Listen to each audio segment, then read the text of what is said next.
Sanfeng, wake up. Please wake up. Don't scare me like this. Liu Qingshan heard someone calling his childhood nickname familiar, so distant. Ever since his grandparents and mother had passed away, no one had called him Sanfeng anymore. The name had meaning. He had two older sisters before him, Liu Jinfeng and Liu Yinfeng. He was the first boy in the family. According to local customs, fearing he might not grow up easily, they gave him a girl's nickname for good luck. Liu Qingshan wanted to open his eyes, but his eyelids felt as heavy as if weighed down by iron scales. Sanfeng, don't you dare have anything happen to you. Remember, you still owe me 5 fun. A slap rang out. Then another voice came from nearby. Big head, stop crying already. I saw Sanfeng's eyelids twitching. Really? Second Biao, don't fool me. No kidding's opening his eyes. Sanfeng is definitely okay. Liu Qingshan finally opened his eyes. He found himself lying on the grass, sunlight glaring into his face. After adjusting to the brightness, he made out 2 half-naked boys hovering over him, their skin tanned dark as eels. Big Head, Second Biao, were you guys? These were his 2 best childhood friends, but why did they look like kids again? Had time really reversed itself? The boy with an oversized head let out a cheer and lunged forward. He pressed both hands on a Liu Qingshan's bare stomach and then pshhh. A stream of water shot from Liu Qingshan's mouth, splashing all over Big Head's face. The boy didn't even care. He wiped it off with his hand, grinning widely. Sanfeng, you almost scared the soul right out of me. Blinking furiously, Liu Qingshan shivered slightly. Suddenly, it clicked, he remembered now. This scene was from the summer after his 3rd year of junior high. They'd gone swimming and fishing at the reservoir. Had gotten a leg cramp and nearly drowned. That year, he was just 16. So he asked urgently, Big Head, what year is it? Big Head's usually comical face fell. Oh man, Sanfeng got drowned and turned stupid. Hey, do you even remember you owe me 5 fun? Go to hell. The other, sturdier-looking boy shoved Big Head aside. Sanfeng, it's 1983. We just graduated. 1983? Liu Qingshan nodded absently, lifting his arm. Thin little arms, tiny hands like chicken claws. He lifted his head with effort and looked down. Yep, no hair yet. He's back. Truly back. From a middle-aged, stressed-out man to a teenage boy again. Everything would start anew. In his past life, Head lived too hard, burdened with regrets toward his family. This time, he would take fate firmly into his own hands. Fists clenched, Liu Qingshan's mind cleared further. Suddenly, a thought struck him. He shot straight up from the grass. Big Head, Second Biao, what's today's date? Big Head scratched his wet head. Summer vacation, nobody remembers dates. Second Biao was sharper. July 20th. Why? It was that day. A thunderclap went off in Liu Qingshan's brain. He roared. Quick, come with me, we gotta find Gao Wenxue, that damn bastard. With that, he took off running. Behind him, Big Head shouted, Sanfeng, isn't Gao Wenxue dating your big sister? Put clothes on first. That was Second Biao's voice. Liu Qingshan ran a few steps before realizing how cold he was. He quickly turned back. 2 pairs of pants and a pair of underwear lay on the grass. He couldn't even tell which ones were his. He yelled again, hurry up and get dressed. Second Biao grabbed the green pants, patched with 2 large knee patches. Big Head slowly picked up the underwear. Liu Qingshan grabbed the blue pants, 1 patch on each, but cheek, 1 blue, 1 green. In his rush, he managed to shove 1 leg in, then froze. He couldn't even dress himself properly anymore. Panic made everything worse. Sanfeng, your pants open sideways, Second Biao reminded him. Liu Qingshan understood. Back home, the family was poor. Clothes were worn for years, patched up endlessly. By the time they reached him, they were likely cast-offs from one of his sisters. Just having a pair of pants was lucky. Eventually, he forced the pants on, tied the waist rope. But something wasn't quite right. This thick canvas belt had a metal hook and ring that clinked together tightly. He spotted a nearly whitered undershirt on the ground and pulled it over his head. Then he slipped on a handmade cloth shoe. The toe was torn open, his big toe peeking through proudly. Well, boys wore out shoes faster. Girls used up soap quicker. Every household knew that. Once dressed, Liu Qingshan took off running toward the village. Behind him, Big Head's voice cried out again. Hoo-hoo. They used to shout hoo. To stop each other while playing it was how farmers stopped oxen pulling carts. Liu Qingshan didn't have time to respond.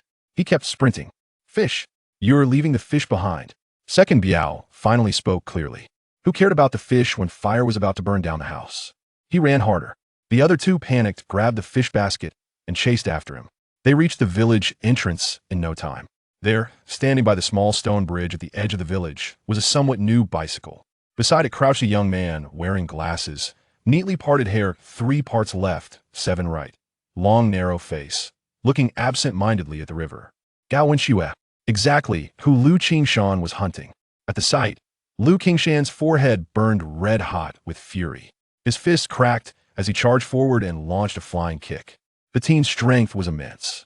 Gao flew backward in a tumble, landing face first in the dirt like a dog eating mud. Liu Qingshan followed and started punching wildly, screaming curses. "You bastard! You ungrateful bastard! You're just Chen Shimian, the classic, heartless scholar." From a familiar voice, Gao finally realized who had attacked him. "Qingshan, what's wrong with you? Why are you beating me up? You're lucky I'm only kicking you. Do you want me to throw you into the river and drown you?" With that, Liu kicked him again, roaring, "Gao Wenxue, are you planning to leave my sister behind and return to the city alone?"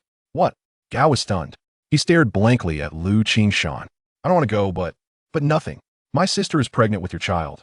Did you know that?" Liu Qingshan screamed. That secret had only come out after Gao disappeared. "If you run, my sister will raise the kid alone.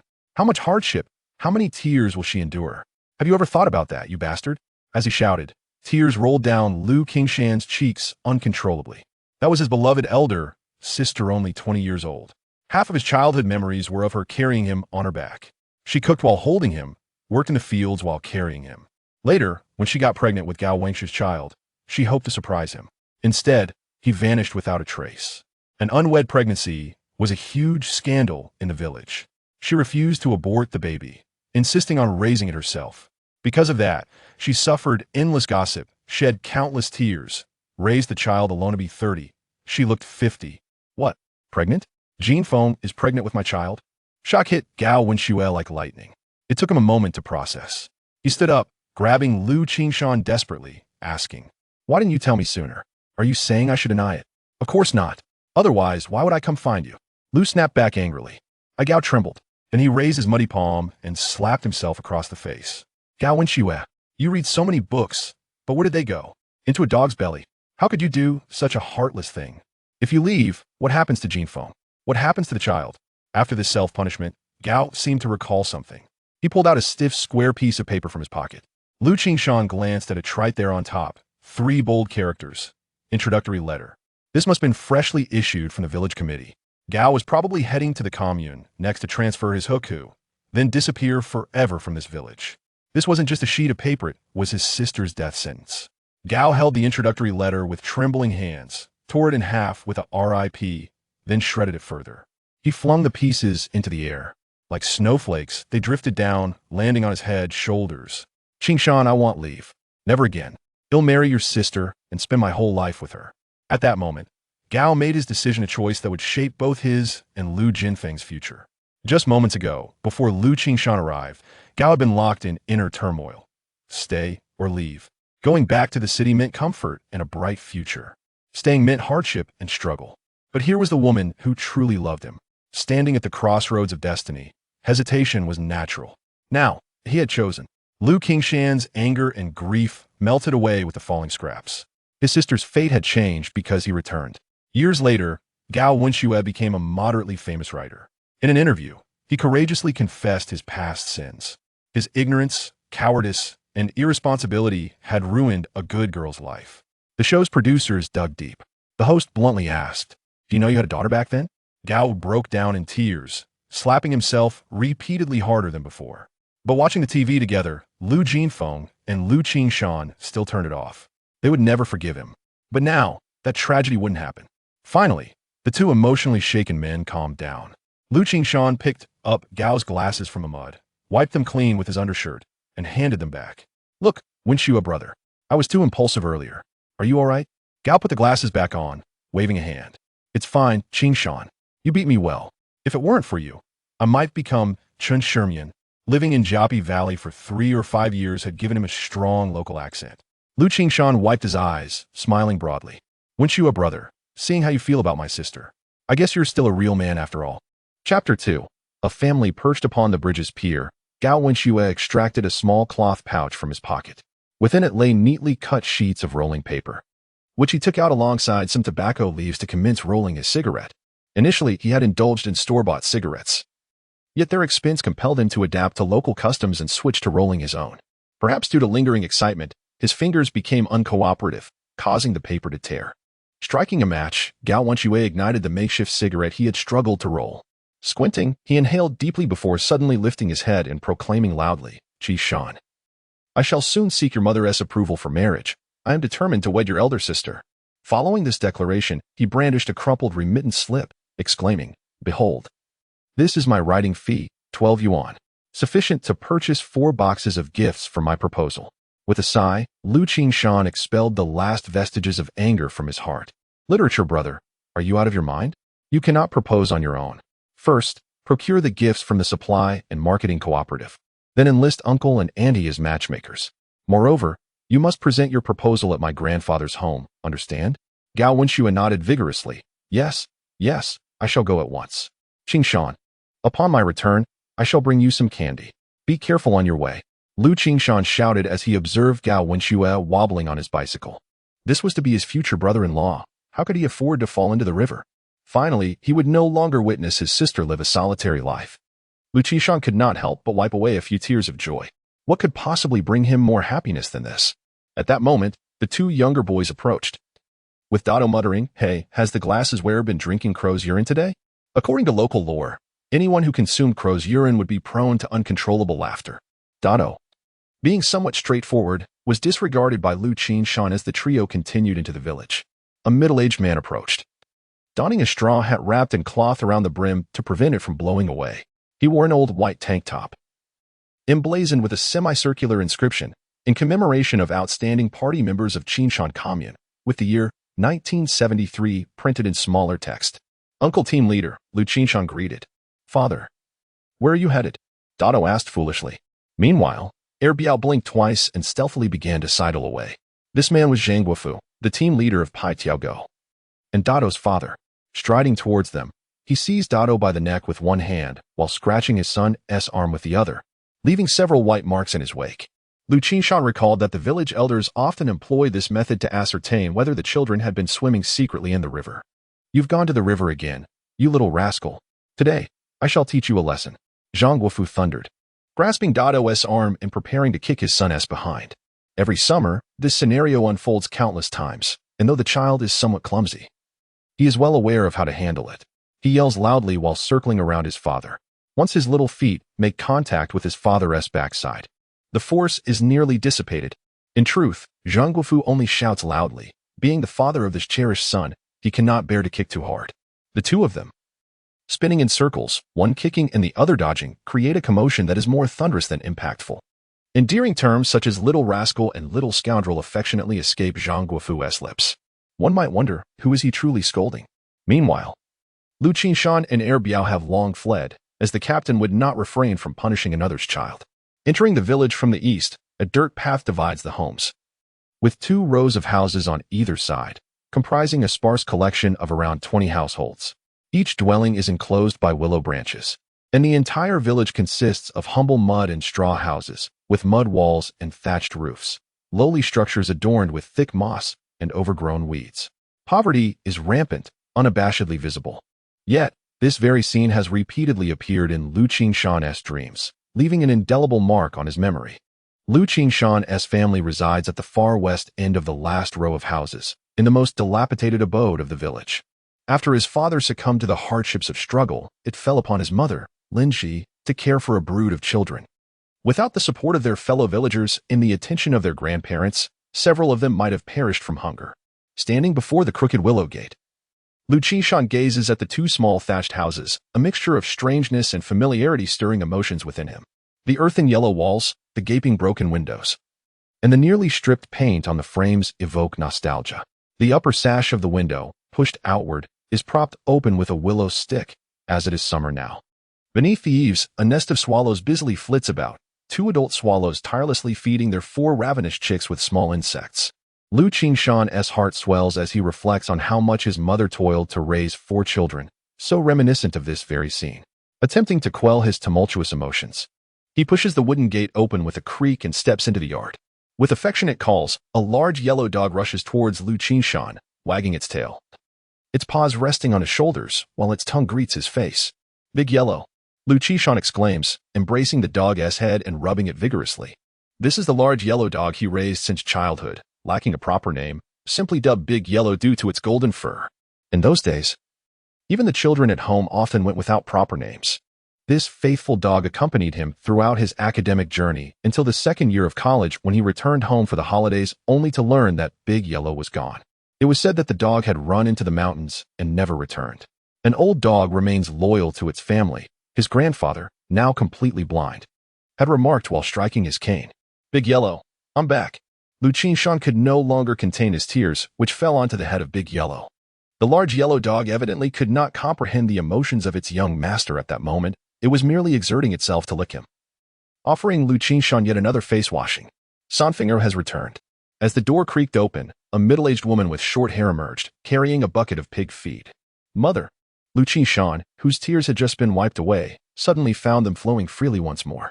Linji hastily set down the bucket and enveloped her son in her arms.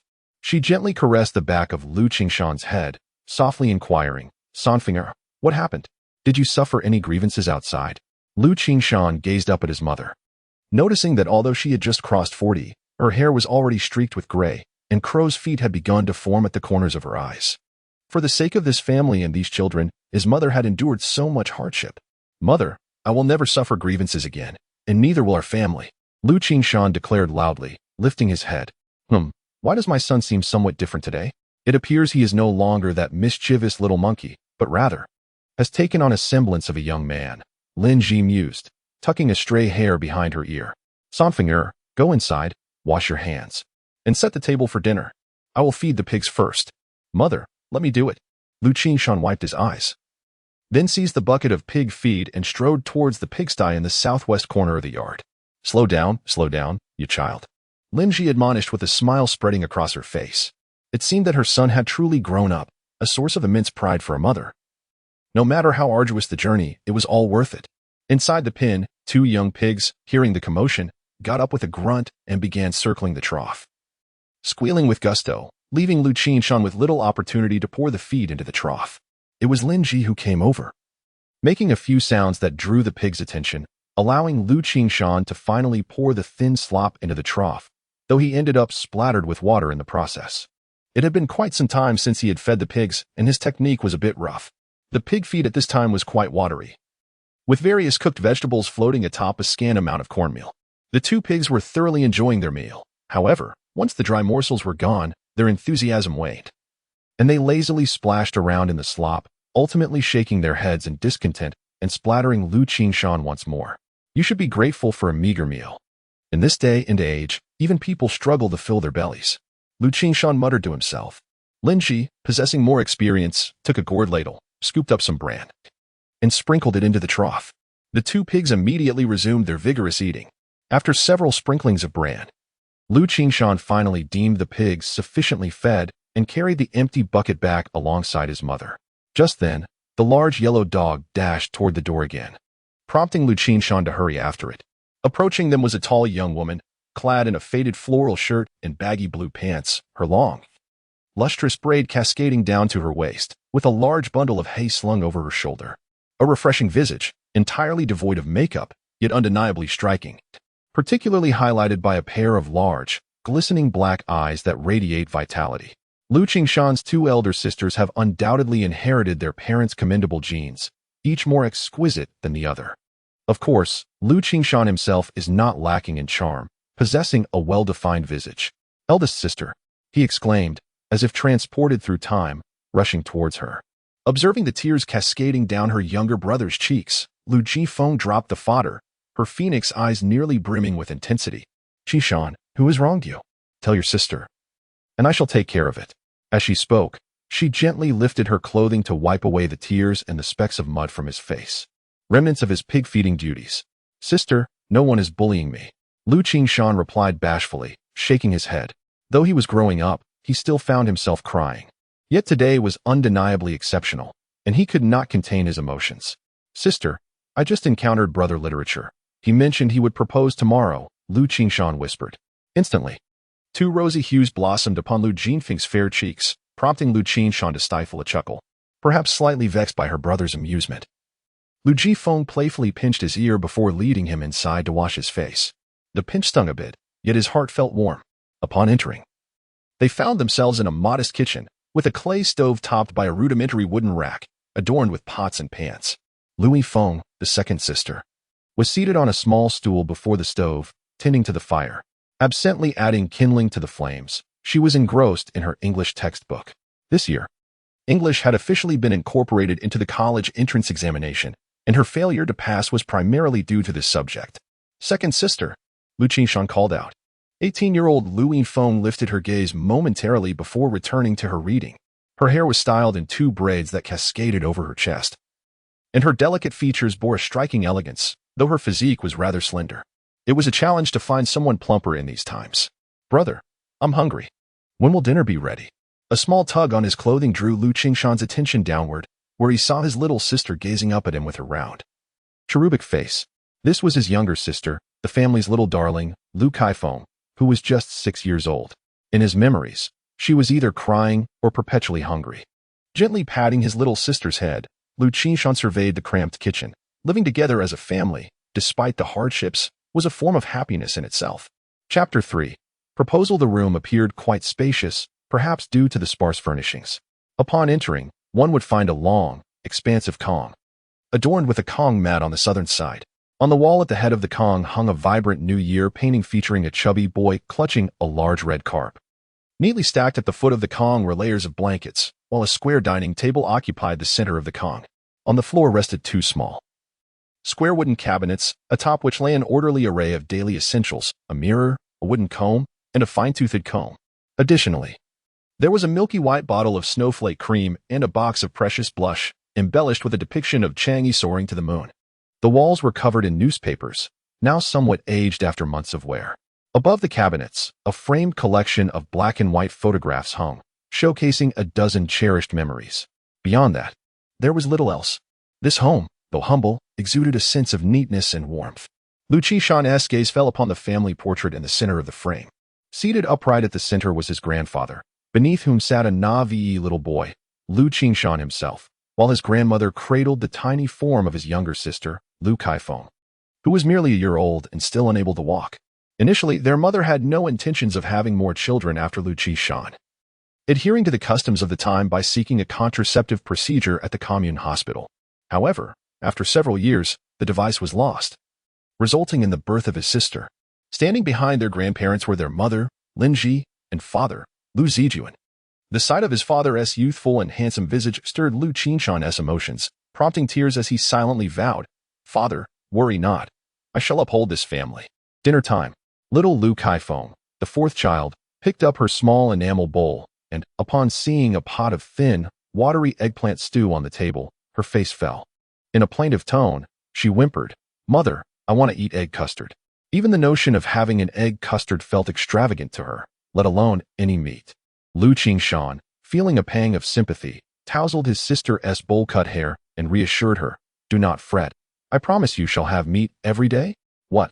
Liu Qingshan, slightly perplexed, blinked her round, innocent eyes and asked, "Brother, will our family celebrate New Year every day?" No, he chuckled. Likely Chuang Wang entering the capital. It may seem like a festival, but it ended in 18 days of defeat. We must not emulate that.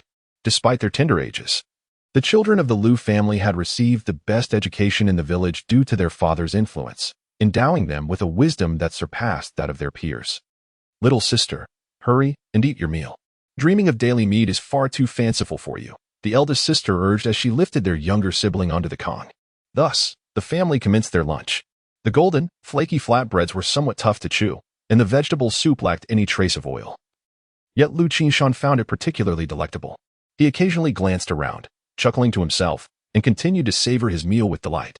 "Ingfeng, focus on your meal instead of reading," Linji remarked, casting a complex glance at her second daughter. The girl had been rather preoccupied since her failure to pass the college entrance examination. If only she hadn't missed those few points, she could have become the first university student in our family. It is noteworthy that, even within the entire commune, not a single university student could be found, a rarity indeed. However, should one manage to gain admission, it would likely bring more distress, as the family is utterly devoid of funds. Yet, there's no need to dwell on it. Where there's a will, there's a way. When the time comes, even if it means selling everything we possess, we must ensure the child attends university. The memory of her husband's final wishes fortified Lin Ji's resolve. Liu Qingshan held a deep admiration for his elder sister, recognizing her tenacity in her studies. Unfortunately, fate was unkind. After 3 years of examinations, her scores fell just short each time, ultimately leading her to become a substitute teacher in the countryside, a source of lifelong regret. However, the current circumstances were vastly different. He had spent over a decade interacting with foreigners and was more than capable of guiding his sister in English. Consequently, Liu Qingshan swallowed the last morsel of his flatbread and gestured, saying, "Sister, your approach to learning English is insufficient. You must read aloud." In this era, many who studied foreign languages ended up as mute speakers. This was due to the fact that numerous English teachers lacked speaking proficiency, and opportunities to listen to English tapes were scarce. Regardless of the students' efforts, improvement was elusive. Liu Qingshan glanced at her younger brother, but remained silent. Her expression clearly conveyed her thoughts. What could a mere boy, fresh from middle school, possibly understand? Liu Qingshan confidently declared, "Sister, I shall take full responsibility for your English from now on." At that moment, their older sister nudged him with exasperation, remarking, "Qingshan, enough with the bravado. Whether you can even pass the high school entrance exam is yet to be determined." Not only that, but even little Kaifeng rolled her eyes at him. As the only male in the household, Liu Qingshan felt the pressure to maintain his dignity. Having finished his meal, he quickly excused himself from the table. "I'm off to check on Grandma and Grandpa. Brother, wait for me. I'm coming too." Little C nimbly slid off the bed. The little fellow was quite clever. With little to eat at home, he hoped to scrounge some treats from the grandparents. Grandma's small basket hanging from the beam likely contained some steamed cake. Yes, there must be something there. As Liu Qingshan stepped outside with his little shadow in tow, he spotted Biao lurking in the shade by the fence. Approaching him, he was handed a small basket before Biao quickly scampered away. He was usually too timid to enter Liu Qingshan's home, having once been pinched by their older sister, leaving him with a lasting psychological scar. Upon examining the basket, Liu Qingshan found several palm-sized crucian carp and over a pound of wriggling black loaches, realizing that this was indeed a generous gift of fish. "Brother, find a glass jar. I want to keep the loaches." Liu Kaifeng crouched beside the basket, eager to reach in but hesitating. These fish would certainly provide nourishment for their older sister, but bringing them home might result in them being fed to the chickens. It was tea that the fish lacked taste, rather. Cooking them without oil would render them overwhelmingly fishy. Thus, it would be best to take them to Grandma and Grandpa first, and once prepared, he could return a couple to his sister. Liu Qingshan grasped the basket and opened the wooden door of the neighboring house. Grandpa's home was adjacent to theirs. The small courtyard was tidily arranged, and Grandma was a diligent old lady with bound feet. In those days, only families of distinction could bind their feet. Grandpa was even more remarkable. In his youth, he had served in the military and earned accolades. However, after sustaining an injury, he lost contact with the army and remained in this secluded valley. Upon entering the house, the furnishings were quite similar to those in Liu Qingshan's home, with an old clock resting on the cabinet. At the center stood a bust of Chairman Mao made of white porcelain. The room was adorned with 2 blue and white vases. One held a feather duster, while the other displayed a few wild chicken feathers. On the windowsill, several flower pots thrived, their lush green leaves complemented by one pot boasting vibrant blossoms. Though life was frugal, Grandpa and Grandma had not completely dulled their aspirations. "Grandpa, Grandma," Liu Qingshan called out to the 2 elders seated on the kong, struggling to hold back tears. "Ah, it's Qingshan. Have you eaten yet?" Liu Shirkuei, sitting cross-legged on the kong, called back. It was evident from his posture that the old man had a robust frame. His square face, though marked by the passage of time, still conveyed a sense of valor, albeit gaunt, with skin clinging to bones. His eyes were narrowed, partially obscured. "Yes, I have eaten," Liu Qingshan replied, while attentively observing his grandfather. As a child, he spent half of his nights at his grandparents' home, fostering a deep bond. In recent years, Grandpa had developed cataracts, causing severe vision impairment. Soon he would be completely blind. Once the family's circumstances improved, it would be too late for surgery. It was imperative to secure funds for Grandpa's cataract operations soon. Moreover, life at home was exceedingly harsh. His younger sister appeared pale and emaciated, undoubtedly suffering from malnutrition. The quality of life must be improved as quickly as possible. Grandma took the basket, poured its contents into an enamel basin, and then handed a half cucumber to little Kaifeng. On the small table lay half a bowl of sauce, while the elderly couple consumed corn porridge, dipping the cucumber into the bean paste for their meal. Seeing her imagined dish of steamed bunch transform into a cucumber, Little Kai Feng felt a pang of disappointment, tearfully asking Grandma for a glass jar to keep loaches. However, the family could hardly afford a single jar of canned goods throughout the year. Where would they find a glass jar? Pour out my wine bottle for Kai Feng. That ginseng has been soaking for years. It would be better to soak a cucumber instead. This old man had one flaw. He was particularly protective of his grandchildren. He would fulfill their requests whenever possible, and even create conditions to meet those he could not. Watching little sister happily clutching the glass jar as she dashed out to show off to her friends, Liu Qingshan lay down on the Kong, unknowingly drifting into a deep slumber. He was awakened by a commotion, glancing at the clock to find it was already past 3 in the afternoon. Upon rising, he saw Gao Wenxue holding something in his hand with a slightly swollen face, grinning foolishly at him. This fellow was indeed impatient. Hadn't he been told to come tomorrow to propose? How could he not wait just one night? Liu Qingshan stepped off the field and greeted Captain Zhang Guofu and his wife, addressing them as uncle and aunt. He then proceeded to fetch some water. There was no tea, only plain boiled water, which he poured into 2 cups from an enamel container inscribed with "Serve the People." The household possessed merely 2 such containers. So Gao Wenxue decided against drinking. After all, he was no longer a stranger to them. Grandmother busied herself ensuring everyone was seated along the Kong. Before the liberation, she had hailed from a prominent family, thus her keen understanding of the situation was evident in the smile that danced among the wrinkles on her face. The captain's wife was equally articulate, swiftly clarifying matters, and naturally, grandfather and grandmother had no reason to object. After sipping their water, the couple prepared to return to work in the fields and took their leave. Once the guests departed, grandmother returned indoors, her joy evident as she exclaimed, Once winter arrives and we find ourselves with leisure, we shall arrange a wedding for you and Ji Feng." The elderly couple held a favorable view of their refined granddaughter-in-law. Gao Wenxue adjusted his glasses, a twinge of anxiety creeping in. Winter? That is still several months away. By then, the child will nearly be born. It was important to note that the prevailing customs were quite conservative. A visibly pregnant bride would certainly invite scandal. Summoning his courage, Gao Wenxue finally suggested, "Grandfather, grandmother, perhaps we should marry sooner? Jin Feng is already expecting, is she not?" Grandmother, slightly hard of hearing, inquired with confusion, "What wrong? What broken?" Despite grandfather's poor eyesight, his hearing remained sharp. After wiping his hands on his trousers, he grasped a broomstick, squinting through the haze to discern a figure before him, and struck the ground twice with it.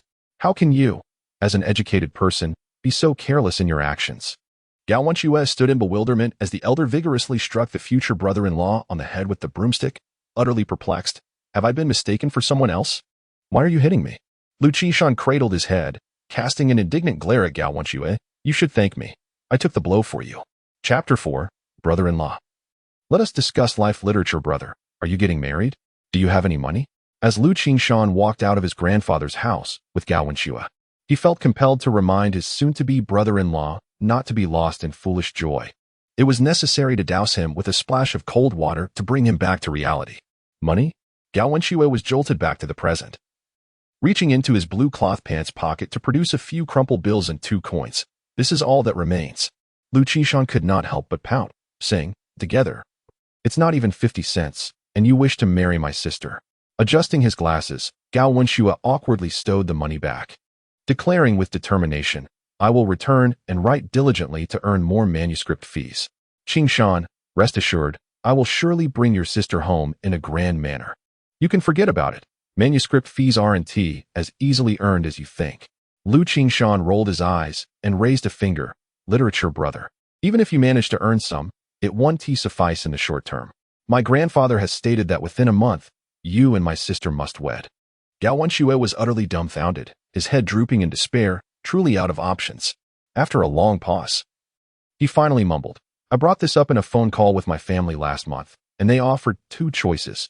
Either return to the city or sever ties completely. They adamantly refused to allow me to settle down in the countryside." "Oh, is that so?" Liu Qingshan pondered, realizing it was quite reasonable.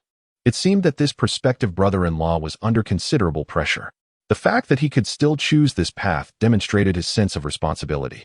The two continued their conversation as they walked, encountering a group of small children playing by the ditch. Over a dozen little ones, several of whom were stark naked, carefree in their innocence. "Brother." Liu Kaifeng was among them, holding a glass jar with 2 loaches swimming inside. Gao Wenxue approached, pulling out some candies from his pocket and placing a few in the little pocket of the youngest child, while also giving Liu Qingshan 2 pieces. Ah, fruit candies.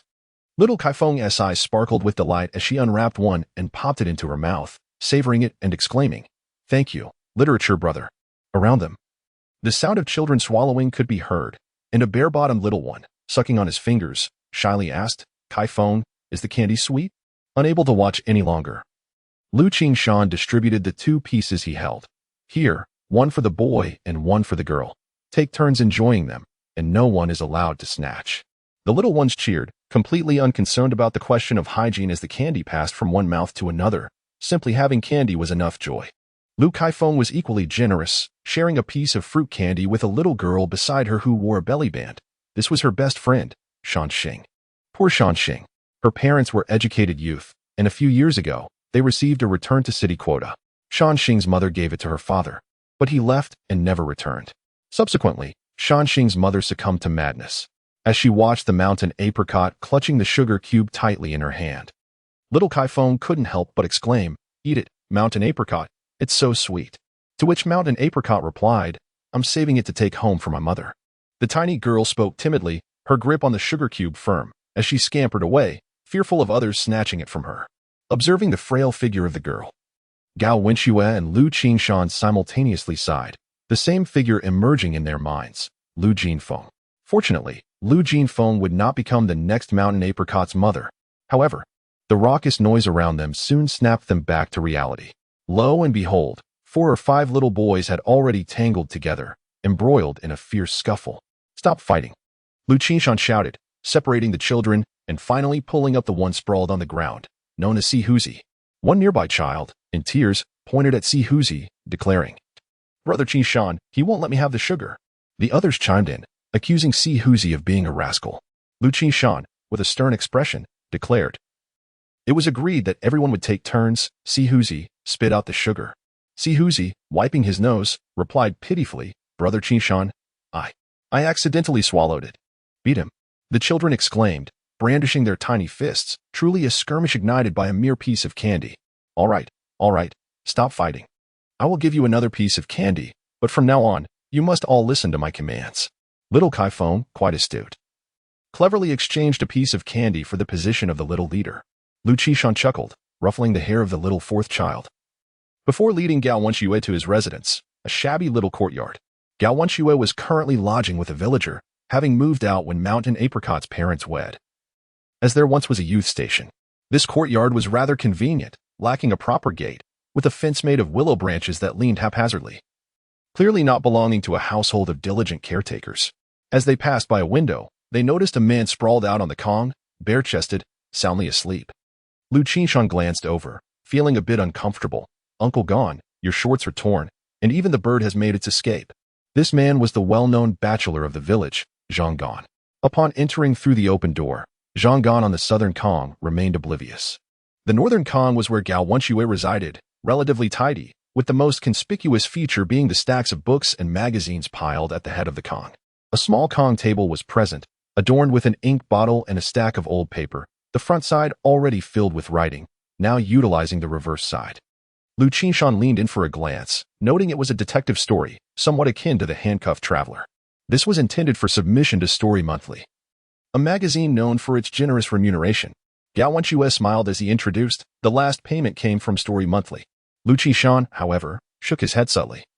Having followed Gao Wenxue here to have a serious discussion, hoping to knock some sense into his stubborn head. To suggest that Liu Qingshan could rival Gao Wenxue in writing would be an understatement. However, Liu possesses insight and experience, enabling him to foresee future trends, a quality that surpasses Gao's blind dedication to his craft.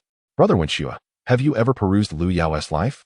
After some contemplation, Liu Qingshan identified his point of entry. "Of course I have," Gao replied.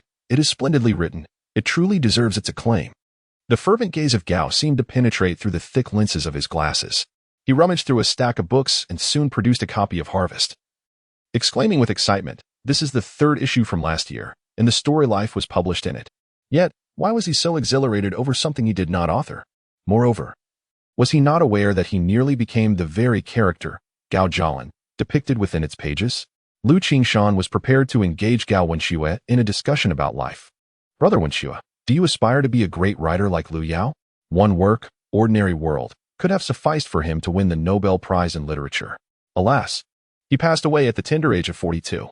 It was said that after completing Ordinary World, Liu Yao had thrown his ballpoint pen out of the window in frustration, for this masterpiece had drained every ounce of his energy. Amidst overwhelming poverty, Liu Yao completed this monumental work and remarked, "Please, no more awards. If I were to win the Nobel Prize, I would truly have no means to claim it." Quite heart-wrenching, is it not? Upon hearing Liu Qingshan's words, Gao Wenxue shuddered, murmuring for quite some time, "It's difficult, far too difficult." Each day, he toiled in the fields, and by night, he burned the midnight oil to create, already feeling the weight of exhaustion. Enough of that, Brother Wenxue. Focus on your writing. I shall take care of the family. Liu Qingshan patted his chest, devoid of muscles. Noticing Gao's somewhat dazed expression, Liu understood his disbelief, much like that of his older sisters. After all, who would expect a mere youth to effect change? Brother Wenxue. Pursuing detective stories lacks promise. Without experience in that realm, it will be a tiresome endeavor. The current literary trend leans towards the literature of educated youth and scar literature. And you possess first-hand experiences in these areas. Why not write about them? Why not pen your own story, or that of my sister, or the life in Jayapagu? Have you ever pondered how my sister's life would unfold had you chosen to return to the city yesterday? Gao Wenxue abruptly sprang to his feet, astonished. "Qingshan, you know?" Meanwhile, Zhang Gan, sprawled on the southern Kong, merely rolled over and continued his slumber. Brother Wenxue, I may not grasp the intricacies of literature, but I understand that only genuine emotion can truly resonate with readers. Liu Qingshan refrained from answering his query, continuing to discuss literature with him. Suddenly, a thunderclap seemed to strike Gao's mind, imparting a moment of clarity. Indeed, why can't I write about my own life? Seizing the moment, Liu Qingshan declared, "Brother Wenxue, allow me to sing you a song. Listen closely."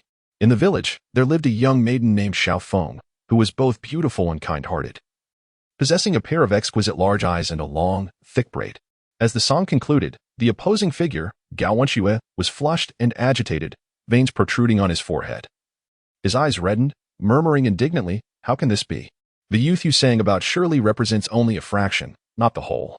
He is nothing short of a scoundrel, perhaps?" Liu Qingshan chuckled softly. "Indeed, a scoundrel, a disgrace," Gao Wenxue exclaimed with fervor. At that moment, a commotion erupted from the southern Kong. "What are you making such a racket for? Can't you let anyone sleep?" Gao Wenxue then lowered his voice. Yet his excitement was palpable. "Qingshan, my brother, thank you. I shall write now, and I shall title it Xiao Feng. Also, please transcribe that song you just sang. I intend to include it in my book." Observing Gao Wenxue's exhilaration, even a hint of impatience, Liu Qingshan's face broke into a smile. He recognized that his brother-in-law's confidence and determination had been ignited by him, yet he still offered a few words of caution. "Brother Wenxue, creativity cannot be rushed. It requires a balance of labor and rest, lest you wear yourself thin. From now on, dine at my home. If you are concerned about others' gossip, start by eating at my grandfather's place, and once you are married, you can come to mine." After a few more words of advice, Liu Qingshan noticed Gao Wenxue had already been over the small table, his pen dancing across the page with fervor, and he discreetly took his leave. As he departed, he requested to borrow a bicycle, but the other, lost in his own world, offered no response. Glancing back at the figure on the southern Kong, who had fallen back asleep with a fly wandering lazily about his lips, Liu Qingshan couldn't help but shake his head, thinking, with such laziness, it is no wonder he will remain a bachelor for life. Chapter 5, The Clivia. "Hey, Qingshan, why have you brought the literary bicycle here? Please don't break it." In the courtyard, Liu Jinfeng recognized at a glance the dilapidated bicycle belonging to Gao Wenxue as her younger brother pushed it in. After all, in the entire Jiapaigo, apart from the team leader's household, Gao Wenxue was the only one with a bicycle, and she had ridden it many times. Back then, owning a new bicycle was akin to driving a BMW or Audi in later years. "Sister, you aren't even married yet, and you're already guarding the home?" Liu Qingshan teased, only to have his ear pinched and twisted by Liu Jinfeng, eliciting a genuine wince of pain. "Ouch, that really hurts," he exclaimed, grimacing.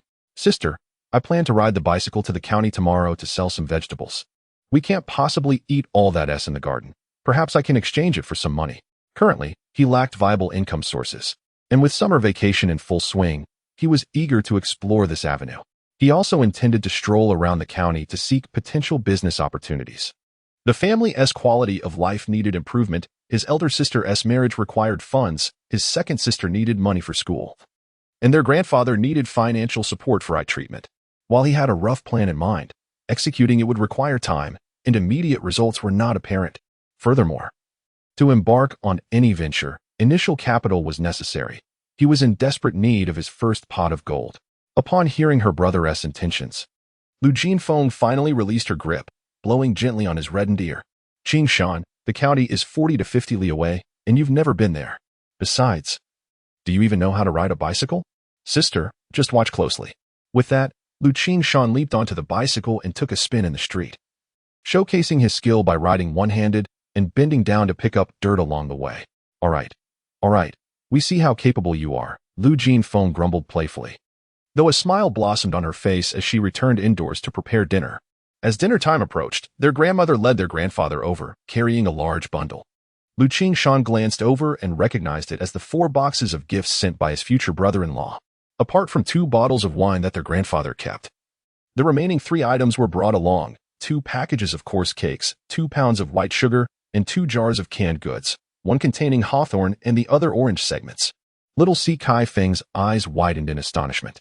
After placing the items on the Kong, their grandmother gently patted the little one's head, saying, "These are for your elder sister to nourish her health. Our Kai Feng is sensible and mustn't snatch food from her sister."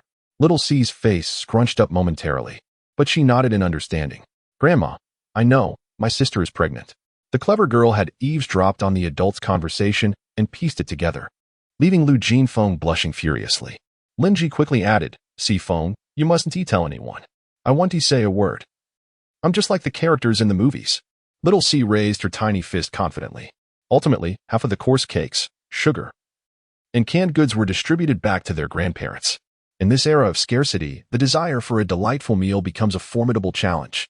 Thus, when one finally indulges in a delectable dish, it evokes an unparalleled sense of satisfaction, lingering in memory for decades. "Father, mother, what shall be done about Defeng's marriage?" Linji inquired, pouring water for the elderly couple, thereby initiating a small family conference. The primary participants included the grandparents, Linji and Liu Qingshan, while Liu Yinfeng, Liu Qingshan, and Liu Kaifeng were present as well. The grandfather spoke first. "Literature is without kin in this matter. According to our traditions, he should be the son-in-law of the Liu family. Hence we are responsible for the arrangements. According to old customs, even their children must carry the Liu surname." Liu Qingshan blinked, contemplating the grandfather's sentiments, realizing that such notions were rather antiquated. Naturally, he kept his thoughts to himself. Mindful of the small bump on his head from an earlier mishap, Linji was momentarily taken aback, her complexion paling further. Arranging a wedding in this barely sustenance-level household is indeed a daunting task. Even if they forgo a banquet, some sweets must be distributed to friends and relatives. Yet, the couple must don new attire, and new bedding must be prepared. Where might such funds be procured? Although they had received land last winter, allowing them to cultivate their own crops with renewed vigor, the harvest would not come until autumn, several months away. By then, Defeng's pregnancy would undoubtedly become evident, leaving her, as a mother, feeling utterly ashamed. Liu Qingshan gazed intently at his mother, noticing her furrowed brow, and felt a pang of sympathy. For the sake of this family, life was exceedingly difficult for her. He contemplated how, in a month, he would be entering high school, while his mother would have to provide for 2 students. Following the new year, with his sister's childbirth looming, the weight of responsibility would fall entirely upon his mother's already frail shoulders. By the time Liu Qingshan graduated from university, she would have collapsed in the cornfield, never to rise again. No, such occurrences must never transpire again, Liu Qingshan silently vowed. Clearly, Liu Jinfeng was also aware of their circumstances.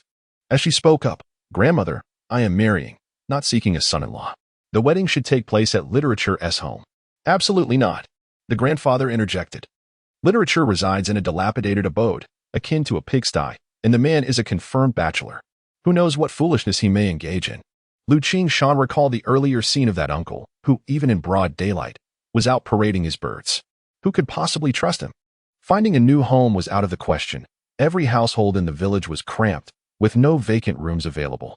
As for constructing a new dwelling, even Liu Qingshan dared not entertain such thoughts. Just then, the grandmother spoke. "Jure, take this and exchange it for some money in the county. Use it to properly arrange Defeng's marriage." As she spoke, she retrieved a small cloth pouch from her bosom and opened it, revealing a pair of gold bracelets. The surface appeared somewhat antiquated, lacking the brilliance it once possessed, yet its subdued radiance still captivated the eye. "Mother, please don't," Lin Ji implored, shaking her head emphatically. She was well aware that this piece was among the jewelry gifted to the elderly matriarch on her wedding day. In recent years, the other items had been gradually sold off to support the household, leaving only this singular reminiscence. Liu Qingshan, with reddened eyes, stepped forward to carefully rewrap the bracelet and return it to her grandmother's hands. "Grandmother, even if I never marry, I cannot part with this treasure. Times have changed. We can simply purchase some sweets for the occasion and enjoy a family reunion." Sighing, she added, "This piece will inevitably be passed down to you." The elderly woman gently patted Liu Jinfeng's hand, her concern evident. Then, the patriarch interjected, "Very well, it is settled. This bracelet shall remain untouched. It is better to sell it and assist Jinfeng in her endeavors." At that moment, no one dared to oppose his decree, for within the household, his word was law. The atmosphere grew somewhat oppressive, with only Liu Yinfeng still engrossed in her English book. "Kai Feng, here is some sweet cake for you," the grandmother affectionately offered, unwrapping her portion of the delicacy. Encased in yellow oil paper and tied with fine string, the cake exuded a delightful aroma, even through the wrapping. In those days, everything was made with genuine ingredients, devoid of additives. The youngest, already tempted, shot a glance at his mother before quickly seizing it and nibbling away. "Brother, do have a taste, just a small bite. I still need to save some for Shanxing." After savoring a generous piece of the sweet, soft cake, the little one held it towards Liu Qingshan's lips, though he had tasted many delicacies in later years. The enchanting aroma wafting from the cake made Liu Qingshan feel it was the finest flavor in the world. "Go ahead, give it all to Shanxing," he said, content after merely inhaling its scent and waving his hand dismissively. Watching the youngest bounce out of the room, the grandmother sighed, "Thank goodness, Wen Xue is a good child. Unlike Shanxing's father, who abandoned our Defeng. Therefore, we must not rush into this marriage." Lin Ji could only let out a resigned sigh. At that moment, the youngest returned, bouncing back with another little girl, Shanxing, displaying her understanding, bowed shyly and said, "My mother sent me to thank you, grandfather and grandmother." "And thank you, Aunt Lin." Although her mother was unwell, she wasn't always in a state of madness. She appeared normal most days, save for a few when her mind wandered, singing throughout the village. "Look at how thoughtful she is," the grandmother lovingly remarked, stroking the girl's dry, yellowing hair. Then, the little one began to chatter excitedly, "Grandmother, mother, sister, the clivia in the yard has bloomed. It looks beautiful. The clivia has bloomed. Splendid." The grandmother nodded, wiping her eyes with her sleeve. Even grandfather's eyes twitched slightly. "Gentle orchid, Ziqin, my beloved son." Lin Ji's eyes glistened with tears. This gentle orchid was lovingly nurtured by her husband years ago and represented the family's soul longing. Liu Qingshan felt a deep pang of sorrow, as the sight of the flowers evoked memories of those who had departed, leaving one to ponder the fragility of human emotions. "Look, it seems Ziqin knows of our family's joyful occasion." The old man's voice trembled slightly. Liu Qingshan hurriedly supported his grandfather, and together they made their way to the courtyard. In the courtyard, a small gazebo had been erected, adorned with 4 pots of flowers, 1 large and 3 small, all gentle orchids. The smaller plants had been gradually transplanted from the larger pot, akin to the children of the family, growing day by day. Lin Ji tended to these pots with utmost care, loosening the soil, fertilizing, and watering them, just as she had meticulously cared for her husband in years past. The flowers seemed to reciprocate her devotion, thriving splendidly, their thick, dark green leaves glistening with a sheen. Among them, 1 small pot held blossoms that were particularly striking, with vibrant flowers clustered atop a slender stalk, exuberantly displaying the colors and vitality of life. "Beautiful, truly beautiful," grandmother murmured through her tears. Mother turned away, gently wiping her teary eyes, while Liu Qingshan seemed to hear her softly murmuring, "Gentle, Ziqin, son." In that instant, a spark of inspiration ignited in his mind, and he exclaimed with delight, "Grandfather, grandmother, mother, sister, these flowers are the immense legacy left to us by our father." Chapter 6. Entering the city in the early 1980s. In the spring city of northeast China, a certain flower was inflated to astronomical prices, namely, the clivia.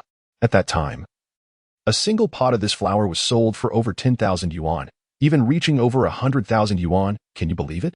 This was the 1980s, an era when million yuan households were exceedingly rare. A county might not even have a single one. There was even a Hong Kong businessman who, despite driving an imported car, could not obtain a premium clivia in exchange. It was a time of sheer madness. Liu Qingshan distinctly remembers that it wasn't until 1985, when the provincial newspaper published 3 editorials to cool down the frenzy, that the situation finally calmed. The clivia shed the exorbitant economic value imposed upon it by society and returned to its floral essence. Though it was still 1983, and the clivia had yet to reach sky-high prices, its value was already on the rise. What if one were to bring 2 small pots of clivia to Spring City? Liu Qingshan later reflected on how, after the newspapers reported the situation, his mother lamented for quite some time about missing a chance for wealth, feeling guilty about not honoring the legacy left by his father. However, when Liu Qingshan shared his thoughts, no one at home believed him. His elder sister, pretending to be stern, threatened to tug at his ears. "Qingshan, where did you hear this? How can you believe such rumors?" Liu Qingshan quickly hid behind his grandmother, evading his sister's grasp. "I heard it from the teacher at school." In this household, a teacher's words still held weight, as Liu Zijuan, who had passed away, was once an educator. A pot of flour valued at such a price? Impossible, absolutely impossible. Grandfather shook his head vigorously. Yet, Lin Ji spoke with a hint of anticipation. Could it be that Zijuan is watching over us from another world, aware of our family's current difficulties, and has left us this fortune? At this, silence enveloped the room. Everyone felt that perhaps there was indeed a hidden destiny at play. Ultimately, Liu Qingshan's murmured question shattered the quiet. "How do you say clivia in English?" "Clivia," Liu Qingshan replied instinctively, and then added, "I love clivia. Clivia more love in the breeze." "What does that mean?" Liu Qingshan furrowed her delicate brows, seemingly perplexed. "I love the noble clivia. I cherish the noble spirit even more." This time, even grandfather nodded in agreement, stroking his sparse white beard. Wasn't the reason he named his son Zijuan precisely for this meaning? "Brother, you truly have a way with English," Liu Qingshan exclaimed, leaping over to tightly grasp Liu Qingshan's arm, her fair face flushed with excitement. Liu Qingshan couldn't help but grimace. "Sister, that hurts. You're pinching me too hard." Only then did Liu Qingshan release her grip, noticing several nail marks on her brother's arm, and felt a pang of sympathy, gently rubbing it. "I got too carried away just now. Brother, how did you come to speak English so well?" The remaining individuals cast curious glances in his direction.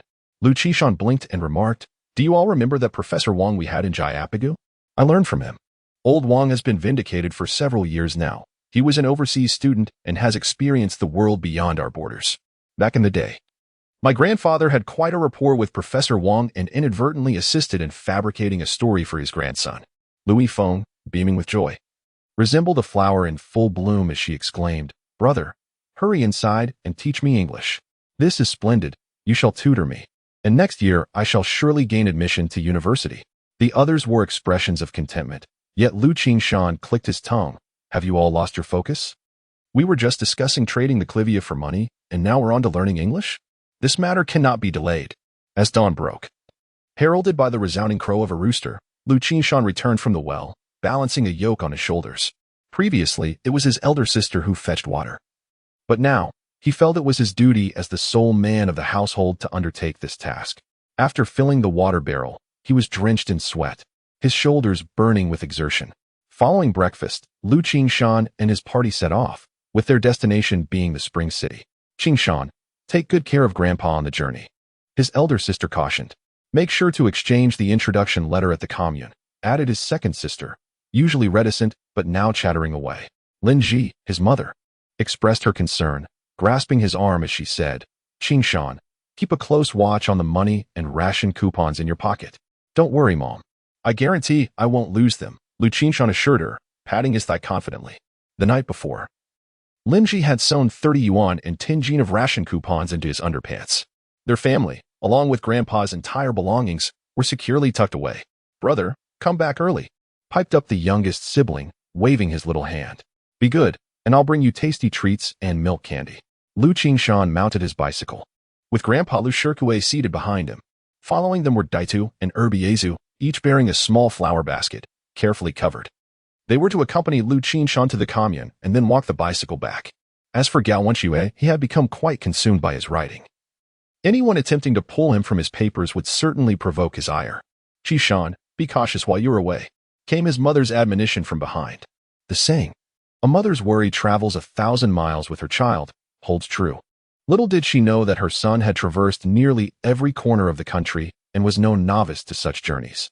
The route from Jayapagu to the commune spanned nearly 20 li, comprised of uneven dirt roads.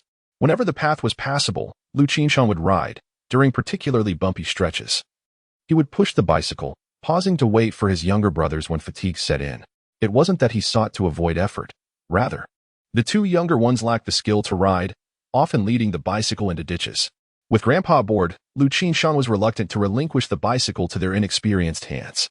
After nearly 2 hours of travel, I finally arrived at the Qing mountain commune, where the path had transformed into a gravel road.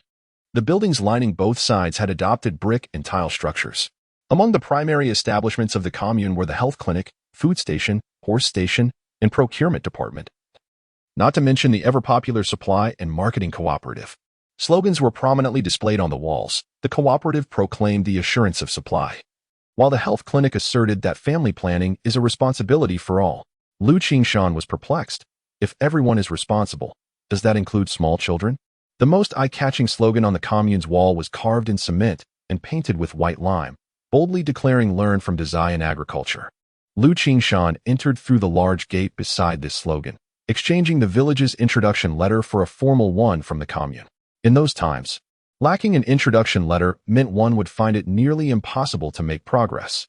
No one would attend to you for meals, nor would any accommodate you. What could one do? The reason could certainly not be to buy flowers in Spring City, as that would garner no assistance whatsoever. Thus, he had to invoke his grandfather's ailment, eye treatment. Liu Qingshan was indeed resolved to find a way to perform cataract surgery for his grandfather. He could not allow him to continue living in blindness any longer. Having completed the introduction letter, it was already noon. Liu Qingshan purchased 4 large steamed buns from the commune's cafeteria, 5 cents plus a grain ticket for 2 liang. He spent an additional 12 cents to receive a large bowl of egg soup. He first served a bowl to his grandfather, while the rest was shared among the 3 young boys. The old man needed only a bowl of soup and a bun, leaving the rest to the ravenous youths. Typically, during festive occasions, a single meal of white buns was considered a luxury. This meager portion was hardly sufficient. Thus, the spare intestines would have to be supplemented with the pancakes he had brought along. Liu Qingshan took a bite of the soft, chewy bun, infused with the fragrant aroma of fermented flour, savoring its subtle sweetness after chewing. One wonders why such flavors seem lost over time. In total, they spent 32 cents and 8 liang of grain tickets, and all 4 were sufficiently nourished. Upon exiting the cafeteria, the 2 and Air Biao cheerfully pushed their cart homeward, while Liu Qingshan and his grandfather waited for the bus under the shade of a tree. There was only one bus that day, and it was crucial not to miss it. Finally, the bus arrived.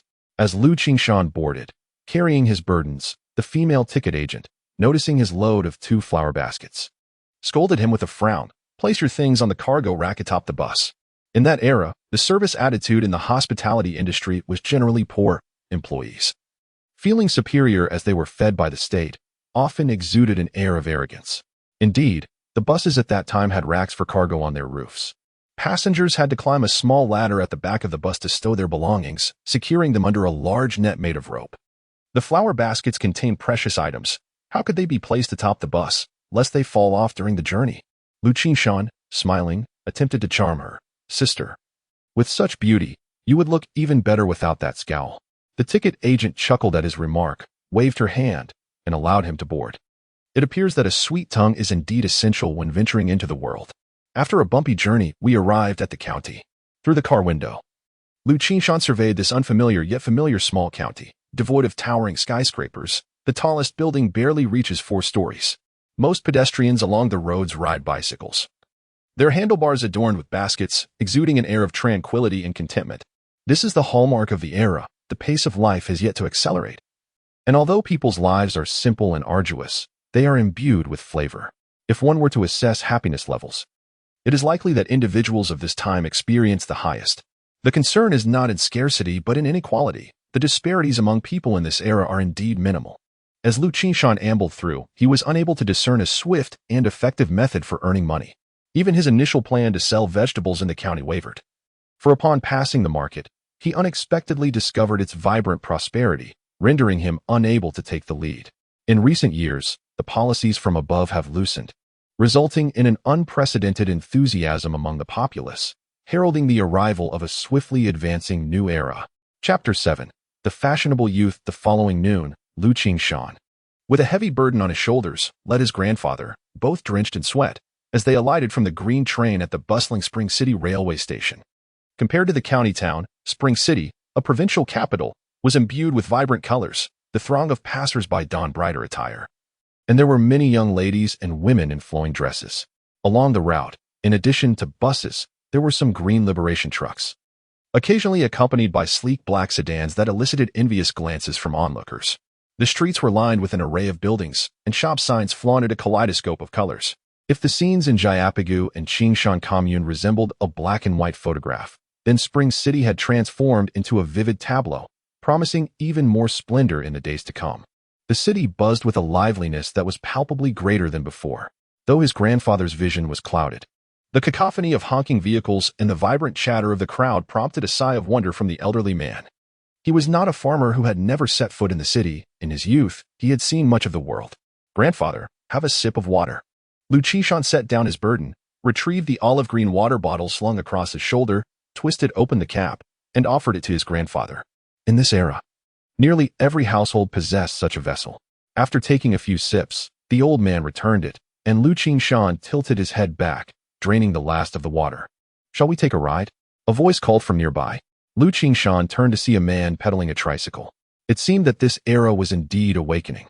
Although he longed to ride, the meager sum of 30-odd yuan in his pocket did not permit such luxuries. This paltry amount would barely suffice for the round trip and their stay, demanding careful budgeting. "Thank you, but we shall not take a ride." Liu Qingshan replied with a smile to the middle-aged man and inquired, "Could you kindly direct us to Chaiyang Park?" People of this time were still quite sincere. Despite not securing a fare, the man provided detailed directions on how to travel there, articulating every step with clarity. Liu Qingshan bowed repeatedly in gratitude, reflecting on how, in later years, asking a taxi driver for directions might lead one astray to the Arctic. Resuming their journey with the burden, they finally spotted a bus stop crowded with eager passengers.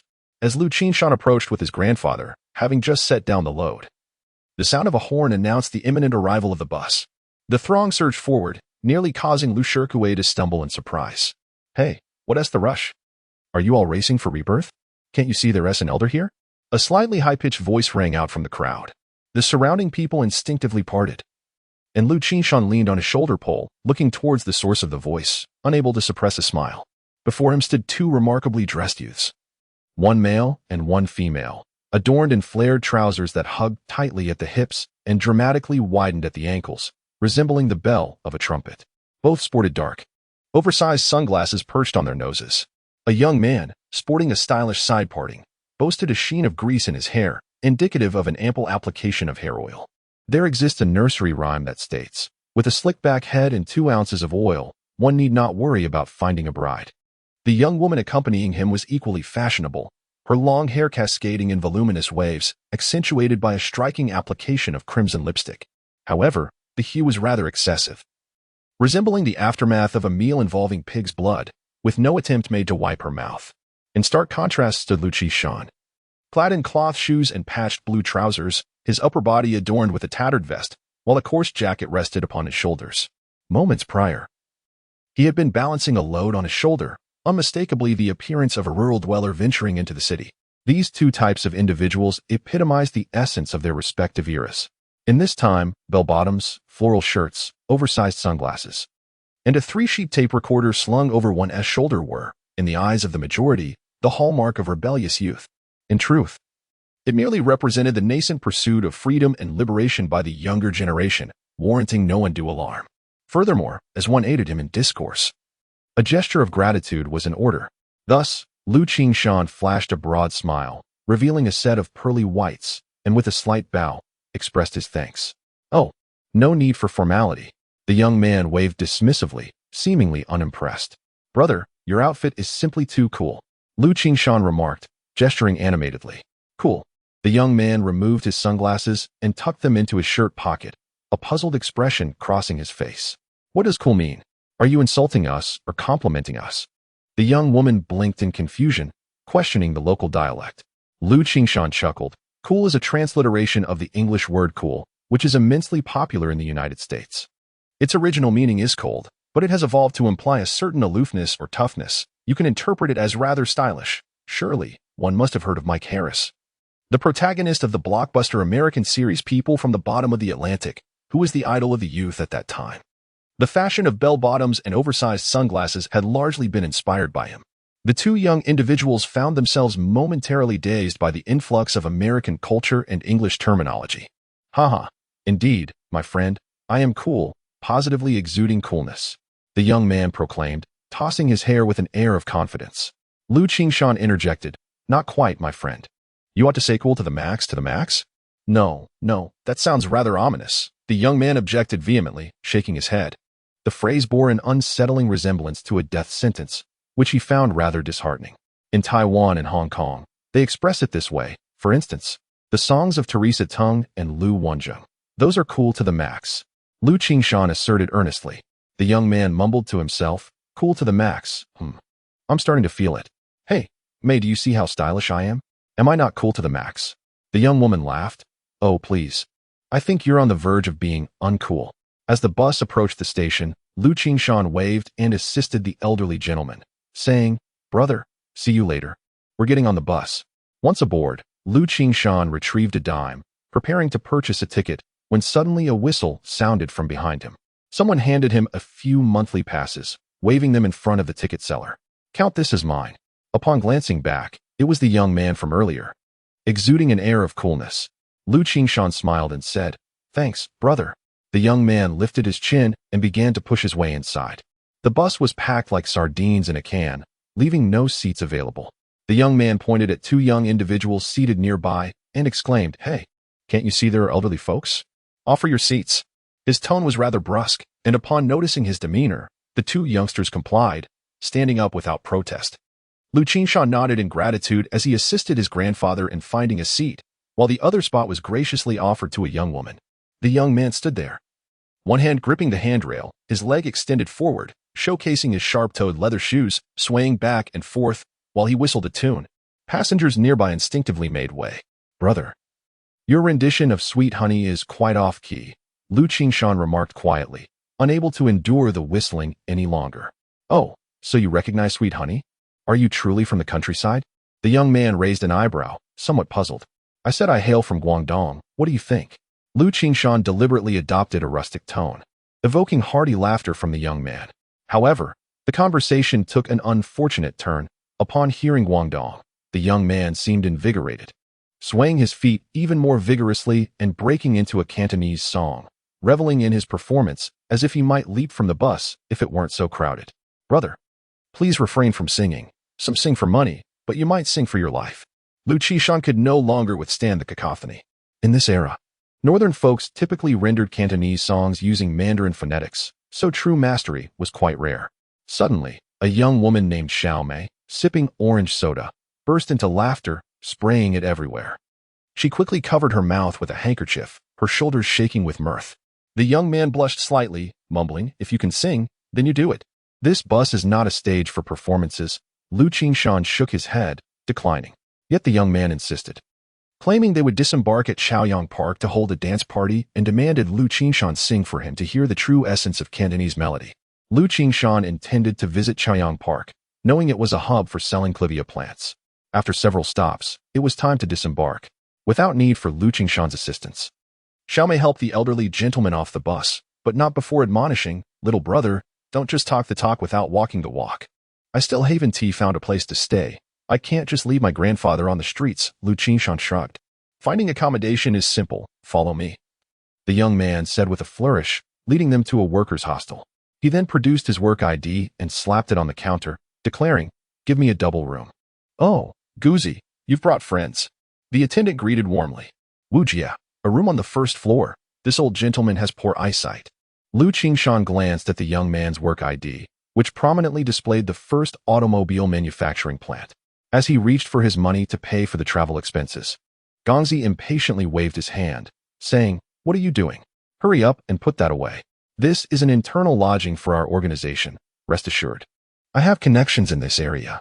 Thus, they saved on accommodation costs, which would certainly ease their financial burden. Liu Qingshan naturally expressed his gratitude once again. After collecting 2 thermos flasks and a porcelain basin from the front desk, Gongzi and Xiaomei assisted Liu Qingshan in placing the items in the room. Little brother, tidy up a bit. I'll be outside waiting for you. Just as Gongzi stepped out, Liu Shikuei patted Liu Qingshan on the arm and suggested, Senfeng, let us find another inn to stay at. If we don't take advantage of others, we won't suffer losses. This advice was undoubtedly a piece of wisdom gleaned from the elder's life experiences. Despite his poor eyesight, his mind remained as sharp as ever. Following this, he retrieved an envelope from the inner pocket of his coat. This is from Old Wang, Professor Wang, to be precise. It contains his workplace information and phone number. You can reach out to him if you need assistance. Liu Qingshan couldn't help but smile slightly. It turned out his grandfather had kept this backup plan in reserve. Chapter 8. The Spacewalk Grandpa. It's nothing serious. After all, I have a proper job. I even saw his work ID just now. He won't lead us to any shady places. You just rest for a bit, and I'll go take a look, Liu Qingshan said with a reassuring smile. Liu Shikuei nodded, initially believing that his grandson, having never ventured far, would surely be bewildered in the city. However, the outcome was rather unexpected. The boy displayed no signs of being out of his element at all. It seems this child has truly grown up, capable of upholding the Liu family's legacy. After ensuring his grandfather was settled, Liu Qingshan washed his face and stepped outside. Upon seeing Liu Qingshan emerge, Gongzi hurriedly tugged at him, leading him out. Beneath the lush shade of an elm tree, Xiaomei was blissfully enjoying an ice cream, holding 2 more in her hands, and casually offered 1 each to Gongzi and Liu Qingshan. These creamy delights were just 5 cents each. As Liu Qingshan beheld the ice cream, he licked his lips. In his childhood, such creamy treats were a rarity. He mostly indulged in the ordinary ones priced at 2 cents. When he had one, he wouldn't dare take big bites. Instead, he would bring the ice cream close to his mouth, extending his tongue to lick in circles, transforming the square treat into a small cylindrical shape. Eventually, he would even savor the stick itself, extracting every last bit of flavor. Come on, let us take this for a spin, Gongzi remarked, one hand in his pocket and the other biting into the ice cream. I'll just call you Brother Gongzi, all right? Go ahead, pick a song, any song. Liu Qingshan replied, casually enjoying his ice cream. Oh, quite the bravado, aren't we? Gongzi scrutinized the rather rustic-looking teenager before him, filled with disbelief, and decided to challenge this seemingly naive boy. How about something from Shanghai Beach? The well-known theme from Shanghai Beach wouldn't premiere in the country for another 2 years. But the series had been filmed in 1980, and the songs had already begun to circulate on tapes. Unless one was keen to follow trends, they would hardly know the song, let alone have heard it. Thus, this boy, who seemed to have emerged from some remote village, was bound to falter. You're referring to Su Wenxiang, right? Liu Qingshan blinked and said with earnestness, to sing that song, you'd better don a trench coat, a bowler hat, and wrap a snow-white scarf around your neck that truly exudes class. Gongzi was momentarily taken aback. The dashing man on the cover of the tape he had painstakingly acquired was indeed dressed that way, exuding an undeniably cool aura. All right. Let me sing a couple of lines. Listen closely. The waves surge and flow. The mighty Yangtze River never rests. With that, he opened his mouth, projecting a clear and resonant Cantonese accent. The song by Uncle Chan was indeed captivating. As Liu Qingshan belted it out, he soon attracted the attention of several passers-by, who applauded enthusiastically once he finished. Gongzi was genuinely dumbfounded, his mouth agape at a loss for words. Brother, you sing beautifully, Xiaomei chimed in, clapping fervently, her eyes sparkling with admiration. Liu Qingshan waved his hand modestly, downplaying his performance. I just finished an ice cream. My throat is a bit tight. So it was just average. Gongzi seized Liu Qingshan's arm and, with a flourish, boasted to the onlookers, this is my little brother. Isn't he quite the singer? He then inquired, by the way, little brother, what is your surname and name? The crowd, unimpressed, merely shrugged and dispersed. It was only then that the 3 formally introduced themselves. Gongzi's full name was Liu Qingshan, and he was indeed a distant relative of Liu Qingshan, while the young lady was named Wu Meiling. Come on, little brother, let's south head to the park. We must take down those guys today. They always overshadow us. And it's quite humiliating. Liu Qingshan, bursting with enthusiasm, tugged Liu Qingshan towards the park. Wait, Gongzi, my grandfather and I haven't had our meal yet, Liu Qingshan protested, waving his hand. Despite being merely 16, the lean Liu Qingshan found it difficult to pull him along. Meals are a trivial matter. I'll treat you to dinner later. Little brother, you must show your prowess and outshine those fellows. Tonight we shall feast on delicacies. Liu Qingshan declared, thumping his chest with pride. With such a compelling invitation, Liu Qingshan could not maintain his aloofness. Moreover, as a newcomer to Spring City, he was unfamiliar with the surroundings. Whether it was selling clivia or preparing wedding supplies for his elder sister, having someone like Gongzi to guide him would certainly ease his burdens. Thus, after exchanging a few words with his grandfather, he followed Gongzi to the park. The entrance fee was a mere 2 cents, and Liu Qingshan did not even need to pay. Gongzi's presence allowed them to enter effortlessly, confirming that he indeed had some influence in the area. The park, in this era, primarily showcased natural beauty, lacking excessive entertainment facilities. The verdant trees and vibrant flowers thrived in their natural splendor. Following the gravel path, they arrived at the edge of an artificial lake, where 2 groups had gathered, totaling around 30 to 40 individuals. One group, dressed similarly to Gongzi, waved at him from a distance, while the other group appeared more modestly attired, lacking any ostentatious demeanor. Among them were 2 young men carrying guitars, accompanied by a tall, imposing figure. In this day and age, both guitars and foreigners were guaranteed to attract attention. Liu Qingshan began to comprehend the situation. It seemed that the opposing group consisted of university students, with one being an international student. No wonder Gongzi's side had been at a disadvantage. They were simply not on the same level. Who was this kid, and which mountain did he descend from? A long-haired, handsome young man from the other group quipped, casting a glance at Liu Qingshan. Gongzi, flustered, quickly interjected, "Fij, this is my little brother. He's an incredible singer. He'll compete with those university students shortly." Upon observing Liu Qingshan's attire, Fij scoffed. "What will he sing? The red star shines bright." That would be quite embarrassing, wouldn't it? Laughter erupted from the crowd. Liu Qingshan, however, chose to remain composed, taking on the role of a humble observer. As both groups completed their assembly, they began to take turns showcasing their talents. Unsurprisingly, when the opposing side strummed their guitars and sang, Gongzi's group found themselves utterly outmatched. Then came the dance-off, which initially appeared evenly matched. However, when the towering figure from the other team unleashed an impressive breakdance, the crowd was left in awe, marking the end of the contest. Although Fij's companions were grumbling, they still adhered to the principles of gambling and accepting defeat. Regrettably, they could no longer play at Chaoyang Park, as this venue had been entirely surrendered to a group of university students. "Wait a moment, my brother hasn't performed yet," Fij exclaimed. "Hey, little brother, give them a show." Nearby, the frustrated Gongzi, who had lost a significant amount, decided to go all in, thinking it couldn't get any worse. Fij, feeling irritable, retorted, "What are you talking about? Are we putting on a grand performance?" This time, his companions did not find it amusing, clearly lacking the mood for laughter. However, Liu Qingshan flashed a grin. Stepping up at a critical moment was akin to providing warmth in a snowstorm. "Gongzi, everyone, allow me to embarrass myself," Liu Qingshan declared, striding confidently to the center of the venue. To everyone's astonishment, he indeed began to dance.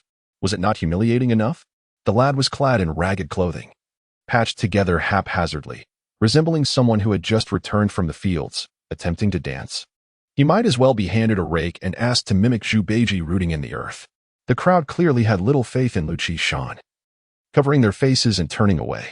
Yet soon, a peculiar exclamation echoed from the other side. "Wow." It was the large black man who had been dancing breakdance moments earlier. Now his eyes were wide, fixated on the young lad, his mouth agape in sheer astonishment. One could fit not just an egg, but an entire goose egg into that gaping mouth. All eyes were now riveted on Liu Qingshan as he danced with a grace that seemed otherworldly. His movements were so light that it appeared he was gliding across the ground, his joints moving fluidly like a well-oiled machine, producing astonishing visual effects. The audience was left with an illusion. Was the young man actually floating? This display left everyone in the venue spellbound, their gazes towards Liu Qingshan transformed entirely. His tattered shirt appeared to sprout wings, becoming a butterfly, while his patched trousers took on a distinct charm. The only pity was the absence of accompanying music, which slightly diminished the impact of his performance. Furthermore, Liu Qingshan's excessively baggy trousers prevented his sliding steps from appearing as suave as they could have been. When he finally finished, there was neither applause nor cheers. However, the expression of awe on the faces of dozens surrounding him unmistakably indicated that he had captivated them completely. "Oh my God, moonwalk!" the international student exclaimed, rushing towards Liu Qingshan. The crowd snapped back to reality, and Fij, filled with excitement, turned to a university student named Liangzi and asked, "What does that mean?" Moonwalk, also known as the spacewalk, is said to have been created this year by the legendary Michael Jackson from across the ocean. It has even reached our shores yet? No one knows it. Not even seen it, Liangzi replied, equally astonished. Wow, what a talent. Fij's eyes sparkled with enthusiasm. Yes, that sliding step was just like walking in space. Haha, Liangzi. How do we settle the outcome now? Liangzi waved his hand and exclaimed, why concern ourselves with victory or defeat? Let's first master the moonwalk. It was no wonder he was so exhilarated, should he succeed in learning this dance. A mere stroll performing the moonwalk in front of the school cafeteria would surely earn him a year's worth of meal tickets from the ladies. Indeed, we must learn.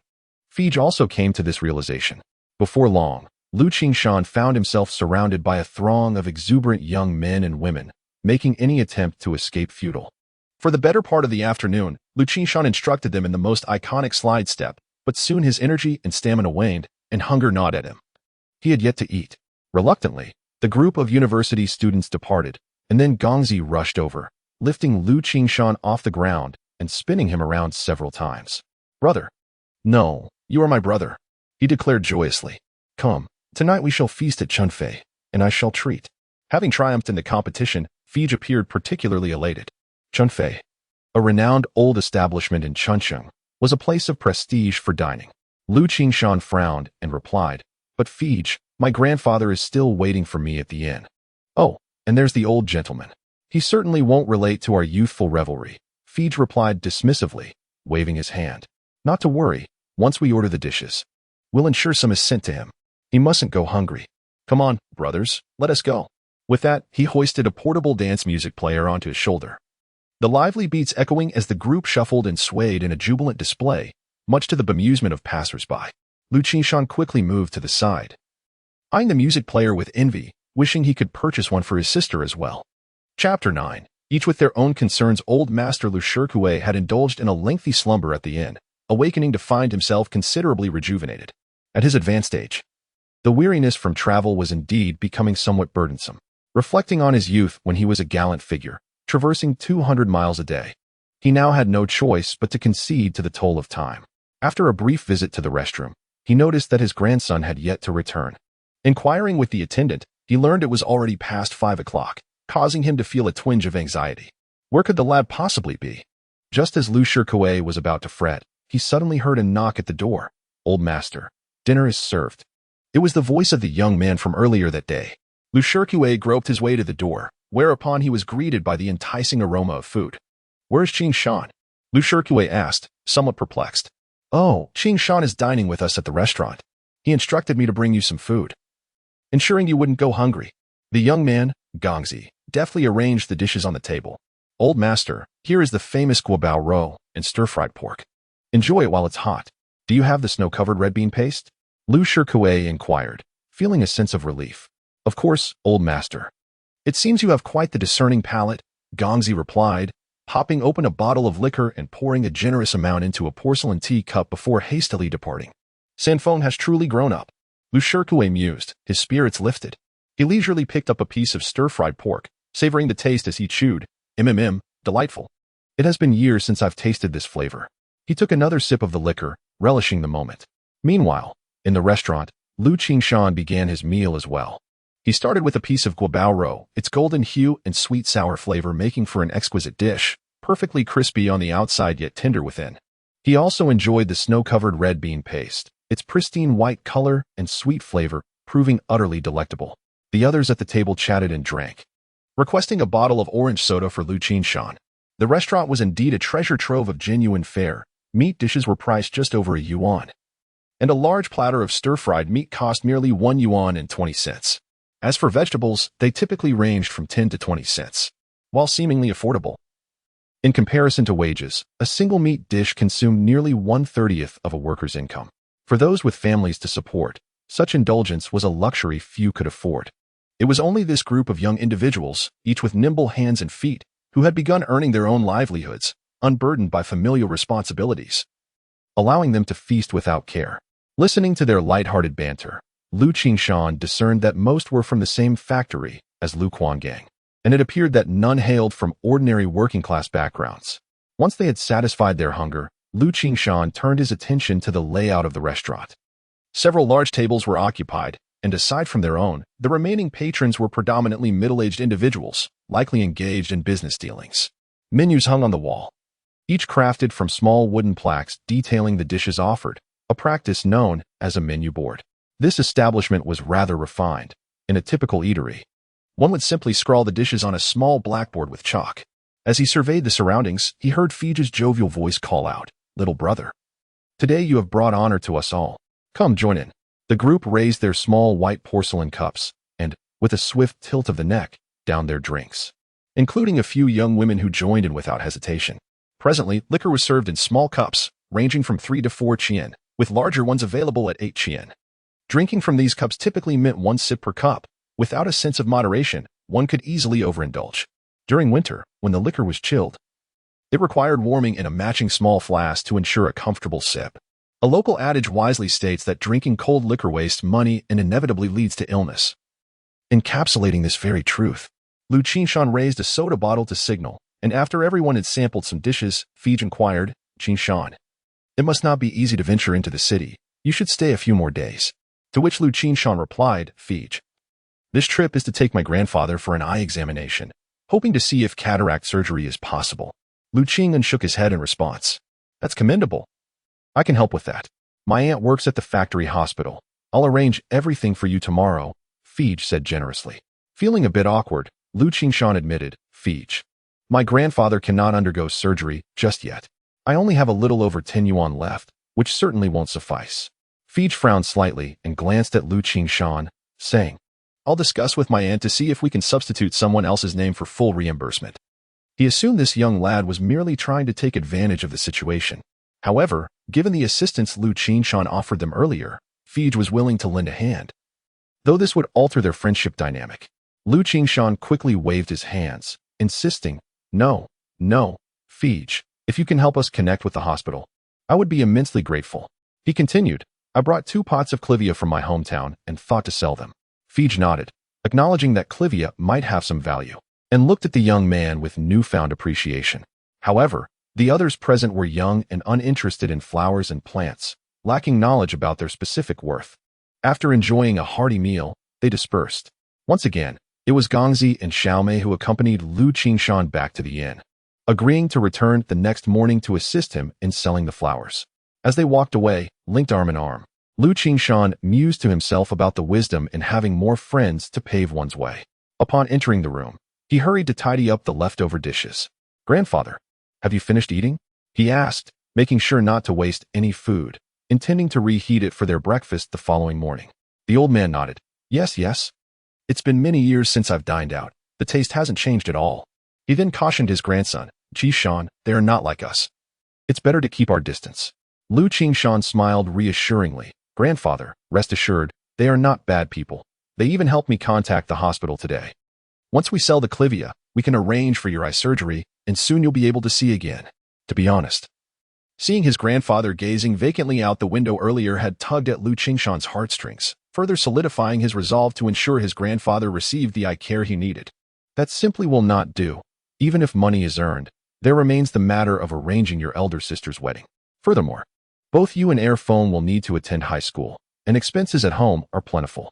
The old gentleman repeatedly waved his hand. Finally, he fished out a small pouch from his bosom. "Sin Feng, if that clivia is not of great value, then sell these bracelets." After all, he had brought this item along. Liu Qingshan shook his head and replied, "Grandfather, please hold on to it for now. Should it become necessary, I will ask you for it." The grandfather and grandson, each preoccupied with their own thoughts, freshened up and retired early for the night.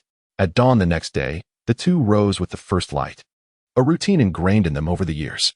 Taking his grandfather out for a stroll, Liu Qingshan remarked, "Grandfather, if your eyes were well, you would be able to truly behold the wonders of this world. There have been significant changes in these past 2 years." The old gentleman maintained a stern silence. Liu Qingshan understood his grandfather's temperament. It seemed he would only change his mind once some money was earned from the sale. By this time, breakfast stalls had already begun to open, offering genuinely affordable prices, steamed buns for 5 cents, flour rolls for 6, and sugar triangles for merely 8 cents. The dumplings were slightly pricier, with meat-filled ones costing 19 cents, yet they were substantial, comparable in size to a large steamed bun. After purchasing a sugar triangle for his grandfather, Liu Qingshan strolled back to the inn. Soaking the leftover rice from the previous day in hot water and warming the leftover dishes beside the boiling pot. Thus, breakfast was resolved. After waiting in the room for quite a while, without sight of Liu Qingshan, Liu Qingshan decided to take the initiative and bring a pot over to test the waters. He had already inquired with the inn staff and learned that the flower, bird, and fish market in front of Chaoyang Park operated as a morning market. Dispersing after 8:30 a.m. Shouldering the pot of blooming clivia, Liu Qingshan did not forget to greet the staff as he left, so they would know where to direct Liu Qingshan upon his arrival.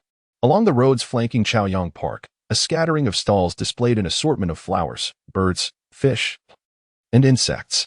Numerous elderly individuals, taking an early morning stroll, included several who carried bird cages to walk their birds. Most of these were likely retired officials, as evidenced by their attire, predominantly cotton short-sleeved shirts and leather sandals, walking with steady composure. As Liu Qingshan passed a particular stall, he found himself pausing, captivated by the large expanse of green canvas spread out on the ground, adorned with various bottles and jars containing assorted trinkets. Chapter 10. The Flower-Selling Incident Antiques? An idea flashed through Liu Qingshan's mind, and his heart began to race uncontrollably. At present, the craze for antiques had yet to emerge, and satisfying one's hunger remained the foremost priority.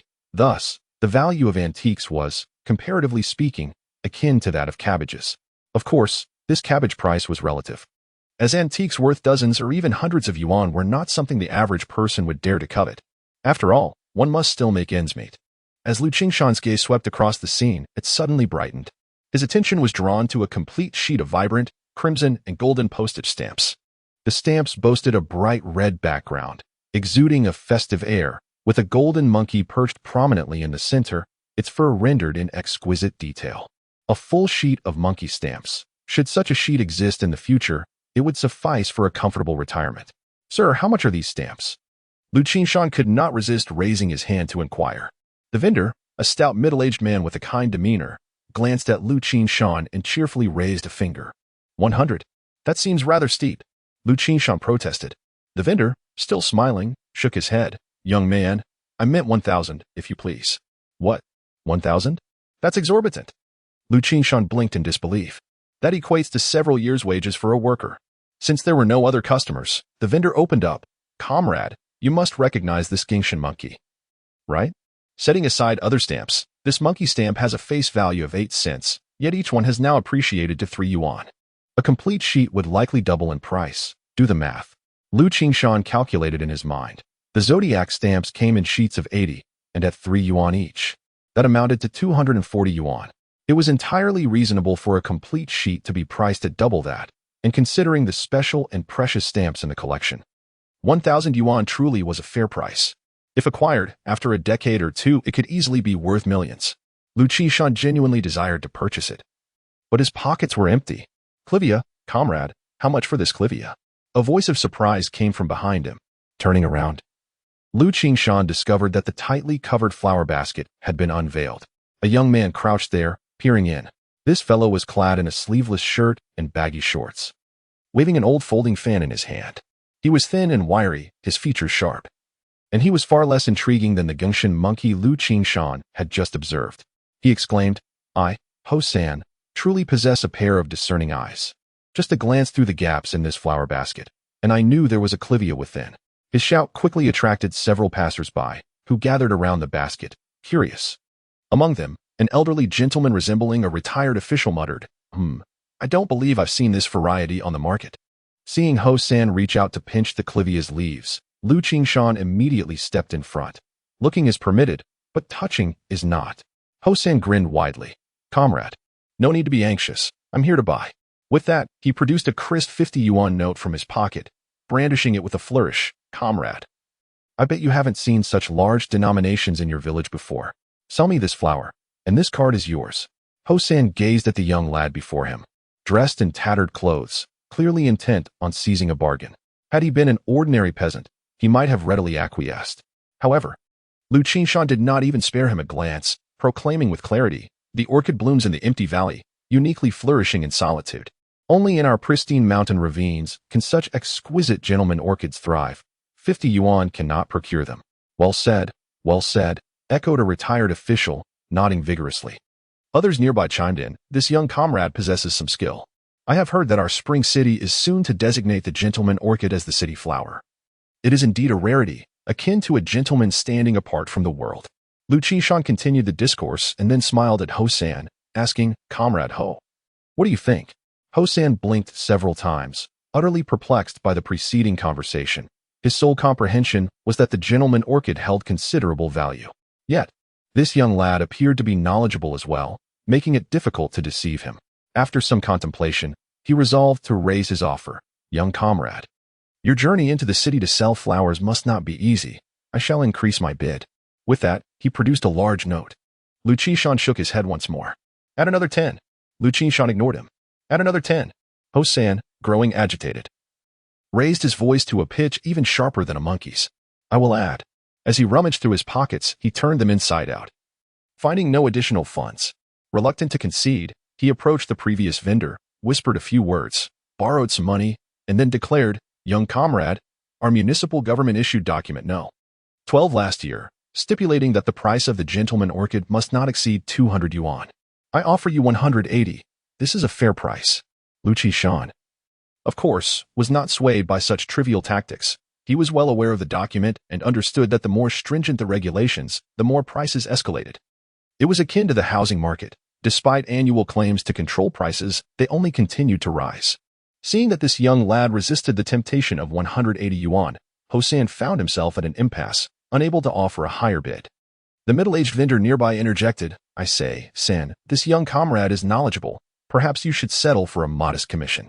Ho San had engaged in such business introductions before. But now he hesitated, uncertainty gnawing at him. Just then, someone shouted, "Look, a foreigner. A foreigner has emerged from the park." In those times, foreigners were a rare sight, attracting attention like a giant panda. The perceptive retired official remarked, "What foreigner? That's an outdated term. Now we call them foreign guests." An elder nearby nodded in agreement. "That foreign guest strolls in the park daily. I hear he is an expert brought in by the machinery factory to install equipment." The vendor concurred, "Indeed. He appears every day, often accompanied by a driver. Did you notice the small car at the entrance of the park? It is specifically for the foreign guests." Liu Qingshan also glanced over. There stood a middle-aged foreigner, slightly balding, clad in athletic attire, jogging leisurely. The conversation then took an unexpected turn, as everyone began to chatter excitedly about the lives of foreigners, discussing matters such as elevators, telephones, and the convenience of stepping out into a car. Liu Qingshan felt a sense of amusement. There was no need for envy, for in a few decades, we too shall lead such a life. While he pondered this, a sudden shriek from Ho San interrupted him. "Huh, this foreigner must be a monkey too. Look, he's doing a somersault."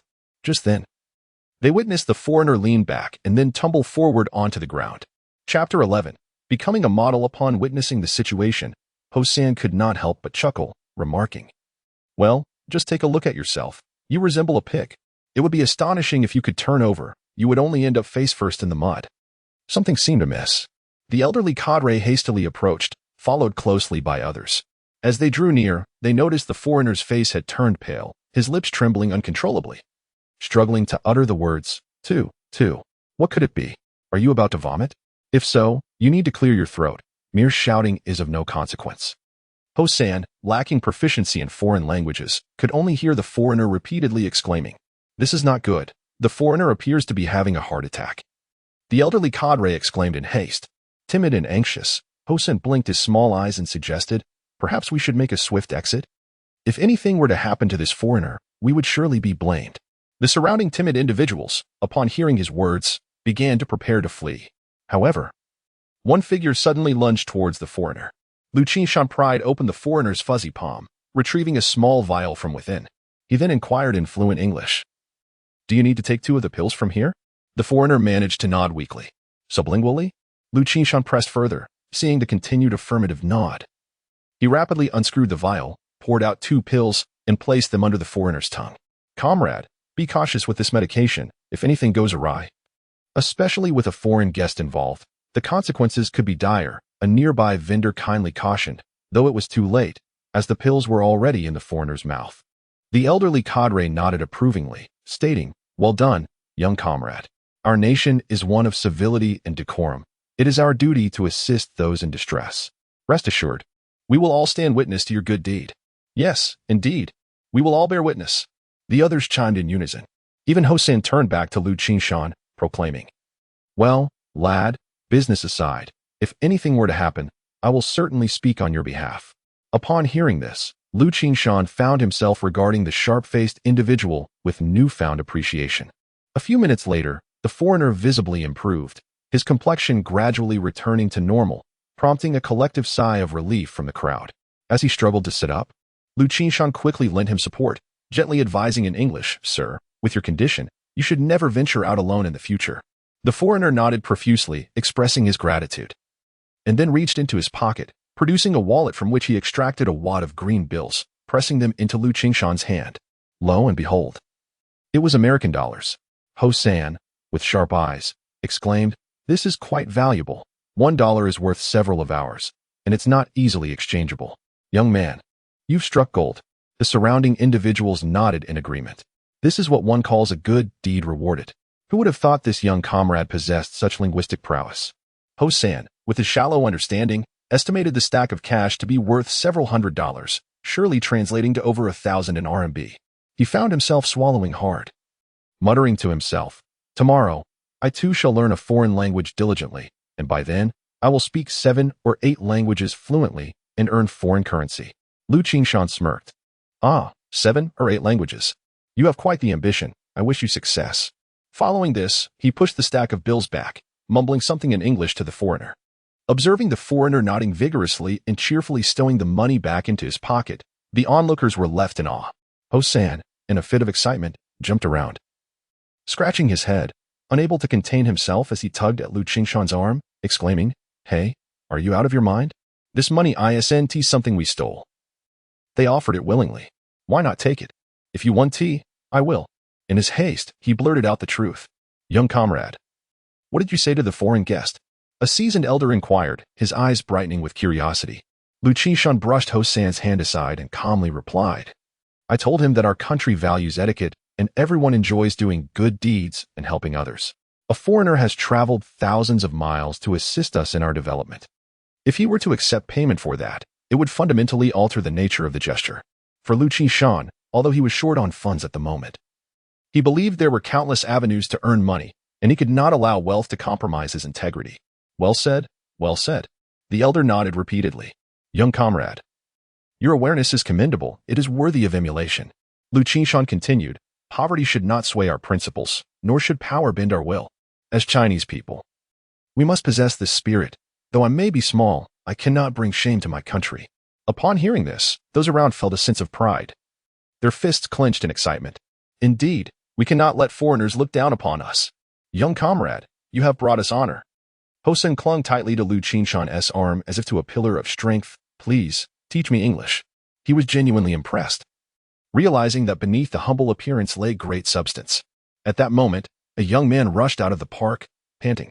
He was the driver assigned to the foreign guest by the factory, having just taken a restroom break when he heard the commotion about a foreign guest fainting. Terrified, he rushed over without even finishing up. Upon arrival, he saw Mr. Thomas standing there perfectly fine, listening to the excited recounting of the earlier scare.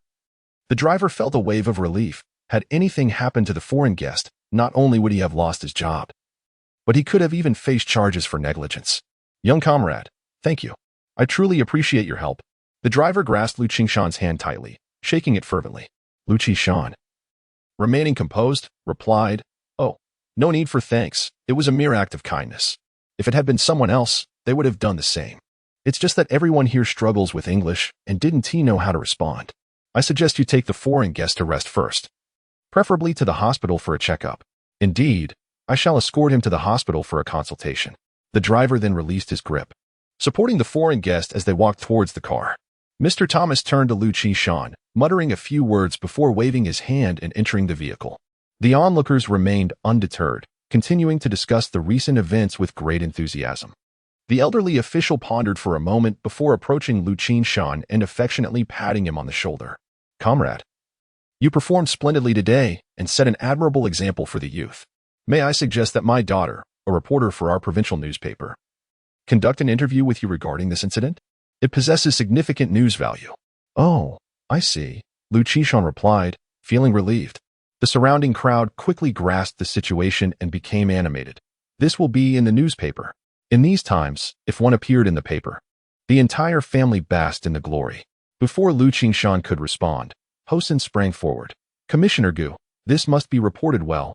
It brings us great pride. He then winked, adding, could you mention me to your daughter? I also helped support the foreign guest. Everyone saw that, right? You were just about to give the foreign guest a hard time, someone nearby retorted, causing Hosen to flush crimson. It would be rather difficult to refuse an interview. Liu Qingshan mused, feeling quite pleased. In this era, being a role model and appearing positively in the newspaper could yield numerous unseen benefits, serving at the very least as a protective charm. One must recognize that the process of reform and opening up is seldom smooth, with its share of ups and downs. Carrying the title of a progressive youth offered considerable security. With this thought in mind, he humbly exchanged a few words with Commissioner Gu before leaving his lodging address. The enthusiastic elderly official departed in high spirits. As the crowd gradually dispersed, Liu Qingshan prepared to leave, only to be accosted by Hosen. Young man, that clivia you have surely isn't meant for gifting. Otherwise, it would have already been taken home. I'm not exaggerating. Throughout Spring City, I am well acquainted with the clivia trade. If you find a discerning buyer, selling it for 1 or 2,000 would be effortless. Very well, 2,000 it is. You may take it, Liu Qingshan replied, feeling somewhat assured. Hosen chuckled awkwardly, rubbing his hands together. Young man, I'm a bit short on funds at the moment. I truly don't have that much money. As Liu Qingshan prepared to depart, he swiftly opened his arms to block the way, exclaiming, don't rush off. I can introduce you to a significant client, ensuring you fetch a handsome price. However, before he could stipulate his conditions, a pair of hands seized his neck, nearly lifting him off the ground. Immediately, a boisterous voice erupted in his ear. Hosen, you've got some nerve to bully my brother Gongzi. Hosen, whose legs flailed helplessly on the ground, pleaded for mercy. No, Gongzi. Let us talk this out. Observing Hosen's face turning crimson, Liu Qingshan hastily gestured to Liu Qingshan. Brother Gongzi, it's all right. Please let him go. Gongzi released his grip, delivering a swift kick to Hosen's backside, while commanding, speak. Were you trying to swindle someone again? Rubbing his sore posterior, Hosen grimaced. How could I possibly deceive a young lad? Gongzi, you missed it. Your brother here is simply extraordinary. Oh, really? Gongzi inquired, intrigued. As Hosen embellished the tale of Liu Qingshan rescuing the foreigner, Liu Qingshan's face lit up with admiration.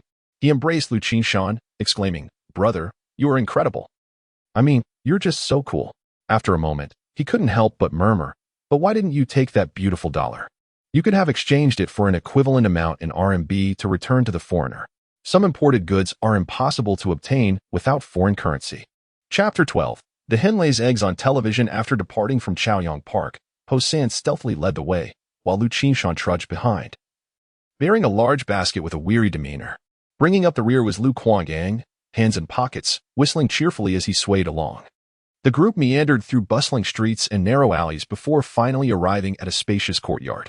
Upon spotting the plastic greenhouse set up within, Liu Qingshan's eyes sparkled with intrigue. After more than an hour, the trio emerged from the courtyard, their formation markedly transformed. Liu Qingshan, standing tall in the center, still bore the now empty flower basket on his back. To his left, Hosen's small eyes gleamed with excitement, while to his right, Liu Qingshan had ceased whistling, his previous swagger replaced by a dazed demeanor, as if caught in a waking dream. As they walked for a considerable distance, Liu Qingshan seemed to regain his senses, grabbing Liu Qingshan's arm with fervor, exclaiming, brother, you've struck gold. Hosen's eyes were alight with enthusiasm.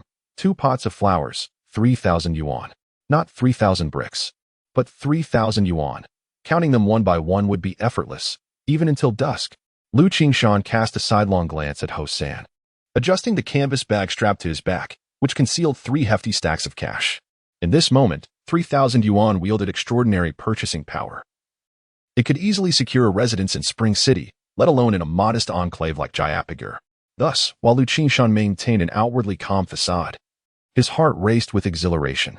With this money, he could restore his grandfather's eyesight, prepare a dowry for his elder sister, alleviate his mother's burdensome toil, and set forth on a path to prosperity. This was a sum capable of altering destinies, perhaps in some cosmic way. His father was watching over the family through this serendipitous fortune.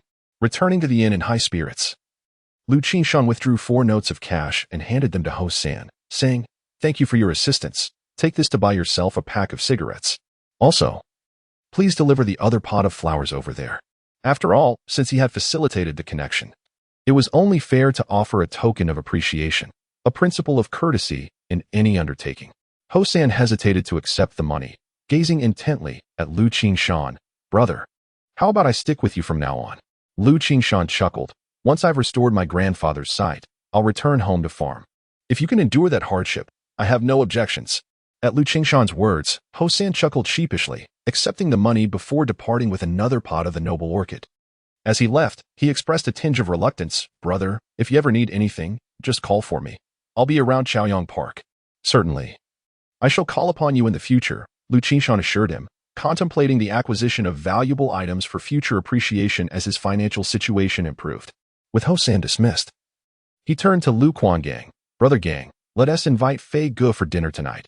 I'll treat you both, and be sure to bring Xiaomei along." "All right," Liu Qingshan replied with enthusiasm as he set off. The events of the past few days had convinced him that this young brother was indeed capable, and he foresaw considerable benefits in the future.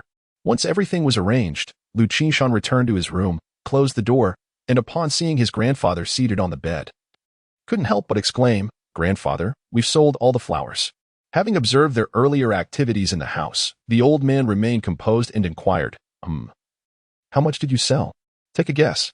Liu Qingshan teased, his face alight with joy. "Given your exuberance, it must have been a substantial amount, around 200, perhaps?" The old man speculated cautiously. "Too little. Try again. 500? Still too little. 1,000. Liu Shikui's voice trembled slightly. "Triple that amount," Liu Qingshan declared without hesitation. Startled, Liu Shikui's body shuddered, his squinting eyes widening in disbelief. "What? Qingshan, how much did you say?" Liu Qingshan leaned closer, patting his grandfather's back. "Grandfather, we sold a total of 3,000. Now, you must agree to get your eyes treated, right?" Liu Shikui trembled again, his voice choked with emotion, tears streaming down his face. This must be your father's blessing, allowing us to acquire this fortune. We must treat it. This is Zijing's filial piety. And thanks to your cleverness, we have not squandered this opportunity. Grandfather, please don't cry. It's not good for your eyes," Liu Qingshan urged, quickly attempting to comfort him. "Tonight, I will have a proper discussion with Fij and strive to arrange for you to be admitted to the hospital by tomorrow." After a moment, Liu Shikui declared with newfound seriousness, "Qishan, gather your things. We are leaving immediately." "Leaving? Where to?" "Grandfather, you mustn't change your mind. We can't go home until your eyes are treated," Liu Qingshan insisted, shaking his head.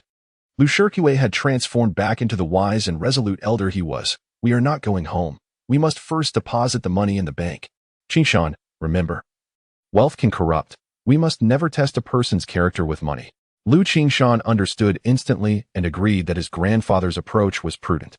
He could not be certain whether the recently acquainted Liu Qingshan and Fij would harbor ulterior motives due to this considerable sum. As for individuals like Ho-san, the uncertainty was even greater. "All right, let us go deposit it," Liu Qingshan said, leading his grandfather out of the house. They inquired with the service staff and took 2 bus rides before finally locating a bank. At that time, only the People's Bank existed. It was not until 1984 that the Industrial and Commercial Bank was established, with the People's Bank independently assuming the functions of a central bank. The old, sturdy concrete building appeared solid, with windows secured by heavy iron bars that offered a formidable barrier. The bank's entrance was desolate, with scarcely anyone coming or going. Liu Qingshan understood. In these times, families generally had little surplus money, and even if they had some savings, they were hesitant to entrust it to the bank. What if the bank were to collapse one day? Thus, possessing a modest savings, it seems far more prudent to conceal it within the confines of one's home. This sentiment resonates with many, which perhaps elucidates the bank's rather subdued atmosphere. However, to label it as merely subdued would be an understatement. A small table was set up at the entrance, upon which rested a tape recorder, emitting a cacophony of promotional announcements. Liu Qingshan leaned in to listen, discovering a call to the masses to enthusiastically deposit their savings. As he approached, he noticed a billboard nearby. adorned with a cartoon illustration. At its center stood a large hen, emblazoned with the word savings in bold letters. A few individuals were seen entering through the hen's beak, only to emerge moments later, cradling televisions, washing machines, and other substantial items. Such misleading advertisements from the bank indeed stirred a flicker of desire to save among onlookers. Leading his grandfather inside, Liu Qingshan encountered a row of windows secured with iron bars, where only a handful of customers were engaged in transactions. This marked Liu Qingshan's inaugural visit to a bank in this era, and everything appeared novel to him. There was no need to queue. He promptly approached an unoccupied window. Peering inside, he was momentarily taken aback. Seated within was an elderly gentleman, adorned with a common blue hat of the time, wearing arm sleeves, and surrounded by coins, bills, and an ink pad. Notably, there was also an antiquated abacus. "Young comrade, here to make a deposit?" The kindly elder, donning spectacles, inquired. Liu Qingshan returned his gaze, nodded, and silently retrieved 3 bundles of banknotes from his canvas bag. In those days, anything exceeding 500 yuan was considered a substantial deposit. The elder could not help but scrutinize the young lad, as few could produce several thousand yuan at once in this era. Dressed like a rural dweller, Liu Qingshan nevertheless possessed an appealing countenance, particularly his strikingly spirited eyes. With a measured tone, the elder continued, "Young comrade, do you wish to deposit for a fixed term or a current account?" "Current account," Liu Qingshan responded without hesitation. This sum would need to be spent gradually. A fixed deposit was out of the question. The elder chuckled, "If you're not in a hurry to spend, a fixed deposit would be advisable. Currently, the annual interest rate for fixed deposits stands at 11.5. Are you aware of what that entails?" 11.5? Isn't that over 1%? How remarkably high. Liu Qingshan was genuinely astonished. This meant that if he were to deposit 3,000 yuan for a year, the interest alone would amount to several hundred yuan. Enough to purchase a television. Yet, he resolved to exercise restraint. This money was earmarked not only for his grandfather's medical expenses and his elder sister's dowry, but also as a foundation for his entrepreneurial endeavors. It certainly could not languish in the bank, merely accruing interest. Liu Qingshan opted to deposit 2,500 yuan, using his grandfather's name for the passbook.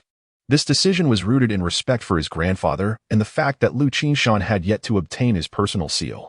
The personal seal, crafted from acrylic, bore his name and served as a form of identification in an era devoid of identification cards. A mere impression of the seal would signify one's identity. In various scenarios such as distributing grain in production teams, collecting returned grain, or conducting transactions at the post office and credit unions, a hand stamp is invariably required. Without the hand stamp, one cannot withdraw remittances from the post office. During his university days, Liu Qingshan faced a similar predicament. Ultimately, he resorted to crafting a makeshift stamp from an eraser in order to access his funds. Once the deposit was successfully processed and the passbook securely entrusted to his father, the two of them exited the bank with a sense of relief. Upon reaching the bank's entrance, Liu Qingshan couldn't help but smile slightly at the cartoon depicting a hen laying eggs on television. Indeed, this advertisement was far from misleading. Chapter 13. A vast world with great opportunities. As the two left the bank, they noticed the sun was nearing its zenith. Liu Qingshan scanned the surroundings and remarked, "Grandfather, ahead lies the agricultural university. It seems that Grandpa Wang's home is nearby. Let us first pay a visit to old Wang. Staying at an inn feels somewhat unsettling," suggested Liu Shirkuei. "You see, when one is without wealth, one travels light and can even sleep by the roadside without concern. Yet once one possesses riches, peace becomes elusive." While strolling, Liu Shirkuei suddenly remembered, "Qingshan, purchase a couple of fine bottles of liquor for Grandpa Wang. He enjoys a sip now and then." Arriving empty-handed would ultimately be rather impolite, and Liu Qingshan found himself unable to visit a state-run store. Although he had money, he lacked the requisite coupons. At that time, the economy was still centrally planned. Purchases required specific tickets. Meat necessitated a meat coupon. Grains required a grain coupon. Cigarettes needed a tobacco ticket. And larger items like bicycles demanded industrial vouchers. Even the simplest box of matches required a match coupon. Fortunately, in recent years, there had been a slight easing of restrictions, with a modest emergence of private enterprises allowing for purchases without tickets, albeit at slightly elevated prices. Thus, the concepts of standard pricing and bargaining began to take shape. After much effort, they managed to acquire 2 bottles of strong liquor and gathered some mountain goods before finally arriving at the gates of the agricultural university. Upon returning to the city, Professor Wang had been reappointed by the school and continued to contribute his expertise. After inquiring with the gatekeeper and making their way to the back of the university, they found the family quarters, eventually locating Professor Wang's residence on the third floor. At that time, there were no metal security doors, only wooden ones existed. After a few knocks, the door creaked open, revealing a sprightly elderly gentleman with meticulously combed hair and a pair of reading glasses perched on his nose. This was indeed Professor Wang, who appeared several years younger than during their last encounter in the village. He scrutinized Liu Qingshan, a hint of confusion in his eyes, and inquired, "Which department are you from? Did you not return home for the summer vacation?" "Old Wang," exclaimed the grandfather from behind, unable to contain his excitement. Liu Qingshan quickly stepped aside, and Professor Wang, initially taken aback, rapidly transformed his surprise into joy, exclaiming, "Old Liu." The two elderly gentlemen, collectively over 100 years in age, embraced tightly. Tears glimmered in Professor Wang's eyes as he patted Liu Shikui's back repeatedly, saying, "Old Liu, how wonderful it is that you could come. I often dream of returning to Jiapagu and seeing our fellow villagers." This was a heartfelt reunion. The farmers were genuine. And during the time when Professor Wang and his wife were sent down to the countryside, the villagers had extended their kindness. Though the offerings were modest, a few eggs, a basket of vegetables, they warmed the heart. True friendship forged in adversity is most precious. After a tender moment, the old friends finally parted. Professor Wang gazed at Liu Qingshan and smiled. "You must be little Qingshan. Ha, you've grown. How wonderful." "Hello, Grandpa Wang," Liu Qingshan replied affectionately, recalling the many stories he had heard from this dear elder during his childhood. Moreover, it was through him that he had the opportunity to study foreign languages. Upon entering the room, one is greeted by a simple yet dignified arrangement: two faux leather armchairs flanking a modest tea table, accompanied by a wardrobe and a 5-drawer chest.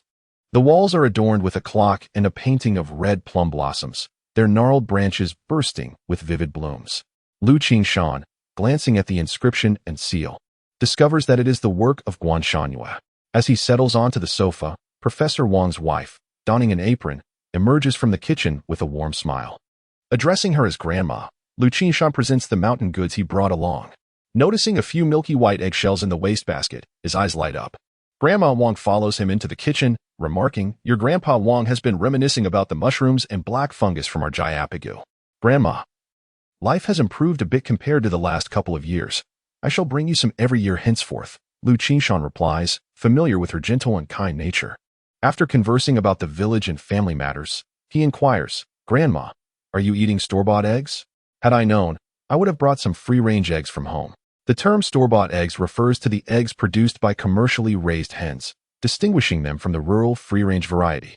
Grandma Wang, while preparing the meal, explains, "It was your Grandpa Wang's school that introduced a batch of egg-laying hens, claiming they have a high production rate and are meant for promotion." Nodding in understanding, Liu Qingshan cheerfully assists the elderly lady in picking vegetables. In the living room, the two seniors are engaged in lively conversation. Upon learning that Jiapagu had distributed land to households last year, invigorating everyone's enthusiasm, Professor Wang feels quite pleased. He then expresses concern for Liu Shikui's eyesight. And upon discovering that Liu Qingshan has come to treat his vision, his joy increases. That lad, since childhood, has been filial. This afternoon, I will help you contact the hospital. Old friend, our nation's development is flourishing. You must keep your eyes wide open to witness it. At that moment, Liu Qingshan emerges from the kitchen with a thermos, refilling the seniors' cups. Grandpa Wang, I met a friend yesterday who mentioned he could introduce me to the factory's general hospital. Oh, that's even better. The medical standards there surpass those in the city, Professor Wang replies, growing even more delighted. The conversation soon shifts back to Liu Qingshan. After responding to Professor Wang's inquiries, he asks, Grandpa Wang, I heard from Grandma that your school has introduced egg-laying hens. My family is also considering venturing into poultry farming. And if successful, we could promote it in Jiapagu. Professor Wang, with a smile, assesses the young man, surprised by the insight of a village boy. It is noteworthy that most farmers today lack such awareness. Their mindset typically revolves around tending to their modest plots and raising a few chickens for supplemental income. Such an endeavor deserves support, he affirms without hesitation. When you and your grandfather return, take a batch of chicks and a couple of breeding hens with you. With breeding hens, it would indeed be akin to cradling a hen that lays golden eggs. Delighted beyond expectation, Liu Qingshan inquired, Grandfather Wang, does your school have any books on plastic greenhouses? I am keen to explore this. Though he was young, his ambitions were considerable, which was indeed commendable and warranted support. Professor Wang nodded in agreement once more. Furthermore, Grandfather Wang, our Jayapagu area has an abundance of low-lying land. The crops we plant often yield poorly. I am pondering whether we could convert dry fields into rice paddies and experiment with cultivating rice. However, we also lack technical support. Liu Qingshan was quite forthright, posing question after question. Professor Wang, increasingly astonished, finally pointed at Liu Qingshan with a smile, saying, "Ah, you little rascal. You didn't come here merely to visit this old man. You've come to raid my knowledge." Despite the jest, he recognized the importance of addressing serious matters. Professor Wang no longer regarded Liu Qingshan as merely a child. He invited him to sit on a nearby stool and began, "Little Qingshan, your ideas are quite commendable. The chairman once remarked that in a vast world, there is great potential for accomplishment." Liu Qingshan nodded in agreement. "Indeed, Grandfather Wang. Our country has embraced reform and opening up, and the transformations in cities are remarkable. Rural development must keep pace as well. We must pursue both primary and secondary industries together. Especially in secondary industries, if done well, everyone's lives will flourish." With a chuckle, Professor Wang teased, "You're not aspiring to be the village chief of Jayapagu, are you? Theoretical discussions seem to come easily to you." This elicited a hearty laugh from him. He then cast an envious glance at Liu Shirkue, saying, "Old Liu, your family has a successor." Grandfather Wang beamed with pride. For nothing pleased an elder more than seeing their descendants thrive, though he remained modest, replying, "Little Qingshan just graduated from junior high this year. We are uncertain if he can even gain admission to high school." Without hesitation, Professor Wang countered, "Look at this clever lad. He will undoubtedly succeed." Liu Qingshan eagerly seized the moment, attributing his success to Professor Wang's excellent teaching, which laid a solid foundation for him. Upon hearing this, Liu Shirkue joined in, "Indeed. Old Wang, if it weren't for your instruction in English, how would this boy be able to converse in a foreign tongue? Just this morning, he even assisted a foreign guest." He recounted the events with precision, leaving Professor Wang astounded, though a twinge of regret flickered in his heart. "I did teach this child English, didn't I? I believe I only covered pinyin," he mused, reflecting on the passage of time and how memory fades as one ages. Professor Wang, having reconciled his recollections, regarded Liu Qingshan with newfound warmth. "You are, after all, a half-student." Liu Qingshan felt a great sense of joy, thinking to himself that he had finally redeemed himself in this regard. Professor Wang continued, "Both poultry farming and greenhouses pose no issues. However, regarding your proposal for rice cultivation, our school has yet to embark on such a project. The growth cycle for rice is relatively long, and in the cold northeast, cultivating rice presents numerous challenges." After a moment of contemplation, Professor Wang added, "Nevertheless, in recent years, the techniques for drought-resistant rice cultivation have made significant progress. Especially notable is old Su from Heilongjiang, Su Yirong, who is an expert in this field. When the time comes, I shall write you a letter of introduction. If you find yourself with some leisure, you may seek counsel from the esteemed Su Yirong." Upon hearing this name, Liu Qingshan could not help but feel a deep respect. As the saying goes, in the south, there is Long Ping. In the north, there is Yirong. Su, an expert in cold region rice cultivation, remains relatively obscure. Much like the adage suggests, among 100 individuals who consume rice, there may be 99 who are unaware of Su Yirong, yet among 100 rice cultivators, 99 are certain to recognize him. Liu Qingshan holds a genuine reverence for such an elder, for he has indeed partaken of the rice that Su has meticulously developed. "All right. Let us pause this discussion and partake in our meal," Mrs. Wang announced as she emerged from the kitchen. Liu Qingshan quickly stepped aside, assisting her in serving the dishes. The table was adorned with 4 dishes and a soup, stir-fried pork with black fungus, scrambled eggs with chives, a refreshing salad, and the pièce d'assistance, a generous bowl of braised pork. The braised pork shimmered enticingly, emanating a mouth-watering aroma that stirred one's appetite. "Old Liu, my dear friend, we must indulge today," Professor Wang declared, rising to fetch a bottle of wine from the cabinet. Upon opening it, the rich fragrance of the wine filled the room. After pouring 2 glasses, he advised Liu Qingshan, "Xiaoshan, you have an interview to attend this afternoon. It would be wise to refrain from drinking and perhaps opt for some soda instead." Liu Qingshan grinned, "Matai, the 1982 vintage. I too wish to savor it." Chapter 14. Do you believe me? As Liu Qingshan exited Professor Wang's residence, the 2 elderly gentlemen were still savoring their drinks in small cups. Thus, he silently resolved that once he had earned sufficient money, he must store a substantial supply of marital liquor. It is noteworthy that in the early 1980s, the factory price of Mao was merely 7 or 8 yuan, with retail prices hovering around a mere dozen yuan. It was not until after 1986 that prices began to soar, culminating in the phenomenon of flying fairy Mao reaching remarkable heights. Upon taking the bus back to the inn, the attendant informed him, "Comrade, a reporter is waiting for you." Liu Qingshan hurried back to his room. "Hello, you must be Sister Gu. I apologize for keeping you waiting." Upon entering, he flashed a bright smile and extended his hand in greeting. The female reporter before him appeared to be in her late 20s. Clad in a well-fitted dress with a lengthy hem, she wore spectacles, and her hair was styled in subtle waves, cascading naturally, exuding an intellectual beauty. Gu Yaya scrutinized the youthful figure before her. His attire was quite worn, patched yet impeccably clean. His face retained a youthful innocence, characterized by delicate features, a slight smile, and clear, unclouded eyes, devoid of the ignorance or arrogance she often encountered. He struck her as an exceptionally unique young man, somewhat akin to sunlight filtering through a window, imparting a sense of comfort. "It's all right. I just arrived not long ago as well." Following a brief exchange of pleasantries, the interview commenced. Gu Yaya took her seat at the table, notebook and pen in hand, and posed her first question. "I hear your English is quite good. Could you introduce yourself in English?" Liu Qingshan smirked slightly. "Sister, it seems you harbor some doubt. All right, then, let me introduce myself. It's no challenge at all. My name is Liu Qingshan, and I come from—" "Wait, you're speaking too fast. I couldn't jot that down," Gu Yaya interjected, tucking a few stray strands of hair behind her ear to mask her momentary embarrassment. Journalists are trained in shorthand, but it was not the pen lagging behind. Rather, it was her ears that struggled to keep pace. Her English proficiency was moderate, yet the young man before her spoke with such fluency that it flowed effortlessly, akin to water cascading from a jug, leaving her struggling to keep up. "Sister Gu, let us converse in our native dialect. It feels more intimate," Liu Qingshan suggested, fully aware of the situation. At that moment, Gu Yaya's competitive spirit dissipated. She smiled and nodded, and the two engaged in a lively dialogue. As a prominent reporter for the provincial newspaper, Gu Yaya had interviewed numerous individuals, including many influential figures. However, none of those encounters had been as delightful as today's. The young man's wit often elicited laughter from her. Liu Qingshan skillfully managed the rhythm of the interview, effortlessly crafting an image of himself as a diligent student of foreign languages, whose skills would prove invaluable at critical junctures.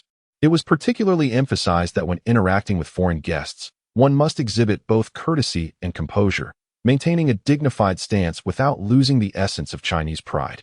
Upon hearing this, Gu Yaya found herself nearly bursting into applause, however, adhering to the rigor expected of a journalist.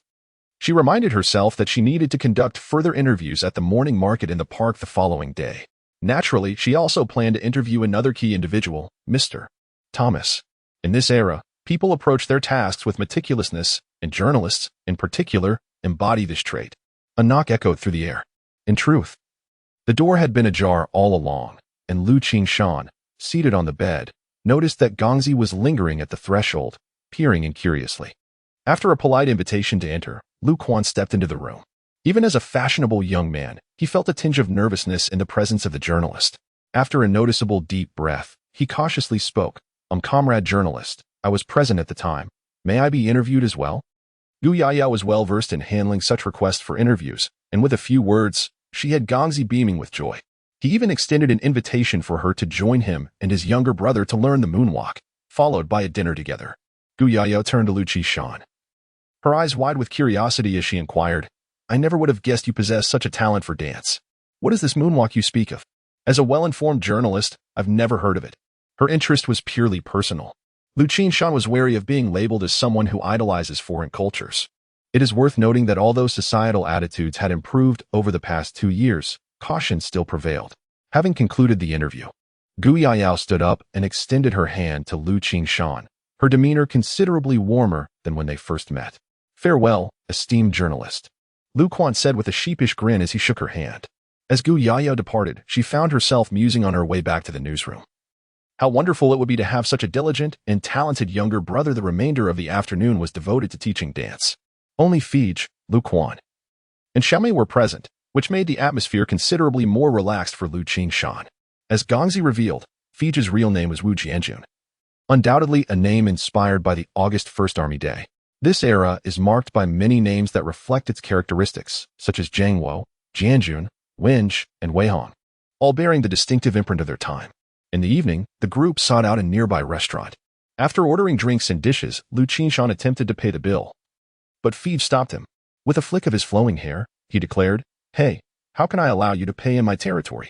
Lu Quan chuckled, shaking 3 fingers in front of him, and said, "Feej, our brother Qingshan is now quite prosperous. He sold several pots of flowers this morning, earning a total of 3 tsingzi." In local dialect, 8 tsingzi refers to 1,000 yuan. Observing Feej's astonishment, he continued, "Moreover, he even rescued a foreigner, and reporters came to interview him. I tell you, our little brother is quite impressive." Fei Gu could not help but reassess Liu Qingshan, awkwardly uttering, "Not bad. That's quite cool." Nevertheless, he refrained from asking Liu Qingshan to settle the bill, instead deflecting it by suggesting they could arrange it the next time they visited Liu Qingshan. Grateful for the saved dining expenses, Liu Qingshan readily handed over the 2 prepared large front doors to Fei Gu and Lu Guanggang. This time, Fei Gu accepted without hesitation. During the gathering, everyone agreed to meet the next morning to take the old man for a medical consultation. Having acquaintances certainly facilitates matters. Liu Qingshan felt a mix of excitement and gratitude, appreciating the camaraderie of Fei Gu and Lu Guanggang.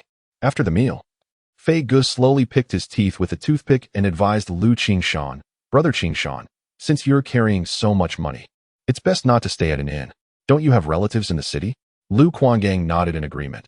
These past 2 years have indeed been peculiar. The situation grows increasingly unstable, and there are more fugitives. Some major cases seem to erupt like a fountain. Upon hearing this, Liu Qingshan felt a jolt of realization.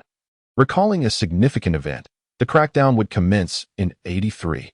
The crackdown left an indelible mark on people's memories. Who could withstand the might of the storm? He recalled that the crackdown was set to begin in August, and now it was only July, just a month away. Scanning the surroundings and noticing the absence of other patrons, Liu Qingshan leaned forward, lowering his voice. "Do you two believe in me?" "Of course, Qingshan. With your capabilities, how could we not?" Lu Guanggang's admiration was nearly blind, and Fei Gu nodded affirmatively. "That's good to hear. I believe society cannot remain in disarray indefinitely. The authorities will surely implement a rigorous rectification." Liu Qingshan clenched his fists and thrust them forward. Just then, Gongzi, who had been listening intently, was startled, leaning back so forcefully that both he and his chair toppled over with a loud crash. Liu Qingshan hurried to help him up, and Gongzi mumbled, "What does that have to do with us? Isn't dancing acceptable?" "Ah, don't say that."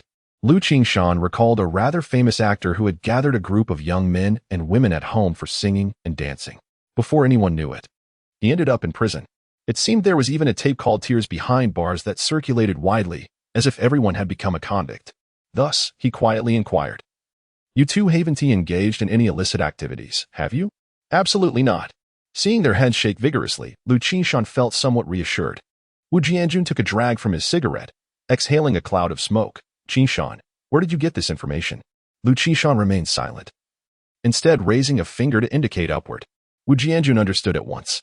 Clearly, there were connections at a higher level. Otherwise, how could a rural boy speak English and perform the latest foreign dances? Consequently, Liu Qingshan's words warranted serious consideration. He extinguished the cigarette and remarked, "Caution is key. During this period, Gongzi, you ought to lay low. Tomorrow, swiftly change your attire and approach your work diligently, instead of adopting a haphazard attitude." Gongzi merely pouted, evidently disinterested. As he leaned in closely with Xiaomei, their heads nestled together, giggling playfully. Liu Qingshan, however, spoke earnestly, "Brother Jianjun, my grandfather and I have come to the city for medical treatment. Being unfamiliar with this place, encountering kind-hearted individuals like you and Gongzi has been a blessing. I need not elaborate on my gratitude. I merely wish to remind you that with the favorable policies from above, our nation is poised for rapid development. If we do not educate ourselves and keep pace with the times, we shall inevitably be left behind." Wu Jianjun glanced over with admiration, noting, "Do not underestimate this young man. Despite his youth, he possesses a broad perspective and great ambition. He is destined for significant achievements." Reflecting on his own past, Wu Jianjun shook his head and sighed. "During my school years, I was caught in a tumultuous period and did not receive a proper education. Now, it seems too late to learn." "Not at all. It is never too late," Liu Qingshan urged, leaning in closer. "I have heard that there are intentions to establish trade with the Russians, which presents a tremendous opportunity. Is that true? Wu Jianjun responded, excitement creeping into his voice. He was not one to remain idle. If there were prospects for profit, he would certainly want to explore them. Thus, all we need to do is dedicate ourselves to mastering the Russian language over the next couple of years. When border trade opens up, wealth will flow abundantly. It will be a land of opportunity, dependent solely on our ability to seize it. Liu Qingshan smiled, genuinely grateful for Wu Jianjun's assistance with his grandfather's matters. And he was eager to illuminate a promising path for him. Learning is imperative, Gongzi. You must join us. Learn what? Dancing? Come on. I know a lively dance venue. Upon hearing just part of the conversation, Gongzi sprang up, brimming with excitement, only to receive a playful knock on the head from Wu Jianjun. Chapter 15. Greetings to Andy. At the break of dawn the following day, Liu Qingshan once again shouldered his burdens, which seemed to have multiplied with various odds and ends, towels, soap, wash basins, luggage, bedding, and even a plastic hot water bottle. Behind him, Professor Wang leisurely followed, guiding Liu Shirkuei along. Ah, Qingshan, are you off to the west to seek scriptures? Guzi, waiting downstairs, exclaimed with a carefree grin. Liu Qingshan found himself in a predicament. Heading to the hospital felt akin to moving house. Moreover, Grandpa Wang and Grandma Wang were exceedingly warm-hearted, having prepared everything the night before, and he could not bear to disregard their thoughtful intentions. He transferred the load onto Guzi's shoulders and waved farewell to Professor Wang and Grandma Wang. Grandpa Wang, Grandma Wang, you may head back now. Professor Wang patted Liu Shirkuei's arm, saying, Old Liu, we shall visit you tomorrow. Grandma Wang cheerfully added, Do hurry and have your eyes treated. When we return to Jiapi Ditch, you must take us around. Agreed. Liu Shirkuei nodded vigorously, and with his grandson's assistance, he stepped into the morning light, moving toward a brighter future. After walking a short distance, Liu Qingshan noticed Guzi grinning widely, clearly enduring the burden with great discomfort. Consequently, he switched the load back to himself. The sun had just risen high in the sky, casting a warm glow that enveloped them. Naturally, Liu Qingshan's spirits soared as well. Grandpa could finally undergo surgery without the fear of blindness. The more he pondered, the merrier he felt, and he found himself humming a tune, I carry the load. You guide the horse, welcoming the sunrise. Haha. Guzi behind him erupted into laughter. What is so funny about that? In 2 years, this song will be known throughout the streets. Guzi could hardly contain himself. Qingshan, while you carry the load, I'll be leading your grandfather. Liu Qingshan, scratching the back of his head, quickened his pace. The trio boarded a bus, which was crowded with commuters at this morning hour, the streets a sea of bicycles. As they approached the factory district, the density of bicycles increased significantly. Through the bus window, Liu Qingshan observed the factories and buildings lining the roadside, marveling inwardly, how grand. This place is among the largest factories in the country, boasting comprehensive facilities, residential areas, department stores, schools, and employee hospitals, as well as cultural centers for workers. It resembled an independent little kingdom. No wonder the workers cycling by, their handlebars laden with lunchboxes, wore expressions of pride and superiority. One could assert that once one enters the factory, worries for a lifetime would dissipate, with every aspect of life meticulously arranged from cradle to grave. The unit provides housing, medical care through hospitals, full reimbursement for employees, half for their families, schools for children's education, and even a seamless transition for the next generation upon retirement. To put it succinctly, even in death, the factory would take responsibility for organizing memorial services and cremation. It is a comprehensive service system, which is why workers in this era can be deemed the happiest of all. Upon alighting at the station of the General Hospital, Liu Qingshan began to glance around. Where is Brother Fei? Why is he still not here?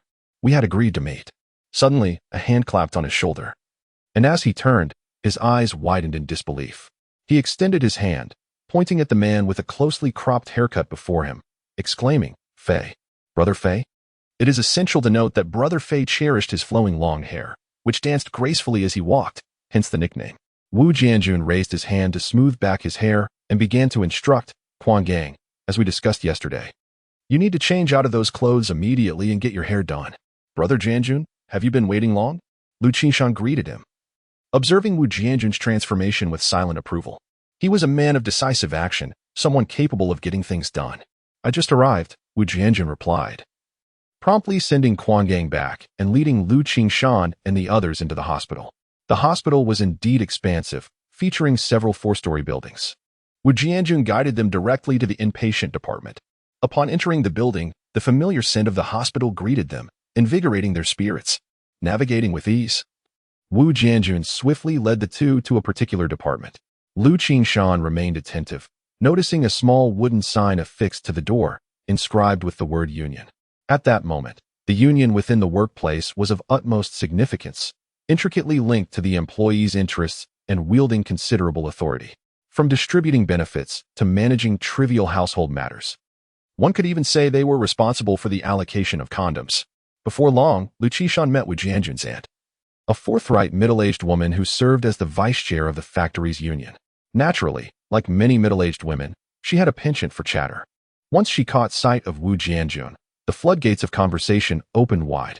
She spoke at length, starting from his new hairstyle and meandering through topics of finding a partner. Had Wu Jianjun not mentioned the matter of his health, she might have even meticulously arranged when her sister, Wu Jianjun's mother, could expect to hold her grandchild. "Hello, Auntie."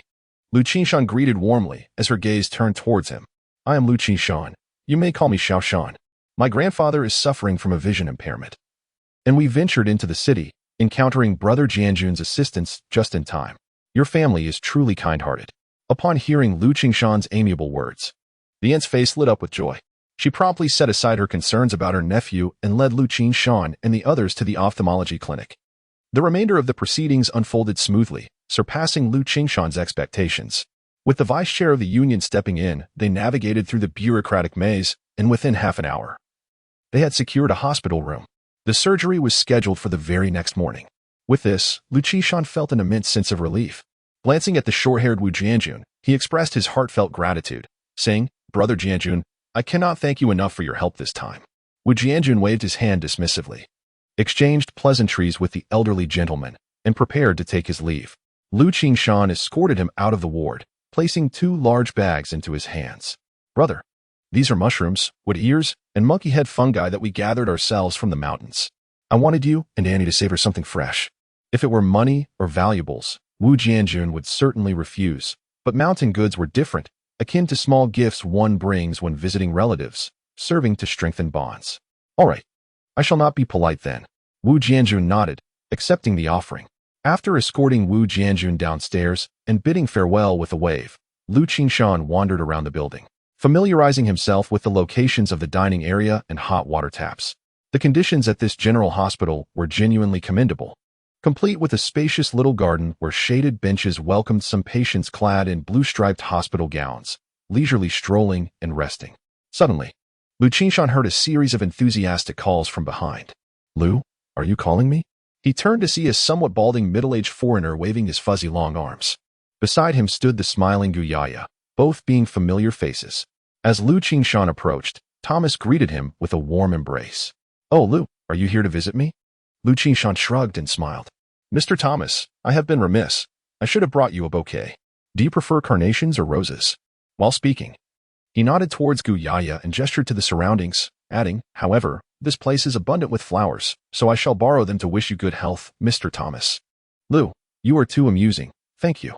Thomas responded with delight, feeling that Liu Qingshan was unlike many Chinese individuals he had encountered. There was no hint of awkwardness or shyness in him, only a composed and carefree demeanor. Thus, he pulled Liu Qingshan to sit on a bench, where they engaged in lively conversation, inadvertently leaving Gu Yaya, the esteemed journalist, sidelined, watching the young man converse animatedly with the foreign guest. Gu Yaya felt a twinge of jealousy, the more so admiration. This lad possessed the makings of a diplomat. Nonetheless, she playfully shot Liu Qingshan a reproachful glance. "You've stolen my interview subject."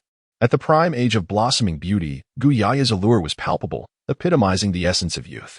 Thomas, with arms wide open, exclaimed, "Wow, Gu. You are absolutely stunning, even more beautiful than these flowers."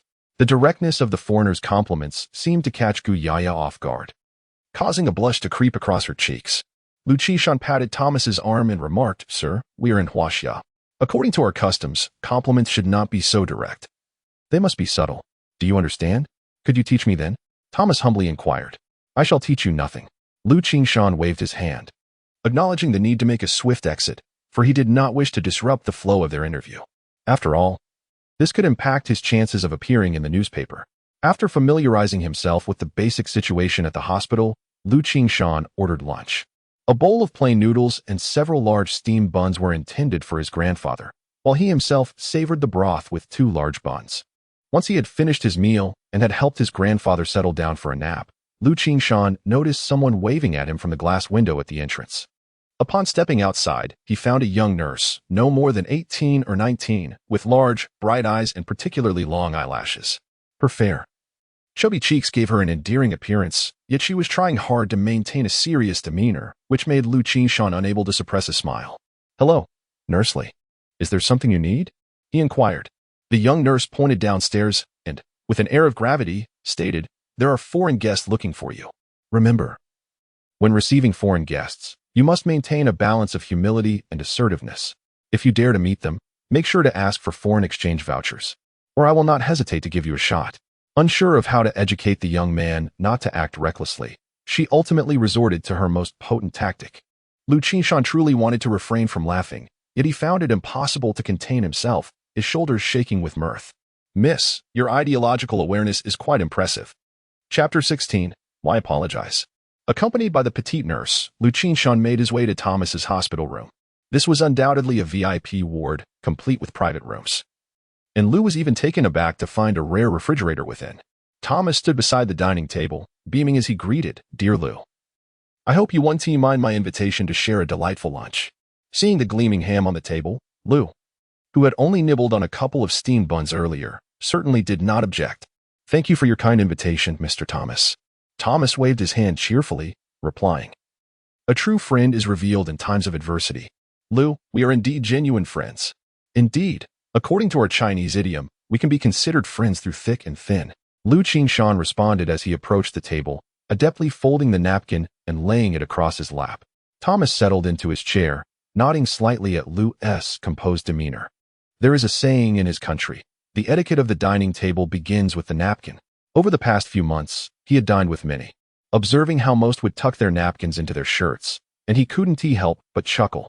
In their culture, only children did that to prevent food from splattering on themselves. However, it appeared rather ludicrous when adults adopted such a practice. Once, he had been invited to dinner by an engineer from his factory, and he noticed the engineer's grandson, only 2 or 3 years old, sporting a similar item around his neck. Upon inquiry, he learned it was called a bib. Thomas understood then. This was the origin of the practice. Now, observing Liu Qingshan's demeanor, it was evident that this was not his first experience with Western dining. The round-faced, big-eyed Nurse Li began to arrange the cutlery, and when she approached Liu, she shot him a glare, her eyes brimming with a hint of menace. People of her time were never lacking in a sense of justice.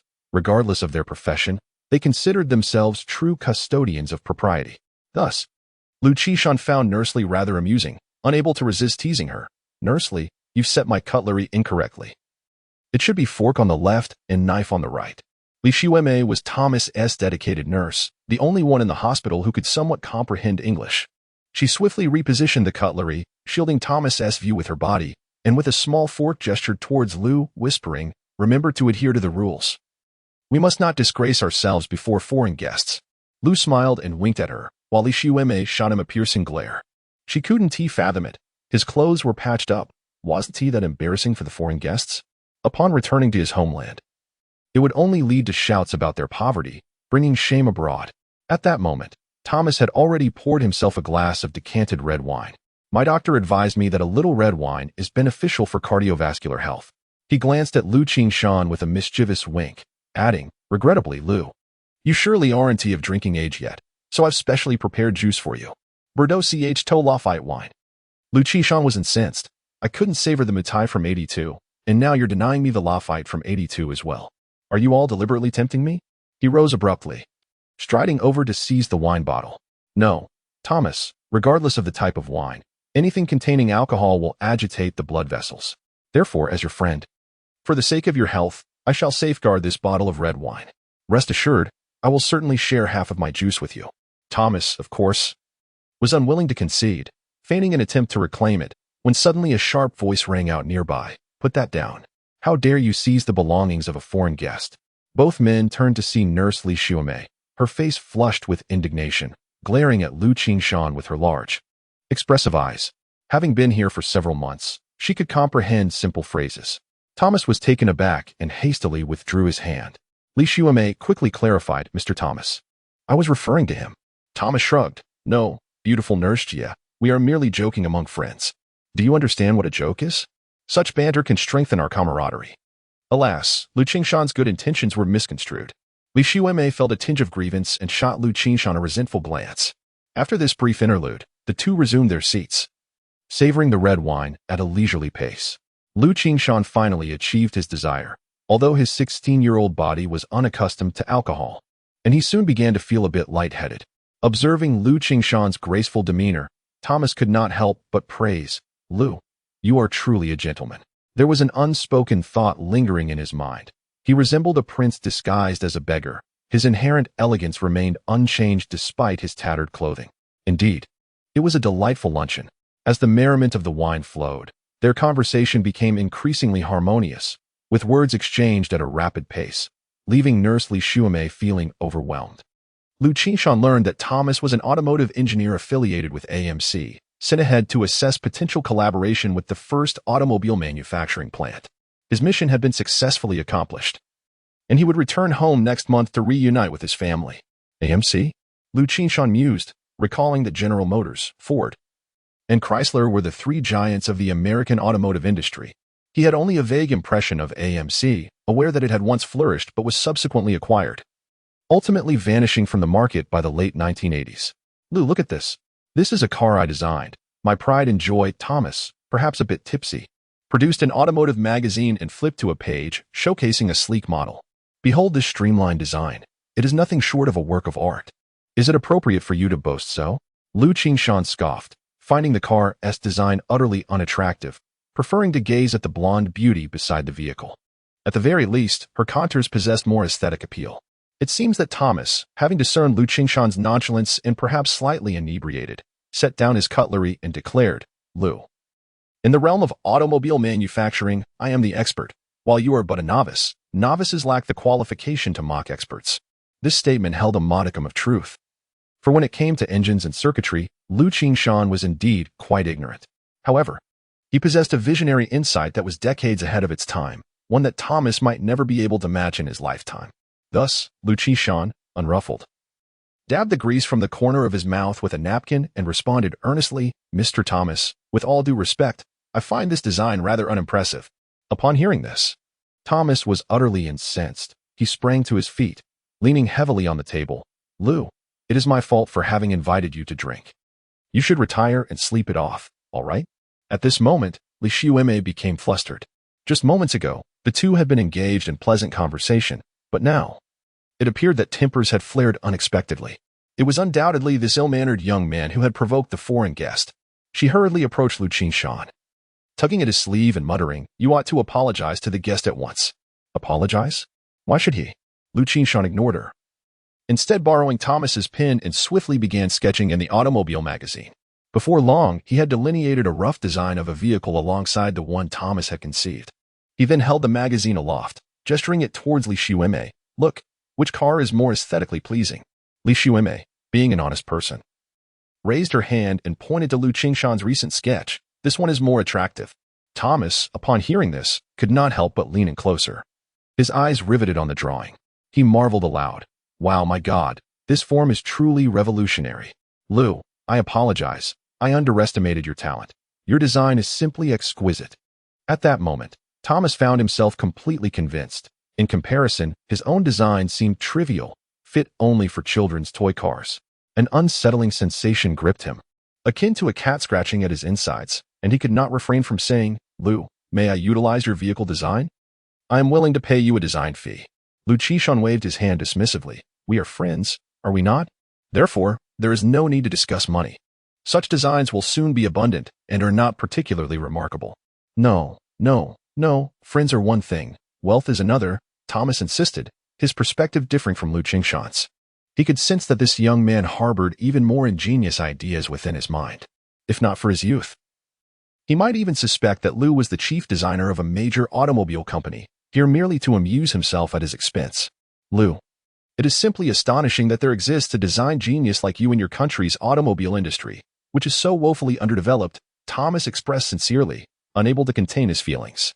Liu Qingshan smiled in response, My friend, My country is rapidly advancing. In just a few decades, it may very well become the world's leading automobile consumer market.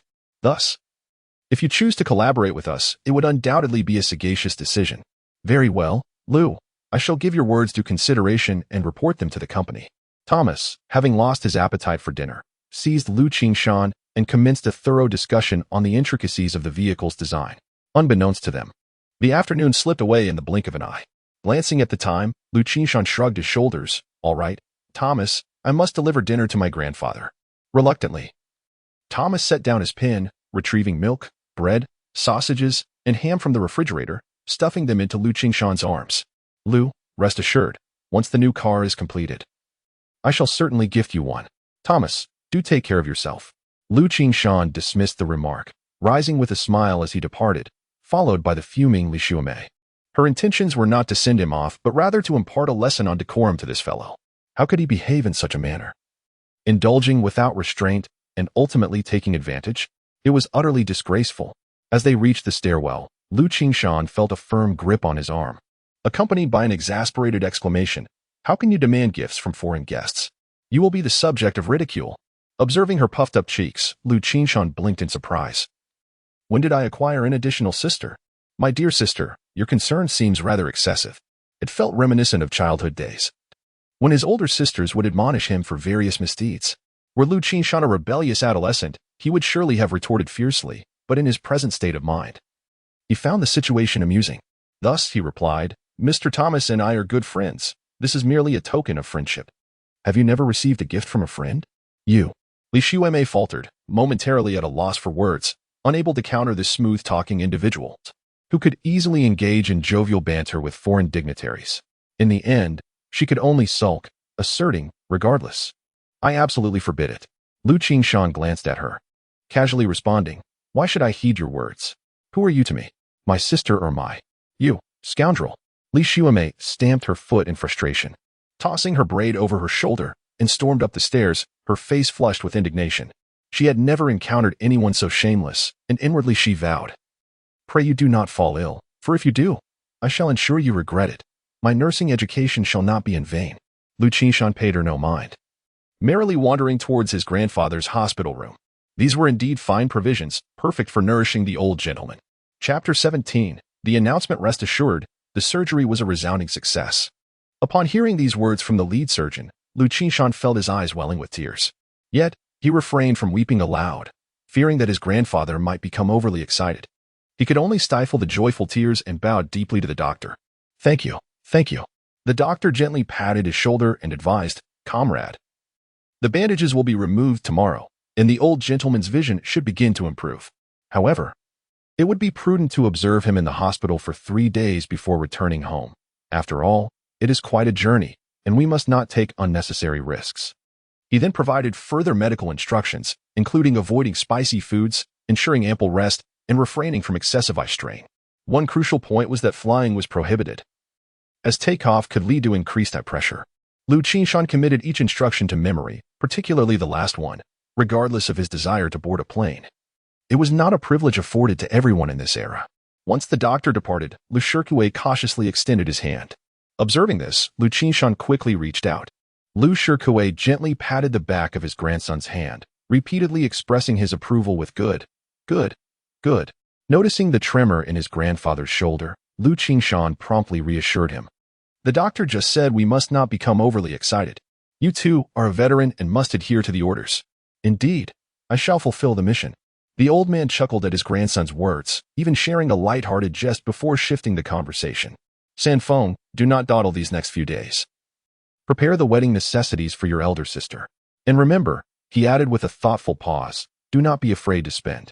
Fully grasping his grandfather's intent, Liu Qingshan ventured out that very afternoon, returning with a Spring Thunder brand radio, measuring 1.5 feet in length and nearly 1 foot in height. It was suitable for both direct and alternating current. This radio was indeed a significant addition to the household in the entire Jia Paigo village. Only the village secretary owned a small opera box, treated like a precious treasure, not to be touched by children. If one ever witnessed the old secretary doting on his cherished grandson, it was certain that the child had been meddling with the radio. While city dwellers transitioned from the 3 old essentials of bicycles, watches, and sewing machines in the 1970s to the new trifecta of refrigerators, televisions, and washing machines in the 1980s, the rural areas had yet to reach such advancements. Possessing even one or two of the old essentials marked a family as prosperous. In the hospital room, with an available outlet, Liu Qingshan eagerly plugged in the power and adjusted the settings. The radio burst to life with a crisp sound. Tap, tap, tap, tap. The little speaker begins to broadcast. Me, an old man, listening to this. Liu Shirkuei chuckled. It's perfect. Sanfeng will surely love it. Imagining little Laosi engrossed by the radio, Liu Qingshan smiled, realizing that after several days away, he truly missed his family. The following day, a nurse arrived to remove the bandages. The sunlight outside was quite bright, and Liu Qingshan quickly drew the curtains to shield his grandfather's eyes. Old man, why not try opening your eyes? Upon hearing the nurse's words, Liu Shirkuei's eyelids fluttered several times before he gradually opened his eyes. The previously cloudy gaze transformed once more into clarity. Blinking, a radiant joy and excitement illuminated his face as he exclaimed, "Look at this girl, how lovely she is. She will surely find a good match in the future." The nurse, amused by his compliment, left with a cheerful demeanor, as if it were the first time a patient had praised her beauty. "Grandfather, can you see me?" Liu Qingshan suddenly leapt into his grandfather's line of sight. Indeed. The old man nodded vigorously, extending his rough hands to gently caress his grandson's cheek, his heart filled with bittersweet emotions. Qingshan has truly grown up. How wonderful it would be if Zijuan were still here. Noticing the old man becoming emotional again, Liu Qingshan swiftly produced his ultimate treasure, the spring thunder radio. "Grandfather, look what I have. Listen to the return cup from the air Rinjuan. Haven't you always mentioned wanting to hear it?" As he spoke, Liu Qingshan turned on the radio. Hearing the familiar sounds emanating from the device, Liu Shirkuei nodded repeatedly. Yes, that's it." With the old man's attention successfully diverted, Liu Qingshan continued, "Grandfather, now that your eyesight has improved, let's buy a television soon. We can listen and watch. It will be even more exciting." Liu Shirkuei nodded vigorously. Indeed. Life is finally looking up. In the following days, apart from caring for his grandfather, Liu Qingshan took the opportunity to procure various items. Of course, he was fortunate to have the assistance of Wu Jianjun and Gongzi, who helped him acquire a considerable amount of supplies. Otherwise, even if Liu Qingshan had money, he would still struggle to obtain what he desired. However, there was one item that the two could not assist him with, an imported dual cassette recorder. Without foreign exchange certificates, it was simply unattainable. Gongzi was equally anxious. Qingshan is so talented in singing and dancing. He truly deserves a recorder to play lively tunes. What are you doing? If you're going to jump around, don't collapse the floor. Before Liu Qingshan could intervene, Nurse Li Xuemei entered, exclaiming in a commanding tone. With her large, expressive eyes, she silenced Gongzi immediately. Soon after, Thomas walked in, first embracing Liu Qingshan and then greeting Liu Shirkuei with a few kind words. He carried a net bag filled with fruits, which seemed to contain several cans and milk powder as well. Liu Qingshan welcomed him to sit, jesting, "Mr. Thomas, instead of bringing flowers, you've brought fruits. I suppose you are adapting to local customs?" "Indeed, that's what Li told me," Thomas replied, gesturing towards the young nurse. Liu Qingshan washed some fruits and shared them with everyone, while Li Xuemei, feeling shy, tucked some into her pocket. After some casual conversation, they returned to the initial topic. Liu Qingshan explained to Gongzi, "This recorder isn't for me. I'm planning to record some English tapes for my second sister. She is preparing for university." "Qingshan, with a brother like you, your sisters are truly fortunate." Gongzi couldn't help but sigh, having observed everything keenly over the past few days. Liu Qingshan had procured an array of wedding supplies for his elder sister, a privilege many city girls did not enjoy. Now, he was also set to purchase a dual cassette recorder for his second sister. TSK. By the way, Gongzi, have you and Jianjun found a teacher for learning Russian? Liu Qingshan inquired. Gongzi nodded. There's a retired technician at the factory who once worked with Soviet experts and can indeed speak Russian. That's splendid. We must learn swiftly, as our nation's interactions with foreign countries will only increase, and mastering a foreign language is of utmost importance, Liu Qingshan responded with a smile. However, Gongzi pursed his lips in resignation, but the teacher looks down on us and refuses to teach, claiming we are unruly and not serious. Just then, Wu Jianjun burst in, brandishing a freshly published newspaper. Let me see. Gongzi immediately stood up to take it, flipping through it rapidly, only to have his expression fall. Why am I not mentioned? With a chuckle, Li Xuemei couldn't hold back her laughter. You lot think you can make it to the newspaper? You squander your days in idleness and do not pursue any serious endeavors. You want to learn some culture, but others disdain you. This girl was indeed formidable, her words sharp, as she pointed out each individual, including Liu Qingshan. As she scolded them, she snatched the newspaper back, scanning the headline news, and her face brightened instantly. Look, here is Mr. Thomas. You all should take a page from this comrade Liu Qingshan's book. She reiterated, look at him, so young yet proficient in a foreign language, brave enough to rescue foreign guests. Selfless and bringing glory to our nation, all exemplary youth of our time. Why is there such a vast disparity? The more Li Qingshan spoke, the more animated she became. But she noticed the expressions around her growing increasingly peculiar. One by one, they were stifling their laughter, especially the one she found most disagreeable, whose face had turned crimson. So she stepped closer to Liu Qingshan, shaking the newspaper. Look at this comrade Liu Qingshan introduced in the paper, who can also speak a foreign language. He can save lives while you merely know how to mooch off others. Oh, wait, I believe your surname is also Liu, right? I've heard them call you Qingshan. Ah. The girl suddenly realized something, covering her mouth with wide eyes, staring at Liu Qingshan in astonishment. No way. What a coincidence. Liu Qingshan merely winked at her, teasingly saying, Nurse Li, you're talking about me. Ha ha. Ganzi finally erupted into hearty laughter, having felt like a dejected eggplant moments before. Now feeling quite liberated. In a flash, Li Qingshan's face turned beet red, even her ears flushed. I can't take this anymore. Li Qingshan thrust the newspaper into Liu Qingshan's hands and dashed out of the room, wishing to be alone in peace. Brother, you're quite something. Ganzi gave Liu Qingshan a thumbs up. Liu Qingshan held the newspaper and approached his grandfather's bedside, respectfully presenting the paper. Grandfather, take a look. Upon seeing the bold headline proclaiming youth model Liu Qingshan, the old man's weathered hands began to tremble. San Feng, you are the pride of our Liu family. Liu Shikai could no longer contain his tears, his heart awash with a mixture of joy and sorrow. Though his son had departed this world too soon, his grandson had emerged as a paragon for the youth, becoming the pillar of their family. If Zijuan were aware, he would surely smile down from the heavens. Grandfather, having just undergone eye surgery, you mustn't cry. This is a joyous occasion. You should smile. Liu Qingshan understood his grandfather's emotions at that moment and quickly offered his encouragement. Liu Shikai chuckled heartily. Qingshan, even if my eyes are blind now, this moment is worth it. Chapter 18, The Gift Sister. Why haven't Grandpa and my brother returned yet? In recent days, Kai Feng has been incessantly voicing her concern. Counting each day on her fingers, today marks the 7th day. Lu Jinfeng felt a pang of anxiety. With Grandpa's poor eyesight and San Feng's first journey away from home, her worries deepened. However, fretting was futile. Communication during these times was profoundly inconvenient. There were no telephones in the village, and sending a telegram was prohibitively expensive. Moreover, the postman only rode his green bicycle into the village once a week, eliciting the envy of the villagers as he ambled along. Given this, sending a telegram was hardly quicker than writing a letter. Though letters took time, they were far from mere empty words. Noticing her sister's silence, the youngest brother could not help but sidle up to Liu Yinfeng, asking, Second sister, when do you think Grandpa and our brother will come back? Liu Yinfeng was busy practicing her English words, her notebook filled on both sides with the letters A, B, C, and D. Not only that, she had written them in pencil for the first round, in pen for the second, and in red ink for the third, making one sheet of paper equivalent to 3. In truth, she too longed for her brother's swift return, eager to learn English alongside him.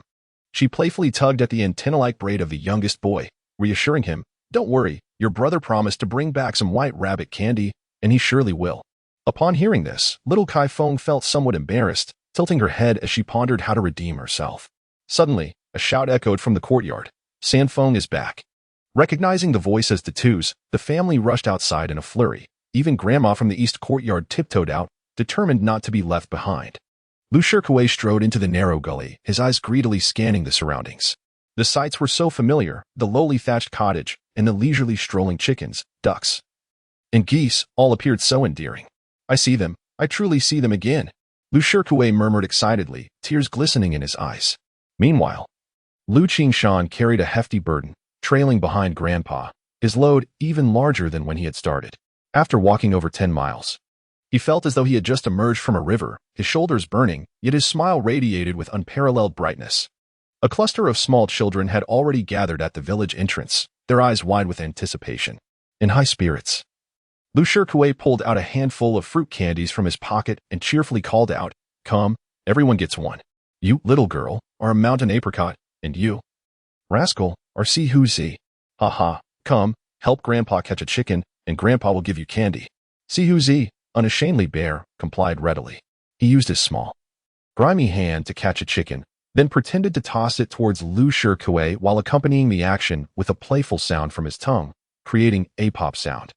Liu Qingshan set down his burden, suppressing laughter as he helped his grandfather distribute candies to the children one by one. The well-behaved 4 tigers were generously gifted 2 pieces as a gesture of respect for the old man. Additionally, Liu Qingshan slipped 2 pieces into the hands of Shan Xinger. At that moment, a crowd surged forth, accompanied not only by family but also by numerous villagers drawn by curiosity. Outsiders seldom visited the village, and even a trip to the supply and marketing cooperative could be recounted for half a month. "Old man, your eyesight is restored."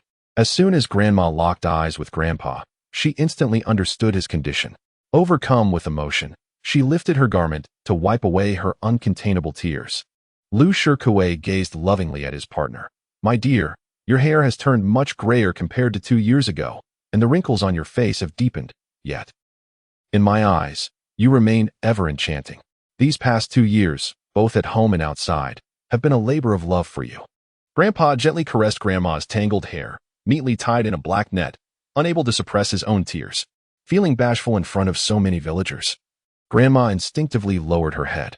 However, Liu Qingshan could sense a radiant glow of happiness flickering in her eyes. After all, what greater joy is there than an old couple walking hand in hand through the long journey of life? "Brother." Shurfingha could no longer contain herself and dashed into Liu Qingshan's embrace, holding the soft little one. Liu Qingshan's smile grew wider as he unwrapped a piece of candy and placed it in her mouth. Wow, milk candy. The rich aroma of milk mingled with a hint of sweetness made Shurfingha squint her eyes in delight. She wrapped her arms around Liu Qingshan's neck and planted a kiss on his cheek. "Brother, you are so wonderful." At such close proximity, Liu Qingshan could even smell the milk scent emanating from her little mouth. "Eldest sister, second sister, where is our mother?" Liu Qingshan inquired, feeling warmth in his heart as he observed the concerned expressions of his 2 sisters. "Mother has gone to the fields to gather pig feed." Liu Jifeng glanced at the heavy load and immediately began to complain. "Shurfingha, did you empty the entire department store in the city?" "Sister, look at the gifts I brought back for you." Liu Qingshan lifted the grass mat covering his load, revealing 2 wire cages. One cage held 2 magnificent roosters, adorned with splendid white feathers, vibrant red combs, and beady black eyes, all alertly surveying their surroundings. The other cage contained fluffy chicks, resembling little balls of fur, irresistibly adorable. The onlooking villagers expressed mild disappointment, as several ants began to murmur, "In our village, we have no shortage of these. Why go all the way to the city just to bring them back?" "Make way, make way." Zhang Ganzi pushed through the crowd, and upon spotting the roosters, his eyes sparkled with excitement. "Wow, these chickens are quite plump. If we stew them and add a bit of liquor, wouldn't that make for a delicious feast?" As he spoke, he reached out to grab one. The roosters, ever vigilant, pecked at him suddenly, causing Zhang Ganzi to jump back, hopping on one foot while exclaiming in pain. "Serves you right." Liu Jifeng was not one to indulge this idle man. She had previously read about it in the newspaper and introduced it to everyone. "This is the foreign hen, which can lay over 300 eggs a year." Zhang Ganzi immediately shrank his neck and shut his mouth. Liu's eldest daughter was known throughout the village as a fierce character, causing everyone to feel intimidated in her presence. The mention of foreign hens sparked a glimmer in the eyes of the local women. For years, they had relied on eggs to trade for a little firewood, rice, and spending money. The indigenous hens at home could only manage a measly 100 eggs a year, while these foreign hens could produce 300, at 8 cents per egg. That meant an additional 100 eggs would yield $8. Just imagine raising 10 or 8 of them. As they gazed at the chicks in the basket, their expressions transformed, ignited with fervor, akin to discovering a hen that laid golden eggs. "Oh, Defonger, can I take a few of these foreign chicks? Would you sell one for 50 cents? The speaker was the team leader's wife. 50 cents was considered a high price. Typically, the chicks from the old hens were worth only 15 cents each. Liu Jifeng was certainly displeased, with only about 180 chicks in her cage. There was hardly enough to go around. Thus, she remained silent, turning her gaze towards her younger brother. Strangely enough, although Liu Jifeng had always been the decision-maker among her siblings, She now felt that household matters should be entrusted to Sanfeng. Liu Qingshan was well aware of the thoughts of these women.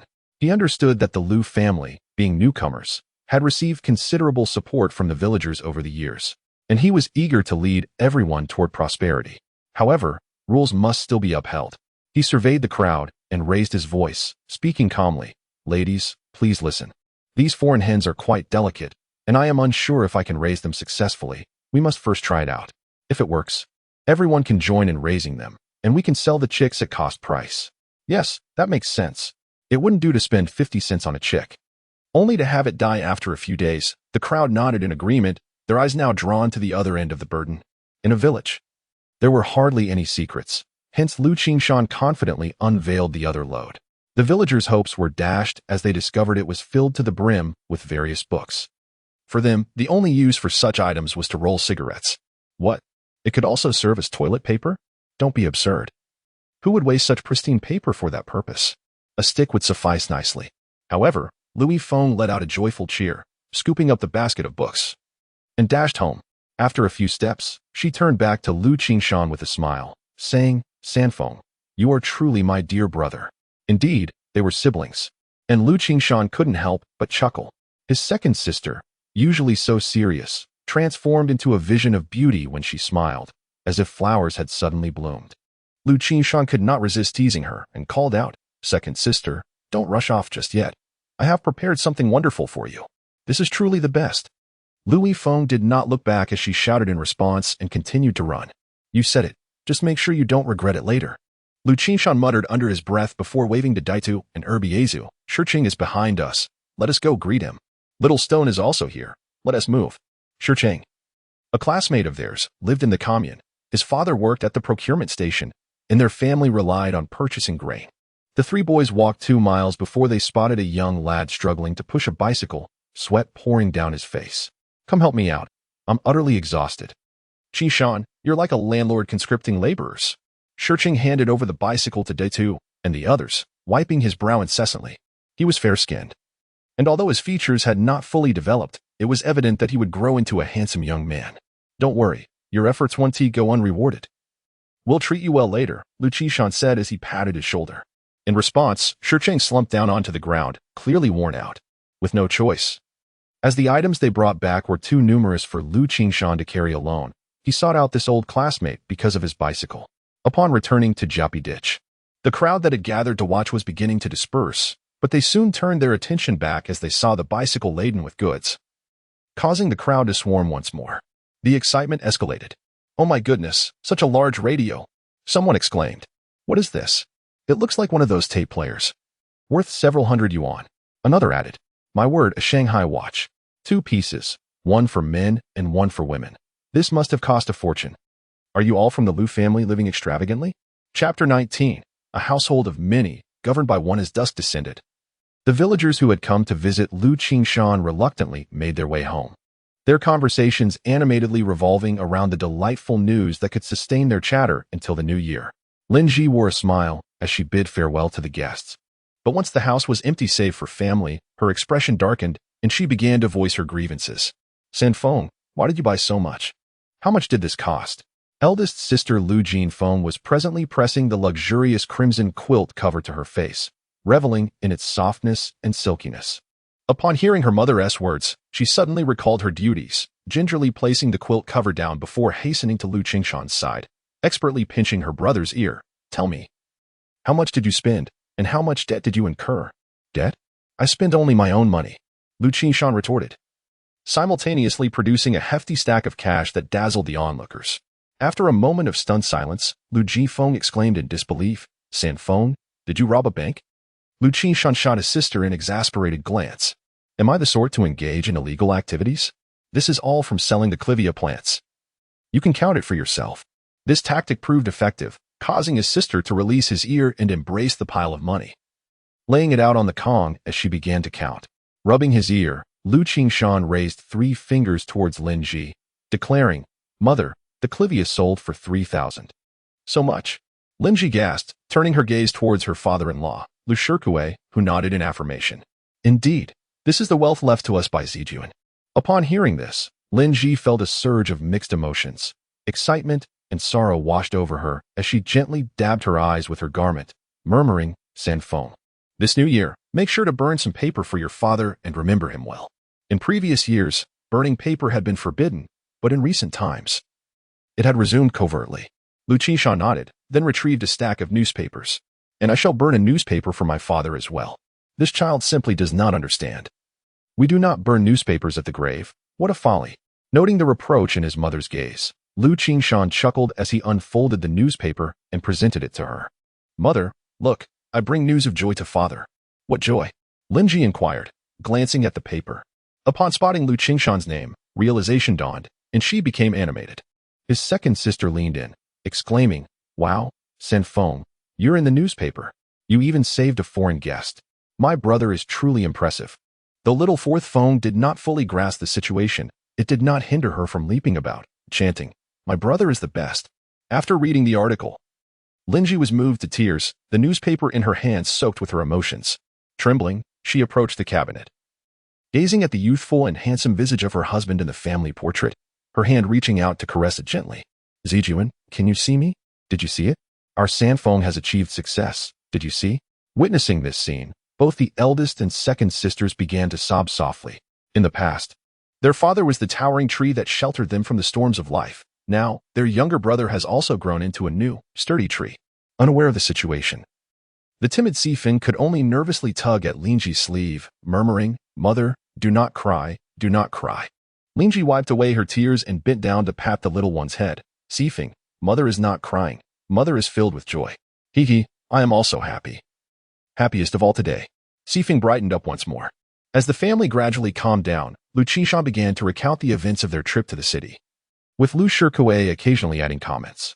Ultimately, despite the numerous items acquired, they truly did not spend much. The breeding chickens and chicks were gifts from Professor Wang. The Sanyang dual card recorder was a generous present from Thomas, and those cans of milk powder were also provided by him, which Liu Shikuei had refrained from consuming during his hospital stay. The round mirrors were tokens of goodwill from Wu Jianjun and Gongzi. The only significant purchases Liu Qingshan made were a radio and 2 Shanghai watches, totaling nearly 300 yuan. Other miscellaneous items cost a few dozen yuan. The expenses for grandfather's medical treatment amounted to less than 80 yuan, with some costs waived due to Wu Jianjun's connections. Thus, after Liu Jifeng counted the substantial amount laid out before her, there remained over 2,500 yuan. "Eldest sister, you should not count money like this in the future. If our family earns a fortune, would you not cover the entire courtyard in cash?" After settling the accounts, Liu Qingshan teased with a smile. In a good mood, Liu Jifeng did not take offense and turned to hand over the money to grandfather. However, Liu Shikuei waved his hand, refusing the money, and pointed at Liu Qingshan. "From now on, San Feng will lead this family." Everyone paused in surprise. While it is true that children of the poor mature early, this seemed a bit premature. "Father, this may not be appropriate.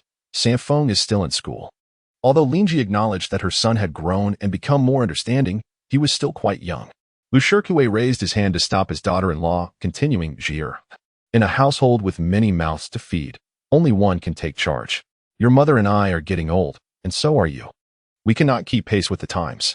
This trip to the city had profoundly altered Liu Shikuei's perception of his grandson, leading him to believe that entrusting the family to the eldest grandson was the wisest choice.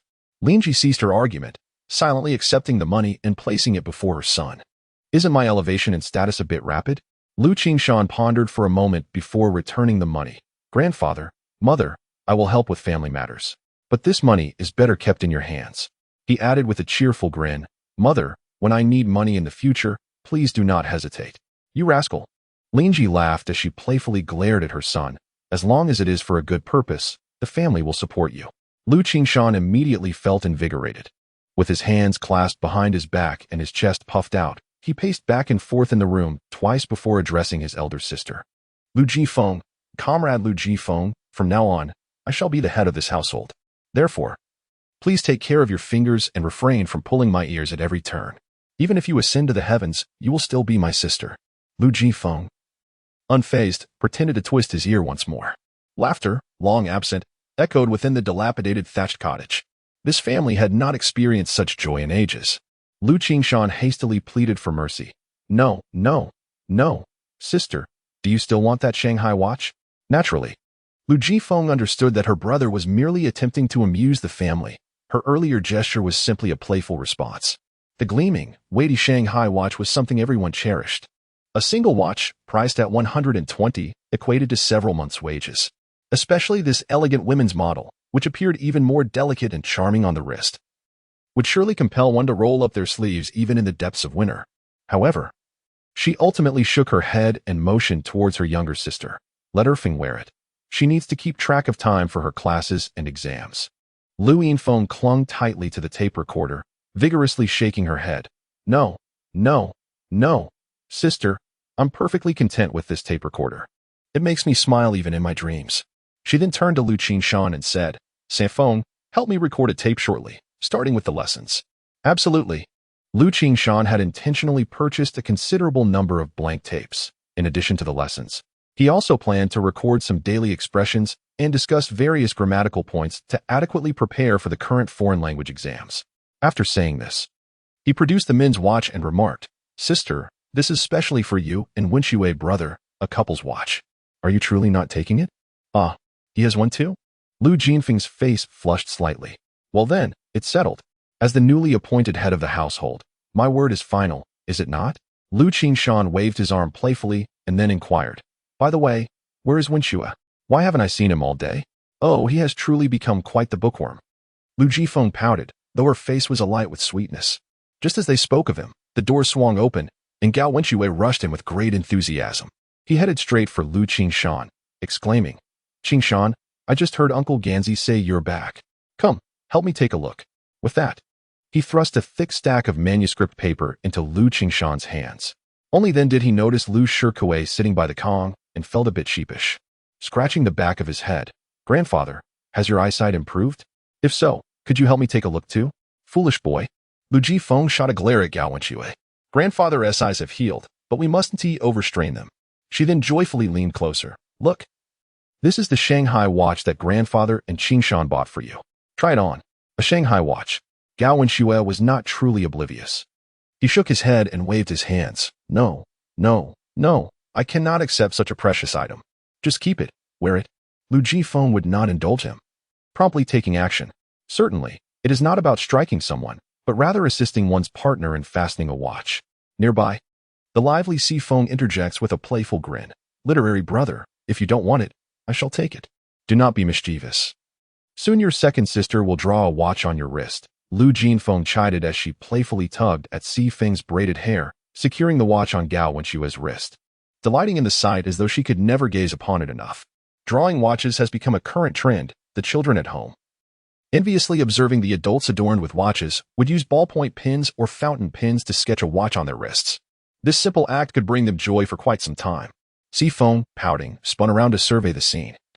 Before leaping onto Liu Qingshan's lap, Brother, once our Sifeng starts school, you will buy me an electronic watch. Liu Qingshan, witnessing her adorable antics, could not help but chuckle. Indeed, the little girl exclaimed with glee, then I shall soon be in the first grade. I am already 7 years old. Only you, brother, would indulge me. Lin Ji playfully poked Sifeng's forehead, and the laughter in the room resumed. Chapter 20. What do you want to do? Liu Qingshan lowered his head, perusing Gao Wenxue's novella, and could not help but concede that he truly possessed a talent for writing. From his perspective, this piece entitled Little Phoenix featured vivid characters, sincere emotions, and a straightforward yet flowing prose, reflecting a profound and solid literary foundation. Most importantly, it aligned perfectly with contemporary trends, rivaling even Liu Yao's life in its quality. Brother-in-law impressive, Liu Qingshan exclaimed, giving a thumbs up. However, he was promptly met with a gentle tap on the head from behind, accompanied by his sister's teasing voice. Call him literary brother. Oh, it's all the same, Liu Qingshan replied with a chuckle, but suddenly raised an eyebrow, pointing to the author's name at the top of the first page. Hey, literary brother, why did you include my name? There were 2 names on the manuscript. One was Gao Shan, and the other, surprisingly, was Sanfeng. For Liu Qingshan, he had no ambitions of becoming a writer. Having a brother-in-law like Gao Wenxue was more than enough for him. Gao Wenxue responded calmly, Qingshan, this story is built upon the ideas and inspiration you provided. I merely transcribed it. Therefore, your contribution is significant and must be acknowledged. Ah, what you wrote is your own work. My contribution of inspiration is a different matter. Seeing Liu Qingshan adamantly refuse to have his name included, Gao Wenshue's stubbornness flared up, and he protested vehemently, "If you don't accept credit, then I would essentially be plagiarizing. I refuse to engage in such thievery." While Liu Qingshan admired Gao Wenshue's literary integrity, respecting one's principles is commendable. When it came to himself, it became rather troublesome. Thus, he began to play the familial card, reasoning, "Literary brother, we are soon to be family. What is mine is yours." After a moment of reflection, he added, "It's best for our family to live in harmony. Literary brother, I have no desire to be a writer. As long as you treat my sister well, that would be the greatest reward for our family. Exactly, just like this Shanghai watch. We are all family. So who wears it is irrelevant," Liu Jinfeng chimed in.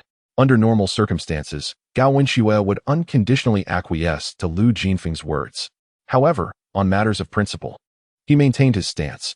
He glanced at Liu Jinfeng and firmly stated, "Qingshan, this is different. Material possessions can be exchanged, but spiritual wealth, once incurred, cannot be repaid." "You are indeed quite the stubborn mule," Liu Jinfeng retorted, feeling somewhat helpless. Yet, her affection for Gao Wenshue stemmed precisely from this very quality. Liu Qingshan felt a slight headache. Dealing with such stubbornness was rather challenging. How does one handle a mule? A thought struck him. "Literary brother. This Gao Shan is your pen name, isn't it? It possesses a beautiful connotation." Indeed. Upon hearing Liu Qingshan's remark, Gao Wenshue's resistance dissipated. He nodded and proclaimed, "Literature is like a towering mountain. Only through relentless ascent can one hope to reach its summit."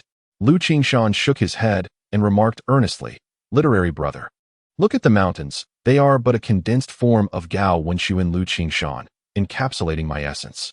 That sandphone is merely an embellishment." That seems somewhat reasonable." Gao Wenshue pondered hesitantly. "Does that count?" "Of course it counts." "All right, Wenshue, let us proceed with this," Liu Qingshan affirmed with conviction. At that moment, Liu Jinfeng slapped her thigh and exclaimed, "Oh dear, in all this chatter, I forgot to cook." The group erupted in laughter, realizing they had been so engrossed in conversation that they neglected their culinary duties.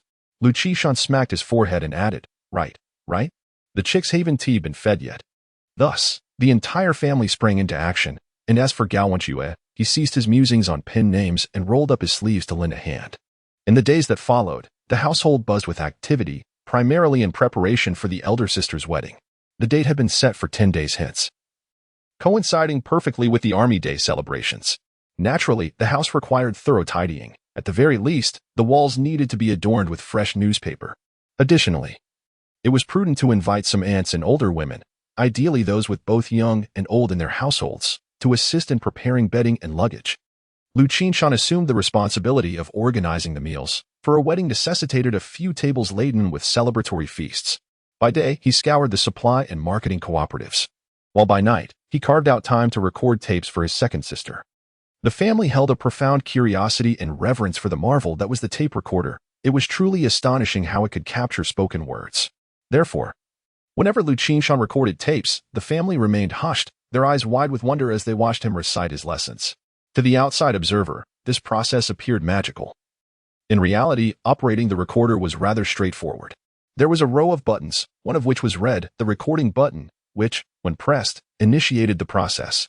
As Liu Qingshan immersed himself in reading aloud, he noticed Si Feng tiptoeing quietly towards him, her little face flushed, persistently waving her hand. "Little Four, what is it?" Liu Qingshan paused the recording and gently ruffled her hair, noticing her overly cautious demeanor. Moments earlier, she had tightly embraced the family's calico cat, which had leaped from the floor to the Kong, refusing to let it move. "Brother, I want to cough." No wonder her face was so red, Liu Qingshan chuckled. "If you want to cough, just do it. It's no trouble. Even if it gets recorded, it won't matter. That won't do." Little Four vigorously waved her hands, then pouted and muttered, "What's going on? The cough has disappeared." You were just too nervous." Liu Qingshan laughed heartily and continued, "Everyone should carry on with their tasks. As long as you don't make too much noise, it's fine. You're all so tense that you're making me anxious too." The room erupted in laughter, and the eldest sister, Liu Jifeng, rose, stating, "I was just about to go feed the chickens. They must be starving." In regard to those chicks, Liu Jinfeng tended to them with greater care than Liu Qingshan. The following noon, Liu Qingshan, along with Daitu and Erbiatsi, returned from the commune. They took turns riding a bicycle, with Daitu and Urbiatsi predominantly in the saddle, eager to practice their newfound skills.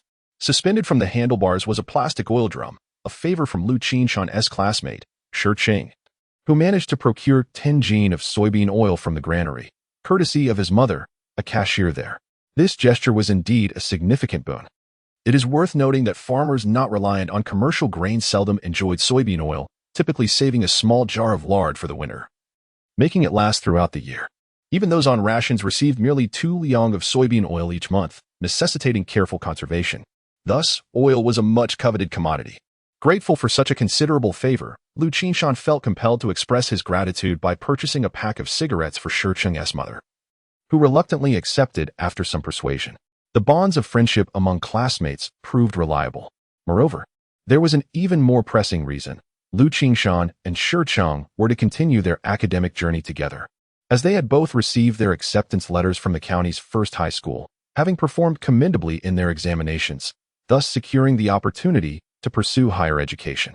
Unfortunately, Daitu and Urbiatsi were not as fortunate. Daitu, lacking sharpness, barely graduated from junior high, thanks to his father's earnest entreaties to the school for leniency. As for Urbiatsi, he was restless and not cut out for academic pursuits. As the teacher would put it, he was akin to a mere ingredient in a medicinal shop. After a tiring trek, the trio sought refuge beneath the shade of a tree to rest. Daitu, quite unceremoniously, sprawled out on the ground. Their water supply had long been depleted, and Liu Qingshan, chewing on a sour herb, found that the tangy flavor alleviated his thirst somewhat. Urbiatsi, crouching in the grass, was preoccupied with catching grasshoppers, embodying the carefree essence of youth. Daitu, what are your plans after graduation? Liu Qingshan reclined on the warm grass, gazing up at the blue sky and white clouds filtering through the green leaves, finding it quite comfortable. Daitu, on the verge of slumber, grunted before replying. My father said that when winter comes, I'll be called to enlist. Liu Qingshan recalled that the team leader had indeed transferred Daitu's household registration to a relative's home that received commercial grain, allowing him to enlist as a logistics support worker. After his service, he found work at a leather shoe factory in the county, which unfortunately closed in the late 90s, leaving him unemployed. Liu Qingshan, unwilling to see his dear friend tread the same path, suggested, Daitu, why not join me in a venture? We could raise chickens and cultivate greenhouses. I promise you'll become a. In this era, the allure of becoming a was undeniably immense. Daitu sprang up, exclaiming enthusiastically, All right, Sanfeng, I'm with you. His sudden outburst startled Urbiatsi's grasshoppers away, prompting him to lightly tap Daitu on the head. Sanfeng is aiming for high school and college. Can you really expect to stay with us in Jiapi Ditch? You ought to think more critically. He remained silent, a foolish grin plastered across his face. Unbeknownst to him, graduating from middle school signified that he and his companions would soon embark on divergent paths. Some would venture farther away, perhaps never to reunite again. Biaozi, what about you? What do you aspire to do? Liu Qingshan redirected the conversation. Upon hearing the inquiry, Biaozi's spirit dwindled. He squatted on the grass, plucking at the blades. What else is there to do? I'll return home to tend the fields. After uttering this, he gazed up at Liu Qingshan, envy gleaming in his eyes. Sanfeng, you're fortunate. You can continue your studies, aim for a prestigious university, and dwell in an apartment in the bustling city. Just don't forget us when you do. The city? Liu Qingshan chuckled, shaking his head. I have no desire to attend high school. What? Sanfeng, are you out of your mind? Not going to high school? Biaozi stared in disbelief at his friend, struggling to comprehend the notion. You'll understand in due time. Now, let us head home, Liu Qingshan called out. And the trio resumed their journey. Upon returning home, Liu Qingshan presented the admission letter to Linji, causing his mother to beam with joy, her happiness palpable as if she had regained several years of youth. After dinner, Liu Qingshan summoned his grandparents, declaring it a family meeting. Even Gao Wenxue, soon to be a formal member, was entitled to attend as an observer. Chapter 21. Sudahuzi Sanfeng, what's the matter? Why do you seem so formal? The eldest sister was meticulously stitching the soles of shoes, preparing to make a new pair for Liu Qingshan to wear on his wedding day. This was indeed a significant matter, and the challenge was considerable. Liu Qingshan scanned the crowd, cleared his throat, and solemnly declared, Grandparents, Mother, I wish to share something with you. I have no intention of attending high school. What? Lin Ji, who was pouring water, inadvertently dropped the enamel cup with a clatter. Oh no. Liu Jifeng, working on the shoe soles, nearly pricked her hand with the awl. The second sister, who had been engrossed in her studies, abruptly lifted her face. Shock etched across her features as she gazed at her brother. Even Feng stepped forward, grasping Liu Qingshan's sleeve. "Brother, school is wonderful. I've longed to be in the first grade."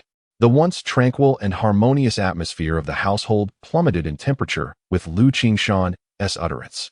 Lin Ji's usually gentle visage darkened instantly as she sternly admonished, "Feng, what nonsense are you talking about? Have you forgotten what your father said before he left? He urged you to study well. This was Liu Zijuan's dying wish, and for these past few years, despite our poverty and hardships, I have persevered to provide for your education." Feng felt guilty for not passing the high school entrance exam. Feng has excelled academically, requiring no concern from me. Yet now, Feng, you say you do not wish to pursue high school. Lin Ji's heart felt as if it had been obstructed by a great stone, and tears streamed down her cheeks uncontrollably. "As long as you can attend school, I am willing to endure any hardship without complaint. But Feng, you now say you do not wish to continue your education." Witnessing this scene, Liu Qingshan felt a sharp pang in his heart. He realized he had gravely erred. They were the entirety of their mother's existence, her greatest motivation for living. Undoubtedly, if Liu Qingshan insisted on foregoing high school, even if he were to earn money, their mother would be profoundly disheartened, creating an insurmountable emotional burden. Lin Ji's tears were devastating. Feng clung to her mother's leg, wailing, while Feng and Feng stood beside her, shedding tears in solidarity. "Mother, please do not cry just yet. Allow me to explain." Liu Qingshan hurriedly interjected. This seemed to have an immediate effect, as Lin Ji's sorrow subsided. "Of course, my son is so intelligent. How could he commit such folly? My intent is that attending high school is a waste of time. What could be accomplished in these 3 years instead?"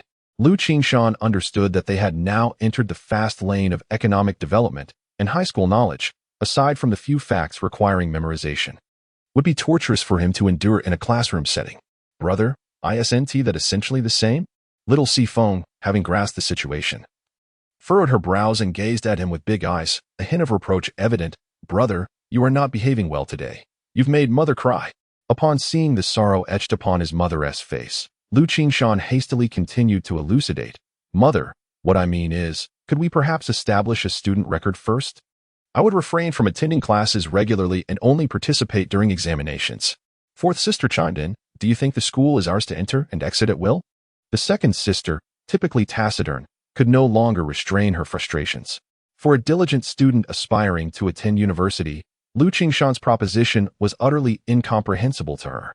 Ignoring her, Liu Qingshan envisioned, "In that case, I can self-study at home while managing a side business. Both pursuits can flourish concurrently. With these 3 years, our family could easily become affluent." He invoked the notion of wealth, a charm he believed would never fail. However, this time, it fell flat. Lin Ji sighed. "What good is all that money? As long as you all study diligently and gain admission to university, your mother will be content, and your father can rest in peace." The mere mention of her deceased husband drew forth her sorrow, and she began to weep softly. In that moment, Liu Qingshan felt utterly bereft of words. He understood that his mother's unwavering resolve to support their education was sacrosanct, an unchangeable truth. At that juncture, their grandfather, who had been seated on the edge of the Kong smoking his pipe, finally spoke. "Feng, do you truly believe you can learn effectively at home?" Liu Qingshan's heart lifted.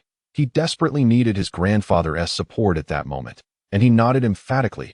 "Grandfather, I am confident that in 3 years, I will gain admission to university and will not disappoint your expectations."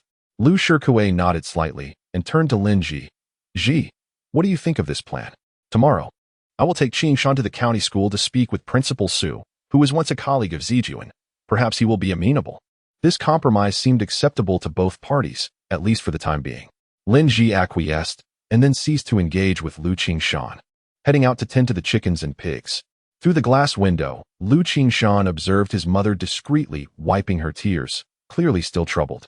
He hurried outside to assist her, but Lin Ji sent him back inside to continue recording tapes with his second sister.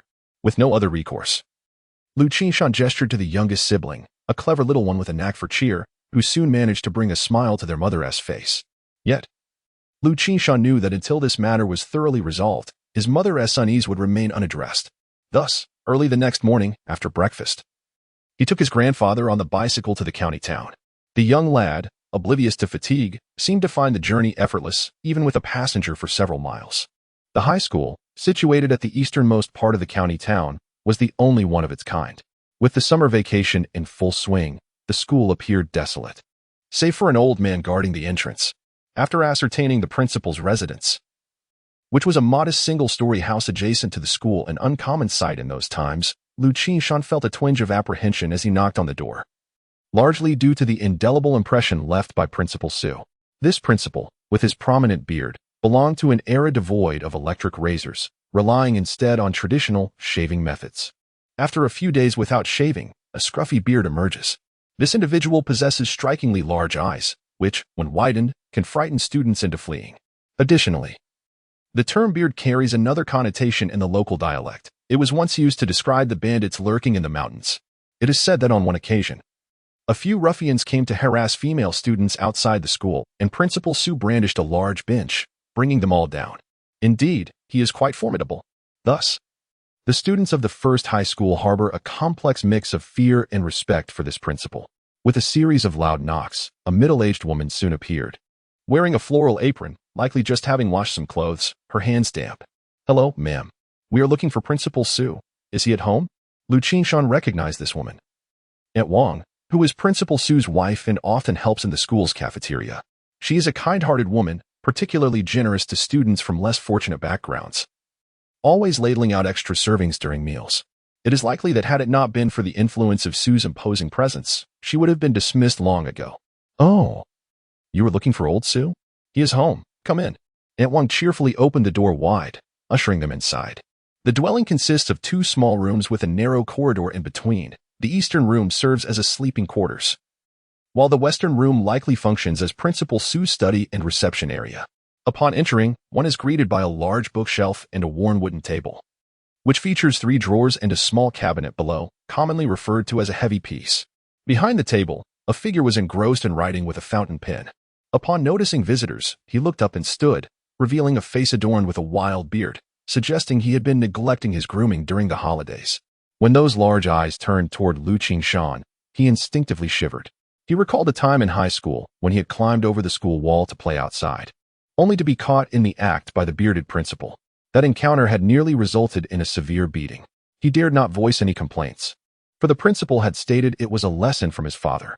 Back home, he was even more cautious. If his grandfather discovered it, he would surely receive a whack from a broomstick.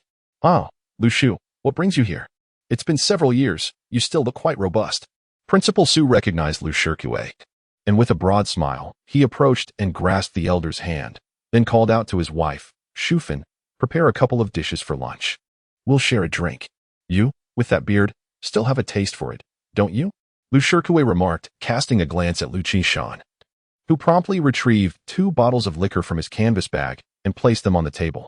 "Principal Su, my grandfather has long wanted to share a drink with you. I brought these 2 bottles along." Principal Su waved his hand dismissively. "Lu Shu, what are you saying? It should be I treating you to drinks. I've been so busy at school these past couple of years that I haven't even had the chance to visit you." He then shot a stern look at Liu Qingshan. "Put those away. Save them for your grandfather." "Yes, Principal." Liu Qingshan had developed a conditioned reflex. He understood that the principal's words were to be heeded without question, and he quickly returned the bottles to their bag. Su Dehuzi was finally satisfied. He invited the elder gentleman to sit down and inquired, "Uncle Liu, is there something you wish to discuss?" Liu Shikue found it rather difficult to speak up. He was a man who seldom sought assistance from others. However, for the sake of his grandson, he had to muster the courage to put aside his pride. "Ah, it's merely for the sake of this child, Qingshan. He has been accepted into your esteemed school." "I am aware. I have seen the list of new admissions," Dehuzi replied, nodding vigorously. He understood that it was indeed a request for him to look after the child. "That is absolutely necessary, regardless of our connection. Even if he were an ordinary student, I would ensure he is well taken care of." Liu Shikue cleared his throat and continued. "Qingshan wishes to study at home while also tending to the family, with the elderly and the young in the household. We cannot afford to be without a pillar of support." "Is that so?" Dehuzi sat there, furrowing his brow in contemplation.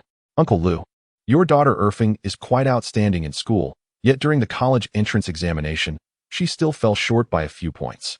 Do you think studying at home will suffice?" His words rang true, and Liu Shikue opened his mouth, uncertain of how to respond. Chapter 22. Come, let us draft a note upon perceiving the dire situation. Liu Qingshan hastily rose and declared, Principal, I assure you that I will undoubtedly gain admission to university. An assurance, you say? Well, I too would like to assure you that every student from our esteemed institution will secure a place in university. Now sit down. Su Dehuzi's eyes narrowed, startling Liu Qingshan into retreating as if he had encountered a predator, promptly collapsing back onto his seat. His previous perch was a long bench, reminiscent of those in schools where two students would share a desk. However, in his haste, he miscalculated his position, causing one end of the bench to tilt dramatically, resulting in Liu Qingshan landing unceremoniously on the ground. He dared not utter a word, feeling sheepish as he stood up, silently lamenting, It is true what they say. Psychological afflictions are the hardest to remedy. My fear of the principal has clearly taken root. Are you unscathed, young man? Su Dehuzi approached, brushing off the dust from Liu Qingshan's attire, muttering, Your grandfather is not senile, and your mother is quite sensible. Such a ludicrous idea must surely have originated from you. Today, I shall administer a lesson to this mischievous monkey on behalf of your father. As the weight of impending reprimand bore down on him, Liu Qingshan felt a surge of panic. It appeared that he must resort to a desperate gambit. He quickly retrieved a newspaper from his bag and proclaimed, Principal, look, I am featured in the news. Oh, is that so? Allow me to see, Su Dehuzi replied, taking the newspaper. After perusing its contents, he burst into hearty laughter, exclaiming, Excellent! What a fine young lad! A glimmer of hope flickered within Liu Qingshan. Yet, he soon heard Principal Su continue, with such high qualities and commendable character. You must certainly pursue your studies. Aha! Liu Qingshan's expression quickly soured. When lunchtime arrived, a small table was set upon the kong, adorned with a dish of scrambled eggs with chili, a plate of salted cured meat stewed with green beans, complete with small bubbles, and a bowl of cucumber strips dressed in sauce, culminating with a platter of salted duck eggs. The duck eggs had been halved with a cleaver, revealing pristine white egg whites encasing half a golden, glistening yolk. An appetizing sight. Liu Shikue and Principal Su sat across from one another, savoring small cups of liquor with delight. Liu Qingshan, however, sat forlornly at the edge of the room, diligently scribbling away on his exam paper. Aunt Wang soon brought forth a bowl of old cucumber soup, chiding, The child is surely starving. Let him eat after the meal. Let him write. I am curious to see how he dares to claim he can tackle the exam for the transition from first to second year high school. I shall determine the truth of his assertions. Su Dehuzi's eyes flared again, but Liu Qingshan, focused on his task, remained oblivious to the anticipated intimidation. Finally, he completed the exam. Liu Qingshan set down his pen, stretched his fingers, and as he sniffled, his stomach rumbled audibly. Come, hurry to the table for dinner. Aunt Wang urged, promptly serving him a generous bowl of steaming rice. The fragrant, snow-white grains wafted a rich aroma, promising that even without accompanying dishes, he could easily devour 2 bowls. The local rice supply is quite scarce. Even when consuming commercial grains, only a small amount is available during the festive seasons. Hence, Liu Qingshan conceived the idea of cultivating rice. Thank you, Auntie. Liu Qingshan accepted the bowl and chopsticks, devouring his meal heartily, while Aunt Wang persistently served him dishes. Principal Su set down his wine cup and picked up a mathematics examination paper, as his expertise lies in teaching mathematics. Initially, he expected the paper to be filled with blank spaces, yet to his astonishment, it was densely written. At that time, mathematics questions were rather straightforward, consisting of 10 substantial problems without any multiple choice or true-false options. If one knew the answers, they did. If not, there was no chance for guessing. Not to mention, even in regular school examinations, the multiple-choice questions were few, let alone in the college entrance examination. Su furrowed his brow. If you dare scribble nonsense, just wait and see how I handle you. The first question was guessed correctly. The second question, surprisingly, also correct. The third question correct as well. In the end, all 10 problems were answered accurately, achieving a perfect score. Su raised his gaze to Liu Qingshan, who was immersed in his meal, and asked, Did you learn this from your second sister at home? Most of it was self-taught. Liu Qingshan was genuinely hungry, with his mouth full of rice, relishing every bite. After all, in the village, one rarely enjoyed rice throughout the year. Su then picked up the English examination paper, although he did not understand foreign languages. He had the reference answers at hand. After comparing them one by one, he found no mistakes. The words were beautifully written, resulting in another perfect score. I truly cannot believe my eyes. Su proceeded to examine the Chinese paper, meticulously scrutinizing it, and finally discovered a few minor errors, along with a deduction for the essay. Out of a possible 120 points, it totaled 105. However, achieving a perfect score in Chinese is virtually impossible. Su suddenly recalled something and went to the West Room to retrieve a stack of report cards. Flipping through them, he found that in the previous semester's final examinations for the first year of high school, the highest score in the Chinese subject was 101. Su's heart swelled with joy. Unexpectedly, this lad is a genius student. If he were in school, with all the teaching resources of the first middle school devoted to nurturing him for 2 years, no, not 2 years, since high school now lasts 3 years. Nurturing him for 3 years might just yield a student worthy of prestigious universities like Tsinghua or Beida. That would be unprecedented. Since the resumption of the college entrance examination, not a single student from the county has gained admission to Tsinghua or Beida. The more Su contemplated, the more excited he became. No. He absolutely cannot allow this boy to tend sheep at home. He must be brought to school, unbeknownst to Liu Qingshan, who continued to indulge in his meal. His impressive performance had raised the stakes for his desire to self-study at home. When Principal Su returned to the East Room, the joy on his face was deeply concealed as he continued to check the other examination papers. Finally, a satisfied smile emerged on Su's face as he shook the paper in his hand and earnestly advised, "Your performance in politics could use some improvement, Qingshan. It would be best for you to remain at school and strengthen your studies." At this moment, Liu Qingshan had already satisfied his hunger and thirst. Upon hearing the words, he blinked vigorously, sensing that something was amiss. Subsequently, Principal Su unleashed his extensive experience in education, delivering a political lecture to Liu Qingshan that lasted a full hour. He dissected the subject matter from society to school and then to family and individual responsibilities, conveying a singular core message: one must attend school. Liu Qingshan began to grasp the situation, wondering if his exceptional performance had caught the attention of Principal Su, compelling him to recruit him. Given Su's typical manner, it was certainly plausible that he might resort to such tactics, indeed more audacious than a bandit on the mountain. In Liu Qingshan's recollection, Principal Su had taken in 2 godsons and a goddaughter, all students who had been forced to drop out due to financial difficulties. After acknowledging them as kin, he personally funded their university education. This thought made Liu Qingshan uneasy. Could it be that old Su was now considering him as a godson? Gritting his teeth, Liu Qingshan began to challenge Su's authority, timidly asserting, "Uncle Su, subjects like politics, which primarily involve memorization, I can entirely self-study at home." What was he saying? Could self-study really compare to having a teacher? Did this young man truly believe he was superior to his instructor? Su's eyes widened in disbelief. Liu Qingshan thought to himself, "I dare not claim superiority in all subjects, but in English, I am certainly more proficient than the current teachers at school." Nevertheless, such thoughts were best kept to himself. To voice them would surely provoke old Su. Since he dared not confront him directly, Liu Qingshan hung his head, remaining silent, adopting an air of indifference. Despite consuming 2 pots of tea, Su was still unable to sway this stubborn boy. "Today, I shall not let you escape." Old Su, now infuriated, rolled up his shirt sleeves and declared, "You little rascal, are you here to play tricks on me? Even if I have to resort to kidnapping, I will drag you to school." Liu Qingshan quickly darted behind Aunt Wang. What folly it would be to confront old Su head-on. If Liu Qingshan could overcome his mental barriers and stand firm, it would be commendable enough.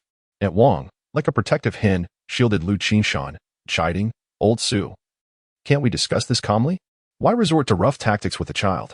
As for Liu Qingshan's grandfather, Liu Shikwai, he had long since dozed off on the Kong. Choosing not to interfere, old Su, unable to contend with his wife, huffed and puffed, his eyes bulging in frustration. "Principal Su, I assure you I can gain admission to university." Liu Qingshan realized that with the current stalemate, Principal Su would not relent easily. No. It had to be prestigious institutions like Tsinghua or Beida. Su, recognizing the boy's steadfastness, conceded a little. He understood that pushing too hard could lead to a rift, potentially squandering a rare talent.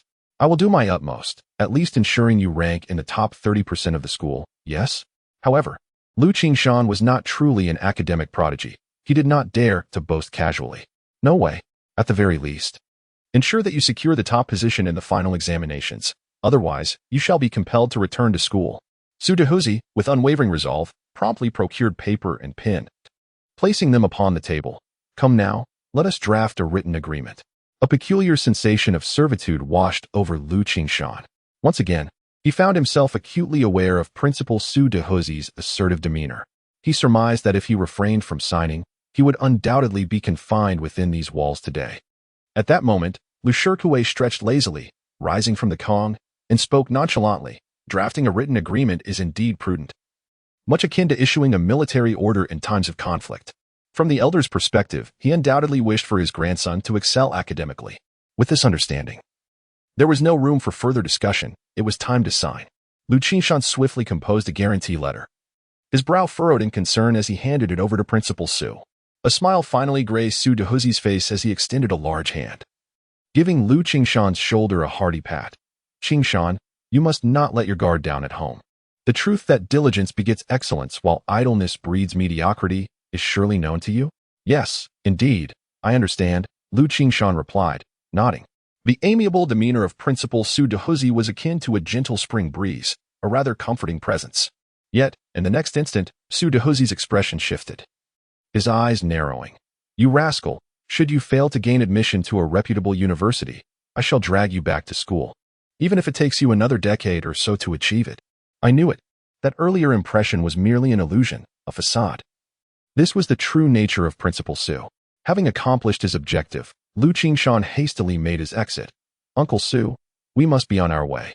The journey back is quite lengthy, several dozen miles at least. We shall visit you and Annie another day. Very well, I shall not detain you further. With the written agreement in hand, Principal Su Dehuzi ceased his insistence, offering a few final reminders to Liu Qingshan, such as, do not forget to collect your textbooks at the beginning of the term, and you must participate in the final examinations before finally allowing him to depart. Chapter 23. The affection of fellow villagers. Upon exiting Principal Su's residence, Liu Qingshan felt an immediate sense of relief. The imposing presence of the formidable Su, often referred to as Big Beard Su, had exerted a considerable pressure on him. Nevertheless, deep within his heart, he harbored a profound respect for this generation, admiring their unwavering dedication to their careers and their selfless contributions, which were truly commendable and endearing. As he rode home, carrying his grandfather on the bicycle, they navigated the bumpy roads back to Jiapi Ditch, with twilight approaching. When Liu Qingshan relayed the agreed-upon terms to his mother, Lin Ji, a look of satisfaction finally graced her face. His second sister, Liu Yifeng, spoke with envy, saying, Sanfeng, perhaps I should also stay home and study with you. You could teach me English. Liu Qingshan waved his hand dismissively, refusing without hesitation. Second sister, you are different from me. It's better for you to be at school. You were merely a step away from success. Now that the tape is recorded, if you apply yourself, there will be no issue. If you could also improve in other subjects, who knows, perhaps next year you might soar high and gain admission to prestigious universities like Tsinghua or Beida. As he pondered this, Liu Qingshan envisioned a scenario where, should that occur, Principal Su would no longer need to scrutinize him with such intensity. Upon hearing her brother's reasoning, Liu Yifeng pursed her lips and tossed her braids behind her. Next year, I will definitely get into university. Second sister, I believe in you, Liu Qingshan encouraged, clenching his fist in support. The youngest sibling, Liu Kaifeng, was equally determined. Second sister, I believe in you too. Shall we make a promise? The two little fingers intertwined tightly in a vow. Observing the resolute expression on Liu Yifeng's attractive face and the beaming smile of little Liu Kaifeng, Liu Qingshan could not help but smile as well. Oh, don't obstruct the way. I still need to hang the curtains, exclaimed the eldest sister, Liu Jifeng, briskly entering with a curtain rod in hand. Liu Qingshan muttered, eldest sister, are you that eager to get married? He was soon chased around the room by Liu Jifeng, wielding the curtain rod like a spear. As Liu Jinfeng's wedding date with Gao Wenxue drew nearer, the entire household buzzed with activity. In fact, the entire village of Jiapi Ditch seemed to share in the excitement. Traditionally, weddings in the village were reserved for the winter months when work was sparse. After the autumn harvest, there was usually a little surplus money, and with everyone staying at home during the winter, time was abundant. Few, like Liu Jinfeng, chose to marry in the summer. However, this did not dampen the villagers' enthusiasm. After all, the major farming tasks had been completed. And with the wheat harvest still a couple of weeks away, it was indeed a leisurely time for the farmers. Early in the morning, after breakfast, the villagers began to stroll towards the Liu household. As the saying goes, celebrations, be they joyous or mournful, are not solely the responsibility of one family. The entire village must lend a hand. Upon reaching the main street, the sound of singing wafted through the air, your silhouette, your melody, forever etched in my heart. The villagers could not help but feel invigorated, appreciating the beautiful tune. Zhang Ganzi, the idler, blended into the crowd not for his industriousness, but primarily to partake in the festivities and enjoy the accompanying food and drink. Upon overhearing the group discussing singing, Zhang Ganzi immediately perked up, raising his chin and proclaiming, "Ah, you may not know, but the singer of this song has quite the impressive appearance, resembling a great star. His name is quite melodious as well. What was it again? Ah yes, nicotine." As he spoke, he emphatically slapped his thigh, adopting a manner as if he were an authority on the matter. In the rural areas of that era, information was scarce, and misinformation was often rampant. Nevertheless, there were individuals in the village who were well-informed, and one such person promptly stood up to correct Zhang Ganzi's folly. "Ganzi, do not spout nonsense. The singer is Li Gai, a renowned vocalist." The speaker was no ordinary individual. He was Zhang Lu, affectionately nicknamed de Zhang Luo, with his small eyes and thin lips. He was articulate and adept at organizing any event, whether joyous or solemn. At times, his eloquence surpassed even that of the team leader, Zhang Guofu. In those days, every village had its share of knowledgeable individuals. Being well-informed, they could easily admonish idlers like Zhang Ganzi. De Zhang Luo shot a glance at him and remarked, "Nicotine?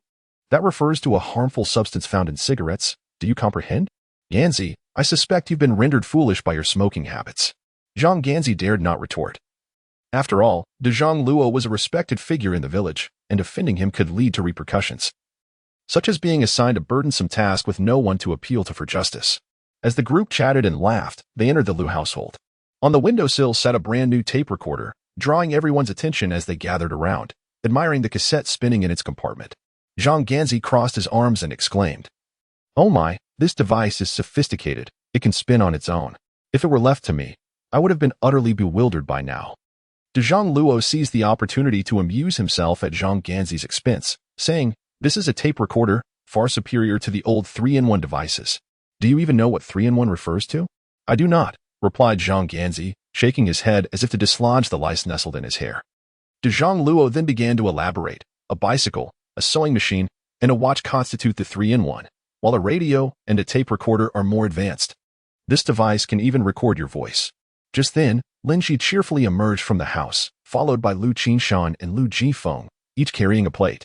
One plate held an assortment of candy, including sugar cubes, floral sugar balls, and orange slices, all of which were quite substantial. The other plate contained a selection of cigarettes, neatly unpackaged to prevent anyone from pilfering them. With the arrival of everyone, the mood turned festive as they indulged in sweets and smoked. Lin Ji warmly welcomed the guests, for a host must not be stingy lest they become the subject of ridicule among the villagers. "Ah, the filtered dakium and cigarettes, now this is a fine choice," she remarked. Zhang Ganzi was oblivious to the concept of politeness. He first unwrapped a piece of candy and stuffed it into his mouth, then took several cigarettes, clamping one between each ear and another in his mouth. The others chuckled as they lit their cigarettes, while Captain Zhang Guofu, observing Zhang Ganzi's antics, felt a twinge of embarrassment and could not help but kick him in the rear, saying, "Can you not aspire to something better? I almost want to stuff 2 more cigarettes up my nose for an even greater thrill." Zhang Ganzi, grinning foolishly, seemed entirely unconcerned. After a few casual exchanges, the conversation turned serious. He looked at Lin Ji and said, "Sister Liu, regarding Jin Feng's marriage, how does your family wish to proceed? Let us establish some guidelines and assign tasks to ensure it is conducted with great pomp." Lin Ji smiled and nodded, then pointed to Liu Qingshan. "From now on, matters concerning our family will be decided by San Feng. You all can deliberate accordingly." This declaration took everyone by surprise, as Lin Ji's words effectively proclaimed Liu Qingshan as the head of the household. At that time, every family needed a decisive leader, especially in larger households. However, Liu Qingshan, a mere adolescent freshly graduated from junior high, was now to assume such a significant role. Was he not too young for such a responsibility? In other families, boys his age were still blissfully ignorant. Yet, Zhang, the captain, was perceptive. He lit another cigarette and took a deep drag, remarking, "Well, Qingshan has recently made the news, far surpassing us roughnecks." This incident sparked discussions in the village for several days, but the crowd had momentarily overlooked Liu Qingshan's noteworthy achievement, fixating instead on his youth. Dazanglio gave a thumbs up. "Qingshan is promising, appearing in the provincial newspaper. Even our commune's secretary and the county mayor have never managed such a feat." let alone anyone from our village, haha. Typically, Desangluo often found himself at odds with Captain Zhang whenever the opportunity arose. The two would engage in light banter. Sensing rising tensions among the people, Liu Qingshan quickly interjected to smooth things over. Uncle Captain, Uncle Zhangluo. I've discussed with my grandparents and parents, and when my sister marries, we plan to host 20 banquet tables. 20 tables? Desangluo, with the candy still in his mouth, nearly swallowed it whole. Zhang Guofu was caught off guard by the smoke. Cough, cough. Qishan, our Jiapagu has barely 200 residents. Are you planning to invite the entire village? Cough, cough. Liu Qingshan patted his back to help him breathe easier. Exactly, Uncle Captain, that is my plan. Doing so will surely lead to a loss, Zhang Guofu said, finally recovering his breath, shaking his head at Liu Qingshan. You speak without experience. And I praised you for nothing. Desangluo then took a more analytical approach, counting on his fingers as he began to calculate the expenses with Liu Qingshan. Each banquet table, including food, drinks, candy, and tea, will cost approximately 10 yuan. For 20 tables, that amounts to at least 200 yuan. In Jiapagu, we have a total of 25 households. Gifts range from 1 to 2 yuan, with the more generous ones giving 3 yuan and the highest, at most, 5 yuan. The population in each household remains substantial, with 5 or 6 members considered a modest count. For merely 2 yuan, an entire family can be fed. After some calculations, it becomes evident that the gifts received scarcely amount to 100 yuan. One must ponder the extent of losses incurred. As de Zhang Luo lamented, it is indeed true that in this day and age, organizing a wedding is not merely about profit. It is essential to maintain dignity, for no family is affluent. Liu Qingshan had long since accounted for this reality. After de Zhang Luo had expressed his heartfelt concerns, Liu Qingshan cheerfully interjected, Uncle Team Leader, Uncle Zhang Luo, and all esteemed elders, my intention is to express gratitude to our fellow villagers through my sister's wedding feast. Over the years, they have extended unwavering support to our family.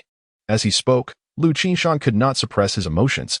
Our family has been part of Jiapagu for over a decade. Back then, my father's background was not favorable. Yet the villagers treated us with kindness, never regarding us differently. When my father passed away, the community came together for the funeral. Not a single cigarette was smoked, nor a drop of alcohol consumed. My siblings and I were never treated as outcasts in Jiapagu. We were never bullied. During times of famine, it was Uncle Team Leader who discreetly called upon Grandpa Guai to bring us half a sack of cornmeal, our lifeline, as we were a family of orphans. When my mother suffered from appendicitis, writhing in agony, it was Uncle Zhang Luo and Uncle Boss who hastily arranged for a cart from the production team to transport her to the county hospital. Last year, during the land redistribution, Grandpa's secretary exchanged his prime land for our second-rate plot. Liu Qingshan's voice grew fervent, tears cascading down his cheeks. Each of these instances is etched in our memories, truly remembered, and we shall never forget the kindness bestowed upon us by everyone. Chapter 24, A Family Affair. The whole village celebrates with a heartfelt gesture. Liu Qingshan said, I may be young, but I remember an old saying, better to lose a handful of gold than to lose a fellow villager. Now, as my elder sister's wedding approaches, I would like to gather our fellow villagers and express my gratitude to everyone. Liu Qingshan bowed deeply, using words to convey his appreciation for the simple-hearted villagers. From this moment onward, he vowed to take action, leading his fellow villagers to break free from the chains of poverty and embark on the path to prosperity. Ah, Qishan, what a fine young man! Zhang Guofu exclaimed, patting Liu Qingshan's shoulder with great affection. At that moment, he felt immense pride. This family is truly kind-hearted and knows how to express gratitude. Da Zhang Luo, with his slightly reddened eyes, responded, All right, Qingshan, we shall proceed as you suggest. Rest assured, we will make everything splendid. With that, he began assigning tasks with the poise of Zhuge Liang in the grand tent. The youngsters, such as Datu and Heir Biaozi, were sent to borrow tables, chairs, bowls, and other utensils from various households. The adult men also took on their respective duties, cooking, fetching water, and serving liquor. What about me, de Zhang Luo? What should I do? Zhang Ganzi asked impatiently, having waited for quite some time without being assigned a task. You, my friend, are a challenge. Useless at everything, yet you leave no food behind. De Zhang Luo replied after a moment of contemplation. Why don't you take charge of washing the plates and bowls? Remember, if you break a bowl or chip a plate, you shall forfeit your chance to drink at the wedding feast. Soon, the tasks were allocated, and everyone dispersed in a flurry. Only Zhang Ganzi remained, leaning against the wall. basking in the sun and murmuring to himself. Washing dishes is a dirty and laborious job, traditionally considered women's work. As the others returned one by one, they were greeted by the playful sight of little Liu Qingshan peeking through the window, mischievously shaking her skyward braid, and then pressing buttons on the recorder. The recorder crackled to life, emitting a series of sounds, followed by the voice of de Zhongluo assigning tasks. The villagers, intrigued, gathered around, laughing and listening intently. Then, a lazy, drawling voice emerged from the recorder, unmistakably that of Zhang Ganzi. "You want me to wash the plates? Bah, by the time I'm done, I'll spit on all of you, and you can eat my spit." In the yard, Zhang Ganzi found himself suspended in the air, his hands and feet grasped by 4 robust young men. They shouted in unison and, with a concerted effort, dropped him. His bottom hit the ground with a resounding thud. "Oh dear, noble gentlemen, spare me," Zhang Ganzi pleaded, fearing that if this continued, he would end up in dire straits. Such amusement was not easily abandoned. Amidst the cheers of onlookers, the 4 young men hoisted Zhang Ganzi again and continued to drop him. "I'm just mumbling. I wouldn't dare to actually spit," he cried as he begged for mercy. He was tossed about 7 or 8 times before they finally let him go, rising to find that his backside felt as if it no longer belonged to him. The lively Zhang Ji has spoken again. "Rod, you might as well serve as a firewood girl." While rubbing his behind, Zhang Ji argued with a grimace, "I am a man, a true man," amidst their playful banter. The initial preparations were completed. Borrowed tables and benches were marked with chalk on the underside with the names of their respective owners for easy return. As for the chopsticks, there was no way to return them. Suffice it to say, as long as the count was sufficient during the return, that would suffice. By noon, Liu Qingshan was still orchestrating the meal, yet people began to disperse in small groups, each returning to their homes. Every household had little surplus food. They were not truly affluent. By late afternoon, the large cart that had gone to the county for supplies finally returned. The driver was a cheerful old man in his 50s, perpetually smiling. When he grinned, the gap in his upper front teeth became visible, adding a touch of humor to his demeanor. Liu Qingshan quickly approached to greet him. "Uncle Zhang, thank you for your hard work." "What hardship? I even borrowed some money to enjoy a meal at the restaurant at noon," he replied. The driver was also a capable man from the village, where the Zhang surname was predominant. Previously, he had been the cart owner for the production team. In recent years, having heard that in the South, it was fashionable to address others as boss, he too was affectionately called Boss Zhang. The terms boss and boss son bear similar phonetics yet differ significantly in meaning. One pertains to a big businessman, while the other refers to a cart driver. Louis Feng also disembarked from the cart, handing Liu Qingshan the canvas bag she had clutched tightly in her arms. Whispering in her brother's ear, "San Feng, it cost quite a bit." In truth, it was not much, under 200 yuan. With 200 yuan, they could host a feast for over 100 villagers, quite remarkable. The most eye-catching purchase was pork, priced at 85 cents per pound, amounting to less than 50 yuan. While buying meat, they chanced upon a large pig head and assorted offal, heart, liver, intestines, etc. at 25 cents a pound, and bought it all as well. After all, it was still meat, wasn't it? Additionally, they acquired a bag of flour, dried tofu, and vermicelli, while the remaining purchases included tobacco, alcohol, sugar, tea, and various seasonings like oil, salt, soy sauce, vinegar, and spices. As for vegetables, their own garden provided abundantly, negating the need for expenditure. Liu Qingshan understood that his second sister had become accustomed to frugal living, spending money with trepidation. Thus, he smiled at her, saying, "Sister, you must learn to spend before you can learn to earn." Naturally, Louis Feng responded with a disdainful roll of her eyes. Liu Qingshan silently mused, "One cannot deny. My second sister is truly striking. Even her eye rolls are stunning. If she were to attend university, she would undoubtedly leave many in awe." No, he thought. He must keep a watchful eye on her. Everyone joined in to unload the cart's contents, and even Zhang Ji, disregarding the grease, gleefully carried the pig's offal, exclaiming, "This is so lavish. Truly too lavish." The chef Zhang Dashuai, who had accompanied them to the market, could not resist teasing him. "Watch it, Rod. Be careful not to drool all over." "I wouldn't dare, Zhang Ji retorted, for he now felt a twinge in his behind at the mere mention of the word drool. The individuals nearby recounted to Boss Zhang and the esteemed Zhang Dasha the events that had transpired during the day, which naturally elicited a chorus of laughter. Zhang Dasha, with his gleaming bald head, remarked, "Ganzi, in our village, you are the most troublesome." "Ganzi," seemingly content, nonchalantly replied, quite well, quite well. As an elder brother, if I am well fed, the whole family shall not go hungry. After transporting the goods, they retreated indoors for tea. In rural life, there is little fuss. They usually drink cool water, and when thirsty, one simply scoops a ladle from the water tank and drinks heartily. Only in winter do they boil water for tea, for who among them would spare the money to purchase tea leaves regularly? Liu Qingshan poured tea for everyone using a rice bowl, and then sat down to discuss with Zhang Dasha. Uncle Dasha, how many dishes shall we prepare for tomorrow? The moniker of Zhang Dasha sounds quite imposing, reminiscent of the former kings of northeast China. Yet while those kings commanded vast armies, this man presides over pots and pans. He is the village's chief cook, sought after for any celebratory occasion, be it joyous or somber. His culinary skills cannot be deemed exquisite, merely rustic, though they might suffice for a quaint farmhouse restaurant. As for the origin of his nickname, it remains somewhat elusive.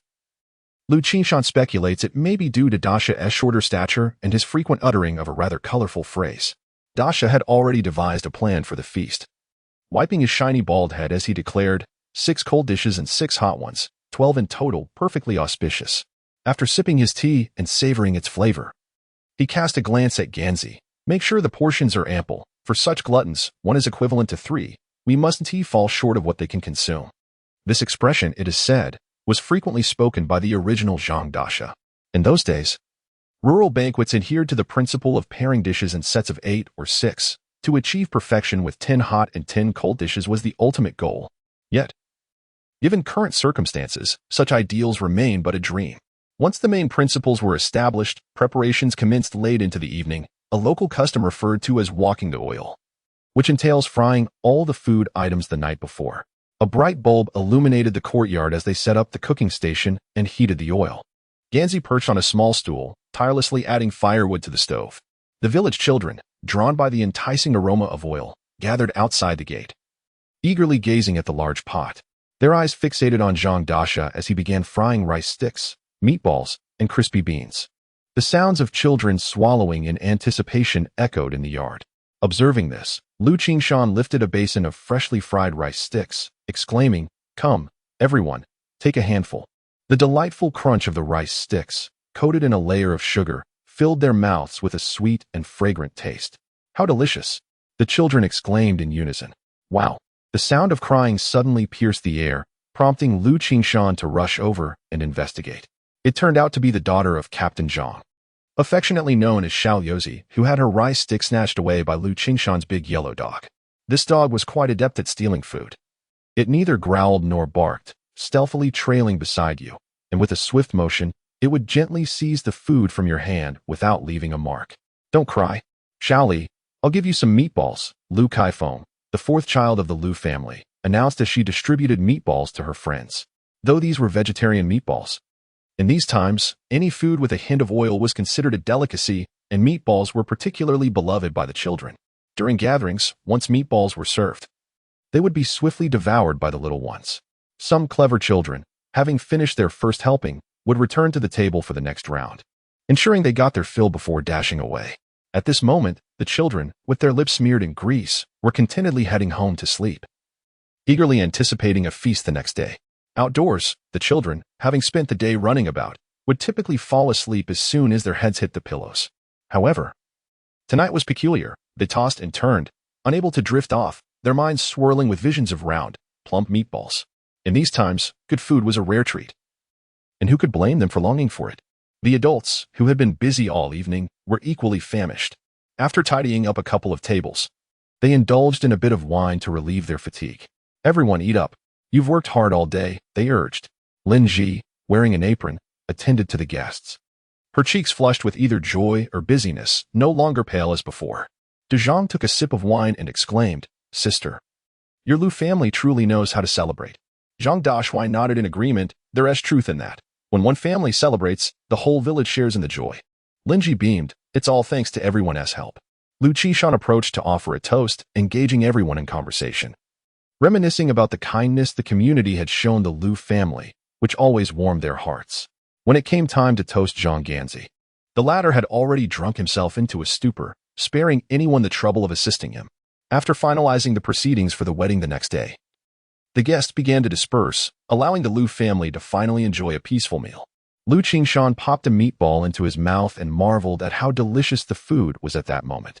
His grandparents, feeling their age, had merely eaten a little before retiring to their room to rest, as they would need their energy for the busy day ahead. Yet, such joyous occasions brought smiles to their faces, and they did not feel the slightest bit weary. His elder sister, Liu Yinfeng, took a bite of the rice stick and turned to Liu Qingshan, asking in English, "Brother, how do you say this in English?" Recently, the siblings had been deliberately conversing in English to help Liu Yinfeng improve her speaking skills. Although her speech was slow and her pronunciation not quite perfect, she was finally able to express herself. This time, even Liu Qingshan was at a loss, blinking in surprise before shaking his head. "I don't know either." Liu Yinfeng smiled broadly, her expression radiant. Liu Qingshan felt a bit miffed and snorted softly, "It's not your wedding, so what's all the excitement about?" This remark, however, provoked trouble. Liu Jinfeng and Liu Yinfeng, the pair of sister flowers, stood up, each grasping one of his ears. Meanwhile, the youngest sister, Liu Kaifeng, clapped her tiny hands from the side, exclaiming, "Eldest sister, second sister, please spare my brother. If you want ears, there are plenty on a pig's head." Chapter 25. I have come to fetch you. The rooster perched on the hen house stretches its neck and crows. Liu Qingshan has long risen, already filling the 2 large water jars in the courtyard, steam rising from his head. Time to paste the double happiness characters. Young fourth follows second sister as she affixes the large crimson double happiness symbols to the window. These characters were skillfully crafted by the eldest sister herself. Upon seeing Liu Jinfeng holding red couplets and preparing to affix them to the front door, Liu Qingshan cannot help but mutter, "Sister, what time is it? Shouldn't you hurry and get ready? The bridal sedan chair will be arriving soon." With a couplet in each hand, Liu Jinfeng cannot spare a hand to respond, merely casting a glance at her brother. Seeing Liu Qingshan grinning, she quickly approaches to assist. The bright red couplets, penned by their grandfather, boast bold and vigorous calligraphy, exuding a spirit of gallant valor. The first line reads, "The sound of golden phoenix's crowing echoes." The second line states, "On the path of literature, step by step, we ascend." The horizontal inscription, of course, is 100 years of harmonious union. Each couplet intricately incorporates the names of Liu Jinfeng and Gao Wenxue, clearly demonstrating their grandfather's thoughtful intention. Before long, villagers begin to trickle in, and the young women gather around the Kong to help Liu Jinfeng prepare. They occasionally express their admiration, exclaiming about the beautiful satin quilt cover and the fashionable Shanghai watch. Finally, the team leader's wife summarizes, "Jinfeng is truly fortunate to marry a city-educated youth. Her dowry is unparalleled in our Jiapagu." She then playfully points at the unmarried girls, saying, "You all remember this. If future bride prices do not meet this standard, do not even think about marrying." The girls laugh, but inwardly they ponder. If that were the case, we might never get married. Outside the house, the domain belongs to the men and children. The little ones are dressed neatly, resembling a festive new year, with not a single bare bottom in sight. The older boys, like Daitu and Urbio, are also tidied up, with new towels draped over their shoulders, ready to wipe tables and serve dishes. Meanwhile, the young men, carrying bags of grains, begin to seek out their targets, preferably those unengaged maidens. The men take on their responsibilities, tending fires, cooking, washing vegetables, and chopping ingredients, already immersed in their tasks. The elder gentlemen gather around Liu Shirkue, smoking and chatting. The esteemed elders of Jiapago have all come, the former party secretary Zhang Wanfa, the oldest among them, Zhang Wanfuku, and Grandpa Gizi. Grandpa Gizi earned his name due to a disability in his left leg, but this moniker carries no derogatory connotation. Rather, it symbolizes honor. His leg was injured during the Liberation War while battling at Siping. During festive occasions, leaders from the county and commune always come to pay their respects. "Ah, de Kue, your eyes have improved. The Liu family's fortunes are rising." Observing the bustling crowd, second grandpa is moved to reflect. Liu Shirkue was exceptionally cheerful today, all thanks to his daughter Sanfeng's accomplishments. Grandpa Gizi nodded in agreement, remarking that Sanfeng was indeed an exemplary young man, the best among her peers. If she were in the military, she would undoubtedly be a valuable asset. The old party secretary, unable to smoke conventional cigarettes, puffed contentedly on his pipe. Squinting with delight at Liu Qingshan, who was serving cigarettes to the guests, his gaze filled with admiration. Qingshan has even made it to the provincial newspaper. If it weren't for his academic prowess and aspirations to attend university, I would consider stepping aside for him. Liu Qingshan overheard this and approached the elders to greet them one by one before cheerfully responding, "Grandpa's secretary, I wouldn't dare to usurp your chair. Please remain comfortably seated." This elicited laughter from the elderly gentleman, and Qingshan continued, "However, I do have some plans, all concerning side ventures. Once my sister's wedding is over, I shall visit you. Grandpa's secretary, for guidance." The old secretary chuckled, playfully scolding him, as he acknowledged the young man's cleverness. The courtyard was filled with a joyous atmosphere, with the dual cassette recorder being the star attraction, playing the sweet melodies of Teresa Tong. "Sweet, sweet, your smile is sweet, like flowers blooming in the spring breeze. Here they come, here they come. Uncle Glasses is here to fetch the bride." The children shouted, as Gao Wenxue led a procession on his bicycle, followed by several others, their spirits high. In the village, there were only 2 bicycles. The rest were borrowed from friends in the commune. At this time, most wedding processions still utilized horse-drawn carts, so a bicycle brigade was quite a luxurious display. Dingling, dingling as they reached the entrance, the sound of bicycle bells rang out, creating a lively scene. With a swift motion, Liu Qingshan locked the gate, adhering to local customs that required the groom to knock. Gao Wenxue was particularly dapper today. His hair slicked back with evident pomade. He wore a white, short-sleeved shirt and blue uniform trousers, complemented by a pair of polished leather shoes. A large red flower adorned his chest, presenting an image of elegance and charm. With a deep breath, he bellowed, "Mom, open the door." "Hey!" In the courtyard, a chorus of women responded, their voices drowning out Lin Ji's. "Brother-in-law, what brings you to our home?" Little Lao Si inquired from inside, his tone bright and inquisitive, as if he were feigning ignorance. The young men accompanying the groom joined in the merriment, shouting, "We've come to fetch brides." This left little Lao Si perplexed. "I only have one elder sister. What am I to do?" Fortunately, Gao Wenxue was resourceful. He cheerfully slipped a red envelope through the door gap, which Liu Kaifeng gleefully accepted and tucked into her bag. "Brother-in-law, I will open the door for you." The young ones were easily pleased, and a simple red envelope sufficed to win them over. The gate swung open, revealing another door beyond. This time, the gatekeepers were a group of young ladies, far less easily appeased than the previous guard. After offering an abundance of flattering words and presenting a generous stack of red envelopes, passage was finally granted through the second threshold. Fortunately, the envelopes contained merely a symbolic amount, just a corner of a single yuan. At last, the final guardian of the entrance was none other than a formidable woman, Liu Qingshan. As she was the sister-in-law, one could not afford to show any negligence. Provoking her wrath could mean jeopardizing the sister's marriage. Liu Qingshan, however, was not interested in the red envelopes. Instead, her test was both simple and daunting. One must compose a poem on the spot. Had it been anyone else, they would certainly have faltered. One need only recall how Su Xiaomei's marriage had left even the talented Qin Xiaoyu at a loss. Fortunately, Gao Wenxue was a man of letters, and he passionately recited a poem by Xu Ting, To the Oak. The poem's portrayal of an egalitarian and independent love resonated deeply with Liu Qingshan.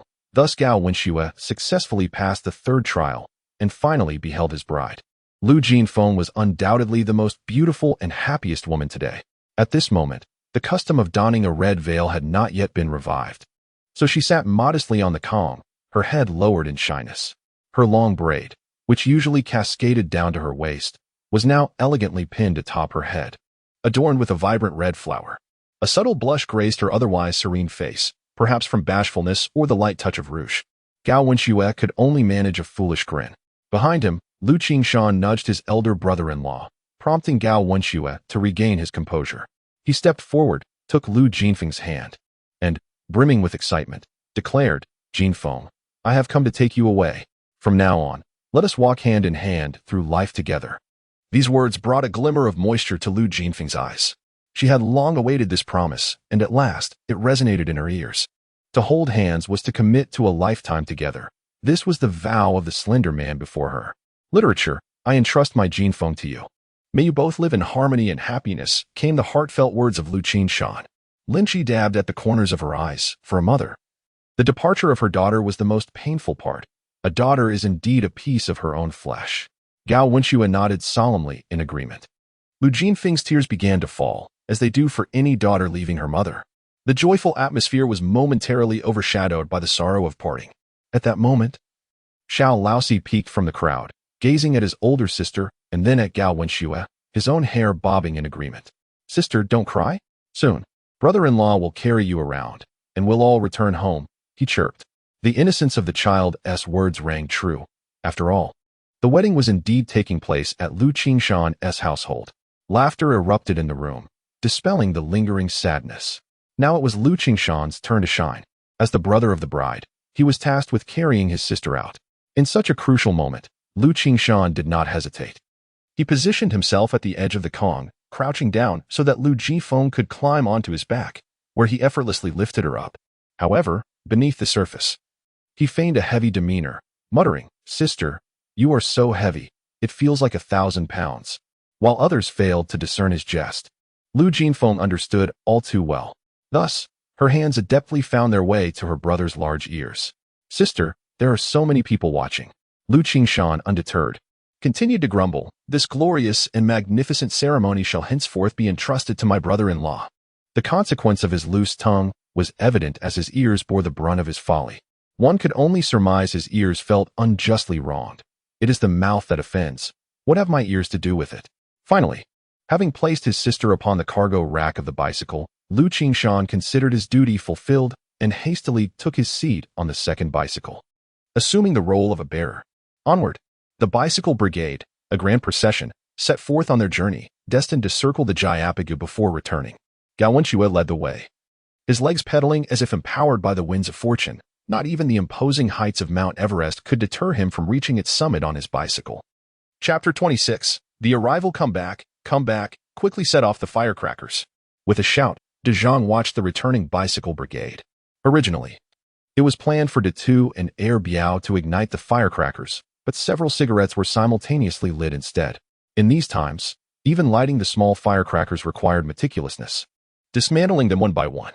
The thrill of unleashing a whole string of firecrackers was simply irresistible. Who wouldn't want to partake?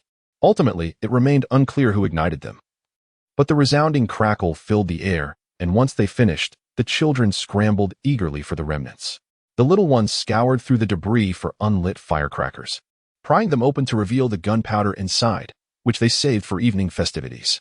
Gao Wenxue, cradling Liu Jifeng, stepped steadily through the doorway, despite his slender frame. Resembling a fragile scholar, in such moments, he could effortlessly carry even a figure as statuesque as Yang Guofei. The young men on either side finally put their prepared grains to use, showering the couple with them, which included snippets of colorful paper, cascading like flowers scattered by celestial beings. Some mischievous souls flung the grains with vigor, striking faces and eliciting mild discomfort, though generally, they refrained from targeting the bride, leaving the brunt for the bridesmaids. Once inside, Gao Wenxue gently seated Liu Jifeng upon the Kong, and only then did he exhale in relief. He had been genuinely concerned about the roughness of the younger boys, holding Liu Jifeng protectively in his embrace. The custom dictated that the longer the bride sat on the Kong, the more fortune would bless her family. Thus, prior to the procession, the bride's mother would typically advise her daughter to limit her food and drink, often merely consuming a couple of eggs for sustenance, as they were more filling. Of course, some could not resist the allure of food and ended up needing the restroom after a brief while, risking disapproval from their in-laws. The newlyweds' quarters were simply a division of the family's original Kong, separated by a curtain. However, the significance of sitting for blessings had diminished over time, becoming a mere formality. Under the guidance of De Zhang and the team leader's wife, the newlyweds commenced their homage to heaven and earth. According to recent customs, the first bow was directed towards the portrait of the chairman atop the cabinet, followed by respectful bows to Liu Shikue and his wife, who sat at the edge of the Kong. "Grandfather, grandmother, may you enjoy health and longevity. Mother, from now on, I shall be your son." Gao Wenxue bowed deeply to his elders, his words ringing true, as a son-in-law is akin to a son, particularly in his current situation. Having severed ties with his own family due to this decision, he embraced this place as his home and cherished Lin Ji as his own mother. Lin Ji beamed with joy, her smile wide as she watched her daughter and son-in-law. It was only when Liu Qingshan approached, tapping his mother's pocket, that she retrieved a red envelope, cheerfully handing it to Gao Wenxue. According to local tradition, this was known as the renaming money. Inside the house, a chorus of cheers erupted, marking the formal conclusion of a simple yet profoundly heartfelt wedding ceremony. Witnessed by the villagers, Liu Jifeng and Gao Wenxue were finally united as husband and wife. In rural communities, the significance of obtaining a marriage certificate is often minimal. The presence of local elders suffices to legitimize the union. However, Gao Wenxue and Liu Qingshan, as representatives of a new generation, adhered to the law and had already secured their marriage certificate from the county after taking their wedding photographs. Observing the jubilant scene, Liu Qingshan felt a twinge of regret. If only a camera were available. Yet, in this era, aside from state-run photo studios, such sophisticated equipment was scarcely seen.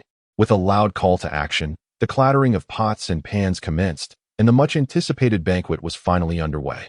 The guests rose to meander towards the home of Zhang Guofu, the designated host. A table was already set on the kong, where the former village secretary sat cross-legged. A large red paper before him serving as the ledger for the gifts received, a customary practice in rural weddings. In these traditions, the recording of gifts is typically entrusted to the village's most literate individual. Beside him sat another person cradling a bag, tasked with collecting the monetary gifts. One recorded the contributions while the other collected them, akin to the roles of an accountant and a cashier. On the table, a plate of loose tobacco was placed alongside an empty dish that had once contained sugar cubes, now entirely devoured by the children. As guests arrived, they would take a cigarette and produce one or several bills from their pockets, most often a 1 yuan note featuring a female tractor driver. The collection commenced, with the village accountant calling out the amounts as the secretary dutifully recorded them. 2 yuan from the boss, 1 yuan from Zhang, 5 yuan from Uncle Guai. 5 yuan was considered a generous gift. 5 yuan from Shanxing. The accountant noted the contribution while the secretary glanced up at the young woman accompanying Shanxing, inquiring, "What is your mother's name again?" In the village, formal names were seldom used, leading to such forgetfulness. Qian Yuzhen. Today, Shanxing's mother appeared composed, her youthful face around 25 or 26 years old, adorned with a pleasing countenance. Her attire was impeccably clean, a reflection of her daughter Shanxing's own appearance. The young girl, much like Liu Qingshan's fourth sister, was free of lice and nits, the latter being the eggs of lice, white and oval-shaped. In those days, poor sanitary conditions and infrequent clothing changes often resulted in children, particularly those with long hair, suffering from infestations that could make one's skin crawl. The village secretary nodded, noted, "Yuzhen, please take Shanxing to the banquet." The villagers showed considerable care for this unfortunate intellectual youth. Even the indolent Zhang Ganzi had once assisted in fetching water for him. However, it remains uncertain whether he harbored ulterior motives. Ultimately, Zhang Ganzi received a scolding from the old party secretary and was kicked a few times, after which he dared not approach again. With fewer than 30 households in total, it did not take long to reconcile the accounts and the collected funds, which matched perfectly, as they prepared to close up shop. Suddenly, the sound of a car horn echoed from behind the house, prompting several small children, who had been indulging in sweets, to dash outside. In these times, in a small mountain village like Jayapagu, one might not encounter a motor vehicle throughout the entire year. The old party secretary hurried out, remarking to Grandpa Guai, "Brother Guai, today is Army Day. It must be the Military Affairs Department coming to visit you." The old war hero, Grandpa Guai, limping, replied, "They only come during the new year." "Are they changing their schedule this year?" "Perhaps. The newspapers keep talking about reforms," the old party secretary responded. Upon stepping outside, they indeed saw a military green Jeep, colloquially known as a 212, parked on the road. A throng of children had gathered around the Jeep, shouting, "See whoosy, don't poke it with a stick. The carport is made of canvas, and if you poke a hole, you'll have to patch it up yourself." The children, frightened, took a few steps back. And only then did the car door open, with several individuals emerging one after another. It was not the Military Affairs Department, Grandpa Guai discerned from their attire. It was Secretary Sun from the commune. The old party secretary quickly pushed through the crowd to shake hands, exclaiming, "Secretary Sun has arrived. Welcome." Secretary Sun Hongtao appeared to be in his 40s, with rough, dark skin, dressed in a blue jacket worn open, revealing a faded white undershirt. If he donned a straw hat, he would not look much different from the villagers of Jayapagu. He extended his calloused hands to shake the old party secretaries, saying, "Old Zhang, your village is quite lively. Whose family is celebrating?" He then introduced a young man in a short-sleeved shirt standing beside him. "This is our county's county chief, Zhang." The villagers gasped in quiet astonishment, realizing this was the highest-ranking official to visit Jayapagu. "County Chief Zhang, hello." The old party secretary and the team leader hurried to shake hands, momentarily flustered, as their usual interactions were limited to commune officials. The two men marveled inwardly. He is truly young and accomplished. Look at him, seemingly not yet 30, already serving as a county chief. My surname is Zhang, but I am actually the deputy county chief, Zhang explained with a smile, as if accustomed to such misunderstandings, while extending his hand. Dressed in a white short-sleeved shirt, belted at the waist, with well-tailored trousers and a pair of sturdy leather sandals, his appearance unmistakably marked him as an official. The hair is cropped short, embodying a sense of decisiveness, while the facial features are sharply defined. When he smiles, it evokes a refreshing warmth, instantly alleviating the tension in the hearts of the old party secretary and Captain Zhang. Director Zhang, we warmly welcome you to our Jayapagu to guide our work. The old party secretary promptly extends his hand, while Captain Zhang informs Comrade's son. The secretary of the commune, it is the wedding of Liu Qingshan from the village, and the educated youth Gao wants you today. Let us share in the joy. After pondering for a moment, Secretary's son inquires, is that the Liu family of Liu Qingshan? At this time, the commune officials, having spent more than half the year traversing the villages, are quite familiar with the situation. In Jayapagu, the Zhang family is prominent, with only 2 or 3 families of different surnames. Upon seeing the captain nod, Secretary's son immediately breaks into a broad smile. Haha, that's splendid. Director Jing and I shall partake in a cup of celebratory wine. This remark momentarily stuns everyone. Oh, there is also my family's affair. Liu Qingshan, amidst the crowd, can no longer remain in the background. Thus he steps forward confidently, extending his hand. Greetings, Director Zhang and Secretary Sunday. I am Liu Qingshan. On behalf of my entire family and the elders of Jayapagu, I extend a warm welcome for your presence at my sister and brother-in-law's wedding.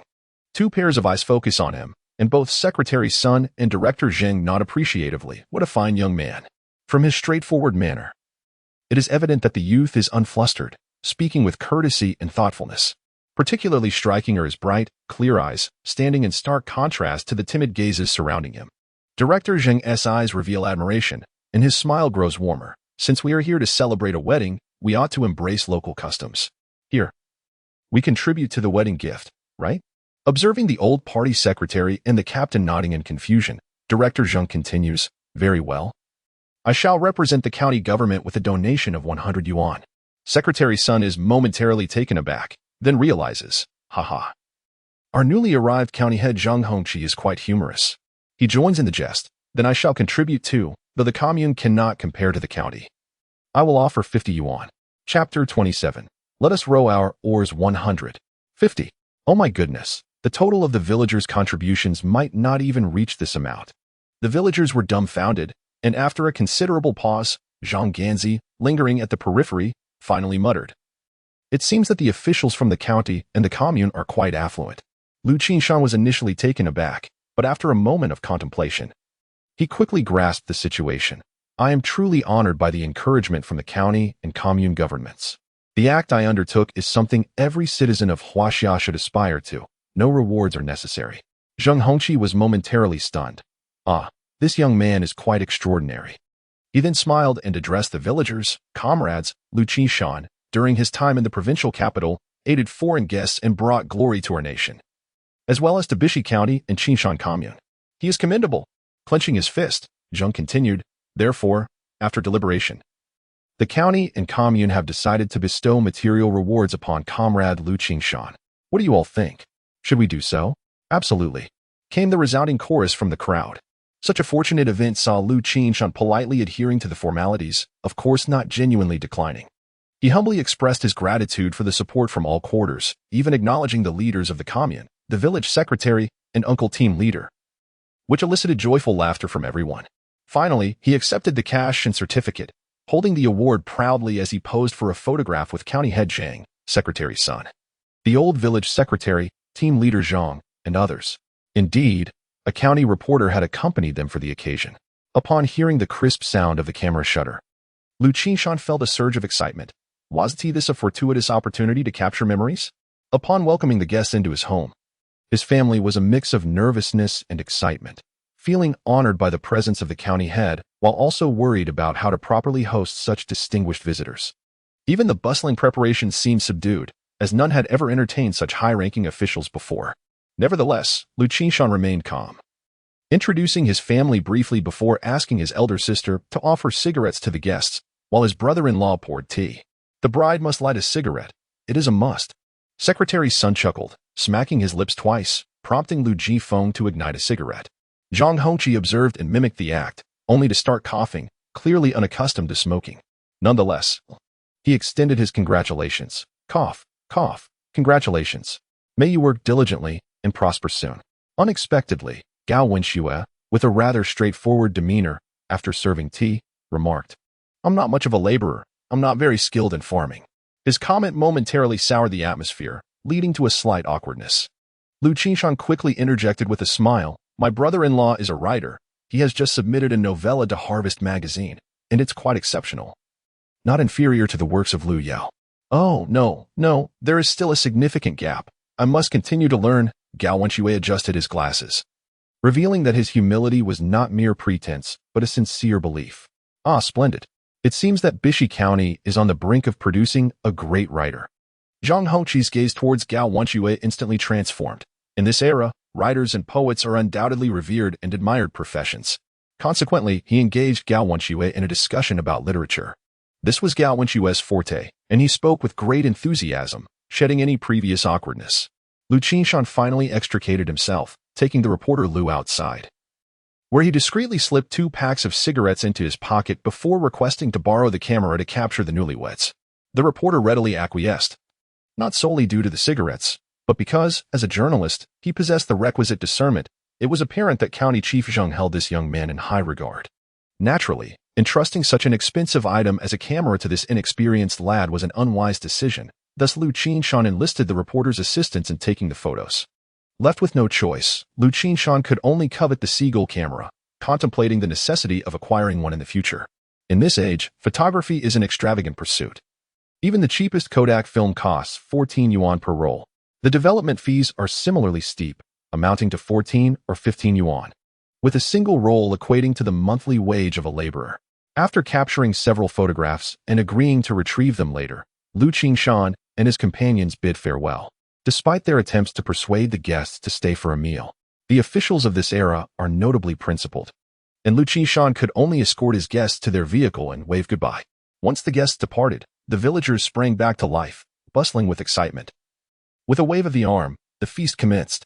The lively banquet finally began, with 4 tables set at Liu Qingshan's home, 3 at his grandfather's, and 4 at the secretary's house in the front yard, necessitating 2 additional rounds of guests. The first group consisted mainly of village children and elderly residents, the youngsters, eager to eat, settled down once their hunger was sated. The organizer ensured proper seating arrangements, while the younger boys, known as Air Biaozi and his friends, carried large platters of food on their shoulders. Each wooden platter could hold a dozen or so dishes, typically allowing one person to serve 2 tables.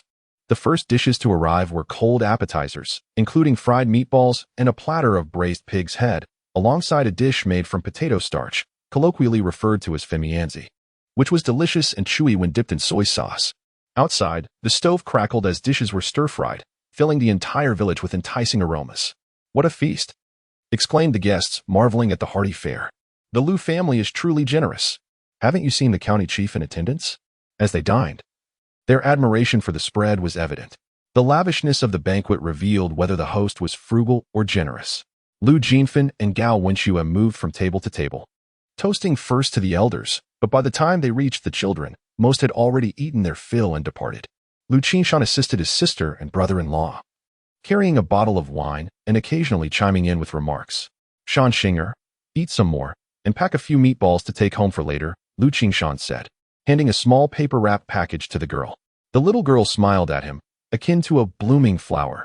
Thank you, brother Qingshan. I am full now, and will not take any more. There are so many others who have yet to eat.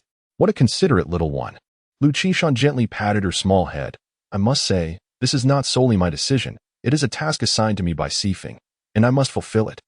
Upon hearing Sifeng's name, Shanxing beamed again, her cheeks revealing 2 delightful dimples, before carefully tucking the oiled paper into her pocket.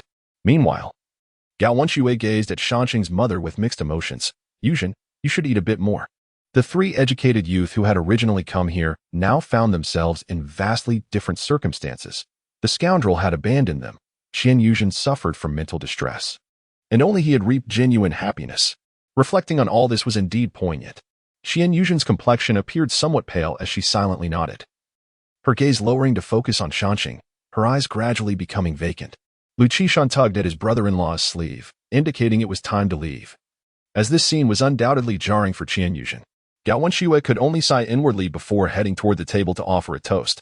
Seated around the Kong were the village elders, each holding a small wine cup, savoring their drink slowly. At that moment, a melody drifted over from the table below. Let us row our oars, as the little boat pushes through the waves. Though it was a cheerful song, it sent a shiver down the spines of those who heard it. Liu Qingshan turned to see Qianyushan tapping a chopstick lightly against her bowl, a strange smile adorning her face as she softly hummed, seemingly lost in a pleasant reverie. Perhaps it was a memory of sailing on a small boat with that scoundrel? Little Shanxing clutched her mother's arm tightly, shaking it, her large eyes brimming with tears like pearls strung loose from their thread. What a tragedy! Grandpa Gizi raised his hand and slammed it down on the table. Had he possessed a gun, he would have surely shot that inhuman wretch. The sharp sound startled Qianyushan back to reality. Looking around, she met the complex and inscrutable gazes of the onlookers, and it was evident she recognized the shift in atmosphere. She stood, offering a slight apologetic smile to Gao Wenxue and Lu Jifeng. I have finished eating. I will take my leave now. Please enjoy your meal. As she passed by the newlyweds, she whispered, I wish you happiness. With that, she forced a sorrowful smile and led Shanxing out of the room, her silhouette appearing so fragile and solitary. He Jiakong, do not let me see you again. Gao Wenxue gritted his teeth in frustration. He Jiakong was the third educated youth. Witnessing the previously joyous ambience gradually shrouded in anger and melancholy left Liu Qingshan feeling uneasy. This He Jiakong truly was a despicable character. Nevertheless, he did not wish to let this incident dampen the mood of the gathering, so he called out cheerfully. The men and women of Jiapagu are undoubtedly valiant souls, filled with righteous fervor, and they shall not let He Jiakong escape unscathed. However, let us set aside these matters for now and continue to indulge in our libations. Indeed, let us drink. The old party secretary also raised his cup to advocate this sentiment, restoring the lively atmosphere. By the time Liu Qingshan's family and the helpers gathered for a meal, it was already the third round, and the clock had passed 2 in the afternoon. After toasting a round of drinks, Liu Qingshan noticed that his brother-in-law's spirits remained low, prompting him to offer some encouragement. Brother-in-law, when anger wells up within you and your fist cannot channel it, what should you do? He Jiakong is far away, 1,000 miles distant, so your fists cannot reach him. Suddenly, Gao Wenxue, with a spark of inspiration, exclaimed, Qingshan, I understand. I shall wield my pen to express the fury within my heart and vehemently criticize the likes of He Jiakong. Precisely, Liu Qingshan successfully guided Gao Wenxue's thoughts. As it happened, his brother-in-law had just completed his piece titled Little Phoenix, so they decided to embark on another work, Mount an Apricot. Indeed, writing from the perspective of this unfortunate child would lend an even greater sense of authenticity and emotional resonance. Gao Wenxue's mood visibly lifted. He eagerly devoured several bowls of rice, for a full stomach would fuel his writing. After he set down his chopsticks, he made his way outside. Liu Qingshan promptly called out, Hey, brother-in-law, where are you off to? I'm going home to write, Gao Wenxue replied without looking back. Liu Qingshan could only helplessly gesture to his sister. I knew this bookworm would have his mind consumed by his new novel. Come back. This is your home. Lu Jifeng. Both exasperated and amused, hurried after him, clutching Gao Wenxue's arm in an attempt to pull him back. Observing this scene, Liu Qingshan shook his head with a hint of regret. Sister, given your temperament, you should be pulling his ear, not me. That is my specialty. Chapter 28. Development plans having feasted to their heart's content, everyone joined hands to return the borrowed tables, chairs, pots, and utensils, each carrying a portion of leftover food, cheerfully making their way home. In these times, having enough to eat was already a blessing. Who still cared about hygiene? A warm stew tasted all the more delightful. Liu Qingshan led his younger brother, the little fourth, to deliver some food to Shanxing's family, only to find Qianyushan peacefully asleep on the Kong, which eased his mind considerably. Thus, he decided not to disturb her, handing the leftovers to Shanxing, leaving his sister to play with her friends while he returned home to rest. After several days of bustling activity, he felt quite fatigued. Following a brief nap and after dinner, a few young men and women, still unmarried, began to trickle in, evidently preparing to celebrate a wedding night. Uncle gone. At your age, why are you joining the revelry? Liu Qingshan spotted Zhang Ganzi, grinning amidst the crowd. Hey, I may not be married, but I still consider myself a young man. Besides, I have shared a Kong with Wenxue for many years. Our revolutionary friendship runs deep. Zhang Ganzi. Nearly 40 and a long-time errand runner, attempted to pose as a youthful spirit. Liu Qingshan smirked. Indeed, when one stoops low, they become invincible. He pocketed a pack of cigarettes and strolled over to the old party secretary's home, wishing to avoid witnessing the antics of his sister and her husband. Upon entering, he discovered several villagers enjoying the cool evening air, engaging in idle chatter. Grandpa Guai, Uncle Dui, Dezhong Luo, and Boss Air. This was the village way. After meals, folks of all ages would gather at different homes. After sharing a few cigarettes, Liu Qingshan found a small stool and sat down to listen to their conversation. As soon as he was noticed, the topic shifted to the exotic chickens from his household.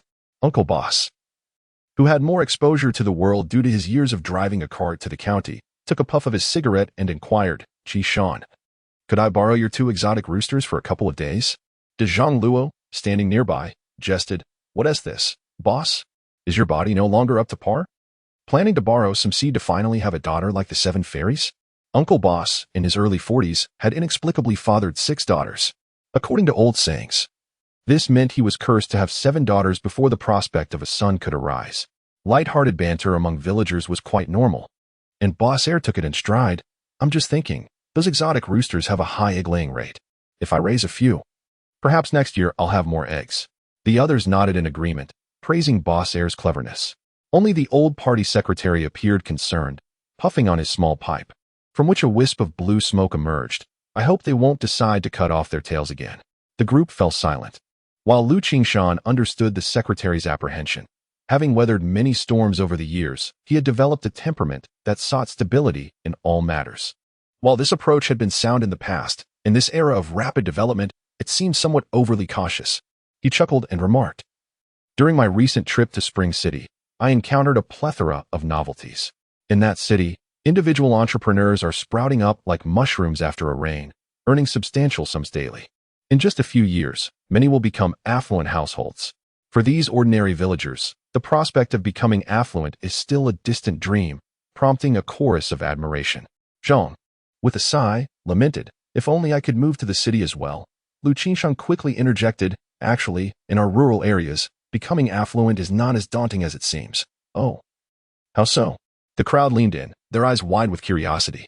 Liu Qingshan continued, our country's current policies are favorable, encouraging rural development beyond mere agriculture. Everyone, having toiled in the fields for most of their lives, recognized that while farming would ensure survival, relying solely on it to achieve affluence is unrealistic. The primary issue is the lack of land to cultivate. Even if one possessed sufficient land, the old bull and rickety cart could hardly manage it all. The crowd began to murmur, but no coherent plan emerged. Sensing the moment was ripe, Liu Qingshan introduced his prepared topic. During my trip to the city, my grandfather and I visited Grandpa Wang, the esteemed Professor Wang who was once assigned to our village. How is old Wang? I remember that Grandpa Guai had a good rapport with him. He is well, having been rehired by the university to continue his work. The chicks I brought back were from Professor Wang's university, Liu Qingshan affirmed, adding, Professor Wang also gifted us numerous agricultural books and offered advice for our community. Hoping that everyone can prosper soon, Grandpa Guai mused, that's very thoughtful of him. I wonder when he will visit again. His thoughts drifted slightly, primarily because he received a monthly subsidy, making him somewhat indifferent to the pursuit of wealth. However, others were not as fortunate. Many had grown weary of poverty and yearned for change, yet felt lost without guidance.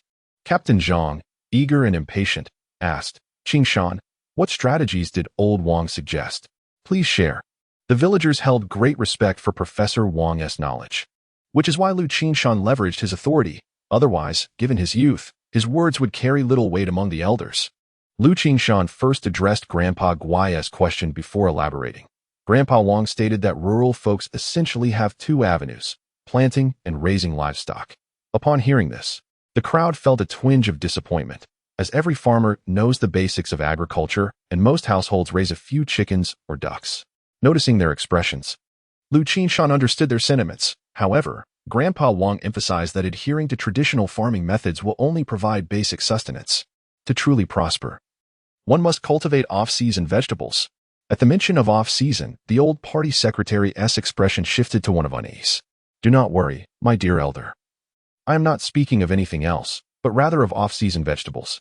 For instance, During the winter festivities, would you not desire to savor dumplings filled with celery and pork? Liu Qingshan promptly elucidated with a smile. Captain Zhang chimed in, certainly, we wish to enjoy celery during the new year, as it brings diligence to the whole family. De Zhang nodded vigorously. Last year, we dried some celery, intending to use it for dumplings during the new year. However, it turned out to be as tough as firewood. Utterly inedible. Sensing the conversation veering off course, Liu Qingshan swiftly redirected, indeed, celery is a vegetable typically harvested in summer. When cultivated and consumed in winter, it is classified as off-season produce. The group shook their heads in unison. In our region, once winter arrives, a thick blanket of snow covers everything, leaving no chance for survival. Grandpa Gizi expressed his dissatisfaction. Isn't old Wang becoming a bit muddled in his old age? Liu Qingshan stifled a laugh. In the frigid outdoors, it certainly wouldn't be feasible. However, one can employ plastic greenhouses. While the outside world is frozen, the interior is warm and conducive for growth. At that moment, in this small mountain village, news was scarce and information lacked. Many concepts took considerable time to disseminate.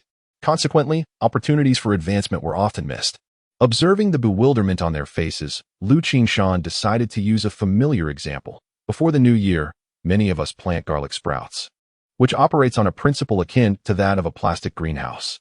I think I understand, came the response. Due to the lack of fresh vegetables in winter, we string garlic cloves together with fine broomcorn and place them in a dish of water to nurture them, allowing tender shoots to emerge. Once they reach half a foot in height, we can cut them and add them to stir-fried mung bean sprouts for added flavor. The notion of a plastic greenhouse seemed promising indeed. Uncle Bo, the sharpest among them, was the first to grasp the concept. Isn't it simply cultivating a garden within a greenhouse? What farmer wouldn't know how to do that? Excitement filled the air as they animatedly discussed various possibilities. What about growing eggplants in the greenhouse? One suggested, while another proposed cucumbers, creating a lively atmosphere. Eventually, a heated debate erupted between Captain Zhang and De Zhang over whether to cultivate celery or leeks, their faces aflame with fervor. Stop. Enough, called out the old branch secretary, his displeasure evident as he tapped the ash from his pipe onto the ground. An awkward silence enveloped the group. It seemed they had become a bit too spirited. Farmers have never lacked zeal or the fortitude to endure hardship. What they truly lack is knowledge, vision, and practical methods. The old branch secretary continued to temper their excitement. What does a plastic greenhouse even look like? Who among you has seen one, and who knows how to operate it? Even if we manage to grow vegetables, who will sell them, and to whom? The group fell silent, for while they could toil in the fields till they sweat profusely, the thought of selling their produce outside left them at a loss for words. Moments ago, the atmosphere was vibrant and fervent, mirroring the sweltering weather outside.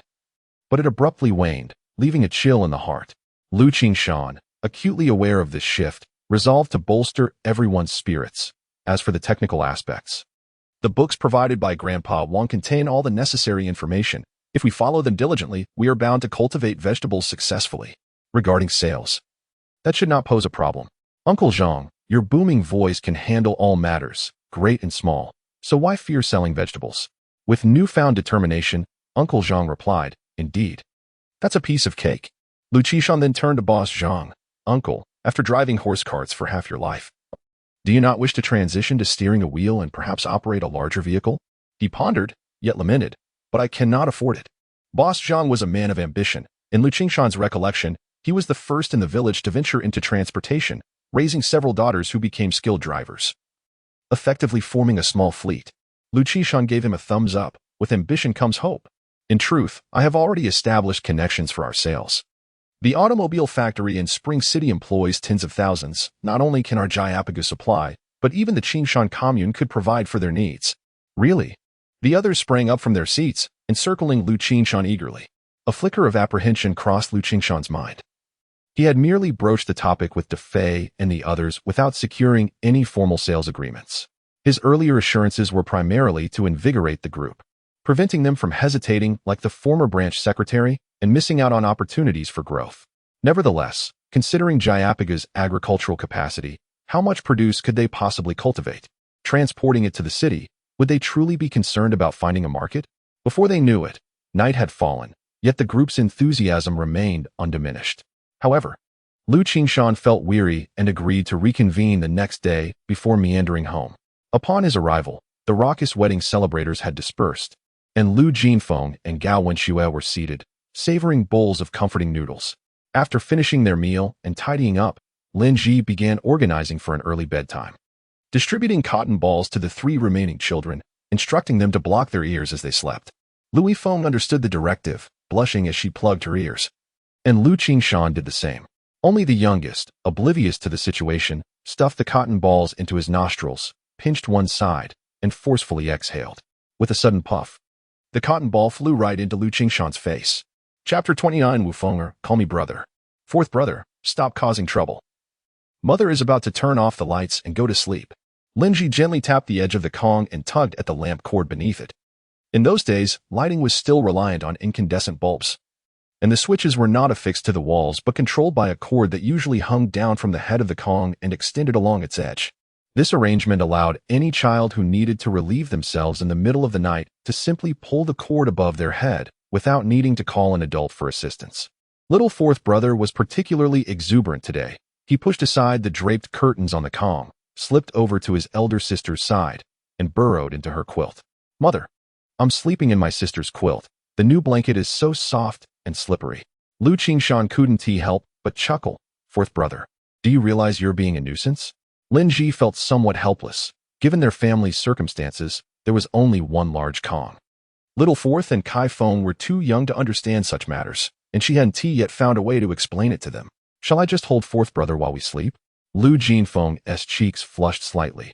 In truth, she had often held her little sister while they slept. As Lin Ji's health was not good, and the elder sister had taken on a maternal role, Gao Wenxue, who was sitting on the Kang's edge washing his feet, felt a bit anxious. Fortunately, he caught himself just in time, but the implication was clear, though only little fourth brother remained oblivious. Despite having cotton stuffed in his ears, the soundproofing was only marginal, and Liu Qingshan could certainly hear everything clearly. After a moment's thought, he pulled fourth brother closer, saying, Big sister has a little baby in her belly. If you don't sleep properly and roll around, what will happen if you accidentally kick the baby? There was ample space on one side of the Kong, while Liu Jifeng and Gao Wenshue's side could barely accommodate 2 people. Kai Feng blinked her large eyes and nodded. Yet she still insisted on sleeping at the end of the Kong, separated from her elder sister by a thin curtain. Lin Ji tugged the lamp cord, plunging the room into darkness and silence. Outside, the night in the mountain village was exceptionally tranquil, with only the intermittent croaking of frogs breaking the stillness. After a day of exertion, Liu Qingshan truly felt fatigued, contemplating how to continue persuading the old party secretary and others the following day, and before he knew it, he drifted into slumber. In a drowsy haze, he felt a sudden brightness. When he opened his eyes, he saw the lamp had been turned on. Little fourth brother was lifting the curtain with her small hands, inquiring, Sister, what are you hiding under the quilt? Nothing at all. Liu Jifeng, blushing furiously, was trying to deal with her little sister while discreetly pinching Gao Wenxue under the covers. This is what you get for sneaking treats. However, little fourth brother was not easily deceived. I heard it, smacking sounds. It must be delicious. Mother, please manage fourth Fenger. Liu Feng, the second sister, chimed in, feeling quite embarrassed herself. Fortunately, in a few days, Gao's review class would commence early. Lin Ji could only pull Kai Feng back to her side, turn off the light once more, and mutter, You, always thinking about food. The room once again descended into darkness, with Liu Qingshan now occupying the edge of the Kong. He seemed to faintly hear the gentle complaints of his elder sister from beyond the curtain. You really do have a heart for eating. Thus, in the pitch-black stillness of the night, a smile grazed Liu Qingshan's face as he swiftly drifted back into slumber. However, this night was destined to be anything but tranquil for the small mountain village of Jiapagu. As Liu Qingshan slept, he was abruptly startled awake by a frantic rapping on the window. He hastily turned on the light, leapt to the ground, and slipped on his shoes to open the door. Moments later, he returned to the room, cradling a tear-streaked little girl who was sobbing uncontrollably. Shanxing, are you here to play with me? Murmured the groggy Lao Si, mistaking the noise for dawn. Liu Qingshan, sensing the gravity of the situation, urgently inquired, Shanxing, what's wrong? Please don't cry, just tell me. My mother's missing. Shanxing stammered through her sobs, struggling to articulate a complete thought before breaking down again. In that moment, the child resembled a fragile chick, dazed by a torrential downpour and devoid of her mother's protective wings, appearing so small and helpless. Liu Qingshan's worst fears had come to fruition. He understood that Shanxing's mother had been provoked during the banquet, and the provocation was far more intense than before. At that moment, the rest of the family began to dress and descend from their rooms. After placing Shanxing into Linji's embrace, Liu Qingshan began to assign tasks. Elder sister, go notify the old party secretary. Second sister, head to the captain's house and rouse them to gather the villagers for a search. Upon finishing, he turned to face the distraught Gao Wenxue, brother-in-law. Let us go to Shanxing's home and see if we can uncover any clues.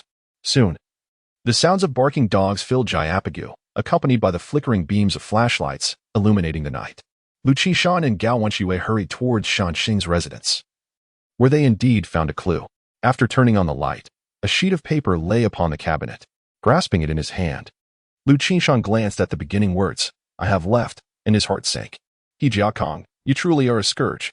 Gao Wenxue's forehead pulsed with veins as he slammed his fist on the table. Liu Qingshan steadied himself and continued reading. Fortunately, the letter was not a farewell note. It stated, I have left, old party secretary, Captain Zhang, and fellow villagers, I apologize for the trouble. Please look after Shanxing for a while. I am going to find that person, and I will ensure they pay the price they deserve. Rest assured, I will return, for this place will always be my home. In just a few brief lines, Liu Qingshan quickly absorbed the message. From its content, it appeared that Qian Yuzhen had been in a relatively stable state of mind while writing. Yet, she bore the burden of illness, wandering in the dark of night. Should an episode strike her, she might unwittingly plunge into the river. Before long, the old party secretary rushed into the room, panting heavily. After reading the message, worry etched upon his face mirrored that of Liu Qingshan's. Various groups soon mobilized, some heading to the well to investigate, others to the riverbank, and still others pursuing the paths leading away from the village. Liu Qingshan was dispatched to pursue along the road to the commune. He rode his bicycle, while behind him, Air Biao waved a flashlight, occasionally sweeping the beam across the woods on either side. They jostled their way to the commune, and by the time dawn broke, not a single soul was in sight. Liu Qingshan considered that if Qian Yuzhen intended to travel elsewhere, she would undoubtedly need to obtain an introduction letter at the commune. Hence, the two young men decided to stake out just outside the commune's entrance. Around 10 in the morning, team leader Zhang Guofu also arrived. After some discussion, they ultimately decided to report the matter to the police station. They were received by an officer named Wang, dressed in a white top and blue trousers uniform. Liu Qingshan recalled that it would not be until the following year that the police would gradually switch uniforms. Officer Wang took the matter seriously and conferred with the station chief, who then began to dial the telephone. Indeed, it was a matter of dialing.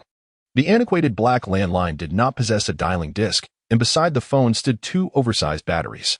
This type of telephone was technically known as a magnetophone. The station chief grasped the cumbersome receiver with one hand while using the other to vigorously crank a small handle on the side of the phone. After cranking it for over 10 rounds, he finally lifted the receiver and shouted, "Operator, connect me to the county police department," to his dismay. There was no response on the line, prompting him to hang up and crank again. After several attempts, he finally got through to the operator and reported the relevant details to the county police department. Liu Qingshan shook his head in disbelief. What a hassle. The three of them left the police station and remained at the commune until dusk, returning to the village with empty stomachs. Thus, 3 days passed in succession without any news of Qian Yuzhen.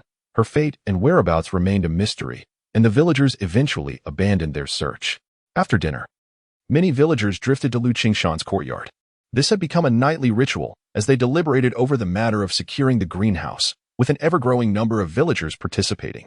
Observing Shanxing squatting on the ground, staring blankly at the other children playing, the old party secretary took a puff from his pipe.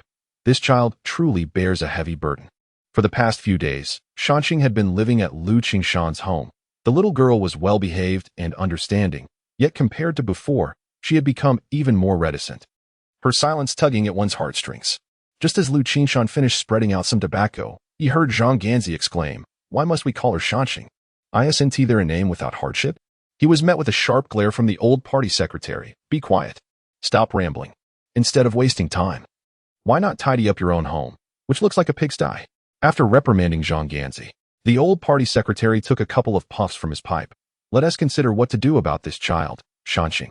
Since Yuzhen has treated us in Jiapagu as family, Shanxing is, in essence, our own child." Zhang Guofu chimed in, "Let us provide her with meals. Each family can contribute over 3 days. No family will miss a single meal. However, This arrangement would truly mean relying on the charity of many, undoubtedly affecting the child's psyche, especially for someone as sensitive as Shanxing. However, it is challenging to determine who should take in Shanxing, as in these times.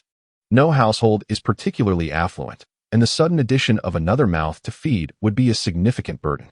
At that moment, Grandpa Gizi unexpectedly spoke up. There's no need to assign her elsewhere.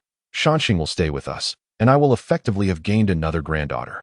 Everyone breathed a silent sigh of relief, for this was indeed the most favorable arrangement.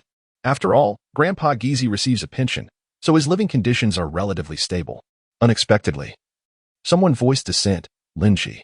Gently tucking a strand of hair behind her ear, she calmly stated, I believe it would be better if she stayed with us. Uncle Gizi may find it inconvenient to care for a child, and Shanxing gets along well with our Feng. The villagers present cast admiring glances at Linji. For not everyone possesses such bravery. Liu Qingshan naturally supported his mother's decision. He approached Shanxing and gently lifted her, playfully tapping her little nose. Woofing, call me brother. Linji's youngest sibling is Feng, Liu Qingshan, who is a few months older than Shanxing. Tears sparkled in the little girl's bright eyes as she wrapped her slender arms tightly around Liu Qingshan's neck, crying out with all her might. Brother. Chapter 30. A critical moment of failure. Now, I have a sister. The one who is the most delighted is Liu Qingshan, who is joyfully bouncing with Shanxing, woofing. Let us go jump rope. Watching the two little girls hand in hand as they exited the door, the previously somber atmosphere in the yard lightened considerably. The old village had chimed in. By the end of the year, let us see about reducing some of the grain quotas for the Qingshan family. No need, no need. Liu Qingshan waved his hands repeatedly, steering the conversation back. If the greenhouse project truly comes to fruition, we won't be concerned about these trifling matters. The old village had nodded in agreement. That's the right mindset. We've been deliberating on this for several days, and everyone is quite enthusiastic about the greenhouse initiative. Today, we shall present a formal plan. Captain Zhang, having collaborated with the village head for many years, was already in sync and promptly added. In this matter, Qishan is the most knowledgeable. This lad has even made it to the newspapers. Everyone respects him. The village head and I will simply support Qingshan. With the two local leaders setting the tone, naturally, there would be no dissent. Liu Qingshan had prepared himself well and presented a plan he had diligently crafted over the past few days. Articulating with confidence, since Grandpa Village Head and Uncle Captain trust me so much, I will give it a try. It is uncertain who initiated it, but scattered applause erupted in the yard.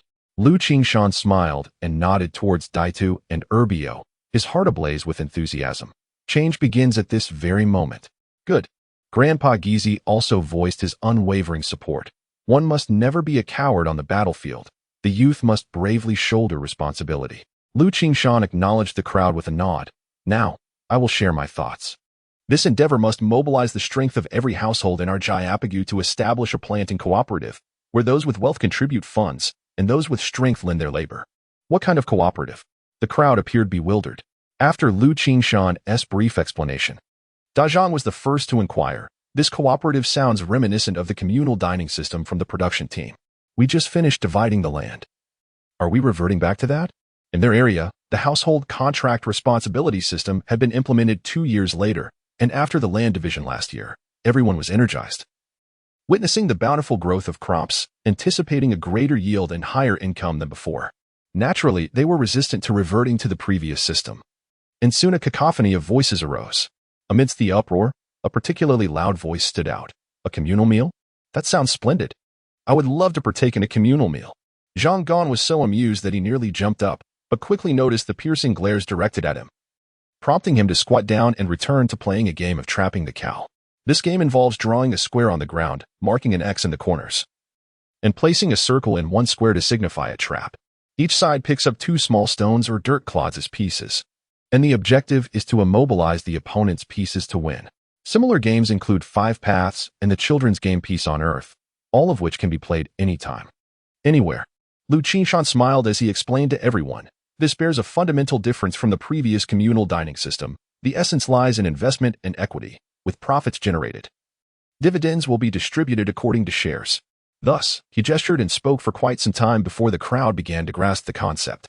The old party secretary, puffing on his small pipe, revealed a hint of concern on his face. Is this permissible from above? The prevailing trend now promotes the household responsibility system. and this cooperative seems to swim against the current, hence the old secretary's apprehension.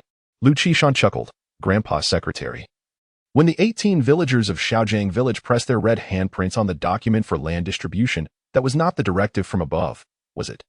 Even Uncle the team leader expressed some worry, pointing at a somewhat decayed rafter above. While it sounds good, we must not forget the old adage. As long as we keep silent, outsiders will remain oblivious. This is what we call accumulating wealth quietly.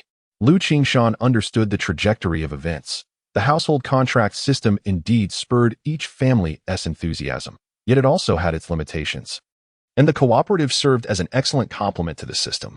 In truth, in some regions, there was no land distribution or household contracts, yet they thrived remarkably well. In this era, especially in the countryside, the villagers possess a remarkable unity of purpose. Just as the crowd hesitated in thought, Grandpa Gizi slapped his thigh with a resounding thud. We shall not heed outside orders. As long as it benefits our Jayapagu, we shall proceed. If problems arise later, I shall bear the responsibility. After all, I am of such advanced age. With this declaration from the elder, silence fell over the crowd, and dissenting voices faded away. Liu Qingshan quickly added fuel to the fire. I shall invest 1,000 yuan in the cooperative. How much? 1,000 yuan. Zhang Gan, squatting on the ground, fell backwards in shock, sprawling in disbelief. Do not laugh. Several villagers shared a similar posture. For farmers whose annual income, aside from food, barely amounted to 100 or 200 yuan, this sum felt like a thunderous explosion. However, some astute individuals, like Uncle Boss, exhibited excitement. If there were no assurance, who would be willing to risk 1,000 yuan? This endeavor shall succeed. Grandpa Gan, who had been an unwavering supporter of Liu Qingshan, naturally would not falter now. I cannot produce 1,000, but I shall invest 100. 100 yuan is no small amount. The third to stand was Boss Che. I too shall contribute 100. I have a brood of daughters. What need have I for savings? Thus, with enthusiastic participation, contributions varied from 30 to 50 yuan. Yet, some faced dilemmas. Zhang Gan squatted with his hands tangled in his hair, finally mustering the resolve. I shall contribute 2 yuan.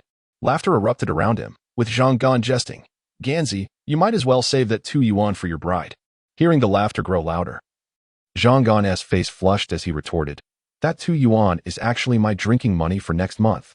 Liu Qingshan quickly seized the opportunity to speak. Uncle Gan is indeed commendable. Those 2 yuan represent his entire fortune. When one truly considers it, his courage surpasses ours. Exactly.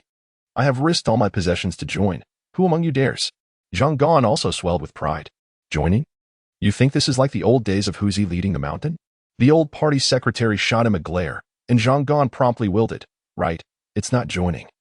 It's investing. I too will invest, sharing in the communal benefits. This fellow only knows how to live off the communal pot. Liu Qingshan shook his head. Uncle Gan, our cooperative requires a minimum investment of 10 yuan per share. Zhang Gan quickly sought to climb higher.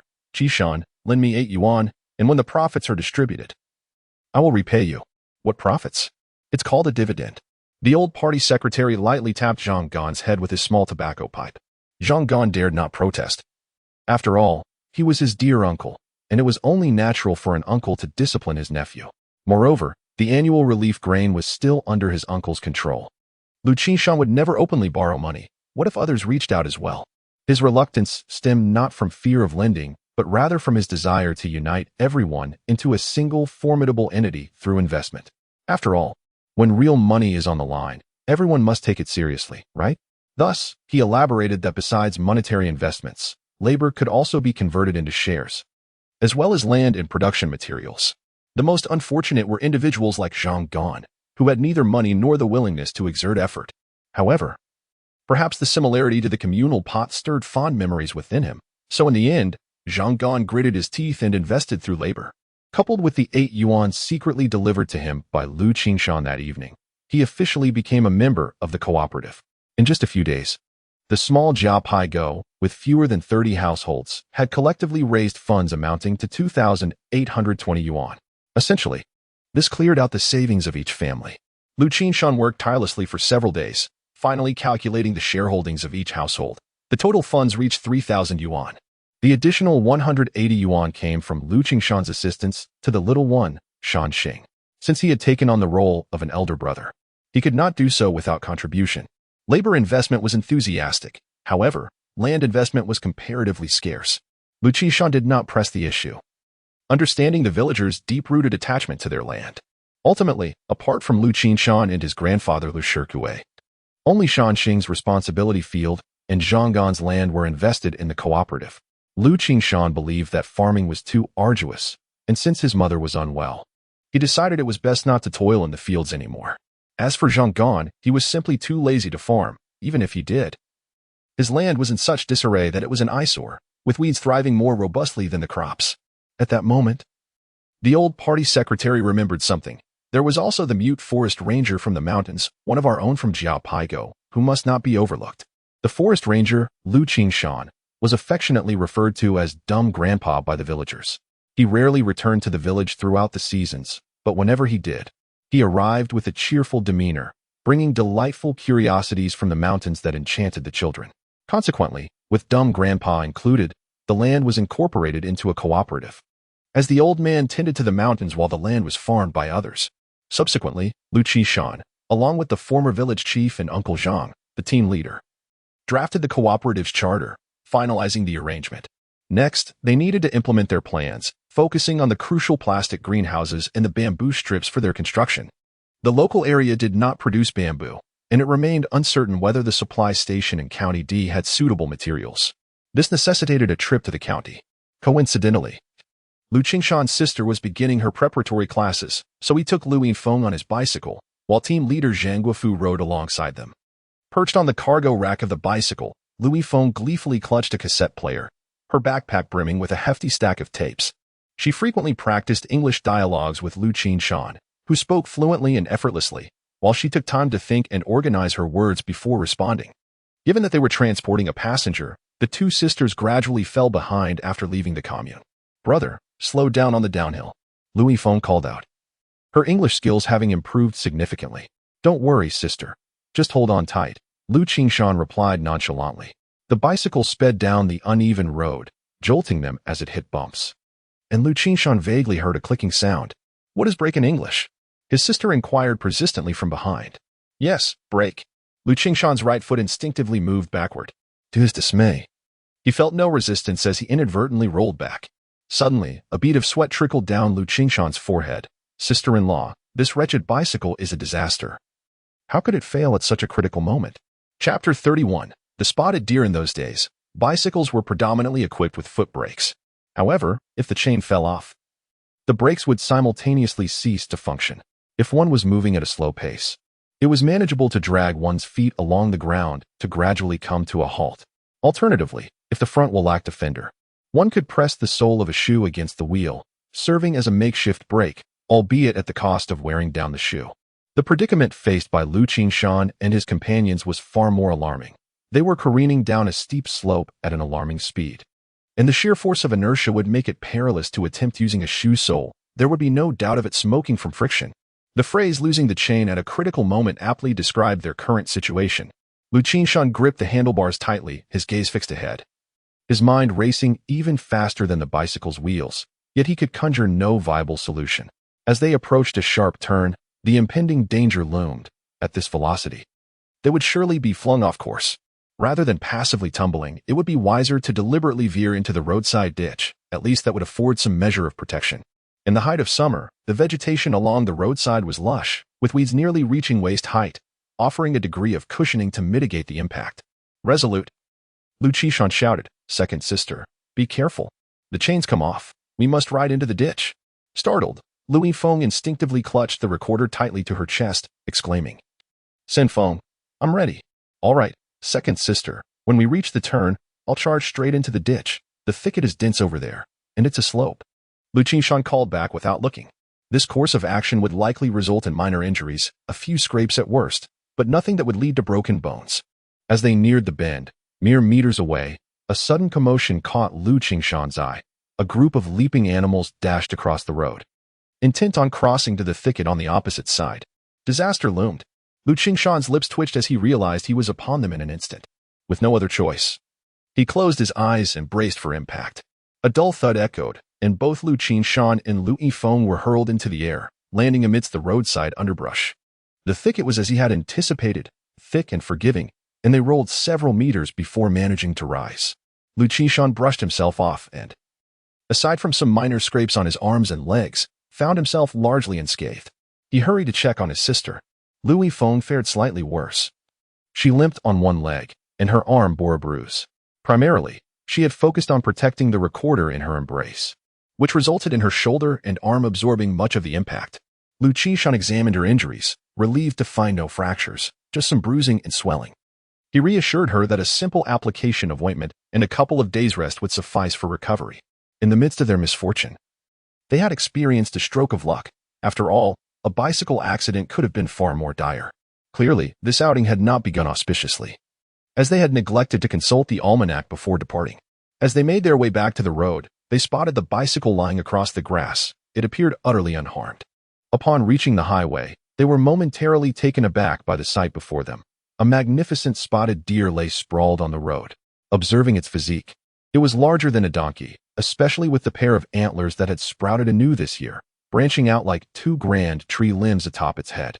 The sika deer lay on the road, struggling to rise, yet one of its hind legs was evidently broken, rendering it unable to support its weight. As for the other sika deer in the herd, they had long since fled in terror.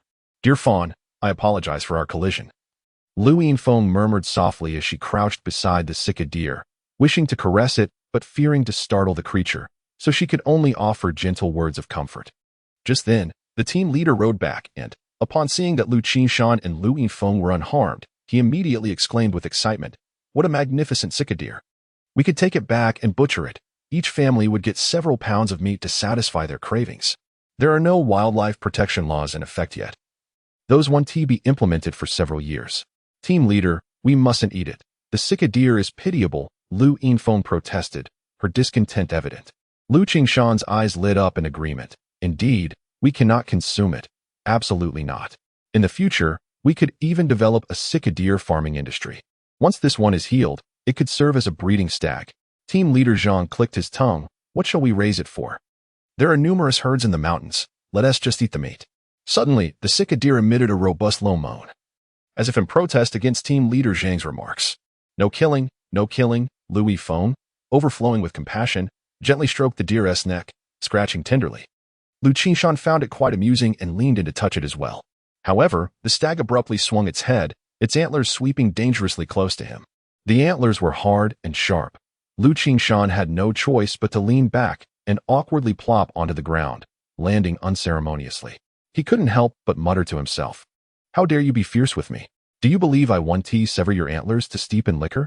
Sanfeng, you are the one at fault. Naturally, the fawn would hold you accountable." Liu Yifeng even found a theoretical basis for her argument. Liu Qingshan could only join team leader Zhang, both exchanging glances filled with helplessness. After waiting on the roadside for quite some time, a large liberation truck finally arrived, headed for the commune with an empty return to the county town. The group waved from the side of the road, and the truck came to a halt. Together, Liu Qingshan and team leader Zhang hoisted the large sika deer into the truck bed, while the three of them and their bicycles also climbed aboard. "Ah, this liberation truck is exhilarating. What a delightful breeze," team leader Zhang praised, glancing around as the wind whipped through his clothes and tousled his hair in sheer bliss. Liu Qingshan had to admit that this mode of travel truly felt like a joyous ride. The large truck was indeed swifter than bicycles, and they soon arrived at Bishui County, where they were taken directly to the veterinary clinic on North Street. "Thank you so much, driver."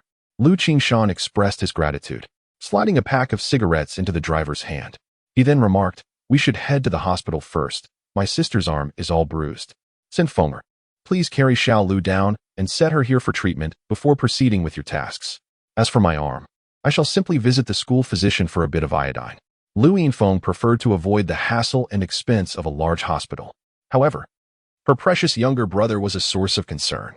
Liu Qingshan shook his head repeatedly. "That simply won't do. What if the injury is mishandled?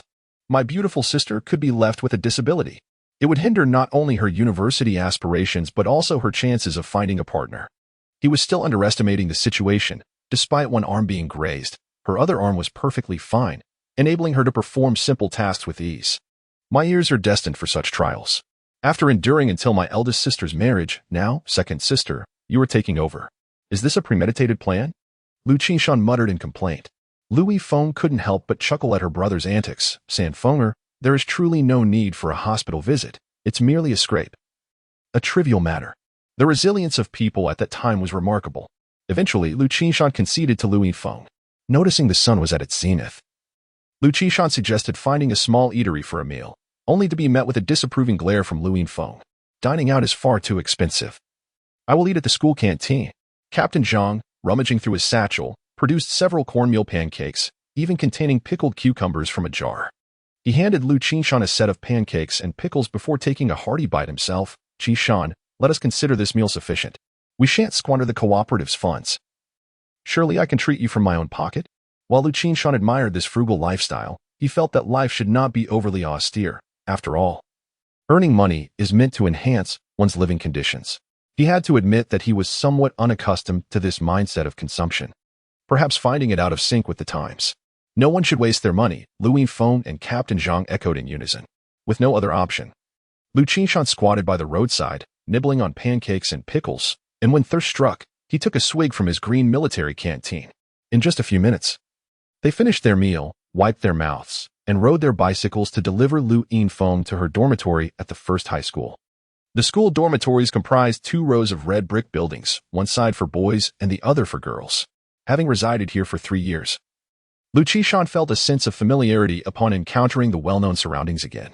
He assisted his second sister in moving her belongings into the dormitory, which consisted of a small corridor flanked by beds, 3 on each side, arranged in bunk beds. This modest room could accommodate up to 12 people. 5 or 6 girls had already arrived and were tidying up. The dormitory was remarkably clean. This was a testament to the diligence of rural girls, who had grown up assisting their families with household chores and agricultural work. A cursory glance revealed the beds to be quite simple, devoid of ornate decorations, with most bedding faded from washing. These students, despite their impoverished circumstances, exhibited an extraordinary work ethic and determination, hoping that through education, they could alter the fates of themselves and their families. For those with rural household registrations at that time, gaining admission to university, graduating with a stable job, and consuming commercial grain represented their singular opportunity to ascend like a fish leaping over the dragon's gate. The notion that knowledge transforms destiny is far from mere rhetoric. Yifeng is back. Wow, is that a tape recorder? With an exclamation, the girls set aside their brooms and cloths, eagerly gathering around Liu Yifeng. Do you have any songs by Teresa Ting? Forget Teresa Ting. Do you have anything by Liu Zhang? I still prefer the songs of Long Piao Piao. A cacophony of voices erupted, while Liu Qingshan found himself almost overlooked, nearly pushed out the door. Quiet down, this is for listening to English tapes. Liu Yifeng deftly inserted a tape into the recorder, and soon, the room was filled with the sound of fluent reading. Wow, the pronunciation is so precise. Haha. I heard that next year's college entrance examination will start grading English scores on a percentage basis. I was worried about it. Sister Yifeng, you will be my dear sister from now on, and I'll cuddle with the tape recorder every night. Oh, so that's how the tones should be pronounced here. If I had listened to the tapes earlier, I wouldn't have made a mistake on that question last year. How unfortunate. The noise continued, and Liu Qingshan instinctively retreated towards the door. In this era, educational resources were indeed lacking, and a single English tape could drive these girls into a frenzy. Yet, while one could criticize the educational shortcomings of the time, it would be unjust to belittle the spirit of diligence exhibited by its people. For this reason, Liu Qingshan felt a deep respect for these students. Not long ago, he too had been one among them. Chapter 32, Special Pass. Once the exuberance of the girls subsided, the room fell into a semblance of calm. A petite girl with a round face, short hair, and large eyes, who had previously clamored for the radio to cuddle with, suddenly remembered to inquire, "Sister, my dear sister, where did you acquire this tape?" This girl was quite charming. Her smile revealed 2 deep dimples, and her voice was melodious, carrying a hint of youthful innocence. Liu Yifeng felt the girl's embrace on her arm, inadvertently brushing against her injury, which caused her to wince and hiss softly. "Oh no, sister, how did you get hurt? You must go to the infirmary." The short-haired girl quickly noticed Liu Yifeng's wound and, with a touch of concern, blew gently on it. "Xiaoling, it's nothing serious." Liu Yifeng then recounted the incident of colliding with a deer while riding her bike, and the adorable little deer piqued the interest of the girls, leading the conversation astray. "Sister, I must take my leave." Liu Qingshan had pressing matters to attend to and prepared to depart after a brief acknowledgement. "Hey, who are you?" Tang Xiaoling exclaimed, as if just noticing Liu Qingshan.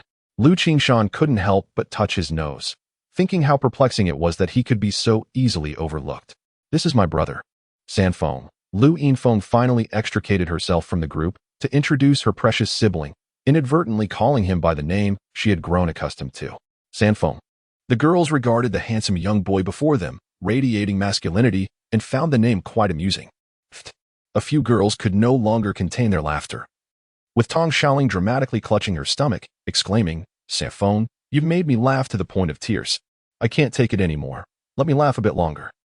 Liu Qingshan's expression darkened slightly, mumbling to himself, "I bought that radio for my second sister. Now, I find myself regretting it."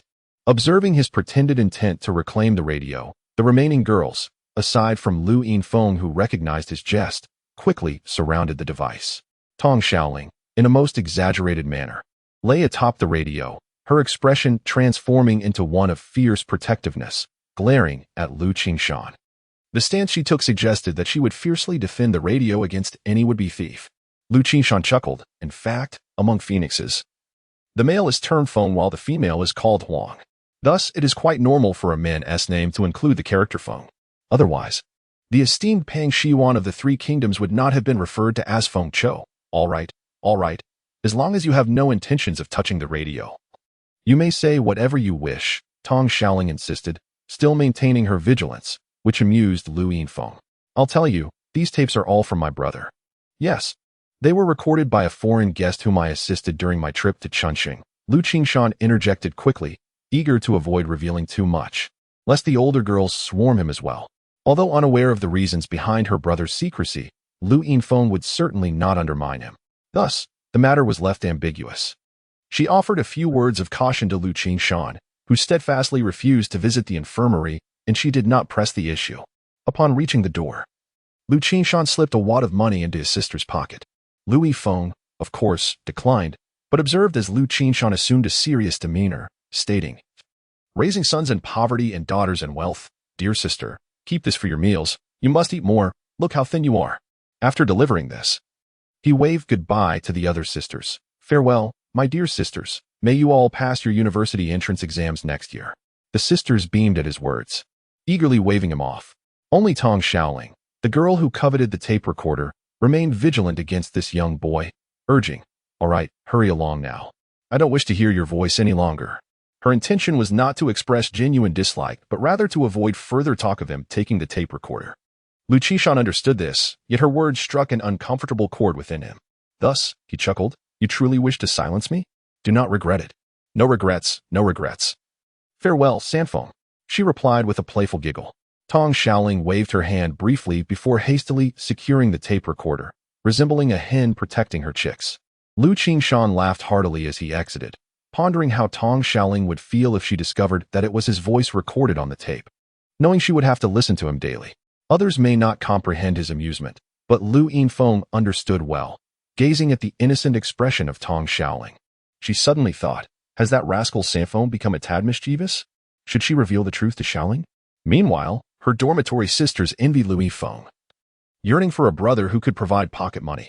Upon leaving the school, Liu Qingshan and Uncle Captain rode their bicycles to the production materials station in the southeastern corner of the county. At the entrance, several large carts laden with urea caught Zhang Guofu's eye. If this were to reach the crops, yields could increase by dozens of pounds. What a splendid resource. At present, chemical fertilizers had just begun to be utilized in rural areas, primarily using diammonium as a base fertilizer, with urea as a supplementary. The detrimental effects of chemical fertilizers had yet to manifest. Liu Qingshan waved his hand dismissively. "Uncle Captain, we must avoid chemical fertilizers for our greenhouses. We must exclusively use organic manure." Just as the two were about to enter, they were halted by an elderly man emerging from the guardhouse. Fortunately, they had obtained a referral letter from the commune. Otherwise, they might not have been permitted entry. After some effort, they found a section chief surnamed Hao, who shook his head upon hearing their request. "We do not have the type of plastic sheeting you seek. Perhaps you should check at the Supply and Marketing Cooperative, where they sell plastic sheeting for window insulation. Due to the cold winters in this region, some families would cover their window panes with an additional layer of plastic for warmth." However, Liu Qingshan was aware that the plastic sheeting was relatively narrow, merely a little over a meter in diameter, and once unfurled, it would only extend to about 3 meters in width. To cover a greenhouse, one could only imagine how many sheets would be required. Nevertheless, when they approached the county supply and marketing cooperative, they were informed that the annual supply of plastic sheeting was limited. With their considerable demand, others would be left empty-handed. And what about the windows? Liu Qingshan, harboring a glimmer of hope, inquired, could we perhaps place an advance order? The attendant shook his head. That is not feasible. Our procurement is planned. You might as well journey to Chuncheon and see for yourselves. In these times, having money did not guarantee one could spend it freely. The two men exited the cooperative, exchanging glances, and Zhang Guofu sighed. We ought to return to the village and refund everyone. It seems the greenhouse project is unattainable. Liu Qingshan had prepared himself for this outcome and remained undeterred. He understood that while plastic greenhouses had existed since the 1950s, they had never truly become widespread. Primarily due to the scarcity of resources in the country, although conditions had improved somewhat in recent years. It was still only the suburbs of larger cities that had begun to adopt them gradually. Thus, he cheerfully reassured Zhang Guofu, uncle team leader. Endeavors are seldom devoid of obstacles. If one falters at the first hurdle and calls for a dissolution, that is the mark of ineptitude. As a party member, you must possess the resolve and courage to overcome all challenges. You little rascal, you think you can play with words? I'm vexed. And you still find the humor in this. Don't think I want to give you a kick, Zhang Guofu threatened, raising his foot playfully. Liu Qingshan laughed and dodged. Uncle, when faced with difficulties, we should seek out the county chief. Well, that may not be wise. The county chief is quite busy. We shouldn't trouble him. Zhang Guofu retreated, fearing the authorities, a common sentiment among the populace at the time. Liu Qingshan, however, held a markedly different perspective. He retrieved a cigarette from his pocket, lit one for the team leader, and continued, the county chief is busy with county affairs. And our situation falls under the jurisdiction of the county. Thus, it is within his purview, and how could that be deemed a nuisance? Indeed, that seems reasonable. Zhang Guofu muttered, momentarily befuddled by Liu Qingshan's logic, and took a couple of deep puffs from the cigarette. Let us go to the county government and find Director Zhang. With that, the two mounted their bicycles and headed straight for the county committee compound. Given its designation as a compound, it occupied a considerable area, housing not only the 5 main offices of the county, but also several other agencies. The entrance featured an old iron gate with an arched top, emblazoned with the phrase, "Serve the people." This was certainly more than a mere slogan. A side gate was ajar, and upon reaching it, Zhang Guofu hesitated once again. Qingshan, should we not turn back? Uncle, this is a serious matter. Liu Qingshan took the lead, pushing his bicycle through the side gate. Just as they entered, an elderly man sporting a red armband intercepted them. Dressed in a gray short-sleeved shirt and a blue cap, the man, with a stern expression, inquired, "Where is your introduction letter?" After a brief examination, he exclaimed with wide eyes, "Are you here to fish in troubled waters with a letter of introduction for production materials? Do you not know that I, old son, possess a pair of discerning eyes?" The elder demanded leniency. Liu Qingshan promptly offered a cigarette, succinctly explaining the situation. However, the old man, son, refused to take the cigarette, maintaining a stern demeanor and adamantly denying them entry. Fortunately, Liu Qingshan was well prepared and chose not to argue, recognizing that the elder was merely fulfilling his duties without fault. "Sir, look here, this is the certificate of merit that County Head Zhang presented to our village a few days ago, stating that we could approach him if we had any matters to discuss." Liu Qingshan handed over the certificate. This document often proved more effective than an introduction letter, which was why he had come equipped. You young comrade are quite commendable. You have brought honor to our county." Son's serious expression was instantly replaced by a smile as he took the certificate with both hands, then cheerfully accepted the cigarette from Liu Qingshan. "Please wait in the dispatch room. County Head Zhang has gone to the countryside this morning, and it is uncertain when he will return." With the special pass, the two men were finally permitted to push their bicycles into the courtyard, flanked by bicycle sheds filled to the brim with cycles. After securing their bicycles, Zhang Guofu wiped the sweat from his forehead, remarking, "Why is this so difficult? It's far better to stay home and farm diligently." Liu Qingshan smiled, recognizing that this mindset reflected the prevailing sentiments of most individuals today. Their contentment with the status quo underscored that reform in the realm of thought was the pivotal factor for future development. It is often said, the farther the thought can reach, the farther one can go. And Liu Qingshan's thoughts, at the very least, stretched 100,000 miles beyond. Chapter 33. Zheng Xiaoxiao and her companions found themselves rather bored in the sweltering heat. Liu Qingshan decided to step outside. Making his way to the street corner where he procured 5 popsicles for a mere dime, returning with a cheerful demeanor. He handed one popsicle to Grandpa's son and the team leader, leaving the remaining ones in a large enamel basin on the table. The popsicles were unwrapped, and with the first bite, the icy treat, imbued with a subtle milky fragrance, brought immediate relief from the heat, providing a truly delightful experience. Just as they were enjoying their treat, the door to the reception room swung open, and in bounded a little girl clad in a dress. Calling out in a bright voice, Grandpa's son, Xiao Xiao had arrived, bringing a thermos of cooled boiled water. Grandpa's son, with a warm smile, handed her a plastic cup. Unlike the common green military canteens, this one was vibrantly colored, fashioned in the shape of a charming Mickey Mouse. Perhaps it was even imported. Liu Qingshan observed the young girl, estimating she was a year or two younger than himself. Her complexion was fair, her eyebrows gracefully arched, and her bright, lively eyes sparkled with a hint of mischief. Twin braids cascaded over her chest, each adorned with tiny bows, and she wore a pair of white leather sandals. Her attire suggested she hailed from a family of distinction. "Thank you, Grandpa's son," the girl said, contentedly slinging the thermos over her shoulder and turning to bid farewell to Grandpa's Sunday. It was then that Liu Qingshan noticed the book she was holding. Its cover emblazoned with a camel. The title read, "The Weeping Camel." Suddenly, a humorous rhyme came to Liu Qingshan's mind, one that was soon to be popular in this era, and he blurted it out. Men read Jin Yong, women read Xiong Yao, and those in between read San Mao. "What did you just say?" The girl whirled around, resembling a startled kitten, revealing her small canine teeth. The bows in her braids danced with her sudden movement. "Nothing, nothing," Liu Qingshan replied, unable to resist teasing her. "I merely heard someone recite that rhyme. Upon seeing the name San Mao in your book, it slipped out."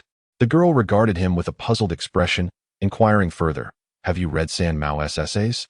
"I've skimmed through them," Liu Qingshan said, waving his hands dismissively, deliberately lacing his words with a thick local accent. "I wish to attend school, but my family is poor, and I couldn't afford it. By second grade, I returned home to tend to the pigs. Perhaps you could read me a story instead? I would love to hear the village elders recount tales, like those of the ginseng doll or the tiger mother. They are quite entertaining." Gulp. The team leader, who had been savoring a large chunk of ice, inadvertently swallowed it all at once, sending a chill down his throat, nearly leaving him with a sensation of profound cold. "Qingshan, your high school admission notice just arrived. How can you lie so effortlessly without even blushing?" The girl opposite blinked her large eyes, asking, "How do you know about San Mao?" "Ah, I've read the comic adaptation of San Mao's Wandering Journey. San Mao is so pitiable, even more than I. At least I can enjoy a bowl of dumpling soup at home, while San Mao can only eat paste. What a surprise. This San Mao is not the same as that San Mao." The young girl scrutinized the boy before her, feeling that something was amiss. Clad in patched clothing with tattered trousers and worn-out shoes, he appeared unkempt, with a hole in his pants, quite the image for a wanderer, indeed not one of a scholar. His disheveled appearance was partly due to a fall he had taken upon arrival. Thus, the girl believed him, wrinkling her small nose and declaring, "What kind of character reads San Mao? Neither masculine nor feminine. It's not very pleasant, so refrain from saying it again." With that, she tossed her braids and turned to leave, heading to a nearby large willow tree to read. A slight smile crept onto Liu Qingshan's lips. It seemed that since his return, his perspective had rejuvenated, and youth was indeed delightful. Raising his head, he noticed Captain Zhang watching him with a curious expression, prompting Liu Qingshan to hastily grab an ice pop from the jar, exclaiming, "Uncle, I'd like another one." Beep, beep. A horn sounded outside the gate. Old Sun hurried out to open the door, exclaiming, "County Chief Zhang has returned." Liu Qingshan and Captain Zhang quickly followed suit. The same old 212 truck rolled into the courtyard and came to a halt. Zhang Hongqi stepped out, clearly noticing Liu Qingshan beside him. As Liu Qingshan approached, before he could even greet him, a bright voice called out, "Brother." Moments later, the very girl who had been reading San Mao bounced over, affectionately wrapping her arms around Zhang Hongqi's and giving it a playful shake. Zhang Hongqi ruffled his sister's hair, asking, "Xiao Xiao, why aren't you studying at home?" "Just getting some fresh air and reading," she replied, swiftly flashing the book in her hand before hiding it behind her back. Knowing her brother would scold her for reading frivolous literature, Zhang Hongqi paid her little mind and gestured towards Liu Qingshan, saying, "Xiao Xiao. This is the Liu Qingshan mentioned in the newspaper. He will be in the same grade as you next semester. Do get to know him and learn well from him." High school. Zheng Xiao Xiao's eyes widened, her small tiger teeth peeking out. "Oh dear, the secret is out." Liu Qingshan blinked a couple of times and offered a smile, saying, "We shall learn from each other, indeed. County Chief Zheng, your sister seems quite passionate about her studies." He emphasized the word studies deliberately. Instantly, Zheng Xiao felt a pang of annoyance, thinking to herself how cunning her adversary was to threaten her so. Zheng Hongqi, oblivious to the underlying tension, kindly inquired about Liu Qingshan's purpose for visiting. Liu Qingshan was forthright, recounting the situation, which piqued Zheng Hongqi's interest. Plastic greenhouses? You might want to give it a try. If successful, it could have significant promotional value. It was a predictable outcome. Officials always prioritize their achievements. Captain Zhang, standing nearby, silently exhaled in relief, having feared that the busy county chief would dismiss the matter altogether. This was also the first time he had entered the county chief's office. Sipping fragrant tea from a pristine porcelain cup, it remains uncertain when the village will enjoy such treatment. In Liu Qingshan's eyes, the county mayor's office is rather unpretentious. Devoid of grand desks and executive chairs, instead, it features a robust office table and simple leather chairs, the kind that still contain springs. There is also a basin stand in the room, and apart from that, a solitary telephone on the desk captures his attention, stirring a twinge of envy within him. He muses that once the village becomes prosperous, installing a telephone should be prioritized. While Liu Qingshan is lost in thought, he suddenly feels a piercing gaze upon him. Looking up, he spots the county mayor's younger sister, Zheng Xiao, glaring at him, her cheeks puffed in indignation, clearly upset yet reluctant to express her anger. "Just wait until school starts. Watch how I deal with you," she plots silently. Liu Qingshan, astute as ever, immediately surmises her intentions and chuckles inwardly. This little girl likely remains oblivious to the fact that I am a proud self-learner. However, dealing with such a young girl can be troublesome. A little teasing is sufficient, and it is best not to provoke her further. Regaining his focus, Liu Qingshan redirects his attention to Zheng Hongqi, the young and capable deputy county mayor. With the county mayor's support, matters have progressed considerably, indeed. It was merely a matter of a few phone calls to resolve the issues regarding the greenhouse materials. Although the specialized greenhouse film has yet to be acquired, there is an ample supply of plastic sheeting. As for the framework materials, such as steel pipes, those are out of the question. Fortunately, the production material station has a batch of bamboo jumping boards, constructed from thick bamboo strips, which, when disassembled, could serve as sturdy supports for the greenhouse. It is quite robust, and more importantly, cost-effective. Zheng Hongqi even assisted in contacting the county's transportation company, securing 2 large trucks for the task. It is worth noting that this is a state-owned enterprise, and they typically do not handle personal jobs unless the request comes from a very close friend or relative. "Thank you, Mayor Zheng. I truly appreciate it," Captain Zhang exclaimed, gripping the young official's hand with heartfelt gratitude. "It is my duty." Currently, there is a widespread discussion on exploring new avenues for rural prosperity. Your village's initiative to build a greenhouse is a commendable experiment. Once it is established, the county will organize visits for observation and learning, Zheng Hongqi encouraged. This endeavor also holds significant implications for him. He mentally noted to keep track of its progress, as overseeing the project from the outset would make it his own. Should it yield success, he would emerge as the principal beneficiary. For Zheng Hongqi, who is eager to make his mark, this opportunity could be pivotal, and within his authority, he is more than willing to lend a hand. Once their discussions concluded, Liu Qingshan decisively took his leave. "Mayor Zheng, we shall proceed to procure the materials and will not intrude on your busy schedule." He then waved goodbye to Zheng Xiao, who stood behind Zheng Hongqi. "Goodbye, classmate Zheng." "Goodbye," Zheng Xiao managed to squeeze out through gritted teeth, her underlying message clear. "When we meet again, I will ensure to settle the score with you." The young girl, who had been a prodigy since childhood, had never taken her studies to heart. However, today she found herself outsmarted by a peer of the same age, an indignity she could not tolerate. Thus, she had never anticipated the advent of the new semester with such fervor as she did now. Her plan was to first surpass him academically, ensuring he would never recover from this setback. Subsequently, she would unite with her female classmates to ensure he had no chance of gaining their affection. Yes, a dual approach seemed prudent. Our policy is to heal rather than harm. After all, one must not strike down a person entirely. Upon exiting the county committee compound, Captain Zhang was in high spirits, marveling. "Qingshan, your intellect shines through. You wisely sought help from Mayor Zheng, and it truly paid off. Now, let us return and get to work."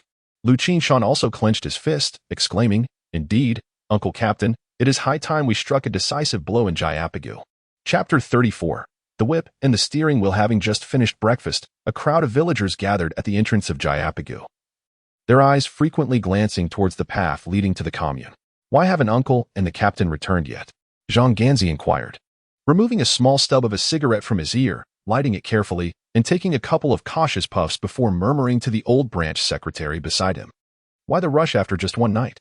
The old secretary filled a pot with tobacco leaves and cast a glance down the dirt road.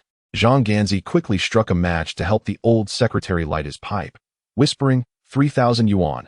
Those two won't pull a fast one, will they? Smack. The old secretary, infuriated, stopped smoking altogether and thumped Zhang Ganzi on the head, exclaiming, Guofu's wife and children, Qingshan's sisters, mother, and grandparents are all in the village. Do you think they would run away? Only a selfish old bachelor like you would entertain such thoughts. The surrounding villagers chuckled, and Zhang Ganzi, flustered, retorted, if I were to commit such a vile act, I would deserve to be treated like a dog. The old secretary, even angrier, shouted back, you little rascal, dare you insult my brother? I'll knock some sense into you. The uncle and nephew, one wielding a pipe and the other clutching his head in retreat, only served to amuse the onlookers further. Two large trucks. Suddenly, Biao shouted. Everyone turned towards the intersection, and indeed, two green liberation trucks were swaying towards them. When was the last time we had liberation trucks come to Jayapagu? Grandpa Guai furrowed his brow, pondering aloud. It must have been 5 or 6 years ago, when they brought prisoners for a public display. That time, soldiers with rifles were on the truck, so imposing. The two responded, having been deeply impressed by the sight of the soldiers in uniform. Upon hearing this, Zhang Ganzi slapped his thigh, exclaiming, oh no, oh no. It must be that the captain and Qingshan have gotten into trouble and are being brought back for a public display. What? My father is being displayed? The two gasped. His mouth agape, and he began to wail. As the liberation truck approached, the villagers saw Captain Zhang and Liu Qingshan standing excitedly in the back, waving to the crowd. The two, stop your wailing. There are no ropes binding them. This isn't a public display, the old secretary admonished, giving the two a light thump on the head. Then kicking Zhang Ganzi, saying, it's your nonsense that stirs up trouble. The liberation truck slowed as it entered the courtyard, dodging the scattering children who were running about.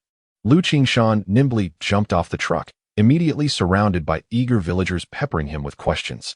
Not knowing whom to address, he simply waved his arm and declared, the materials have been delivered. Everyone, let us unload the truck.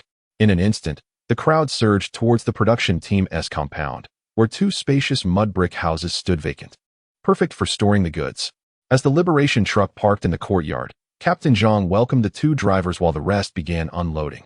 Upon opening the truck's compartment, a magnificent stag lay sprawled atop a bamboo jump board. The onlookers were initially taken aback, but soon erupted in jubilant cheers. I'll rush home to fetch the slaughtering knife and bleed the deer. Someone fetch a basin, for deer blood is a precious commodity not to be squandered. Zhang Dashuai, the village chef and part-time butcher, excitedly wiped his bald head, shouting as he sprinted home. The most elated were the children, dashing about, chanting meat, meat, meat. Even the old secretary wore a broad smile, exclaiming, perfect. We shall butcher the deer to treat our drivers. Deer meat makes the most delectable dumplings, filled with tender morsels. Yet, a hint of regret lingered in the air. Zhang Ganzi smacked his lips, lamenting, what a pity. If only it had been 2 months earlier. We could have harvested the antlers. Those are exquisite when soaked in liquor, men relish it, and women go wild. His remark drew playful derision. Oh, Ganzi, you old bachelor. Don't dwell on that. It would be a futile indulgence. Laughter erupted among the crowd. Zhang Ganzi's cheeks flushed crimson. What is so funny?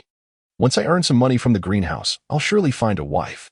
Even the laziest among them harbored dreams. What a positive turn of events. Liu Qingshan, noticing that someone was about to tease Zhang Ganzi again, quickly shifted the conversation, but this deer cannot be consumed, having grown so large. It must be the king of the deer, and we still hope it will attract the rest of the herd from the forest. Indeed, Qingshan thinks ahead. When the time comes, I shall slaughter 10 or 8 at once. What a thrill that will be. Zhang Dashuai gleamed as he brandished his slaughtering knife, then approached the stag, which had been uncooperative moments before, using its antlers to prod. Yet upon seeing Zhang Dashuai, it drooped its head, becoming docile as a lamb. Nature has its way of imposing order. Zhang Dashuai, seasoned in butchering, had a certain aura about him. Although the children were unable to taste the meat, Their curiosity about the stag was piqued, and they gathered around to marvel at the novelty. Meanwhile, the adults busied themselves unloading the vehicle, utilizing readily available bamboo planks to create a makeshift ramp, with one end resting on the ground.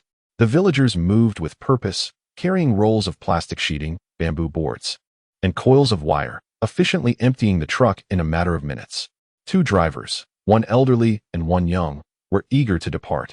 But the villagers insisted on their hospitality. In rural customs, no guest departs without sharing a meal. Eventually, the 2 men found themselves drawn to the home of the old secretary. They were welcomed inside, where Grandpa Gizi and the secretary joined them for some smoke and refreshments. It was Zhang Dashui's moment to shine once more. He slaughtered 2 hens for his stew, adding some dried hazel mushrooms for flavor. A generous piece of dried roe deer meat was also prepared. The villagers contributed to the meal. Some brought fresh eggs, others provided salted duck eggs, while a young lad returned from the river with an assortment of small fish and clams. Together, they united the entire village's efforts to orchestrate a splendid feast. Liu Qingshan brought the spotted deer back to his home, where its injured leg had healed and was now secured with a splint. This creature, sensing Liu Qingshan's weary eyes, seemed intent on using its antlers to challenge him, proving unmanageable regardless of the care offered. Big deer, 4 Feng and 5 Feng joyfully clapped their little hands. Mountain Apricot quickly gathered a handful of tender grass from the garden, holding it in her small hands and bringing it to the deer's mouth. Just as Liu Qingshan was about to caution her about safety, the deer, having transformed from a fawn to a majestic creature, indeed used its tongue to roll up the tender grass and devour it. This fellow hadn't eaten for an entire day, likely starving. Feng also fetched some grass to feed the deer, but this particular spotted deer displayed a distinct personality, only accepting Mountain Apricot's offering while rejecting 4 fangs. This made the little girl's eyes turn red with frustration as she exclaimed, "How can it judge people so unfairly?" Animals seem to possess an innate instinct. Perhaps Mountain Apricot's diminutive and vulnerable demeanor resonated with the deer, making it regard her as akin to its own kind. However, Liu Qingshan would not allow Feng to feel slighted. He whispered a few encouraging words in her ear, prompting her to dash back into the house with glee. Before long, she returned, her tiny fist clenched, and presented a few crystalline grains of salt in her palm before the deer. At that moment, salt was primarily in coarse, non-iodized grains, which, if consumed excessively, could lead to health issues such as goiter. For herbivores, supplementing minerals and salt is crucial. One could liken a deer consuming salt to village children indulging in meat. Indeed, the spotted deer cast aside its aloofness and devoured the salt voraciously, eagerly licking at the little girl's palm, which made her giggle with delight. "Enough now, or you'll have your skin licked raw."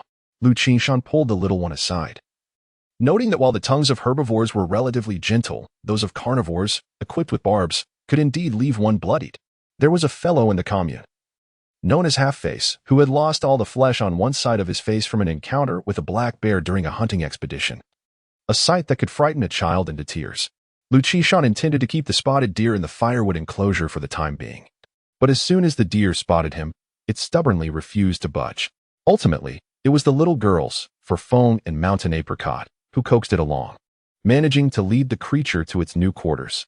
"I've brought home quite a figure," Liu Qingshan chuckled to himself, then made his way to the village committee head's residence. The simultaneous advancement of agriculture and animal husbandry was his vision for the development of Jayapagil. Upon entering the house, he was greeted by a bustling scene. The owner and an elderly driver were engrossed in lively conversation, accompanied by the owner's 2 older daughters, who were elegantly serving tea to the guests. With 6 daughters in the household, the owner could almost muster an entire platoon of female soldiers. Liu Qingshan began to comprehend the intentions of his uncle boss and approached with a greeting, "Masterly. Our village's uncle boss is in the same line of work as you. Let us draw closer." One drives a horse-drawn cart, the other a car. Laughter erupted among the crowd, and Master Li Zhong, known for his jovial nature, responded, "It's all the same. If boss brother swapped his whip for a steering wheel, he would surely surpass me." At that moment, the youngest daughter of Uncle Boss, Zhang Zhaodi, entered with a teapot to refill Master Li's cup, then poured tea for the young man beside him, who was Li Zhong's son, Li Guixin. He appeared to be a rather simple-minded boy, his cheeks flushing as the young lady served him. "Brother, have a smoke," said the 4th daughter, Zhang Liandi, as she offered him a filtered cigarette and struck a match to light it. It must be said that Uncle Boss was quite talented, with 6 daughters. starting from the eldest, Zhang Pandai, and continuing through various names like Zhaodi and Liandi, all the way to the youngest, Zhang Huandi.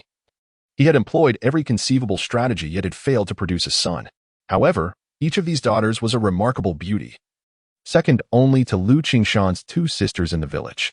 Given Uncle Boss's intentions, Liu Qingshan steered the conversation further. Uncle Li, your son Guixin is indeed following in his father's footsteps. Once the wheels start turning, wealth flows in abundantly. Today, Li Zhong was in high spirits, enjoying treatment akin to that of a commune secretary upon arriving at Jiapi Ditch. He cheerfully downplayed his success, stating, "It's nothing much. The driving tests are quite challenging." Liu Qingshan then turned to Uncle Boss. "Uncle, are my sisters also preparing to inherit the family legacy and take over the reins from you?" Laughter ensued once more. However, Uncle Boss silently admired Liu Qingshan's cleverness, recognizing his wit. With a grin, he glanced at his two beautiful daughters and mused, if only they could trade the reins for a steering wheel, that would be splendid. Chapter 35. The secret recipe for feed the lunch was abundant, and the atmosphere was filled with joy. Zhang Zhaodi brought forth a large basin of chicken stewed with mushrooms, the succulent chicken glistening with fat, while the mushroom broth was rich and aromatic, wafting through the air even before tasting it. Come, Li Laodi and Gui Xian, do try the mushrooms, the host, Uncle Boss, urged, casting a glance at Liu Qingshan, who sat beside Li Guixin. Understanding the cue, Liu Qingshan immediately joined in, playfully exclaiming, "This dish is particularly special in our countryside. It is only served when a new son-in-law visits, signifying that the new son-in-law's arrival has caused the little chicken to lose its soul." Haha, clever indeed. Uncle Boss was almost inclined to give Liu Qingshan a thumbs up.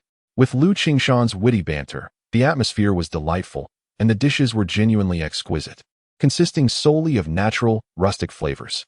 Particularly noteworthy was the clam meat, golden and tender, which earned continuous praise from Li Zhong. His face flushed from both the food and drink. Indeed, Li Zhong had indulged in alcohol, consuming quite a substantial amount. Within a short time, he had downed over a dozen small cups of liquor, each containing 5 coins worth, amounting to nearly a pound of spirits. The feast continued until after 2 in the afternoon, and when Master Li finally rose from the bed, he stumbled slightly as he walked. Liu Qingshan felt genuine concern, pondering whether Master Li could still manage to operate the brakes. He initially considered suggesting that the two gentlemen take a nap to sober up. However, upon entering the driver's seat, donning white gloves, gripping the steering wheel, Li Zhong appeared entirely composed, as if he had not consumed a drop. Truly, he was a seasoned driver. Such skills are not easily acquired by the average person. 3 young men from the village also joined them in the Great Liberation truck, Zhaodi and Liandi from Uncle Boss's family, along with Zhang Dalu, the eldest grandson of the village secretary. While still at the table, Li Zhong confidently declared that he would teach a few apprentices to drive.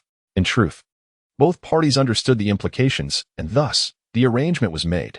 As the 2 Great Liberation trucks kicked up dust and vanished from sight, the villagers congratulated the old secretary and jested with Uncle Boss, teasing him about having sold his daughter. While the remark bore a hint of bitterness, it was largely tinged with envy. For these farmers, to acquire a skill was akin to a carp leaping over the dragon gate. The old secretary waved his hand dismissively. "Let us take a break today. We shall begin constructing the greenhouse tomorrow, and everyone will have their hands full." The crowd then dispersed. Liu Qingshan, having abstained from alcohol, strolled through the village with Daitu and Urbio. Urbio, somewhat disgruntled, murmured, "I actually want to learn to drive too." Liu Qingshan smiled at him. "As farmers, why should we learn to drive? If we are to learn anything, it ought to be how to cultivate the land." "What? Is there still a need to learn how to farm?" Urbio glanced at Liu Qingshan. "Sinfonger, you seem not to have drunk at all, right?" Liu Qingshan shot a sidelong glance at his companion. "Do you think I am rambling nonsense due to inebriation? Do you know how to plant rice?" This, he admitted, he did not know. Urbio shook his head. Their region was primarily dry land, lacking rice paddies. Not only had he never planted rice, but he also had no idea what it even looked like. Liu Qingshan then revealed his plan.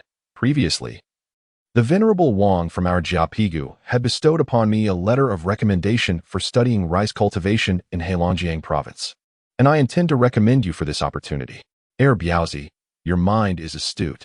If you apply yourself diligently, you could become an agricultural technician in the future." Me? A technician? This prospect was overwhelming for Biaozi, leaving him in a daze. What about me? De Tu, feeling anxious himself, harbored envy for Li Guixin. who enjoyed a life of ease and comfort. Liu Qingshan affectionately patted his head. You, my dear, should focus on mastering greenhouse cultivation. Make sure to thoroughly study the books I've given you, and strive to become an expert in this field. Me? An expert? Tatu, much like Erbiaozi, was equally stunned. Seeing his two companions reduced to silly grins, Liu Qingshan chuckled. Future technicians and experts alike must remain grounded and start with the little things. Come now. Help me with some tasks. Carry those clams over to my home. These clams had been fished out from the river by the village boys, selecting only the larger ones, each exceeding half a foot in size, with the largest nearly a foot long. The outer shell was dark and uninviting, yet the inner shell gleamed with a lustrous, pearl-like sheen. What use do we have for these? Datu mumbled, yet he still returned home to fetch 2 willow-woven baskets, and the 3 of them set to work, gathering the clams into the baskets. This endeavor was indeed quite useful. Liu Qingshan planned to purchase a small crushing machine to grind the shells, incorporating the powder into chicken feed to supplement calcium. Just like free-range hens, if their calcium intake is insufficient, they will lay soft-shelled eggs. The eggshells from the outside appear delicate, akin to thick paper, shattering easily when pulled apart. Caged egg-laying hens cannot roam freely to forage, thus necessitating a feed-based solution to this issue. Furthermore, Liu Qingshan's chicken feed formula includes another vital component, which he intends to implement immediately. Collecting the clam shells was not a concern. The river was abundant with them, and he could organize the village children for another gathering. Another crucial aspect of the chicken feed was the inclusion of protein. In comparison to caged hens, the eggs from free-range chickens exhibit deeper yolks and firmer egg whites. The difference becomes even more pronounced upon cooking. Farm-fresh eggs are a radiant golden hue. Some experts may claim that the nutritional value of both types of eggs is similar. Yet Liu Qingshan scoffed at this notion. If they are indeed comparable, then why is there such a disparity in price? The distinction arises primarily because free-range chickens can forage for small insects and worms, directly supplementing their diet with animal protein, which is key. Thus, Liu Qingshan conceived a straightforward and feasible complementary industry: worm farming. Eventually, by incorporating worm powder into the feed, the eggs produced would rival those of free-range chickens in quality. This matter had long been in the works. The materials transported this time included over a dozen bags of cement, which he purchased out of his own pocket, leveraging the name of County Chief Zheng to procure them from the supply station. Given the scarcity of construction materials, it would have been nearly impossible to acquire them without the county chief's endorsement. Liu Qingshan's plan was to first construct a series of rudimentary pools for cultivating earthworms. This task was exceedingly simple. One merely needed to fill large tubs with soil to nurture them. In winter, a plastic sheet would cover the pools to prevent freezing, ensuring the worms' growth remained unaffected. The earthworm pools were to be situated in the vacant lot behind his house. Liu Qingshan gathered a group of young boys to commence digging. A depth of over 2 feet would suffice, forming rectangular pools, with a layer of bricks lining the bottom and sides, which would then be coated with cement to prevent the worms from escaping. Additionally, he sprinkled some broken twigs into the soil and scattered more on the surface. Regular watering would keep the pools moist, completing the task with minimal technical skill required. The digging did not necessitate any wages in the village. Labor was often compensated with a simple meal. What Liu Qingshan viewed as a minor undertaking was perceived as a significant project by the villagers, drawing many curious onlookers, some of whom even lent a hand. Zhang Ganzi joined in for a few shovelfuls, then quickly settled by the poolside, picking up a filter tip from a small table and savoring a smoke. Primarily, he was there to scrounge for a cigarette. Observing this, Liu Qingshan called over the group of boys. Come take a break, have some water, and those who smoke can enjoy a cigarette. The group complied, emerging from the pool to quench their thirst with the cool tea that Liu Jifeng had prepared earlier. Qishan, what are you doing digging a hole? Uncle Boss inquired cheerfully. In good spirits today, as Liu Qingshan had helped facilitate the marriage prospects for his 2 daughters, prompting his visit. There was little to conceal in this matter. Just as Liu Qingshan was about to respond, he noticed Xiao Laosi and Shanshin returning with a throng of children, 20 or 30 of them, each with sweat-drenched faces and muddy trails trailing behind. Brother Qishan, I have 60 earthworms. How many candy balls can I get for them? See Huzi exclaimed, presenting a jar filled with writhing, dark red worms, the thickest nearly the size of a pinky finger. 20 worms for 1 candy ball. Sister, hand out the candy. Liu Qingshan called over to Liu Jifeng with a smile, raising his voice. 3 candy balls. See Huzi grinned broadly, accepting the colorful candy balls from Liu Jifeng's filthy little hands. These treats, resembling small rubber balls, were quite sturdy and could be savored for quite some time. The children exchanged their earthworms for a few candy balls. While Liu Qingshan deposited the worms into the prepared pool, filled with candy balls, the children were invigorated and dashed off to continue their earthworm diggings, which could be found along the edges of ditches, under firewood piles, and near the fence roots. In their eyes, those wriggling earthworms resembled tempting morsels of candy. Who could resist such a lure? Airphone, Wufeng, don't tire yourselves out, Lu Jifeng called out, pulling out a handkerchief to wipe the faces of Kai Feng and Shan Xing, then helplessly watching the two little ones scamper away. She felt a pang of sympathy for the children, inevitably harboring a hint of resentment towards the instigator. Yet, recalling San Feng's words about preparing feed, and thinking of the little chicks she had meticulously cared for, which nearly went into a frenzy while snatching at the earthworms, softened her heart. Two chicks, clinging to a single worm, tugged fiercely, only to have it sever in the middle, sending both fluff balls tumbling. As Lu Jifeng pondered this, she couldn't help but chuckle, then turned the handkerchief over to wipe the sweat from Liu Qingshan's brow. By the time the sun set, all the ponds had been dug, but the number of bricks was limited, sufficient only to construct 2 ponds, into which the children had temporarily placed their gathered earthworms. The little ones eagerly inquired, "Will we exchange for candy tomorrow?" Upon receiving an affirmative response, they joyfully dashed off. Watching Zhang Gan, who had also exchanged 2 candy pieces with Lu Jifeng, blissfully tossed them into his mouth, his cheeks puffing out, Liu Qingshan felt a mix of exasperation and amusement. At your age, why do you still act like a child? Yet, this was indeed a positive trend. Even the lazy ones recognized the need to work. Chapter 36, General Iron Spoon at the break of dawn. After having their breakfast, the villagers flocked to Liu Qingshan's home. For the residents of Jayapagu, this day bore great significance. The inaugural demonstration greenhouse was set to be established here. Once Liu Qingshan noticed that a sufficient number of people had gathered, he nudged his companion, Dado. Dado had been engrossed in books for the past few days, acquiring knowledge on greenhouse construction, and Liu decided that everyone should heed his guidance.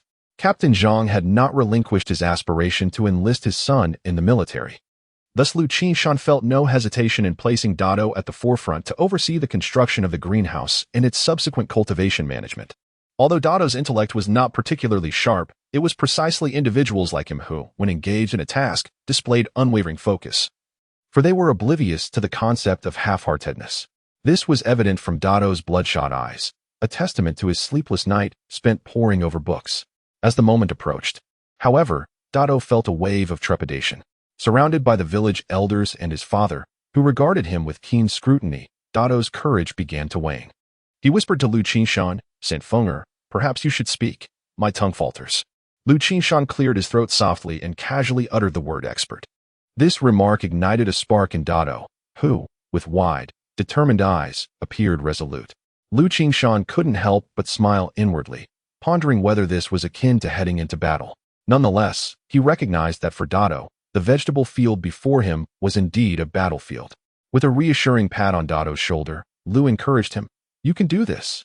Bolstered by newfound courage, Dado extracted a crumpled piece of paper from his pocket, smoothed it out, and announced, "This is my sketch. The walls of the greenhouse will be constructed from adobe, 3 meters high on the north side and 1.2 meters on the south." Afterward, he nervously scratched the back of his head and added, "Do you all understand the rationale behind this?" As the crowd nodded in unison, Dado's confidence began to swell. In our region, the winter sun shines from the south, so the design must be lower in the south and higher in the north to ensure adequate light within the greenhouse. The assembled seasoned farmers grasped this straightforward logic instantly.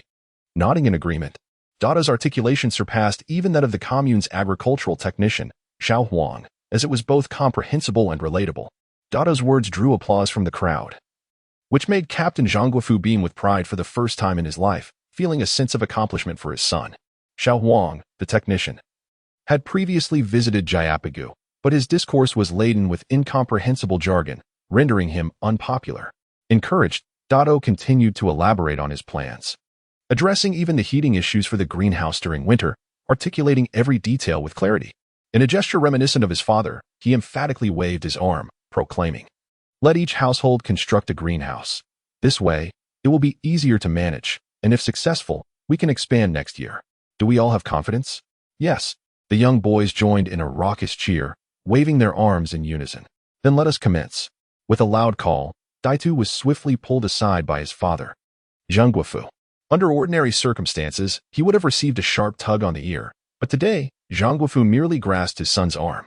He sensed that the boy had seemingly matured overnight, no longer the mischievous child he once was, and thus deserved a modicum of respect. The task at hand was not one that a mere lad like Daitu could command. It required his father's intervention to organize teams and allocate responsibilities, resembling a father-son battalion preparing for battle. Although the concept of greenhouse cultivation appeared straightforward, it entailed numerous complexities. Liu Qingshan had already devised a comprehensive plan, which included several specialized training sessions. He would first instruct Daitu, who in turn would train the villagers. Before long, Zhang Guofu had successfully assigned roles, mixing mud, molding bricks, erecting walls, constructing pillars, binding the framework with bamboo strips, and finally, covering it all with plastic sheeting. Each person diligently performed their designated tasks, and productivity surged. As this was the first greenhouse, the materials were cobbled together from everyone's contributions. Subsequent greenhouses would be built gradually, as the brick-making process required time. Ideally, land preparation should have preceded the construction, yet the yard was still flourishing with eggplants, cucumbers, and peppers, making it a pity to ruin the thriving crops. With nearly 2 months remaining before the planting of greenhouse vegetables, they decided to let the crops continue to grow. The collective effort of the villagers, all seasoned laborers, yielded remarkable speed. Within a mere morning, the front and rear walls, along with the side gables, were erected. The pillars and the framework for the plastic sheeting were securely bound. The joints of the bamboo strips were wrapped in rags to prevent any damage to the overhead plastic. Once the plastic sheeting was laid and covered with straw mats, the project was complete. Observing the newly erected greenhouse rising from the ground, Daitu felt a surge of excitement. Wiping his nose with his arm, Zhang Guofu promptly reminded him, and after the start of autumn, we need to make straw mats. The surrounding villagers watched with cheerful anticipation at the semi-finished greenhouse, which symbolized their hopes. Zhang Guofu waved his hand. This afternoon, we'll focus entirely on making bricks. Prepare your tools and disperse. After the work was done, everyone returned home for their meals, as no food would be provided. As the crowd dispersed in small groups, one individual staggered over. Zhang Ganzi, rubbing the corners of his eyes in a daze, inquired, "Where do we eat at noon? Isn't our cooperative supposed to provide communal meals?" While everyone had toiled through the morning, he had only just awakened. "Eat, eat, eat. Go eat dung instead," retorted his uncle, the former village secretary, who, unable to contain his frustration, delivered 2 forceful kicks to Zhang Ganzi's rear. As Zhang Ganzi dodged, he grumbled, "Had I known there would be no communal meals, I wouldn't have joined the cooperative." Witnessing this scene, Liu Qingshan exchanged a knowing glance with the former secretary, who subtly nodded in agreement before addressing Zhang Ganzi. "With your lazy demeanor and incessant complaints, the entire cooperative has deliberated and found you a suitable task." Upon concluding his words, Zhang, the proprietor, appeared cheerfully driving a donkey cart, halting it before Liu Qingshan's residence. Zhang's eyes sparkled with delight at the prospect of this task. Driving the cart was both effortless and enjoyable. Gratitude flowed from him towards his uncle. "Thank you, uncle, for your kindness." The others gathered around, intrigued by the cart, which was notably constructed from welded iron sheets, airtight and topped with a securely fastened large cover. A long-handled iron ladle rested beside it. Zhang, seizing the ladle, brandished it playfully, exclaiming, "I am the general of the iron ladle. Let it be known, with my ladle, no nameless spirit shall survive."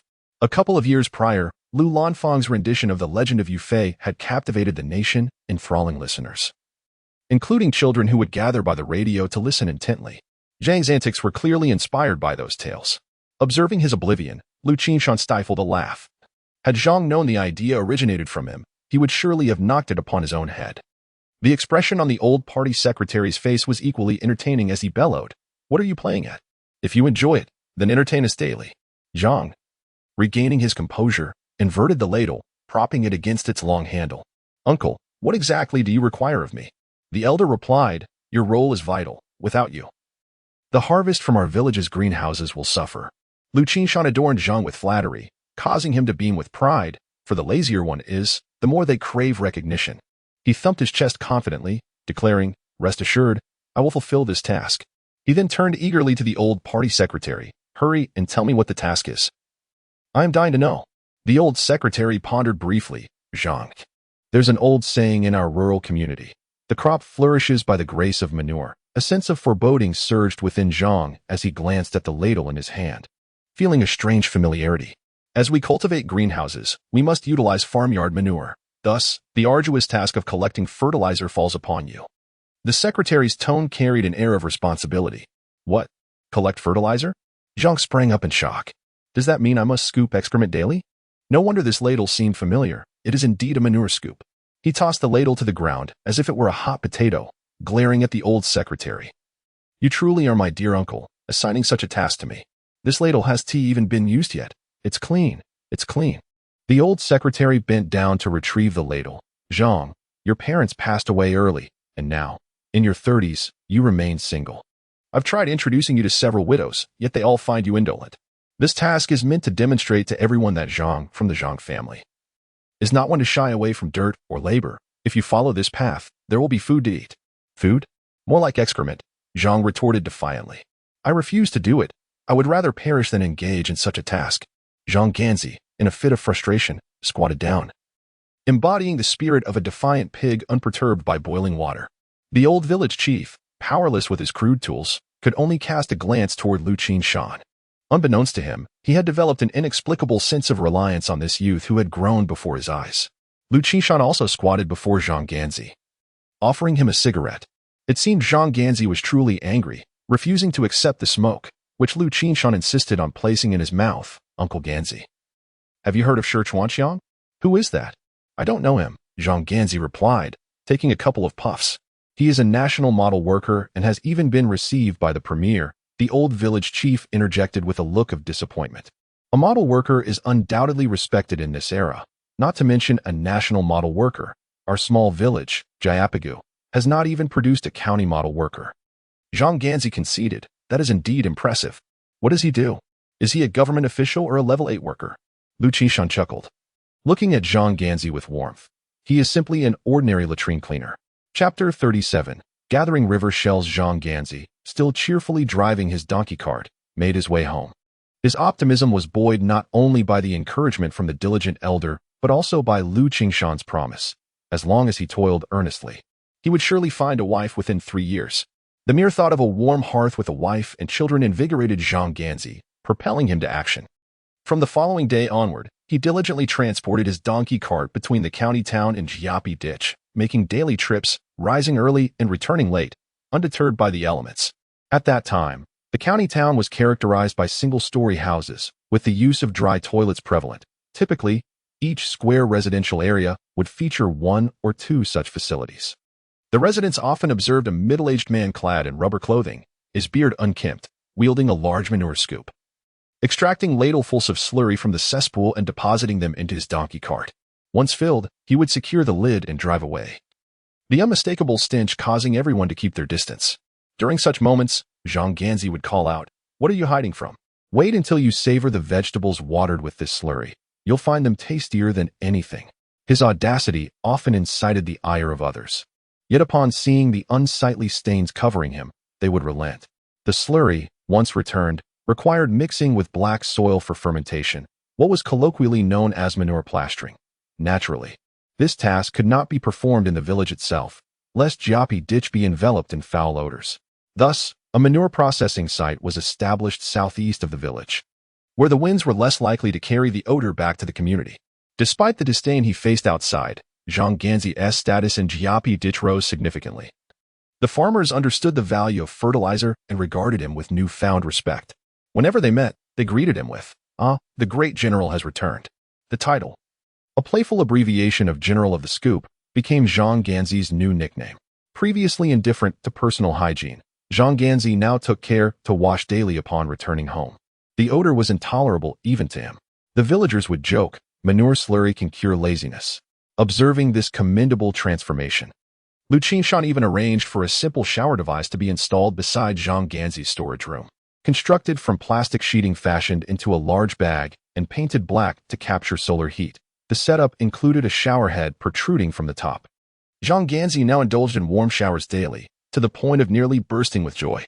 This innovation sparked envy among the village women, who were not accustomed to the brazen bathing habits of the young men and older men who would strip by the river and plunge into the water.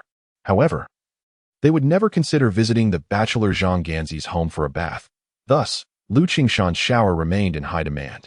Such a marvelous amenity surely warranted one for their own household.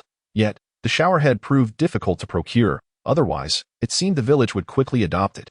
In recent days, Liu Qingshan had been laboring alongside everyone else, partaking in the most strenuous rural tasks, mixing mud and shaping bricks. After digging more than a meter underground, the rich black soil gives way to a layer of yellow clay, which is ideally suited for mixing with mud. Within this yellow earth, it is essential to incorporate some fragments of dry twigs, the best option being wheat chaff, which resembles small fish due to its shape and retains the wheat on. At this time, the wheat has not yet been harvested, and even when it is, there is not an abundance of chaff available. Therefore, the villagers gather bundles of dry grass from the fields, chop them into small pieces with a cutting tool, and mix them into the yellow clay to enhance its tensile strength. The resulting mud bricks are sturdier and can withstand the elements. During the mixing process, many individuals don knee-high boots and energetically stomp in the muddy water to ensure an even consistency. They then use large iron shovels to scoop up the mixture, flipping it back and forth until it forms a sizable mound for future use. At this stage, the mixture cannot be utilized immediately. It must rest for at least a night to allow the mud and water to blend into a cohesive, sticky substance suitable for shaping bricks. The process of shaping the bricks also requires a specialized tool, a mold consisting of 4 frames nailed together. The mold is placed on flat ground, mud is poured into it, and the surface is smoothed with a mud board. After gently lifting the mold, a long, rectangular brick is formed, which can then be dried and used. Thus, the process of shaping bricks can also be referred to as expanding bricks. This labor is undoubtedly exhausting and filthy. However, the villagers work with enthusiasm, as the greenhouse offers them unprecedented hope. By noon, Liu Qingshan, his clothes speckled with mud, returns home. Just as he is about to take a shower, he hears the sound of rushing water from the makeshift enclosure. Peering through the window, he inquires of Shanxing, who is arranging a table inside, only to discover that his older sister is bathing. Consequently, Liu Qingshan quickly washes his hands and face, preparing to eat lunch before heading to the natural hot spring for a soak. It is now August, the hottest month of the year, and the river water is pleasantly warm, making it the perfect time for a bath. Lunch consists of stewed green beans. Although devoid of meat, they are enriched with lard, resulting in a glossy surface with tiny bubbles that whet the appetite. The staple food is equally delightful, featuring steamed buns that were cooked atop the stewed beans, colloquially referred to as green bean-covered buns. The portion that clings to the edge of the pot has developed a golden crust, soaked in vegetable broth, making it particularly delectable. Liu Qingshan breaks off a piece for both Sifeng and Shanxing, then calls out to his brother-in-law, Gao Wenxue, who is bent over the table. Brother-in-law, it's time to eat. Reluctantly, Gao Wenxue sets down his pen, engaging in conversation about the plot while eating. Liu Qingshan may not excel in writing, yet his ideas flow freely, leading to many valuable suggestions. As they converse, a timid voice interrupts. Brother-in-law, third brother, I want to go to school and attend university. It is Shanxing, the little one who has been listening attentively, aware that this book is written for her by her brother-in-law. Liu Qingshan ruffles her hair and hands her a piece of the bun soaked in vegetable broth, affirming, yes, our Shanxing is the most ambitious. You will surely get into university. I want to attend university with Shanxing, chimes in little four, unwilling to be left out, raising his small hand. You must diligently prepare for your upcoming transition to the first grade. Liu Qingshan gazed affectionately at the 2 little girls, contemplating the necessity of visiting the commune or the county soon to procure 2 sets of stationery. After satisfying their hunger, the little girls clasped hands and ventured into the garden, gathering some watergrass and similar plants to fill their small baskets, intending to feed the spotted deer. This deer, under their care, was healing well and growing increasingly fond of the 2 girls, although it remained somewhat unfriendly towards Liu Qingshan, greeting him with a bump of its antlers, compelling him to navigate around it. Equipped with a change of clothes in his basket, Liu Qingshan made his way to the riverbank to bathe. As he strolled from the western edge of the village to the eastern side, the group swelled to a dozen or so individuals, mostly young boys, alongside a few older men who, having toiled in the mud all morning, sought to wash up during their afternoon respite. A few steps beyond the village lay a small bridge, over which meandered an unnamed stream, a tributary of the Songhua River, affectionately dubbed the Little Songhua by the locals. In those days, the river remained untainted, its waters crystal clear, and accompanied by their elders, The young boys felt secure as they joyfully leapt into the water. As they splashed about, a spontaneous water fight erupted, initiated by one of the boys. They also engaged in a rather amusing contest of submerging themselves in a large barrel, competing to see who could hold their breath the longest. Among their favorite pastimes was a game of dubious origin, where they would attach a piece of soft mud to the railing of the small bridge, approximately 2 meters high. Then, the children would line up and take turns urinating on the mud, vying to see who could dislodge it. This game was strictly for the young and innocent. "Big brother Jiang, come join us," called out the earnest Daitu to Zhang de Jiang, who was bathing in the water, eliciting laughter from the group. Big brother Jiang got married last year and spends all his time in bed, so he can't participate in this. This remark left Zhang de Jiang blushing furiously. As he retorted, "Uncle Zhang, why are you becoming more outrageous with age?" The other boys, half understanding yet fully amused, joined in the laughter, filling the river with mirth. "Daitu, help me find some clams," Liu Qingshan called out, seizing the opportunity with so many around. Clams thrived in the muddy riverbed, and one had to carefully feel with their feet, detecting hard objects beneath, before diving down to retrieve them. For these young boys, it was akin to play. They would pick up a clam and toss it onto the grass by the riverbank, quickly accumulating a small mound. They even returned the smaller ones to the water. Liu Qingshan, feeling a surge of youthful spirit, joined in the clam gathering, reminiscing about childhood games long forgotten. As he emerged from the water with a sizable clam, a jet of water shot up into his face, a defensive mechanism of the clam, surprising him with its sudden spray. The technology has become somewhat rusty, originally. It would certainly not have resulted in such a mishap. Liu Qingshan found himself splattered, much to the amusement of his companions nearby. He, however, remained unfazed and found the situation rather amusing. During the journey home, he made several trips back and forth before finally transporting the clams. The group settled on small stools and began to extract the clam meat. Generally, the villagers shunned this delicacy, deeming it too oily. Without oil, the fishy taste becomes overwhelming. The clam shells remain tightly closed, making it impossible to pry them open by hand, often leading to cuts.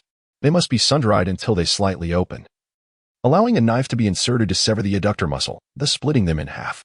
The tender flesh from the foot is meticulously cut away, then pounded with a hammer or stick until tender. Once thinly sliced and briefly blanched, it can be stir-fried to perfection. A sprinkle of red-dried chili enhances the flavor immensely.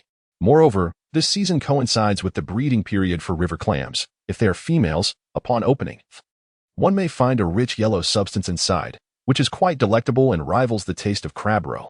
The three of them skillfully continued to extract the clam meat, while Lu Kaifeng and Shan Xingou crouched nearby, assisting by trimming away the inedible parts. "Wow, what a beautiful little orb!" Suddenly, a joyful exclamation escaped from Xia Kaifeng. Liu Qingshan turned towards the sound, instantly invigorated. There, perched on the fingertips of little old four, was a spherical gem nearly the size of a quail's egg, radiating a golden glow under the sunlight. Chapter 38. Predicament Pearl. Liu Qingshan could not help but exclaim. More accurately, it should be referred to as a dongzhu, a type of freshwater pearl, distinguishing it from the nanzhu. A natural dongzhu of such considerable size can truly be regarded as a treasure. Its value is substantial. It is unexpected to have such good fortune.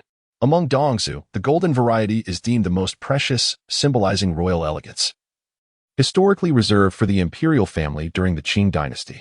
The Qing dynasty's origins in the northeast fostered a deep affection for dongzhu, which ultimately led to its overexploitation and subsequent disappearance for a considerable time. Brother, it was Shanxing who discovered it first. Little Lao Si, exhibiting no desire for recognition, placed the magnificent pearl into Shanxing's palm. Upon closer inspection, one could truly appreciate the beauty of this dongzhu, perfectly round and resplendent in golden hues. It seemed to radiate a mesmerizing, soft golden glow under the sunlight. It evoked a sense of ethereal beauty, akin to a mirage, both enchanting and illusory. Shanxing delicately pinched the pearl between her thumb and forefinger, and soon, her large eyes became misty. 2 large tears cascaded from the corners of her eyes, crystal clear like pearls. Si Feng, uncertain as to why his little sister was weeping, embraced Shanxing tenderly, saying, woofing, "Do not cry, do not cry."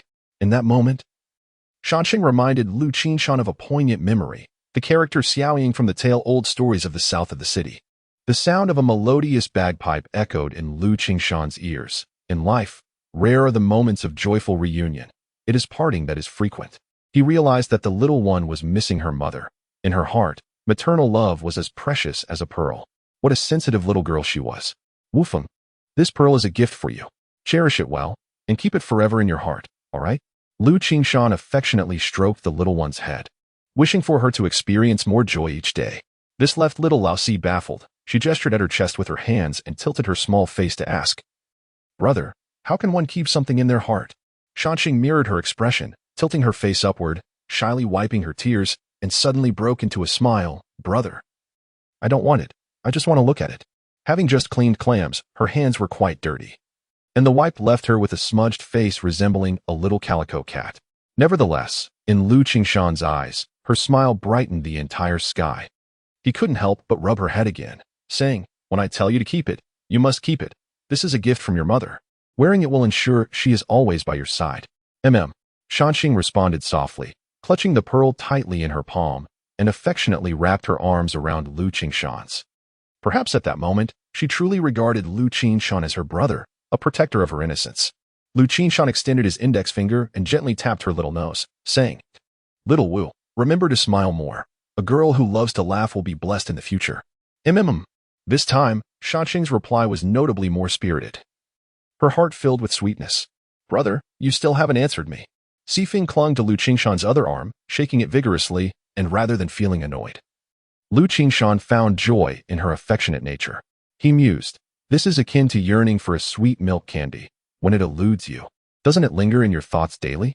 Thus, it resides in your heart. To engage with the little foodie, one must approach the matter of food." Little Xifeng seemed to comprehend this, and she covertly placed her tiny hand over her mouth, leaning closer to Liu Qingshan's ear to whisper a secret. Liu Qingshan obliged by bending down, and little Xifeng whispered, "Brother, I must tell you, the elder sister and her husband always hide under the covers at night, devouring candy. Likely gummy bears." Liu Qingshan was left speechless, silently resolving that next year, a new house must be built.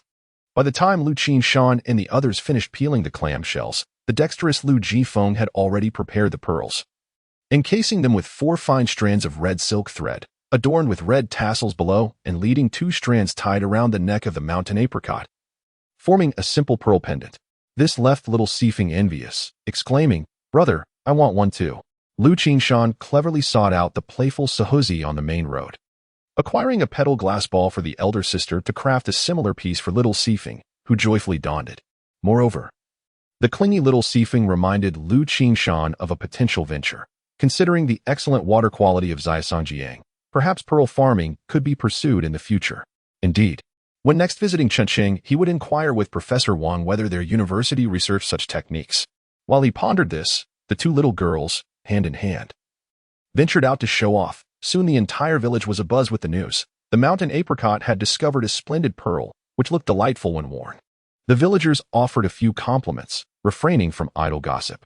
However, had an adult claimed the pearl for themselves, the situation would have been quite different. In rural areas, there exists an unwritten rule. Generally, treasures without an owner found within the village are considered communal property. At most, upon selling, whoever found it might receive a larger share.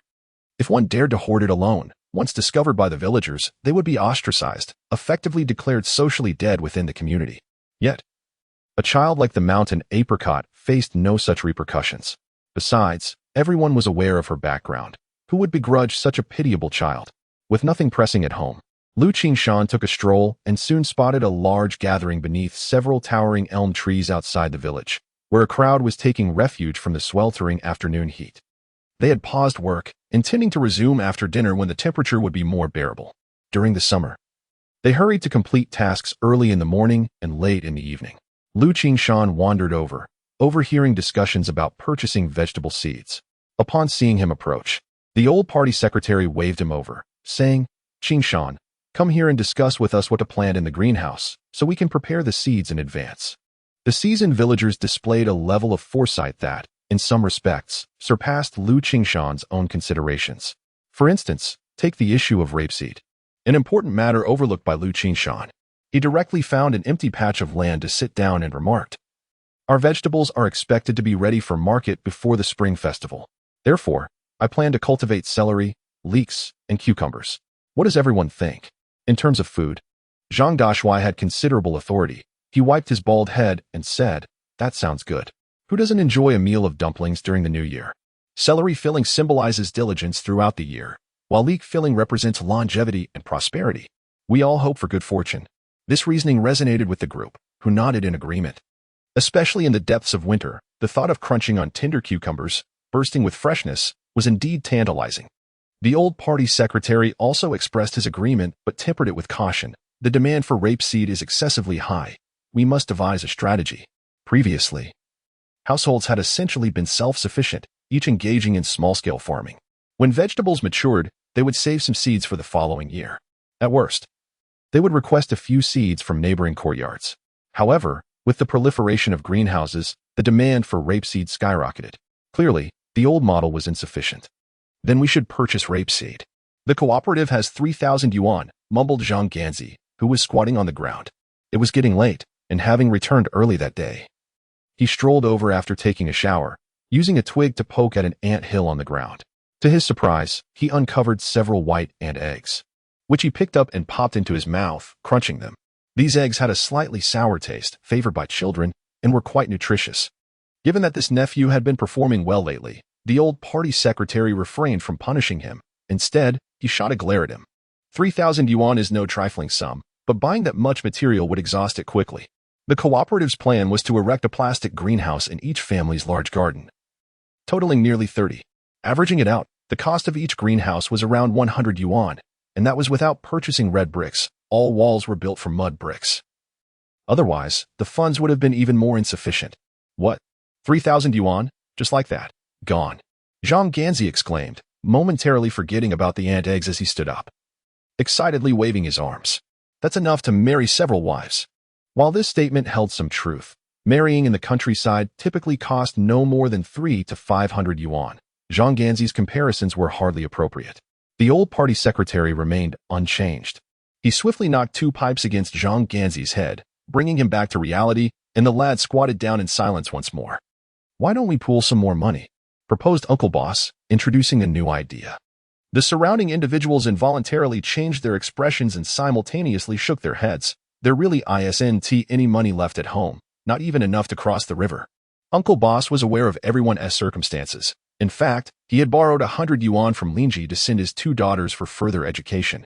Thus, he sighed, shaking his head in resignation. Then we shall wait until the grain is harvested.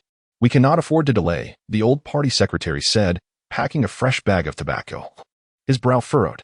By the time we receive the grain payment, it will be nearly November. We need to start planting the greenhouses by early October.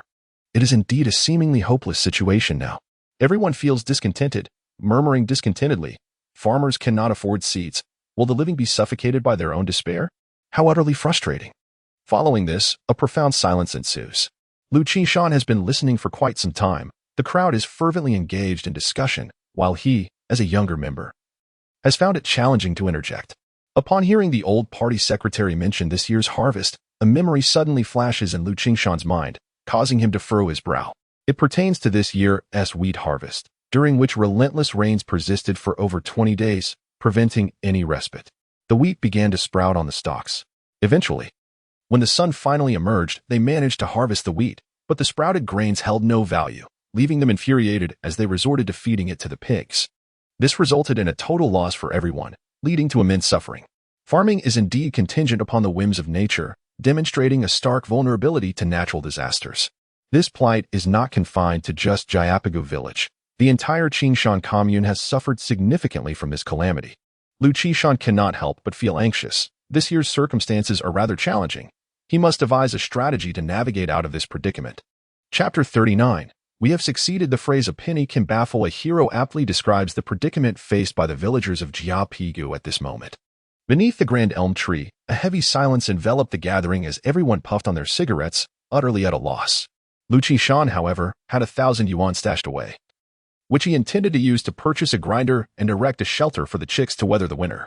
Where their SA will, their SA way. Liu Qingshan coughed lightly, breaking the stillness. Old secretary, why not borrow some money? No, borrowing money is out of the question. That would be tantamount to inviting famine. How can one live like that? The villagers collectively voiced their disapproval. In rural society, those who resort to borrowing are often labeled as imprudent and wasteful. Only Zhang Ganzi stood up in support. He was known for frequently borrowing money from others, repaying 1 yuan with 2. A habit that had already earned him the reputation of a spendthrift among the villagers. The old secretary shook his head resolutely. The funds for purchasing seeds are not trivial. Who can we borrow from? Why not approach the bank for a loan? Liu Qingshan suggested calmly, aware of the deep-seated traditional views held by the villagers. Bank? A place to deposit money? Can we really borrow from them? At that time, farmers had scarcely heard the term loan. In their simple worldview, borrowing was a grave misstep that led to unease and instability. After a lively discussion, Captain Zhang, displaying a hint of courage, exclaimed, "Let us take the plunge and borrow. Once we sell the vegetables from the greenhouse, we can repay the loan." The old secretary, possessing a modicum of knowledge regarding loans, recognized that this was not akin to the predatory lending of the old society, just a modest interest.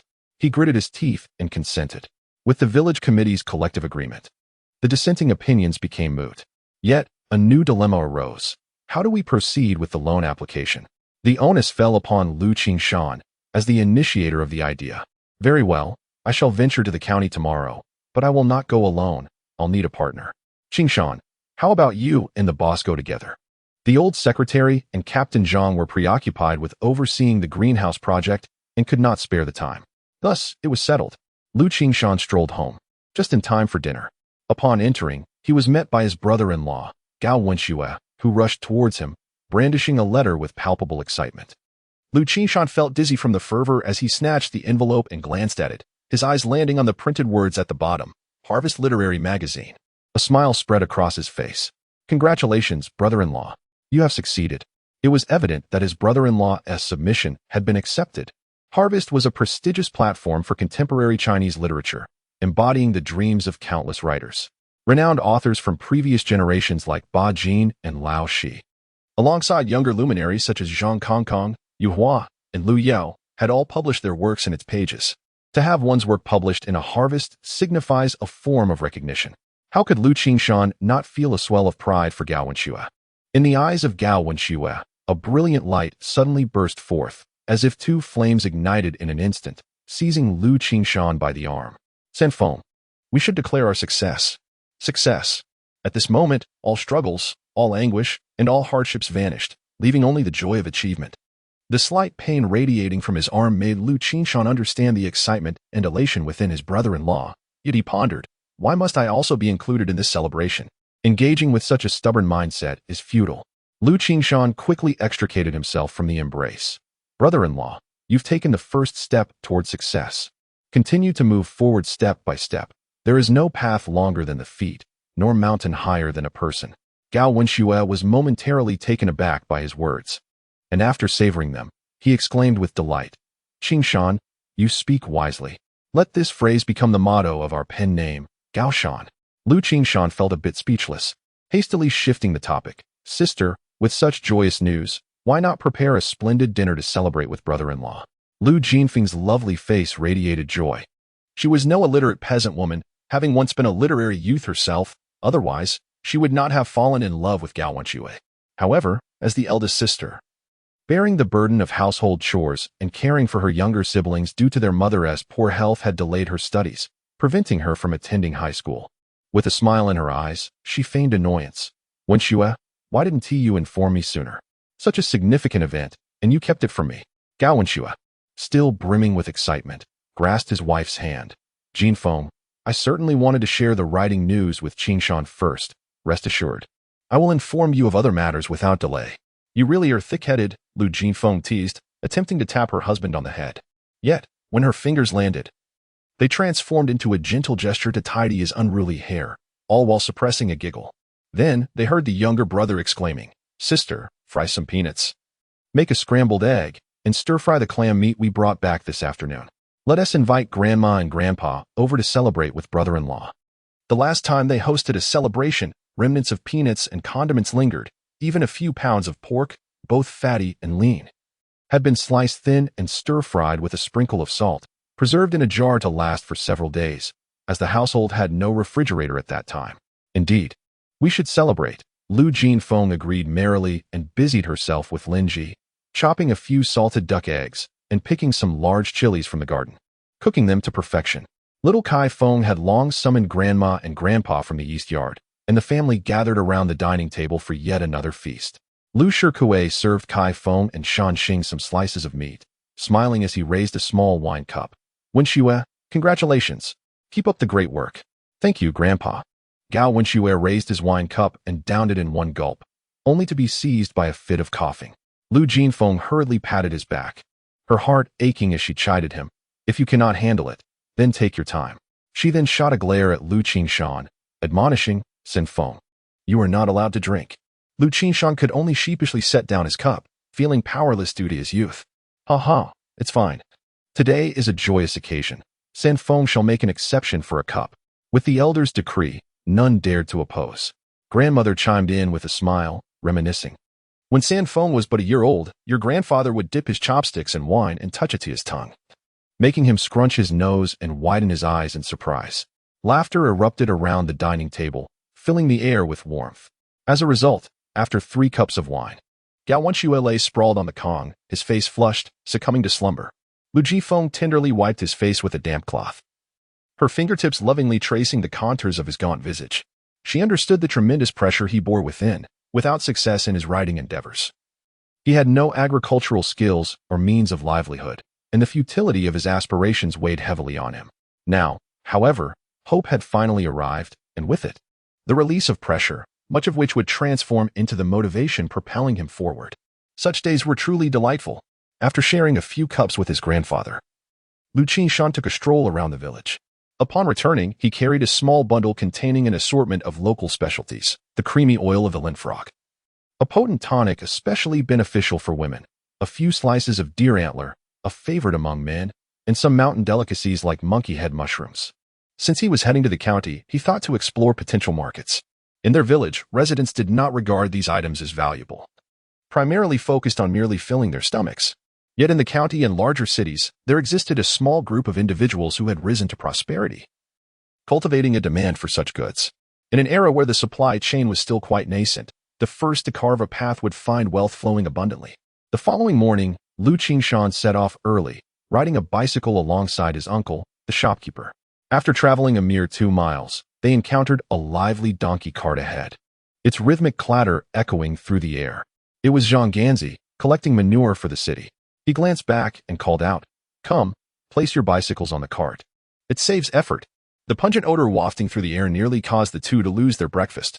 Liu Qingshan pedaled furiously to catch up, exclaiming, Uncle Ganzi, why aren't you wearing a mask? Isn't it overwhelming? I've grown accustomed to it, Zhang Ganzi replied, cracking his whip with a sharp snap in the air. Well then, we shall take our leave.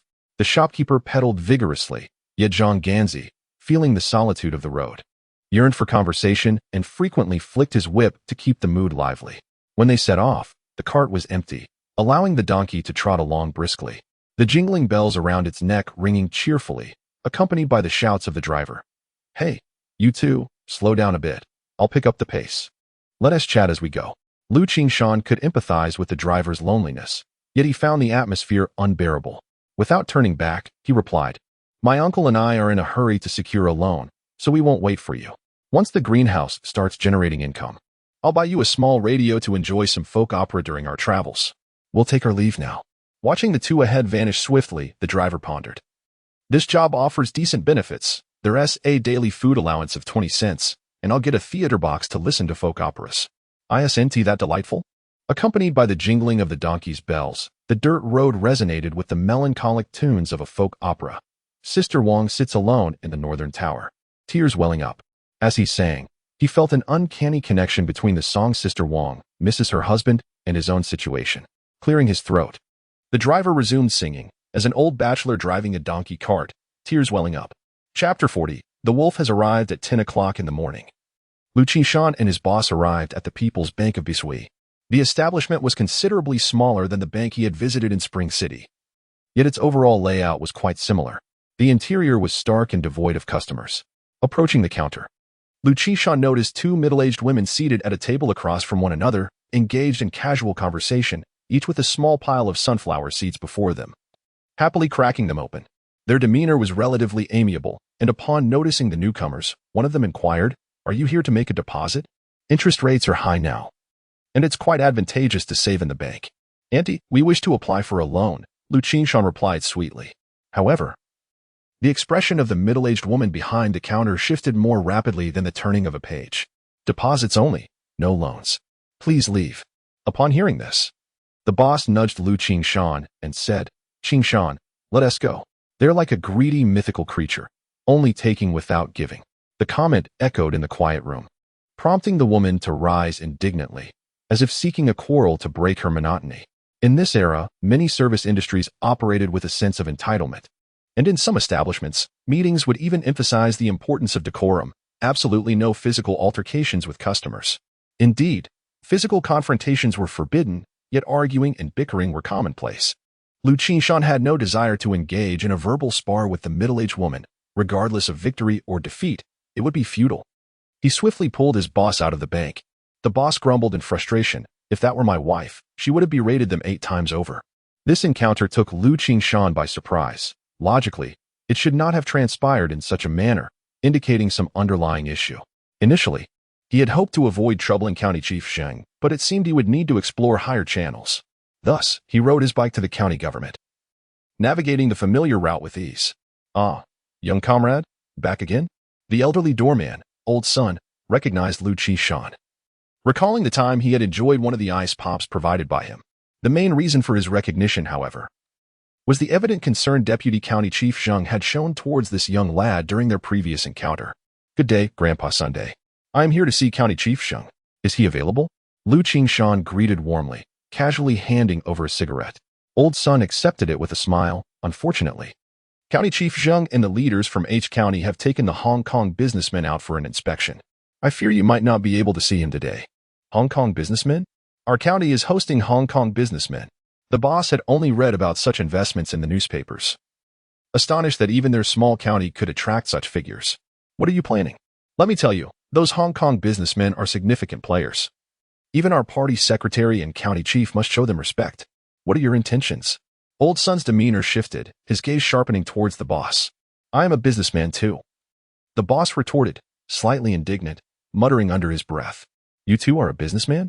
Old son scrutinized him from head to toe, then snorted derisively. I see you're the owner of a vehicle, huh? How did you guess that? The proprietor blinked twice, utterly defeated by the aging gatekeeper. Old son, basking in his triumph, gleefully recounted the whispers he had overheard. This Hong Kong merchant was indeed affluent, proposing a staggering investment of 1 million to establish a mountain goods processing factory in our locality. 1 million. In this day and age, where 10,000 yuan households are rare, such an amount equates to 100 of them. Truly a staggering prospect.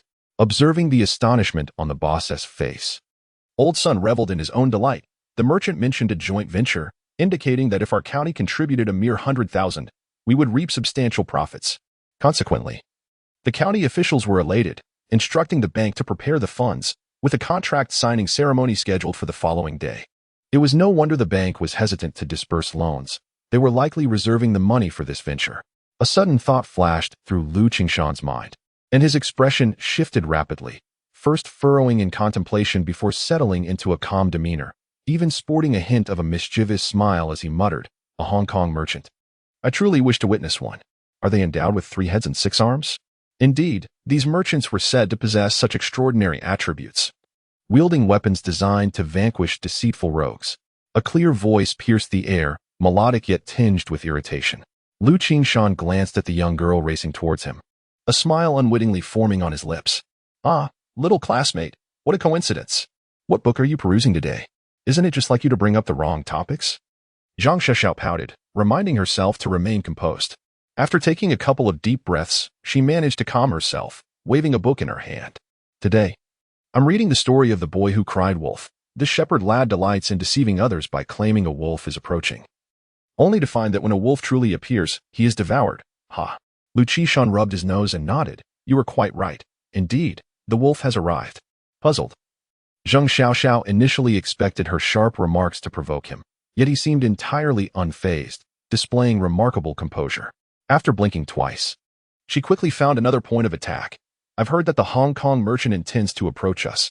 Little Liu, your thoughts are perilous. Be wary of moral decay. No wonder she had a brother in government. Liu Qingshan chuckled inwardly, maintaining a serious facade. I wish to meet the Hong Kong merchant because I speak Cantonese and can communicate with him. You speak Cantonese? A flicker of surprise crossed Zhang Xiaoxiao's eyes before she shook her head, her twin ribbons dancing in disarray. You're just lying and boasting. No sooner had she spoken than she heard the vexing fellow across from her humming a tune. Initially dismissive, she soon found herself captivated. Realizing he was indeed singing a Cantonese song, Teresa Tang's The Journey of Life. The album had only been released in May of this year, and it hadn't yet reached the mainland. Zhang Xiaoxiao acquired this tape through unconventional means, and her favorite song within it embodies themes of freedom and aspiration, providing her with motivation and encouragement. To her astonishment, the individual she despised so much could actually sing, and remarkably, he articulated the lyrics with precision, suggesting a genuine proficiency in Cantonese. Should she consider introducing him to the Hong Kong businessman? After a brief contemplation, Zhang Xiaoxiao swiftly resolved to temporarily set aside her personal grievances. She pressed further, You truly can speak Cantonese? I can't afford to lose face if you meet the Hong Kong businessman and fumble your words. There would undoubtedly be some who might slip up. Liu Qingshan maintained a faint smile, replying, Xiao, if anyone embarrasses themselves, it will be me, and that seems to have little bearing on you, does it? You. Zhang Xiaoxiao shot him an eye roll, realizing that in this verbal sparring, she would not gain any advantage. She decided to ignore Liu Qingshan. Stepping out the door while tossing over her shoulder, Come with me. Liu Qingshan reminded, Boss, you wait here for me. Buy yourself something to eat at noon. All right, you go ahead. I'm off to the transport company to check on my daughters. The owner of the transport business frequently traveled to the county town, and this visit was also to see his two daughters. Thus, Liu Qingshan felt less concerned. Leisurely following Zhang Xiaoxiao. After walking half a street, they arrived at the county's guest house. The guest house naturally had accommodations and a cafeteria. As they approached noon, the sounds of clattering dishes mingled with the enticing aroma of food wafting from the cafeteria. Gurgle. Liu Qingshan's stomach growled, having ridden many miles that morning. He was indeed famished. Zhang Xiaoxiao turned back with a smile. Seeing you so pitiful, I shall treat you to lunch today. Hee, like the ancient Han Xian, who remembered the favor of a meal. How do you intend to thank me? As they entered the cafeteria, a plump middle-aged woman greeted them cheerfully. Xiao, you're here. We are hosting Hong Kong businessmen for lunch today, and there are many delicacies. I've set aside some for you, so hurry and eat. Thank you, and Zhang Xiaoxiao winked at Liu Qingshan, exuding a hint of pride. Liu Qingshan would certainly not grant her wish, since they hadn't even begun to eat. She was already seeking favors. He smiled and waved his hand. You go ahead and eat. A virtuous person does not accept food given without merit. Humph. You have quite the ambition. Zhang Xiaoxiao was somewhat taken aback. She expected this infuriating fellow to succumb to the temptation of delicious food and admit his fault. Yet, he remained stubborn, much like the mule from Uncle Affin's Tales, more obstinate than the donkey, refusing to budge even with a carrot dangled before him. As she prepared to coax the stubborn mule further, Liu Qingshan's leisurely voice reached her ears again. You eat first. I'll wait a while to dine with the Hong Kong businessmen. I can't be bothered with you. Zhang Xiaoxiao flipped her braid in frustration and stormed off to a small booth. She resolved to refer to that irritating boy as stubborn mule from now on. Liu Qingshan waited for a short while when several cars drove into the courtyard of the guest house. Among the few green jeeps, a striking white sedan caught his eye. Through the glass window, he observed a middle-aged man clad in a pristine white suit alighting from the vehicle, adorned with golden-rimmed glasses. His hair slicked back to gleam under the light, reminiscent of a certain famous actor. A dazzling wristwatch and a ring that sparkled on his finger completed the ensemble, epitomizing the quintessential image of a successful businessman. Yet, in Liu Qingshan's eyes, this portrayal seemed excessively archetypal, bordering on the contrived. A subtle smirk graced Liu Qingshan's lips as he gestured toward the suave businessman outside, mimicking the act of firing a pistol, accompanied by a playful bang. After this display, Liu Qingshan sensed a gaze fixated upon him and swiftly turned to look. It was the partition where Zhang Xiaoxiao had just entered, the door ajar, revealing a bright, curious gaze directed at him. Liu Qingshan was momentarily taken aback, then noticed Zhang Xiaoxiao peering through with one eye squinted, mimicking his earlier gesture. Chapter 41. The old fox and the young hunter Qin Jiakong, accompanied by a government official, approached the guest house with an air of elegance. Occasionally, he conversed in a peculiar Cantonese accented Mandarin with the leaders from Bishi County beside him, laughing heartily, displaying a demeanor reminiscent of a seasoned statesman engaging in spirited discourse. Following closely at his side was a tall, youthful, and strikingly beautiful female secretary, adorned in a form-fitting dress rarely seen in the mainland, her high heels clicking sharply against the stone pathway. This drew the attention of the accompanying staff, who were torn between their curiosity and the fear of being impolite, unable to resist stealing glances. As Chun Jiakong stepped into the dining hall, a warm voice greeted him. Ini ho wa, ho gao han jindo. The leaders from Bishi County paused in surprise, wondering if yet another Hong Kong businessman had arrived. Even Chun Jiakong was momentarily taken aback, only to find himself enveloped in an enthusiastic embrace, greeted in fluent Cantonese. The most astonished of all was Zheng Hongqi, who recognized the individual as the young man who had left a lasting impression on him, Liu Qingshan. Hearing the youth speak in proficient Cantonese filled Zheng Hongqi with joy. Was this not a fortuitous opportunity for a translator? Language barriers were the most significant challenge when dealing with Hong Kong and foreign businessmen, often resulting in frustrating miscommunications that hindered progress. Now, having someone from his own community was indeed a stroke of luck. Zheng Hongqi had already considered Liu Qingshan one of their own. This was not merely a matter of forming alliances, it stemmed from Liu Qingshan's local roots. And in this era, regional ties held great significance. When someone from one's hometown achieved success, they would surely extend a helping hand to their fellow townsfolk. Observing Liu Qingshan engaged in lively conversation with the Hong Kong businessman, Zheng Hongqi discreetly gestured to Secretary Gao and County Head Wang, indicating that he had something to discuss. Secretary Gao, in his 50s and known for his diligent work ethic, and County Head Wang, also a local official, were momentarily perplexed by the sudden appearance of this young man. Zheng Hongqi quietly informed them, "That young man is from our area, communication will be much more convenient now." Secretary Gao's dark complexion seemed to deepen. How could someone from Bishi County speak the dialect of Hong Kong? Zheng Hongqi assured him, "Indeed, he is from our county. Not only does he speak Cantonese, but he is also proficient in English. He is the one who was featured in the newspaper recently." As Zheng Hongqi continued to introduce Liu Qingshan, he felt a sense of pride. County Head Wang responded with a thoughtful "oh," expressing relief. "This is good news. We were somewhat uneasy, but now that we have someone from our community, we can feel more at ease." However, Secretary Gao shot him a disapproving glance. "What is there to be uneasy about? Can a Hong Kong businessman deceive us? With the little money we are offering, they wouldn't even bat an eye." Both County Head Wang and Zheng Hongqi could only smile awkwardly. Soon, they witnessed Liu Qingshan, having finished his pleasantries with the Hong Kong businessman, approaching them. "Greetings, esteemed leaders. I hope you will excuse my uninvited presence as a sudden guest. Please feel free to offer your criticisms." Upon hearing his familiar and warm accent, Secretary Gao immediately waved his rough hand with a hearty smile, exclaiming, "What is there to criticize? Your initiative to contribute to the county warrants nothing less than praise."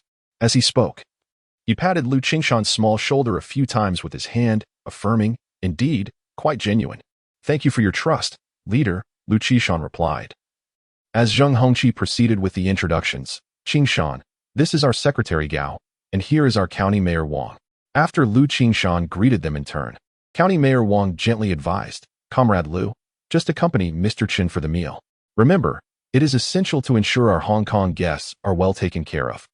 Secretary Gao chimed in, "Yes, when Hong Kong businessmen visit us, it is akin to having guests in our own home. They must be treated generously." Soon, everyone took their seats around a large round table, with Chun Jiakong naturally occupying the main position. To his left was his secretary, and to his right sat the newly appointed Liu Qingshan. The other leaders seated themselves according to their ranks, a process that required no arrangement. As each was well aware of their designated places, Liu Qingshan was entirely at ease, engaging in lively conversation with Chun Jiakong, occasionally providing explanations to the leaders present, demonstrating remarkable attentiveness.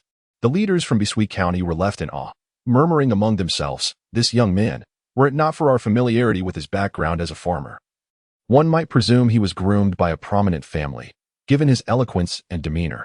Yet, they noted, his trousers bore patches, and they cautioned against letting the Hong Kong businessmen mock him, suggesting he should be provided with a uniform, as he represented the county's image.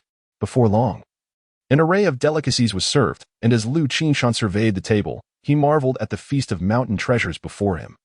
Realizing the county had made a concerted effort, knowing that this Hong Kong businessman intended to invest in mountain products, they had brought forth all the delicacies they could muster. As the wine was poured, it was mouth-eyed, but Liu Qingshan could only gaze longingly, as he, like the female secretary, was served the locally produced mountain grape wine. Secretary Gao, in high spirits, frequently introduced the dishes, while Liu Qingshan relayed to Chun Jiakong, "Mr. Chun, this is the rare Han Chun from the mountains. also known as the moose's large lips, a delicacy resulting from years of grazing and activity. He added, it is akin to the principle of a pig's snout. And this here is venison, referred to locally as the silly roe deer, known for its insatiable curiosity, always wanting to understand its surroundings. For instance, if you hold a hunting rifle, the silly deer might ponder your intentions, and then, with a bang, the gun goes off. Liu Qingshan's humorous narration elicited giggles from the female secretary, who exclaimed, this silly roe deer is indeed amusing. Liu Qingshan chuckled along, yet internally, he felt a twinge of disdain. You have come to be Sui County. Yet do you not perceive us as mere silly deer to be deceived? Alas, you miscalculated. Even a silly deer will kick back when provoked. As a large platter of bear paw was presented, even Liu Qingshan was taken aback. Truth be told, he had never tasted such a delicacy. In a few years, with the enactment of wildlife protection laws, savoring this dish would become a rarity. Why hesitate? He decided to take a bite. As he lifted a quivering piece of bear paw, the rich broth oozed out, and upon tasting, he found it to be both tender and remarkably chewy, imbued with a honeyed fragrance that surpassed the flavor of pig's trotters by far. The chef, who had brought the dish, elaborated on the intricate cooking methods involved in preparing the bear paw.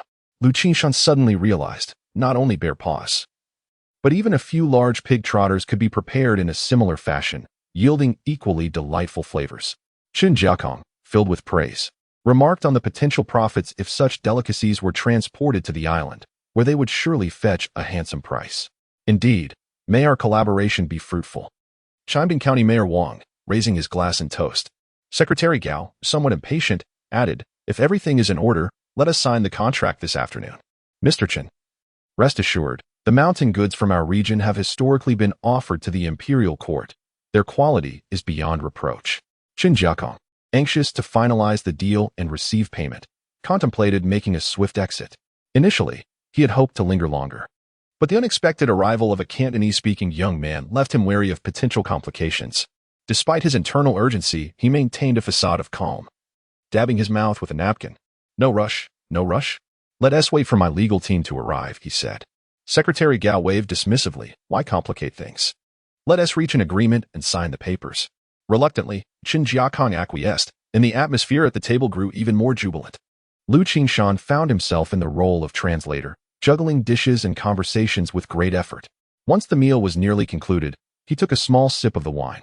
Surprisingly, the wild mountain grape wine was on par with foreign varieties, primarily lacking in recognition. Qin Jiakong, having consumed a fair amount of alcohol, began to boast about his prominence on the island, regaling tales of being a guest of the governor, playing golf with Mr. Hua and Mr. Li, and hosting lavish parties for celebrities at his mansion. The locals were captivated, their eyes wide with astonishment. Observing this with amusement, Liu Qingshan suddenly spoke a few words in English to Qin Jiakong, catching him off guard. His secretary quickly leaned in to whisper an explanation, prompting Qin to chuckle awkwardly. Apologies, I'm a bit tipsy today and didn't quite catch what Mr. Liu said. After a brief moment of hesitation, he adopted a serious demeanor, stating, You asked for my English name? I must confess, though I was born on the island, I am deeply patriotic and refuse to adopt an English name. The leaders, led by Secretary Gao, erupted into applause, not out of flattery, but from genuine respect. However, Liu Qingshan would not easily let him go. He ceased speaking English and instead addressed the gathering in a Cantonese-inflected Mandarin that everyone could comprehend. Mr. Chen, how is Governor Xiaodingji faring? Qin Jiakong, unsuspecting, nodded enthusiastically. Very well, indeed. The governor is quite hospitable. We often indulge in exquisite brandy together. Beneath the table, the female secretary discreetly nudged Qin Jiakong with her heel, prompting him to raise his glass, using the act of drinking to mask his unease, pondering, have I misspoken again? In truth, he was merely a native of Guangdong, possessing only a superficial understanding of the circumstances on Hong Kong Island. The female secretary, hailing from that very region, was the true mastermind lurking behind their duo. With a charming smile, she remarked, Chairman Qin is particularly merry today, perhaps speaking a tad recklessly. Mr. Xiaodingji served briefly as acting governor last May. The current governor is Sir Yao Tak. We often attend the soirees he organizes. It was only then that Qin Jiakong realized his faux pas. Casting a glance at Liu Qingshan through his glasses, internally cursing, You insolent scoundrel. The atmosphere at the table momentarily grew tense. Even Secretary Gao felt the Hong Kong businessman was rather boastful. County Head Wang, harboring suspicions, inquired of Liu Qingshan, "Little Liu, what does it mean to serve as acting governor?" Even without the question, Liu Qingshan would have explained. It refers to the interim period when the former governor departs and the new one has yet to assume office. Understanding dawned upon Wang, and his gaze towards the Hong Kong businessman shifted significantly. Liu Qingshan, unperturbed, continued to engage the businessman in casual conversation. "Mr. Chen, I hear your parties often feature female stars. Is your villa located in the vicinity of Peak Hill?" "Indeed, my villa is situated at Peak Hill, right next to Mr. Lee's residence," Chuan Jiakong replied, climbing the conversational ladder without realizing it was yet another trap laid by Liu Qingshan. Even Secretary Gao detected the dissonance. "What Peak Hill?" "I recall there being a Peak Hill Inn journey to the west, featuring the Golden Horned King and the Silver Horned King." "It's Victoria Peak, Victoria Peak," the female secretary quickly interjected, her heel delivering a sharper jab. Chuan Jiakong, caught between pain and urgency, felt a cold sweat break out on his forehead. The alcohol he had consumed suddenly sobering him up. He shot a glare at Liu Qingshan's seemingly youthful face. Perceiving him as a seasoned hunter setting traps for this old fox, who repeatedly fell into them, Liu Qingshan feigned enlightenment, dramatically slapping his forehead. "Oh, how I misremembered. Mistaking Victoria Peak for Peak Hill, I shall punish myself with a drink." Chuan Jiakong's frustration simmered, his teeth grinding in irritation. Is it truly necessary to emphasize such trivialities? The county leaders appeared to sense the tension, exchanging furtive glances, transforming the once lively banquet into a cold and quiet affair. Sensing the moment was ripe, Liu Qingshan smiled and excused himself, claiming a need to visit the restroom. As I just stepped into the restroom, unexpectedly, Zhang Hongqi followed closely behind, along with the esteemed county chief Wang. The three of us proceeded with our respective needs. Some attended to the call of nature while others washed their hands. County Chief Wang, seemingly nonchalant, inquired of Liu Qingshan, "Comrade Liu, what is your opinion of Mr. Chen?" Liu Qingshan smiled and replied, "It appears that as a humble farmer from Bishui County, I am more familiar with the Hong Kong business scene than he is. I truly wonder, who is the actual businessman here?" Zhang Hongqi, more forthright, asked, "Qingshan, do you suspect there are issues with the Hong Kong businessman?" Liu Qingshan continued to smile and winked at him, saying, "County Chief Zhang, it seems you are the one harboring doubts. I am merely a temporary translator in this affair." "A translator, indeed. You seem more like a cunning old hunter," Zhang Hongqi mumbled under his breath, then exchanged a knowing glance with County Chief Wang. They both nodded in silent agreement, indicating that a certain decision had been reached in their minds. Chapter 42. The dreams of a young boy. The remaining matters were no longer of Liu Qingshan's concern. They were issues that the leaders ought to deliberate upon. As a mere child, he deemed himself unqualified to intervene. His contributions to his hometown were limited to what he had already done. This incident left a profound impression on Liu Qingshan, as it indeed caused a significant uproar. The city of Bishui had been defrauded of a staggering sum of 100,000 yuan by counterfeit port merchants. Undoubtedly, 100,000 yuan was a considerable amount at that time. Consequently, the county's secretary Gao took the initiative to resign. And it was said that the scene was utterly shocking. This old secretary, who had ascended through the ranks, knelt at the entrance of the county government, bowing to the onlookers with tears streaming down his face, his forehead bloodied from the repeated blows. He could only utter one phrase: "I am deeply sorry to the elders and compatriots of Bishui County.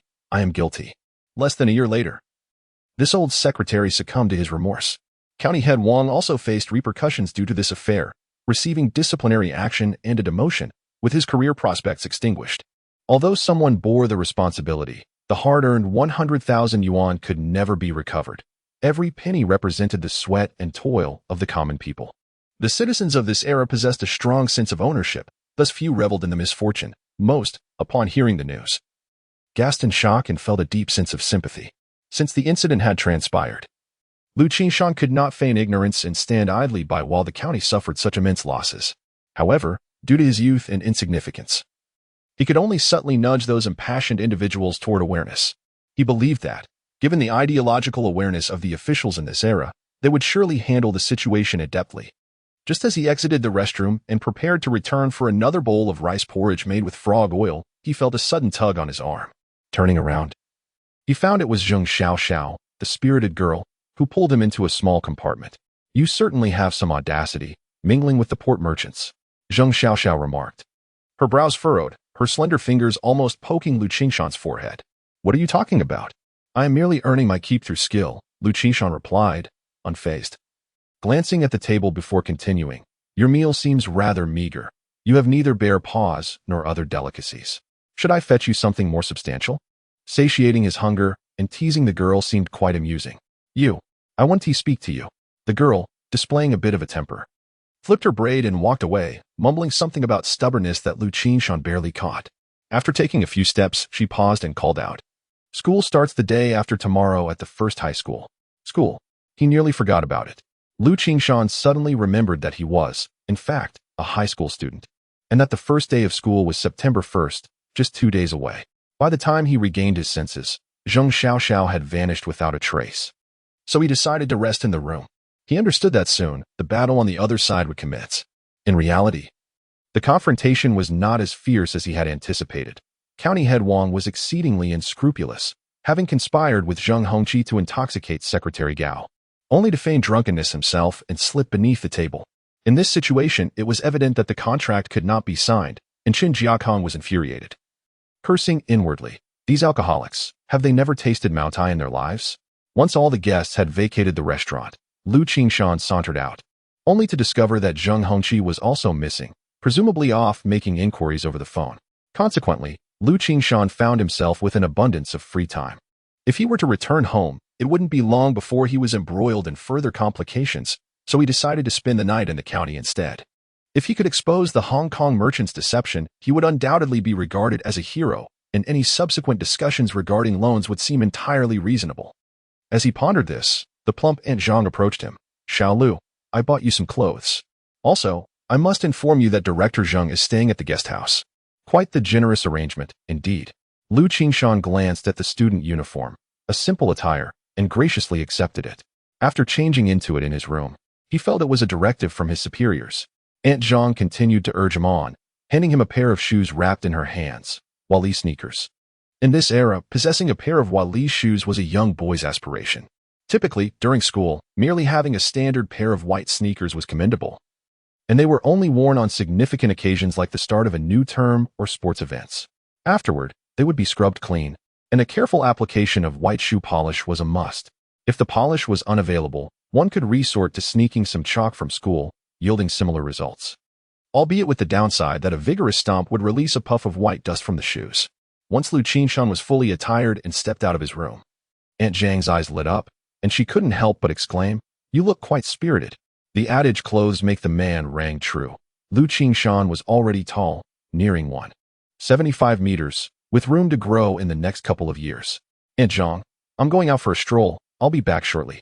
With a smile towards her, Liu Qingshan exited the guest house, only to find the weather gloomy, shaking his head. Looks like it's going to rain. Upon reaching the county government office, he noticed that Uncle Boss had returned, seated in the reception area, chatting amicably with Old Man Sunday. Judging by his demeanor, he seemed in good spirits, likely due to the well-being of his 2 daughters. Qingshan, where did you get this outfit? I almost didn't recognize you. Uncle Boss approached, scrutinizing him and tugging at the fabric. The term leaf was a local colloquialism for clothing. Is this polyester? Far superior to Daika, he remarked, offering his praise. At that time, the finest fabric was wool, ideal for uniforms. However, Liu Qingshan's was ready-made, thus the fabric was of average quality. Noticing Uncle Boss's endless compliments, Liu Qingshan quickly shifted the conversation. Uncle Boss, I'm heading to the department store. Would you like to come? Of course. While Uncle Boss might not be a shopper, visiting a department store in that era was certainly not solely a privilege of women. Broadening one's horizons was beneficial. In fact, Uncle Boss genuinely enjoyed browsing without the intention of purchasing. The 2 individuals did not need to ride a bicycle. They leisurely strolled to Buishui County, where 3 main streets, east, south, and north, each boasted a department store, sequentially named. First department store, second department store, and third department store, colloquially referred to as 100, 200, and 300. In that era, these establishments were regarded as sacred by the public. The government was located to the north of the county town, closest to 100. An elderly man and a young boy, blending with the crowd, entered the store and were immediately enveloped in a refreshing breeze. Looking up, they noticed a large 3-blade ceiling fan whirling above, sending cool air their way. The first floor was dedicated to daily necessities, while the second floor showcased clothing, shoes, hats, and the most sought-after electrical appliances. As they meandered through the aisles, the uncle paused at each counter, peering intently through the glass, seemingly lost in contemplation. At this leisurely pace, it was likely that he would take 3 days to complete his exploration. Liu Qingshan, opting for practicality, ventured off on his own to procure supplies. His so-called shopping was, in fact, a careful calculation of expenditures. His first stop was the stationery section, where Liu selected 2 pink plastic pencil cases, equipped with magnetic clasps that snapped shut with a satisfying click. The interior was quite exquisite, featuring small compartments for erasers, pencils, and other stationery items. However, the price was somewhat steep. One pencil case cost 2 yuan and 80 cents. He also purchased several pencils at 2 cents each, a few more at 3 cents each with eraser tops, and 2 blocks of fragrant erasers priced at 5 cents each. Finally, he acquired 2 small backpacks and a handful of notebooks, completing his shopping list. After selecting his items, Liu instinctively offered his money, only to receive a disapproving glare from the young sales assistant. You must obtain a receipt first. Indeed, in state-run stores at that time, one needed to pay after receiving a receipt, followed by collecting the items. Liu found himself in a bit of a predicament, waiting for the assistant to issue the receipt before heading to the cashier to settle the payment. He then organized the items into the 2 small backpacks, deciding against any further purchases as his pockets were now empty. He sought out his uncle, who had effortlessly moved from one display to another. Noticing the impending rain, Liu tugged at his reluctant uncle, leading him to the entrance, where they observed a commotion in the crowd. A man approached, carrying a large cardboard box on his back, prompting people to part ways. A television, someone exclaimed with envy from the throng. Upon hearing this, the uncle pushed forward, exclaiming, "Let me see what a television looks like." Nearby, a voice chimed in, "It's pointless to look. Without a television ticket, you cannot purchase one." Seeing the uncle's expression dim, Liu grasped his arm and urged him outside, saying, "Uncle, when our greenhouse yields its harvest, we will surely bring home a television." The uncle sighed. "I wouldn't even dare to dream of that. A radio would suffice for my contentment." As they stepped outside, raindrops began to fall, and the uncle slapped his thigh in realization. Alas, engrossed in shopping, I'll surely get drenched on the way home. We shan't return today. Tomorrow we must continue our quest for loans. Liu Qingshan had long contemplated this matter, and fortuitously, Zhang Xiaoxiao had reminded him that school would commence in 2 days. While self-study at home was feasible, it was imperative to report to school and collect textbooks and other essentials at the beginning of the term. If he chose not to return, he would have to stay at the large carriage inn, incurring additional expenses. The innkeeper, uncle, grimaced at the thought, his expression reflecting the pain of parting with money. During this era, individuals were accustomed to frugality, often wishing to stretch a single coin to its limits. The large carriage inn he mentioned was the most economical accommodation available, typically frequented by travelers who, having entered the city with horse-drawn carriages, found themselves unable to return home the same day and thus slept in communal quarters at the inn. Liu Qingshan smiled and remarked, "We need not stay at the large carriage inn." The innkeeper, resolved, replied, "Very well. Then we shall seek a sheltered spot to endure the night. After all, the weather in this season is not too cold, though given the current conditions, it may well rain." However, when Liu Qingshan led him to the entrance of the guest house, Uncle adamantly refused to enter, exclaiming, "No, no, this place is for officials. We might be chased out, which would be rather embarrassing."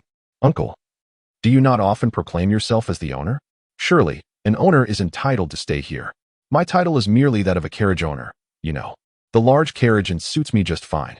As the rain intensified, Liu Qingshan, without further ado, pulled Uncle into the guest house, only to step directly into a puddle.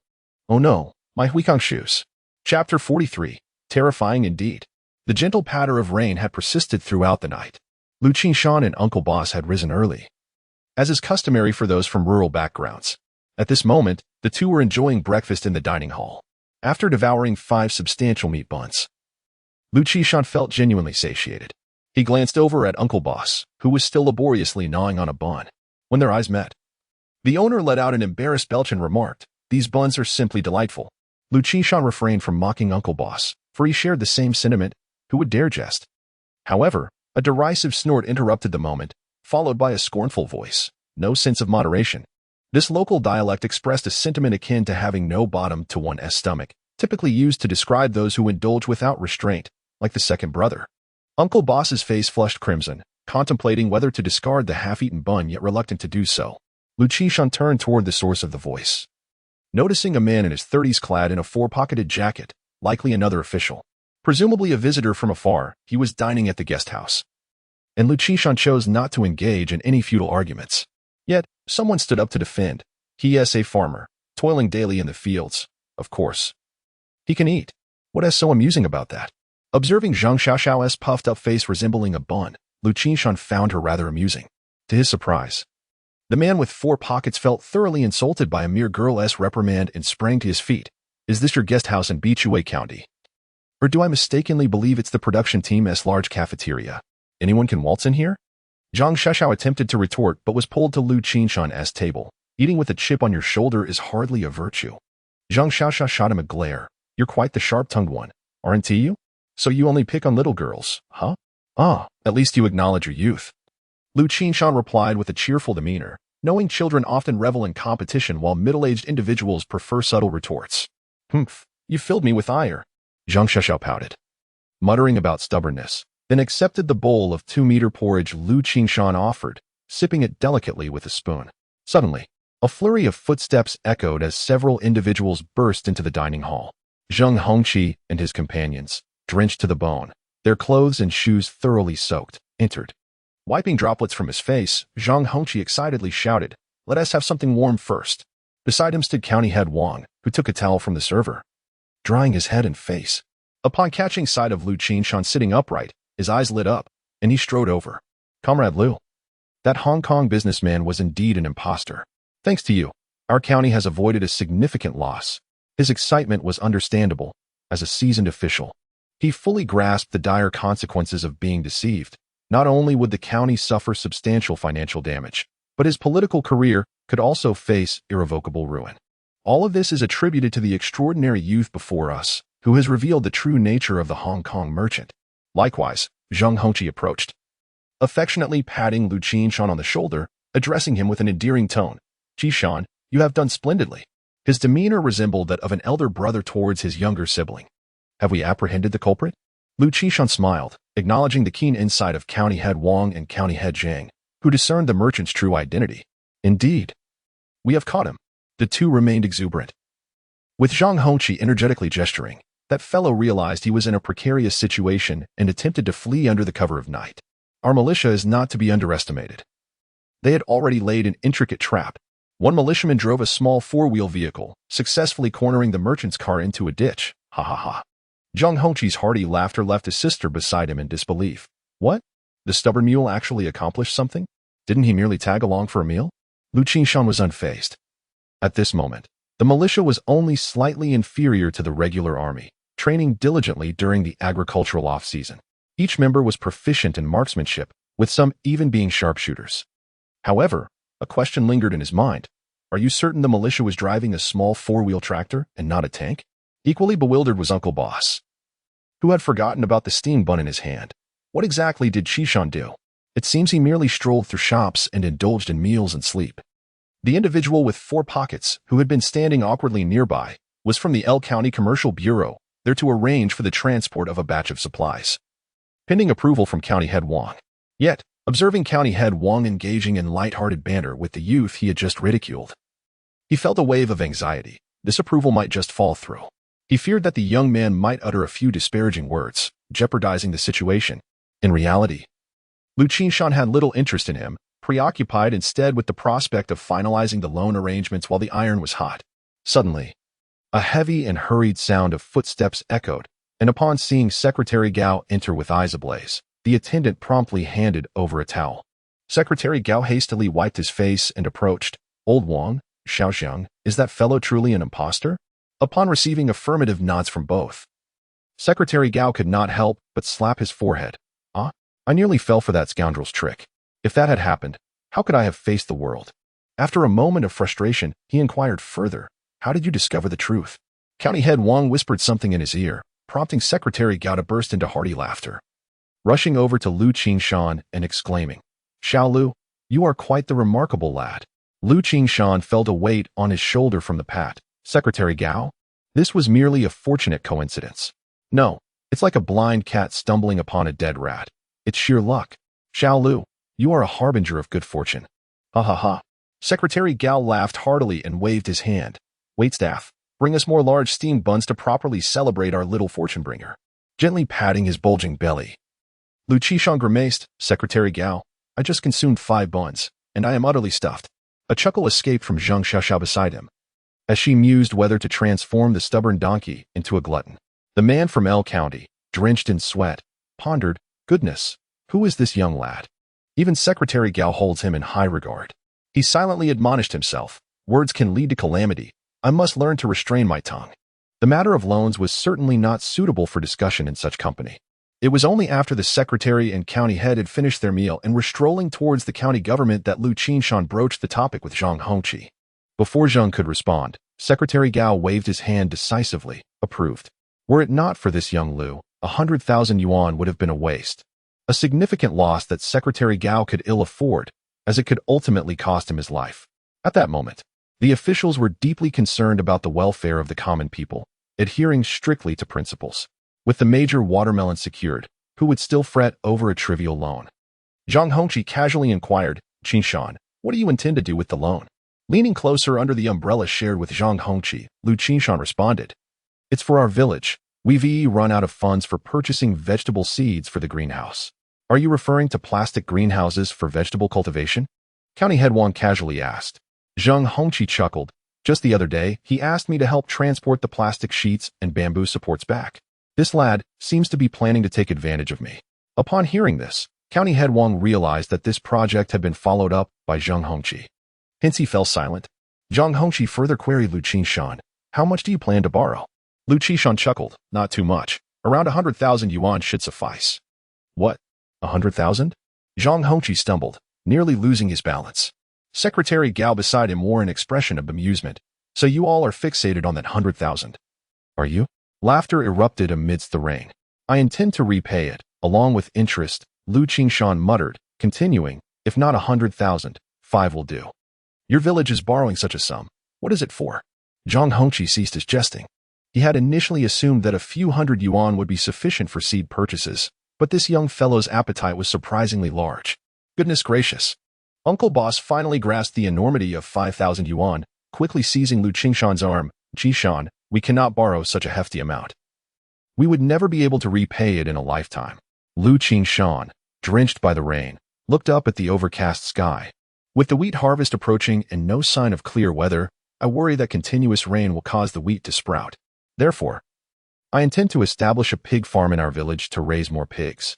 Secretary Gao laughed again. Young Liu, your ambition to start a pig farm is commendable. It is indeed encouraged for farmers to engage in side ventures. Suddenly, he shifted his tone. However, autumn is fast approaching, and the weather will soon clear up. The continuous rain you mentioned is certainly non-existent. After speaking, Secretary Gao patted his chest, asserting, having cultivated crops for several decades, I consider myself quite experienced. Yet I have never encountered the kind of situation you describe. Dear Liu, you worry too much. Liu Qingshan blinked, refraining from further rebuttal. There was truly no way to explain the reasons behind such matters, and even if he did, it would likely yield little effect. Moreover, at this moment, there was no drying tower, and harvesting wet wheat would be a waste. Given the substantial amount involved, Zhang Hongqi found it difficult to make a unilateral decision. After conferring with County Chief Wang, he finally provided a response. The bank's funds are rather tight. We can extend a loan of at most 10,000 yuan to your village. Very well then, 10,000 it is. Liu Qingshan could hardly reveal the underlying truth. How is it that you can suddenly procure 100,000 yuan through collaboration with the Hong Kong merchants? Being granted a loan of 10,000 already reflected the favor of his recent achievement. Otherwise, even 1,000 would be out of the question. 500 would have been a more probable outcome. Chapter 44. The school year begins. Expelled? September 1st marks the commencement of the new academic year. The weather, however, is far from pleasant, with a gentle drizzle falling from the sky. At the entrance of the county's first high school, students and parents bustle in and out. Among them, one particular student, adorned with a pink backpack, stands out conspicuously. Passers-by cannot help but steal glances, wondering if such a backpack is more suited for an elementary school pupil. And why the student is carrying two. Liu Qingshan finds himself in a predicament. He has forgotten about the school opening and left home without a proper backpack. As a makeshift solution, he has slung one of the small backpacks, intended for his younger siblings, over each shoulder. As for the two little ones, they are likely unable to attend school these days, for the muddy path from Jayapagu to the commune has become treacherous with the rain. Not even adults can traverse it easily. Once financial circumstances improve, he vows to prioritize repairing that dilapidated road, as the slogans proclaim, to achieve wealth.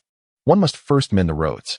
Upon entering the school gates, Liu Qingshan decides to visit his sister's dormitory first, only to find it locked, indicating she has gone to the classroom to study diligently. He resolves to proceed with his registration and makes his way to the two-story teaching building. Just then, he spots a familiar figure approaching, his elder sister, Liu Qingshan, who appears to have just exited the cafeteria. One hand clutches a steamed bun while the other holds a book. She takes a bite of the bun while glancing at her reading. At that moment, Liu Qingshan feels a pang of sympathy for her and strides over. Accompanying his sister is a round-faced girl with large eyes, whom he believes is named Xiaoling. She seems to recognize Liu Qingshan, her eyes lighting up in excitement. As she opens her mouth to speak, Liu Qingshan gestures for silence, prompting her to stifle a giggle. As Liu Qingshan walks along, she collides unexpectedly with someone ahead. "Oh, I'm so sorry, classmate. Are you hurt?" she exclaims, noticing the individual crouched on the ground, covering their face, while two adorable pink backpacks rest beside them. The voice, muffled by their hands, replies, "You've made my nose bleed. How can you walk and read at the same time?" "I apologize, it was entirely my fault. Let us head to the infirmary," Liu Qingshan responds, feeling quite remorseful. The person on the ground continues to whimper, "You must promise to eat properly in the cafeteria and not walk while eating. It could lead to stomach issues. And do not read while walking or you'll end up with nearsightedness." As Liu Qingshan was caught up in the conversation, he suddenly feels a pinch on his ear, which is then twisted with a playful force. He hears his sister's chiding voice, "Sanfenger, you are quite the troublemaker." Laughter erupts from Xiaoling, who cannot contain herself. Finding this sibling duo amusing, Liu Qingshan appears genuinely happy to have such a caring brother by her side. "Sister, let go. There are so many classmates watching," Liu Qingshan exclaims, trying to stand upright while tilting his head to avoid discomfort, resulting in a rather comical posture. Liu Qingshan, both exasperated and amused, released her grip and retrieved the bun that had fallen to the ground. She peeled away its outer layer and took a defiant bite, as though she were gnawing on Liu Qingshan himself. Despite the chilly wind that nipped at her, cautioning her against an upset stomach, she continued to eat. Liu Qingshan found himself at a loss with his elder sister. Her fortitude and determination exceeded that of any boy. As he ambled towards the teaching building, he chided her. "Sister, I left you money last time, which is for your meals. Don't be stingy. Studying is already taxing on the mind, and you need to nourish yourself." "Enough, enough. You are even more nagging than our mother," Liu Qingshan retorted, though warmth spread through her heart. She inquired about the family's situation and then cheerfully added, "Sanfeng, your recorded tape has become quite popular among your classmates. Many have made copies to listen to." Liu Qingshan chuckled. "Did you not charge them?" He believed that students should assist one another. Liu Qingshan shot him an exasperated glance, aware he was jesting, and excitedly continued. "Even our English teacher plays your tape during lessons. He said your reading is more precise than his own." "What? Qingshan, your brother recorded the tape?" Little Ling, unable to contain herself, recalled with wide eyes. "It does sound remarkably similar to your brother's voice." "Shoo, Ling, keep this to yourself, all right?" Liu Qingshan admonished. Little Ling nodded vigorously, her large eyes crinkling into crescent moons. Observing her demeanor, Liu Qingshan recognized she was not one to keep secrets, but decided it was no great matter. Upon entering the teaching building, Liu Qingshan's class was on the second floor. After exchanging a few words with her brother, she ascended the stairs.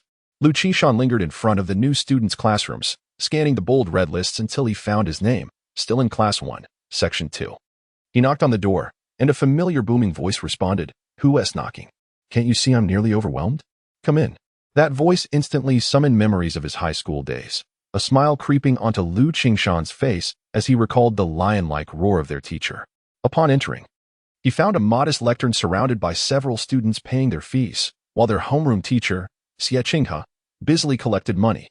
Due to his loud voice and surname, students had affectionately dubbed him Lion King, inspired by the popularity of Jin Daxia's The Heaven Sword and the Dragon Saber.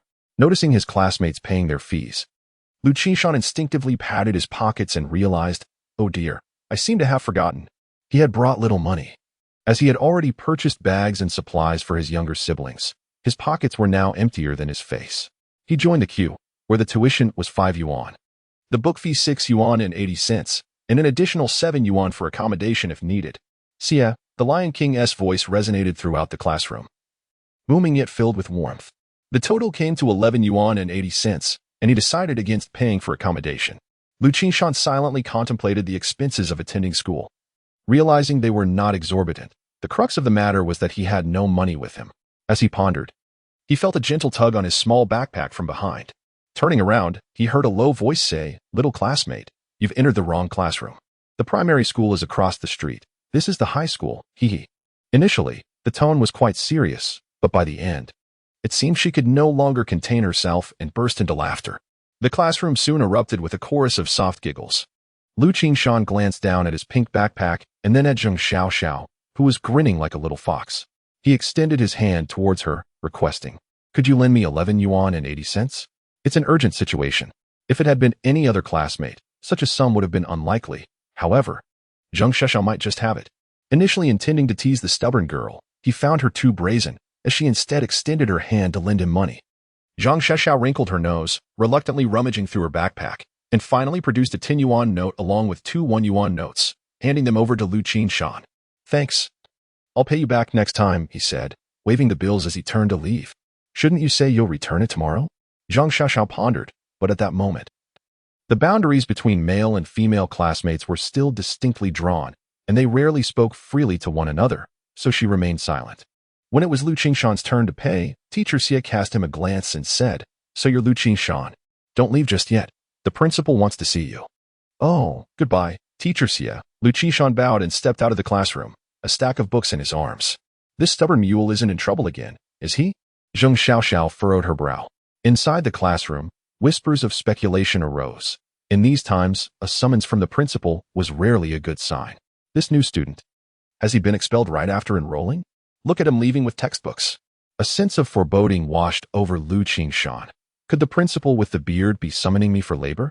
As it turned out, his apprehensions were well-founded. In the shabby principal's office, Principal Su gestured towards a tape recorder and several blank cassettes, and Liu Qingshan understood everything.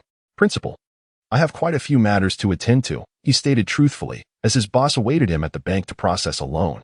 Principal Su glared at him. "I think it would be wise for you to return to class. I can record it, can I?" Faced with the imposing figure of Principal Su, Liu Qingshan was unable to withstand even a single exchange and quickly capitulated. He recognized that this dedicated principal, striving to ensure the school produced more university graduates, had poured his heart into the endeavor, so he was willing to lend a hand where he could. However, he needed to take care of his own affairs first.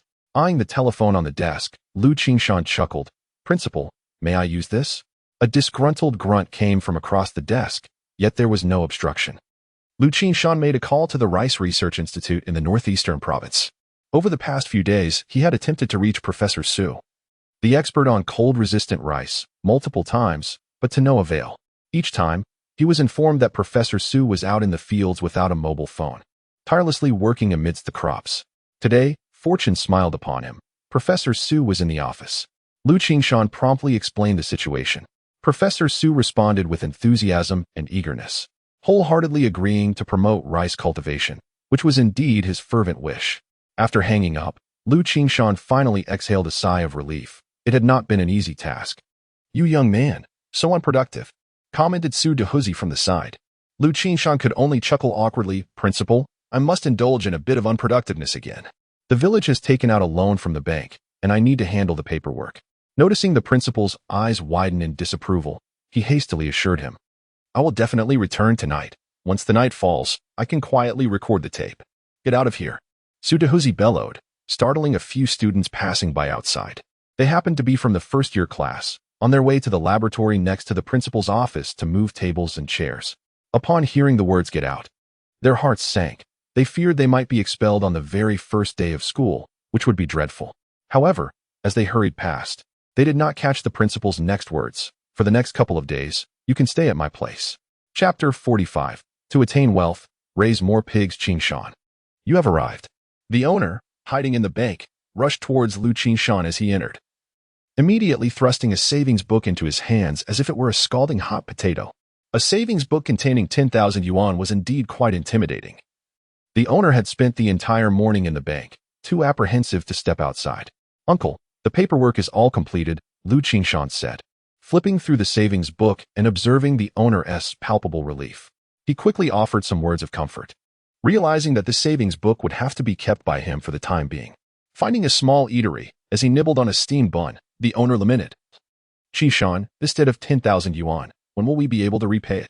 For the majority of farmers today, 10,000 yuan felt like a mountain pressing down upon them. Liu Qingshan, however, was unfazed. "Uncle, look, with the county chief advocating for us. The loan interest is particularly low. Even if we do not spend this money, simply depositing it in the bank will yield more in interest than the loan's cost. We could earn several hundred yuan in a year. What? Is that even possible?" The owner's eyes lit up, though he quickly waved his hands in protest. No, that would be considered fraud.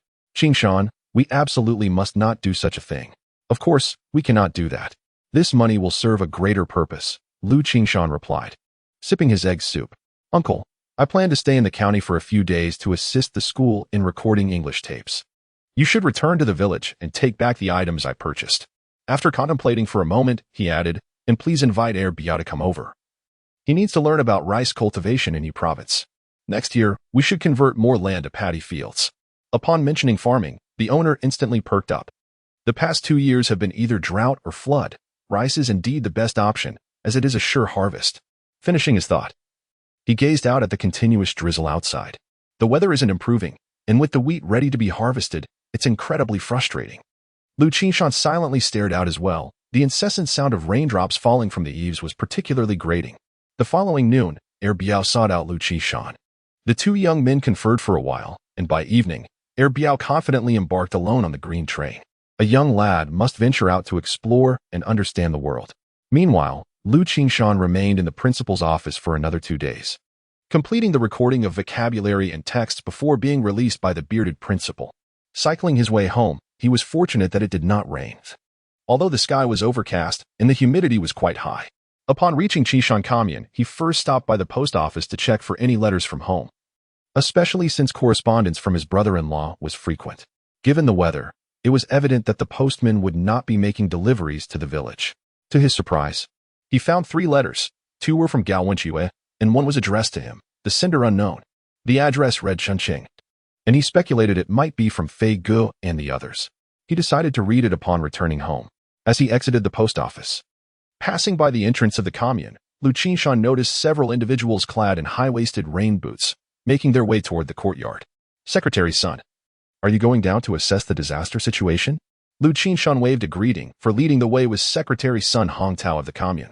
After a few days apart, it seemed that the hair atop his head had turned noticeably grayer, particularly the skin above his lips, which was covered in large blisters.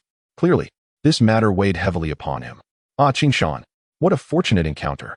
You can escort the volunteer teacher from your village back with you shortly," Secretary's son rasped, his voice hoarse. The incessant rain had persisted without a hint of sunshine, causing several brigades to suffer calamities. With the wheat on the verge of sprouting from the stalks, one could hardly blame him for being irate. "A volunteer teacher from our village? This is indeed splendid news." Liu Qingshan felt a surge of joy within him. If a teaching point were established in Jiaopagu, the younger children could attend school locally. As they grew older, they could then transition to the commune's primary school, at which point the trek of a dozen miles would pose no issue.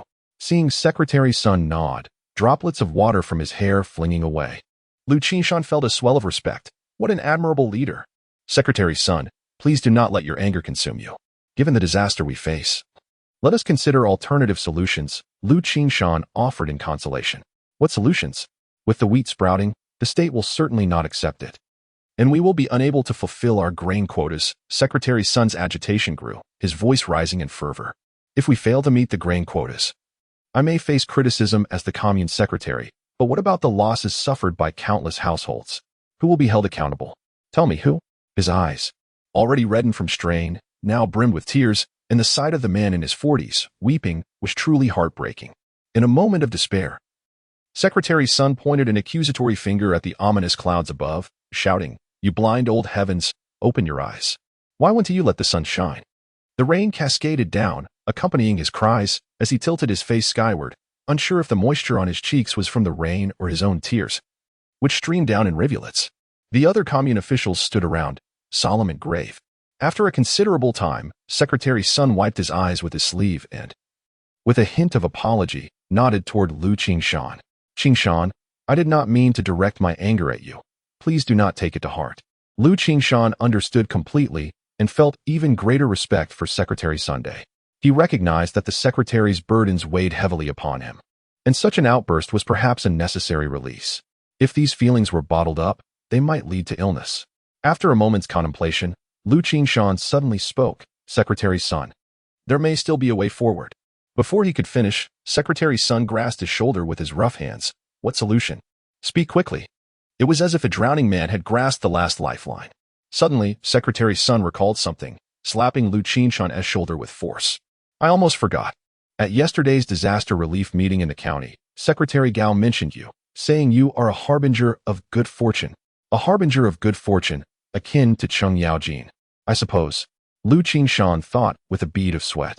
Secretary Sun, while sprouting wheat may be inedible for humans, surely livestock such as chickens, ducks, geese, and pigs can consume it?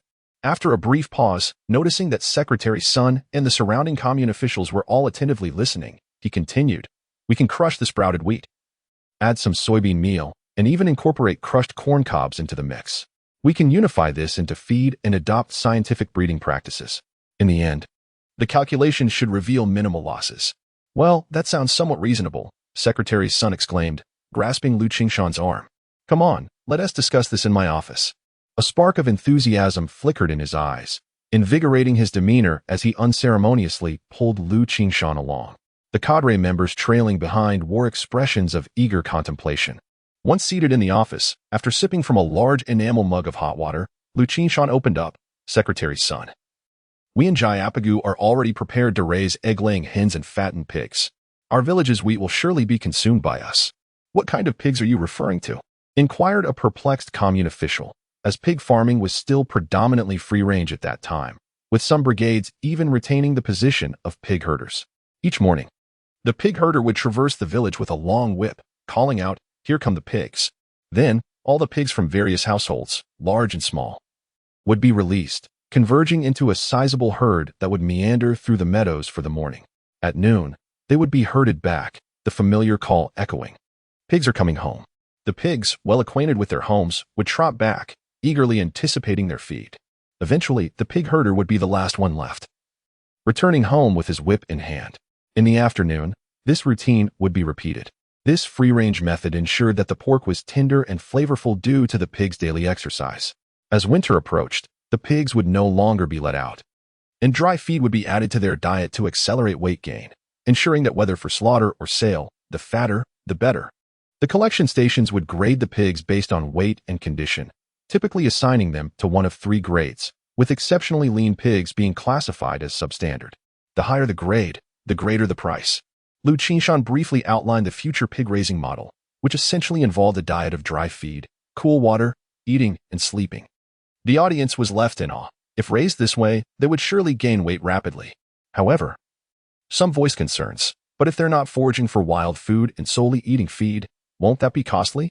Indeed. A collective realization dawned upon them as they turned their gaze towards Liu Qingshan. That's why we must employ scientific methods in pig farming, he explained while calculating on his fingers. The principle is quite straightforward. It's akin to how we humans eat. There's a limit to our consumption, is there not? Moreover, after eating, if they lie down without much movement, their energy expenditure is minimal, resulting in high feed efficiency and primarily muscle gain. Secretary Sun laughed heartily. Exactly. They eat and grow plump. That's the essence of it. Their discussion continued until noon, when they shared a meal of sorghum rice at the commune's dining hall. Secretary Sun finally developed an appetite, ladling a generous spoonful of eggplant stew over his rice, eagerly shoveling it into his mouth. After a couple of bites, he looked up and noticed Liu Qingshan staring at him, barely suppressing a smile. He thought perhaps he had rice grains on his face, and wiped it with the back of his hand, but found nothing there. Thus, Secretary Sun shot Liu Qingshan a glare and asked, What are you laughing at? Nothing, nothing. Liu Qingshan replied, I was just reminded of our earlier conversation. He quickly waved his hands and returned to his meal. Secretary Sun blinked a few times. What were we discussing? It seemed we were only talking about pig farming. Ah, you little rascal, are you insinuating that I am a pig? Laughter erupted in the cafeteria.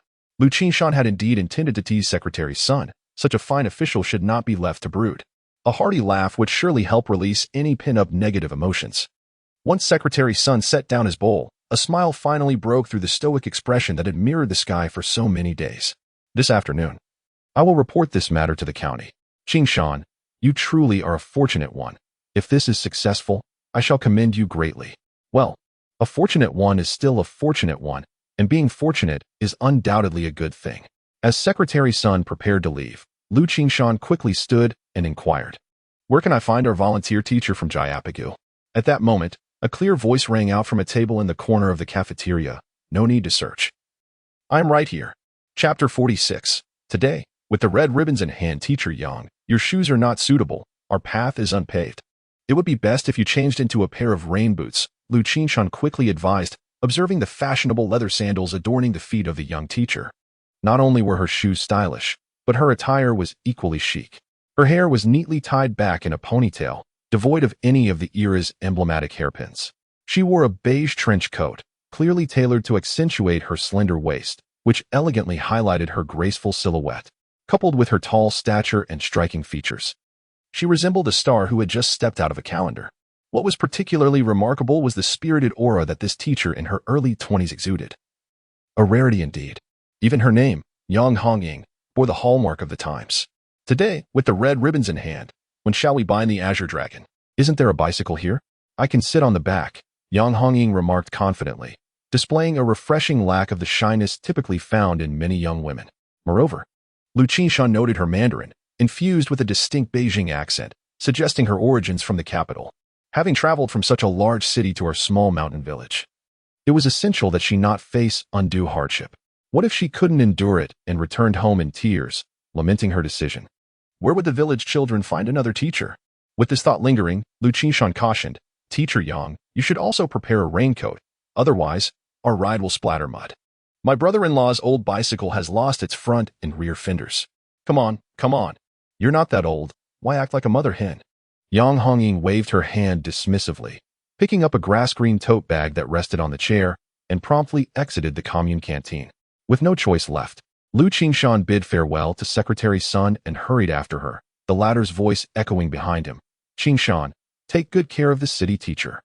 They all recognized that this young female teacher appeared to lack experience in rural life. Such scenarios were not unprecedented.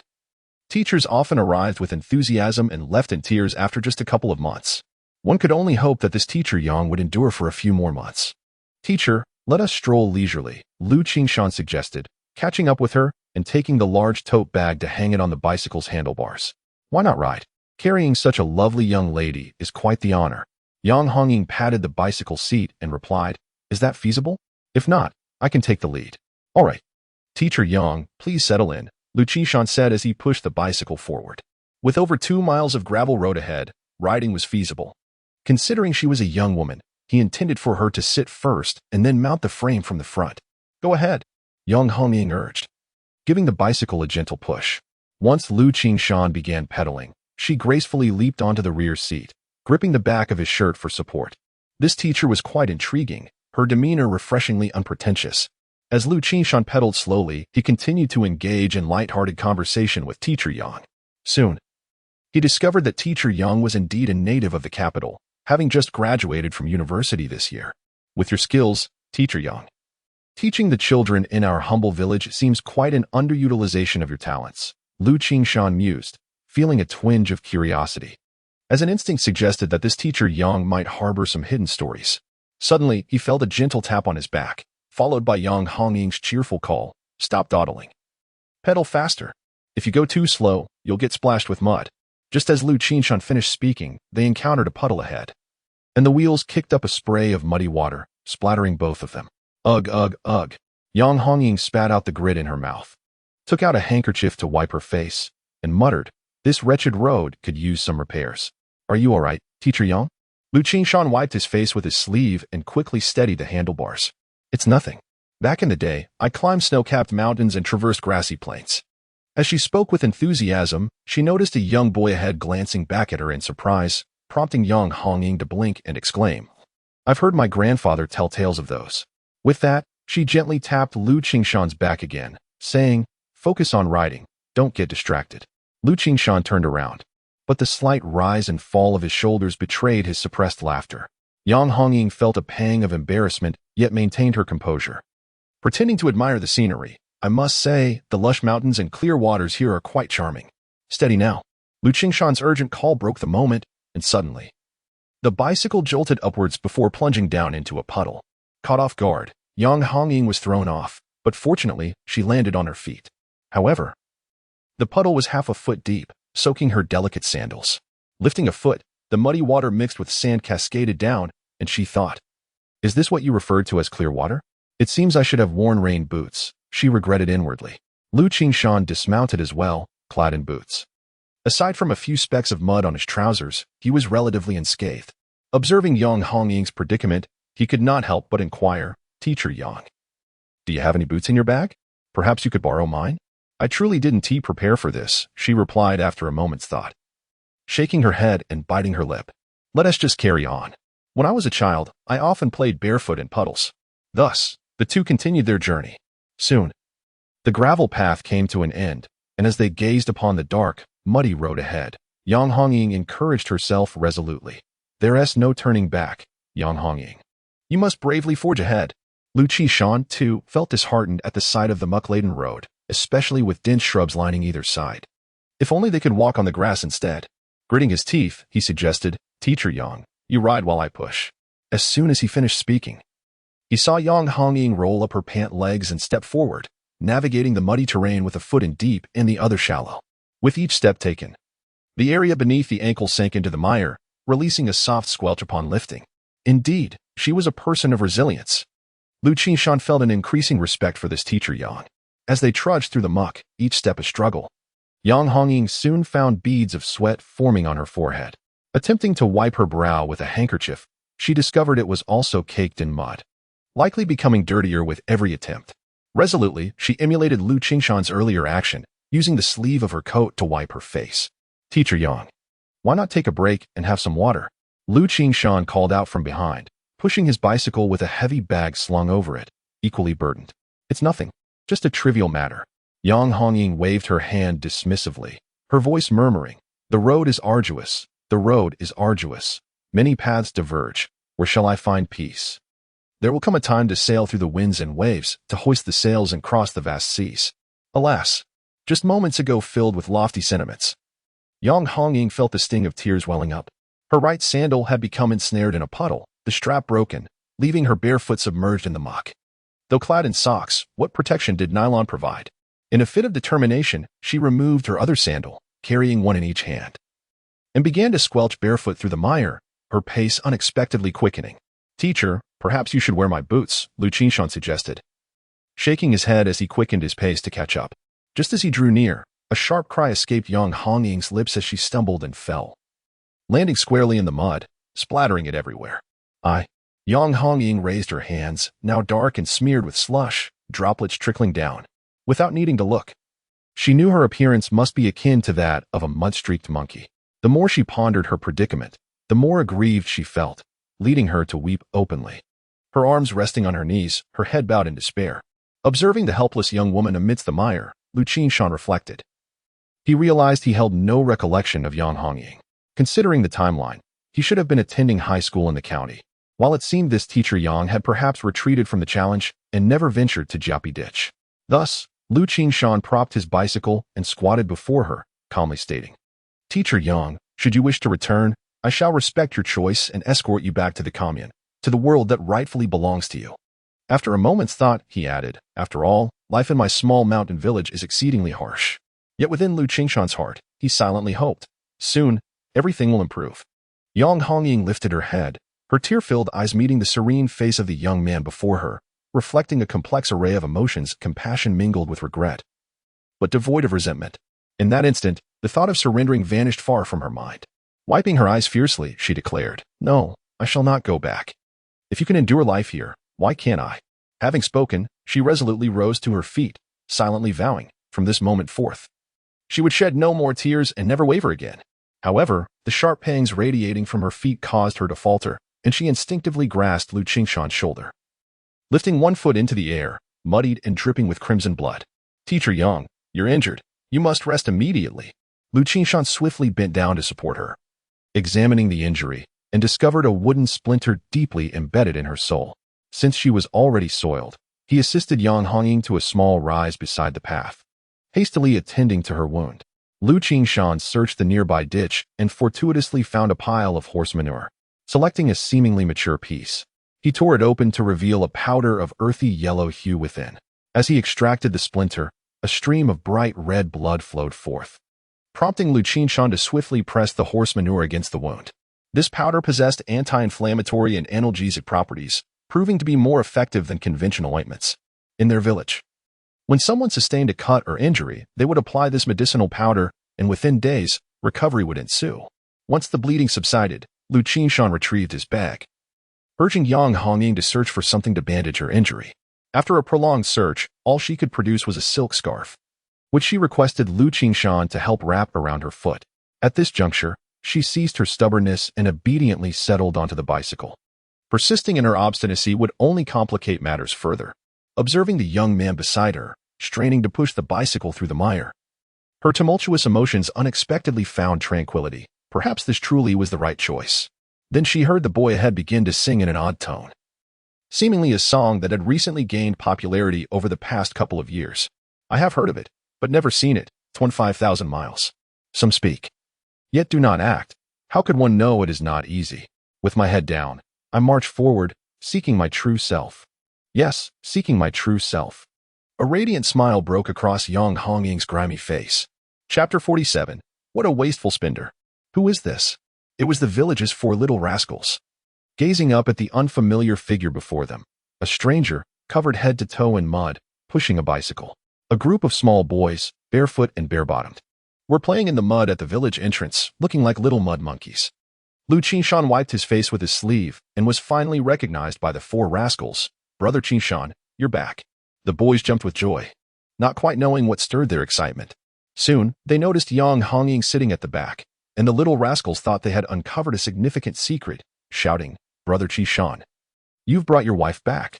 The image of Liu Jinfeng being carried on a bicycle during Gao Wenquo's wedding had left a profound impression on the children. A little boy named Tongzi scratched the mud on his belly and muttered, Brother Qingshan, why is your wife even dirtier than us? You little rascals are simply asking for trouble. Liu Qingshan chuckled. What nonsense are you spouting? This is our village's new teacher, who will be teaching you from now on. What? A teacher? The boys froze in unison, and before anyone knew who it was, one of them took the lead to dash back to the village, causing the rest to scatter in a frenzy. Tongzi, while running, shouted, The teacher is here. The teacher is here. One tiny tot stumbled and fell flat into the mud, wailing, Teacher, don't hit me. Please don't hit me.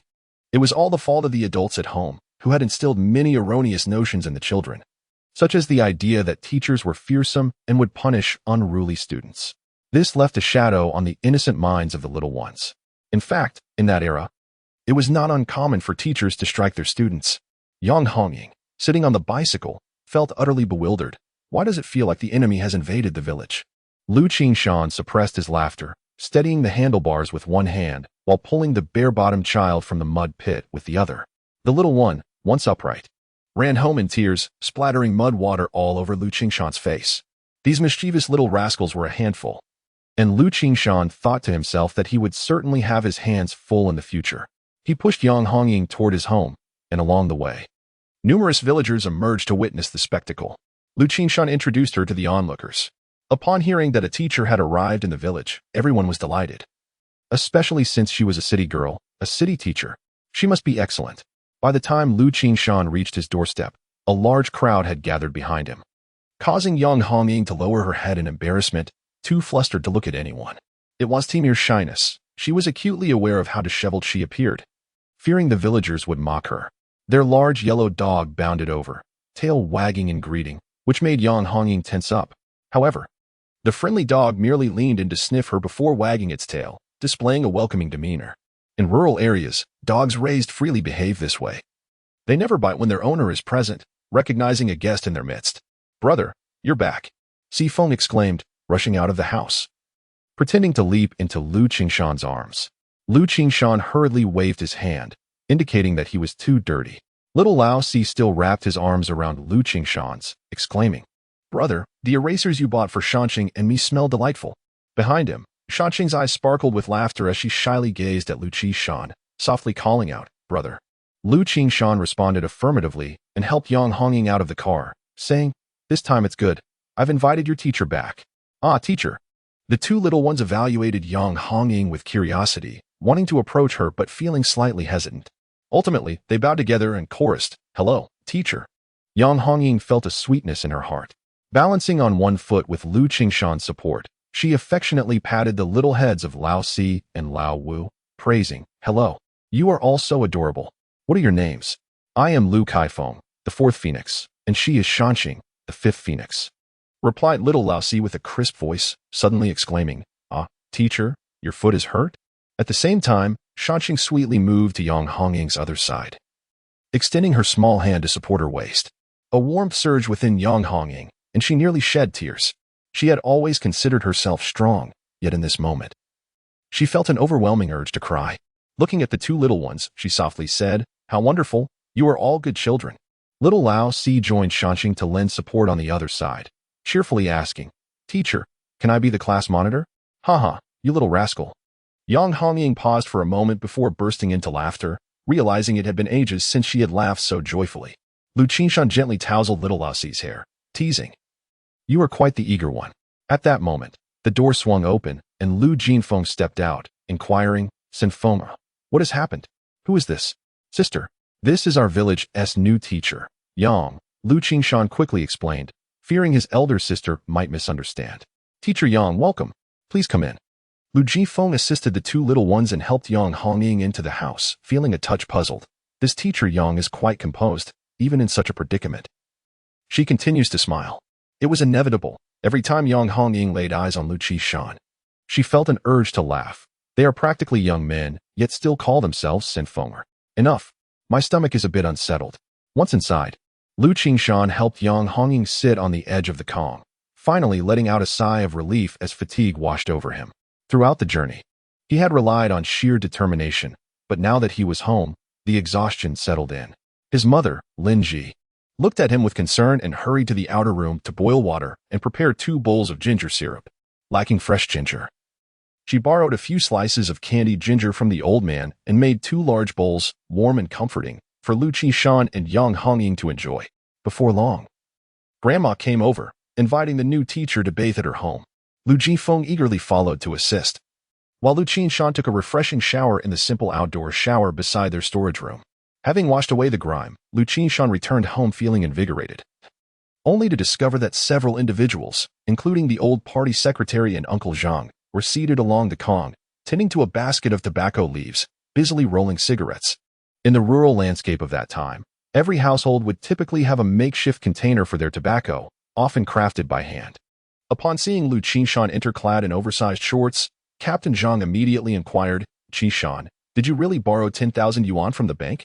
This news had already been shared by Uncle Boss upon his return, yet the others remained skeptical, primarily because the sum of 10,000 yuan was indeed staggering. Observing Liu Qingshan nodding cheerfully, Captain Zhang couldn't help but slap his thigh in disbelief, exclaiming, with such a large sum, we could never repay it in 8 lifetimes. Qingshan, are you planning to empty the bank? Such was the mindset of the people at that time. Most felt a gnawing discomfort when in debt, often losing sleep over it. Liu Qingshan took a moment to explain to everyone that the money was indeed necessary for expanding the poultry farm and establishing a pig farm to utilize the sprouting wheat. At the mention of wheat, the group grimaced, puffing on their cigarettes, filling the room with a haze. Suddenly, Little Four and Shanxing dashed in, coughing from the smoke. Brother, where's Teacher Yang's back? Little Kaifeng asked, her hands covering her nose and mouth, her voice muffled. Assuming Teacher Yang needed to change clothes, Liu Qingshan called the 2 young girls to help carry the bag over, as it was not too heavy. At last, the old party secretary spoke up. Since you have borrowed the money, let us give Qingshan's plan a try. If it succeeds, we might be able to recover some of the wheat losses. With the old secretary's endorsement, the plan was set in motion, and discussions ensued about where to construct the pig farm. Liu Qingshan seized the opportunity to report that Director Zheng from the county was willing to assist by connecting them with suppliers of bricks and cement, alleviating concerns regarding materials for the pig farm. What? Building pig pens with bricks?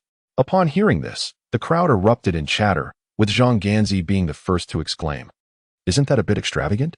My family still lives in a mud and straw house. With that brick and cement, they could build us 2 rooms. A solid brick house would surely help me find a wife. This sentiment echoed the feelings of many villagers. In those days, bricks and cement were scarce resources. For instance, Jayapagu had no brick houses at all. Liu Qingshan continued to elaborate, emphasizing the necessity of sturdy enclosures.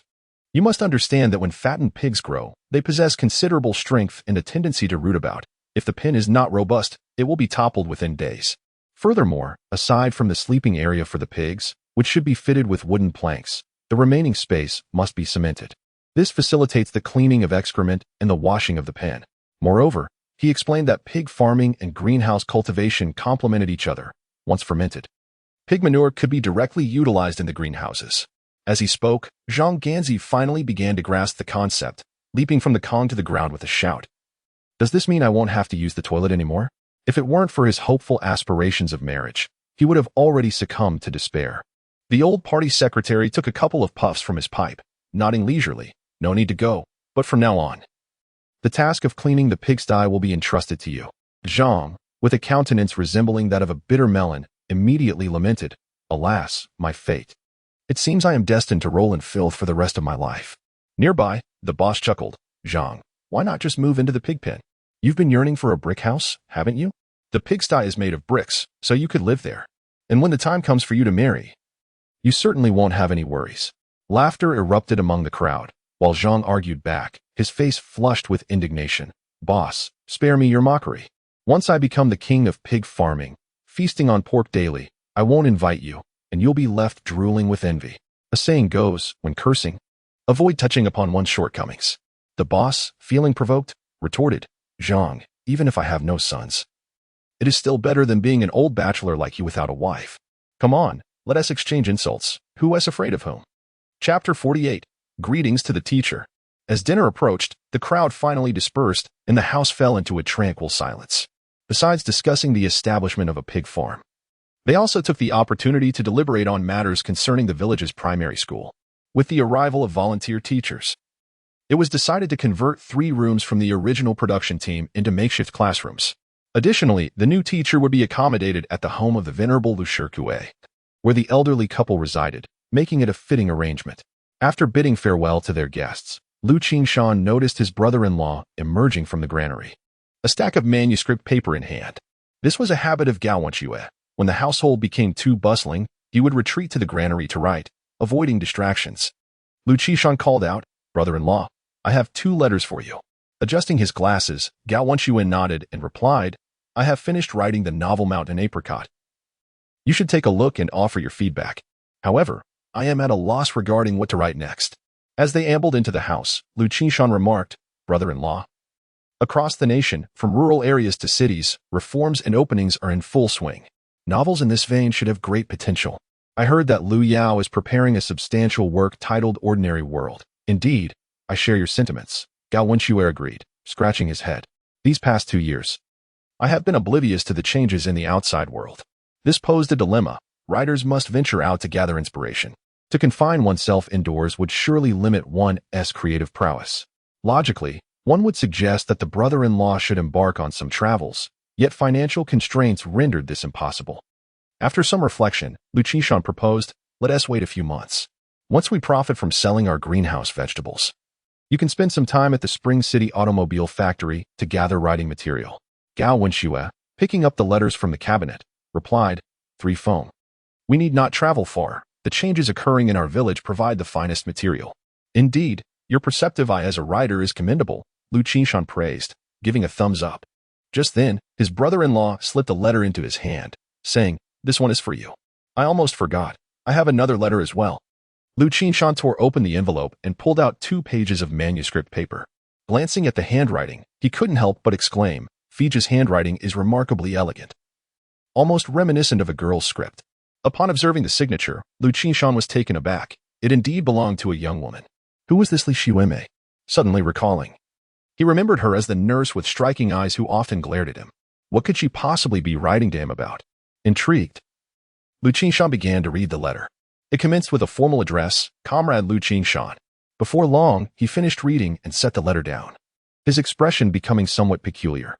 In her correspondence, Li Xiumei expressed that upon learning of Liu Qingshan's endeavors, she felt profoundly inspired and resolved to learn from him. Taking advantage of her youth, she aimed to diligently study foreign languages to become a translator. The address for correspondence was obtained from Fij and his companions.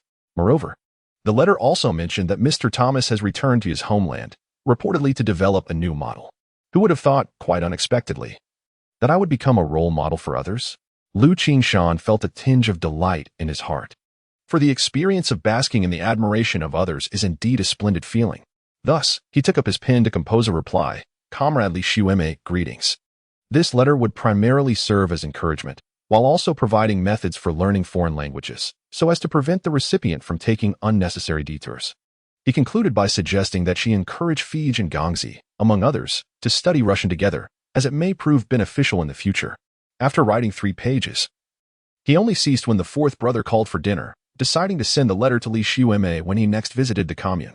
Dinner consisted of a porridge made from corn grits and a flavorful eggplant sauce, enriched with meat oil during frying, rendering it quite fragrant.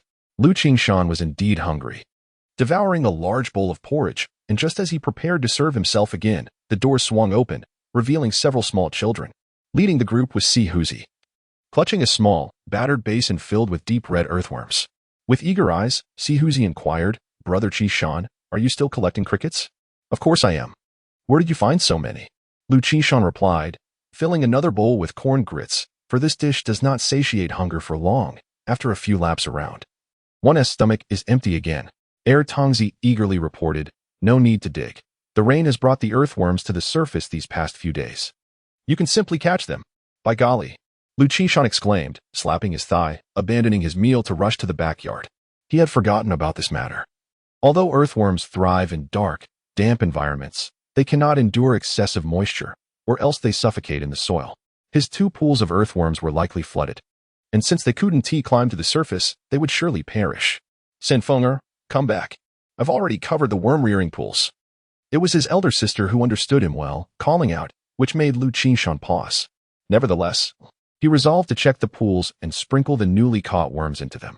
Upon reaching the back garden, he found that the 2 worm-rearing pools were indeed covered with plastic sheeting for rain protection.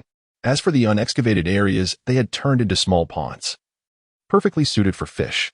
After tossing a few basins of worms into the pools, Liu Qingshan returned to the house, stating earnestly, "Today, I commend comrade Liu Jinfeng verbally. Her selfless actions are worthy of recognition." "Ouch, stop twisting my ear." The group of snot-nosed children chuckled at the scene, prompting Liu Qingshan to remember that he had yet to exchange candy with them. Most critically, he had run out of sweets. Should he defer payment?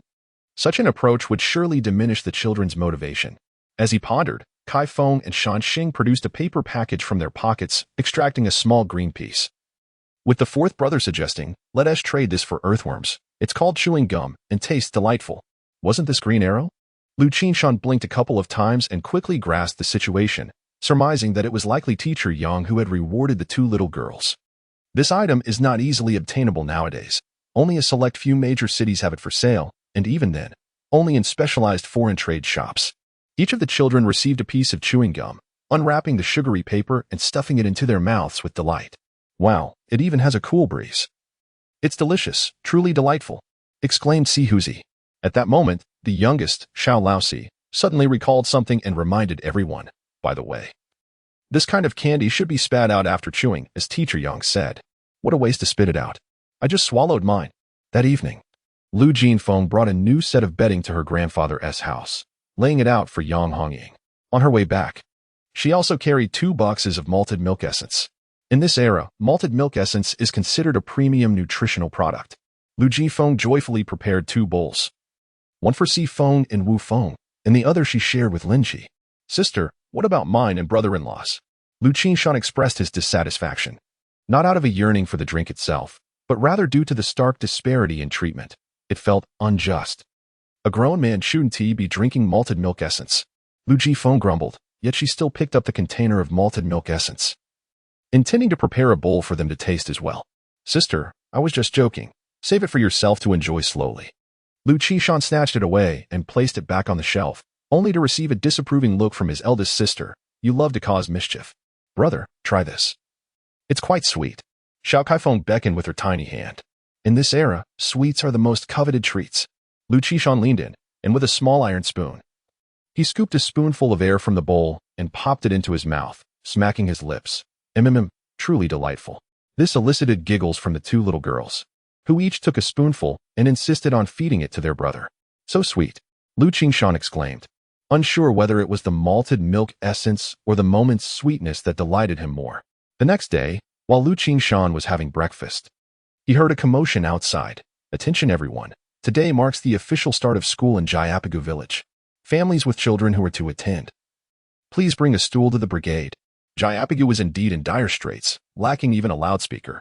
School time, cheered the two little girls as they rushed to grab their backpacks, only to be halted by Lin Ji and Lu Jinfeng, who reminded them, you must eat a proper meal first.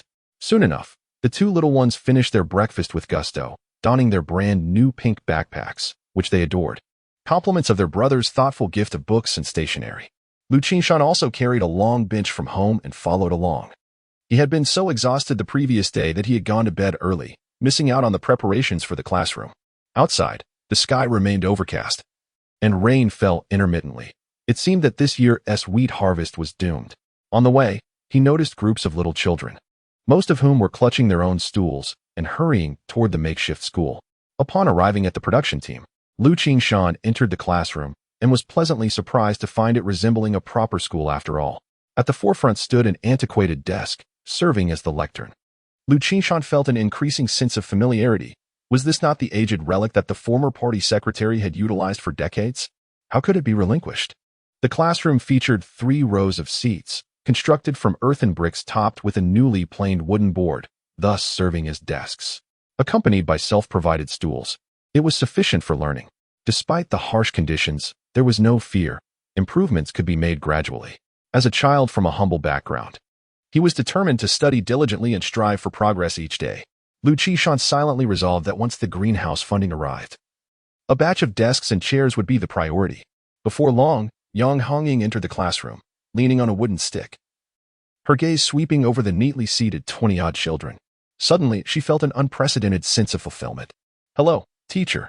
Little Kaifeng took the lead, standing up and prompting the other children to call out in unison, as if she were prematurely exercising the authority of a class leader. Liu Qingshan nearly joined in the cheer, for he too was, in essence, a student. Hello, classmates, please take your seats, Yang Hongying beamed, her radiant smile signifying that all her efforts were worthwhile. However, outside the classroom, a heart-wrenching wail pierced the air. I don't want to go to school. Such varied children existed. Some were eager to learn, while others were filled with trepidation about education. Yang Hongying leaned on her stick and stepped outside to investigate, only to find a child named Tongzi rolling on the ground, indifferent to the scoldings and beatings from his mother, who was in tears from frustration. Sister-in-law. Leave this to me, Yang Hongying said, gently tapping Tongzi with her stick and proclaiming loudly, if you don't go to school, you will have to toil in the fields for a lifetime. Don't you want to see Tiananmen in the future? And if you don't attend school while your friends do, who will play with you later? These words carried a significant impact. Tongzi rose, dusted off the dirt from his clothes, and swiftly darted into the classroom. Liu Qingshan observed with amusement. This teacher Yang was quite capable. As he pondered this, Yang Hongying's voice rang out. And as for you, Liu Qingshan, if you wish to start learning from the first grade, you are most welcome. Amidst the giggles of the children, Liu Qingshan awkwardly exited the classroom. Chapter 49. The dominance of channels. On his way home from school, Liu Qingshan encountered Datu, who was also carrying a long bench to accompany 2 younger sisters to school. After waiting for a few moments, Data quickly returned, beaming with excitement as he pulled Liu Qingshan along, saying, Come on, let us go gather some wood mushrooms. Into the mountains? Aren't you worried about the rain? Liu Qingshan asked, glancing at the distant undulating hills veiled in a light drizzle. The villagers referred to this range as Dobao Mountain. What mountains? There are wood mushrooms growing right in my yard, Datu replied, tugging Liu Qingshan along, leaving him somewhat bewildered. If it were eggplants or chili peppers in the yard, that wouldn't be surprising, but wood mushrooms? Surely, that is a jest. Upon entering Captain Zhang's garden, however, Liu Qingshan realized it was no joke. He indeed spotted wood mushrooms.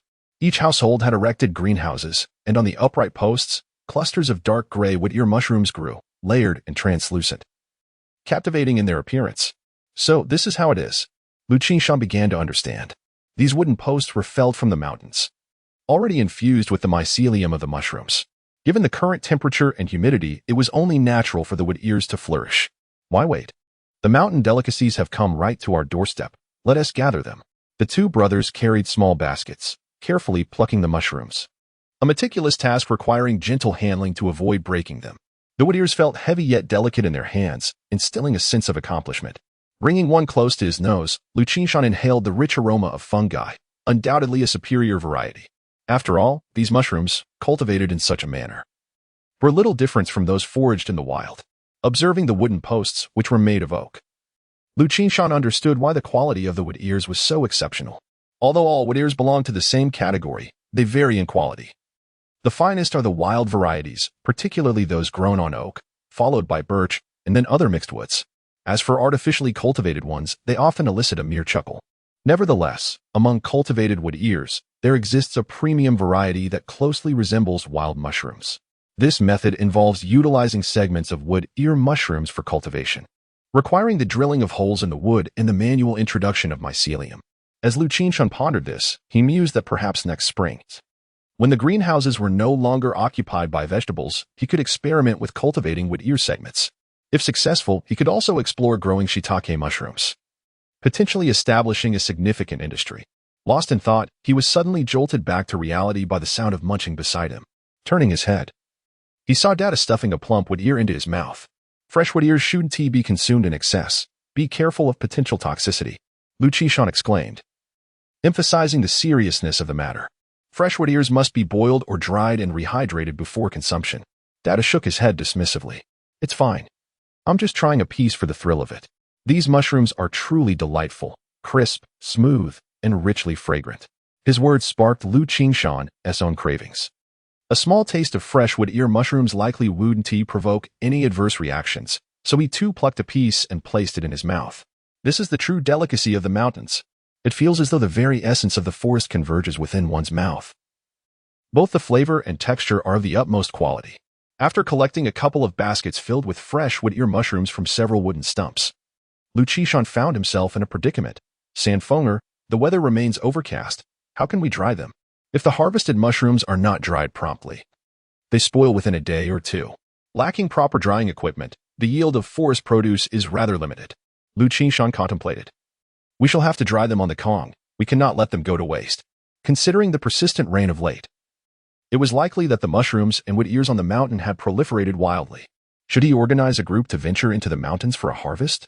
If it were merely for personal consumption, a small collection would suffice for future visits. However, Liu Qingshan's thoughts were on large-scale collection followed by centralized selling, with the primary issue being the lack of viable sales channels. Although collection stations purchase forest products, the prices are disappointingly low, yielding only meager earnings. The last time, a fraudulent merchant had presented a promising project, yet he was indeed a charlatan. Channels, oh channels, channels reign supreme. Liu Qingshan remained uncertain. If he mobilized a substantial effort to ascend the mountain only to discover that their hard-won harvest was worthless, he would feel he had let everyone down. Upon returning home, he lifted the Kong mat, which was lined with a layer of newspaper, perfect for placing the wood ears upon. He reserved a portion to Blanche, intending to sod it with cabbage for lunch, a delightful treat. When the school day ended, the 4th and 5th graders returned cheerfully, chattering about how beautifully young Laoshi wrote and how melodious her singing was. Ah, he thought, he should also take some wood ears to his grandfather and Yang Hongying for them to savor. Liu Qingshan carried a plate of blanched wood ears to his grandfather's home. Just as he stepped outside, he spotted Si Huzai and Air Mangzi, supporting Yang Hongying as she strolled back slowly. Liu Qingshan greeted her. Thank you for your hard work, young Laoshi. Indeed, Yang Hongying was somewhat fatigued. After all, she was the sole teacher at the school, managing a combined class without respite throughout the morning. This so-called combined class was a unique product of the times, gathering children of different grades into one classroom, with a single teacher delivering lessons. For instance, she would first teach the younger students before assigning them exercises, then shift her focus to the middle grade pupils, alternating between the two groups.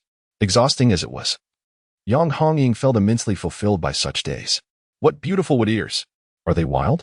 They are quite expensive where I come from, she remarked, noticing the plate in Liu Qingshan's hands. Wood ears are sensitive. You shouldn't eat them if you have an injury on your foot. I brought them for my grandparents. Liu Qingshan replied solemnly, while a thought crossed his mind. Indeed, young Laosher hails from a big city. I wonder if she has any channels? You may head back now. Zhang Chang, Zhang He. Thank you, Yang Hongying said, sending Si Huzai and Er Mangzi on their way. It was the first time Liu Qingshan learned the full names of the two little ones. The little girl merrily dashed away, prompting Yang Hongying to cast a glance at Liu Qingshan. Sanfeng'er, is this a form of retaliation for my sending you out of the classroom this morning? She teased. It was evident that the girl was being deliberate. Who would call out just to prolong the sound? Liu Qingshan silently shook his head, realizing that as women matured, they became less gullible. It was far easier to deceive someone like Zhang Xiaoxiao, who was still a child. He stepped forward to assist Yang Hongying into the house, where grandmother was cheerfully cooking at the stove. She received the plate Liu Qingshan offered with a smile, while simultaneously greeting Yang Hongying. Hongying, you must be tired. Come inside and rest your legs. We'll be dining soon. I'm not tired, Grandma, Yang Hongying replied, her tone imbued with a hint of playfulness as she shot a provocative glance at Liu Qingshan. Liu Qingshan couldn't help but mutter, who is truly cherished here?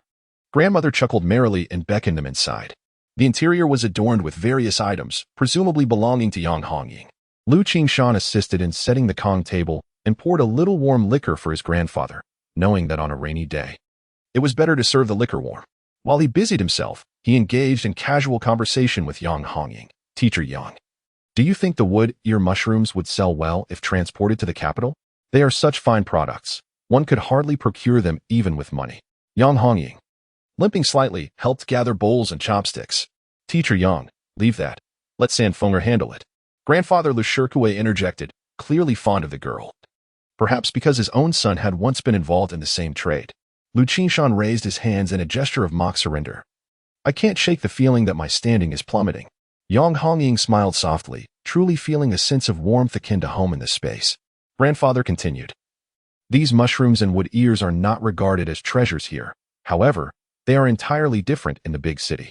It's much like people. In places where one is needed, one will be valued immensely. The old man's words carried a deeper meaning, prompting Yang Hongying to cease her laughter and sit quietly on the edge of the Kong. Lost in thought. Time for lunch, Sanfeng'er. You should stay and eat here, grandmother announced as she brought the dishes inside. Liu Qingshan intended to discuss the channels for mountain goods with Yang Hongying, so he decided to remain. The lunch was simple, stewed green beans topped with steamed rice cakes, made from cornmeal mixed with a bit of white flour, yielding a sweet taste. There was also a vibrant dish of stir-fried bok choy with black fungus, which Yang Hongying silently savored, consuming plenty of the mushrooms. Internally, she wrestled with a dilemma. If she sought connections, selling the wood ears would certainly be manageable. However, the consequence of such actions would inevitably lead her family to trace her steps here, which was far from her desire. Liu Qingshan could discern Yang Hongying's troubled thoughts. Thus he refrained from broaching the subject. His plan was to sell these mountain goods to Hong Kong. Exporting them would be even more advantageous. When Yang Hongying finally set down her chopsticks, she resolved firmly. Having come to this impoverished mountain village, she was now a part of it, bearing both the responsibility and the obligation to assist in transforming the destitute and backward conditions of life here. She lifted her gaze, her eyes sparkling as they focused on Liu Qingshan. Xiaoshan, I once knew a friend from an island nation. In her country, they have a fondness for wild vegetables and fungi. On my day off, I will call the commune to see if I can reach her.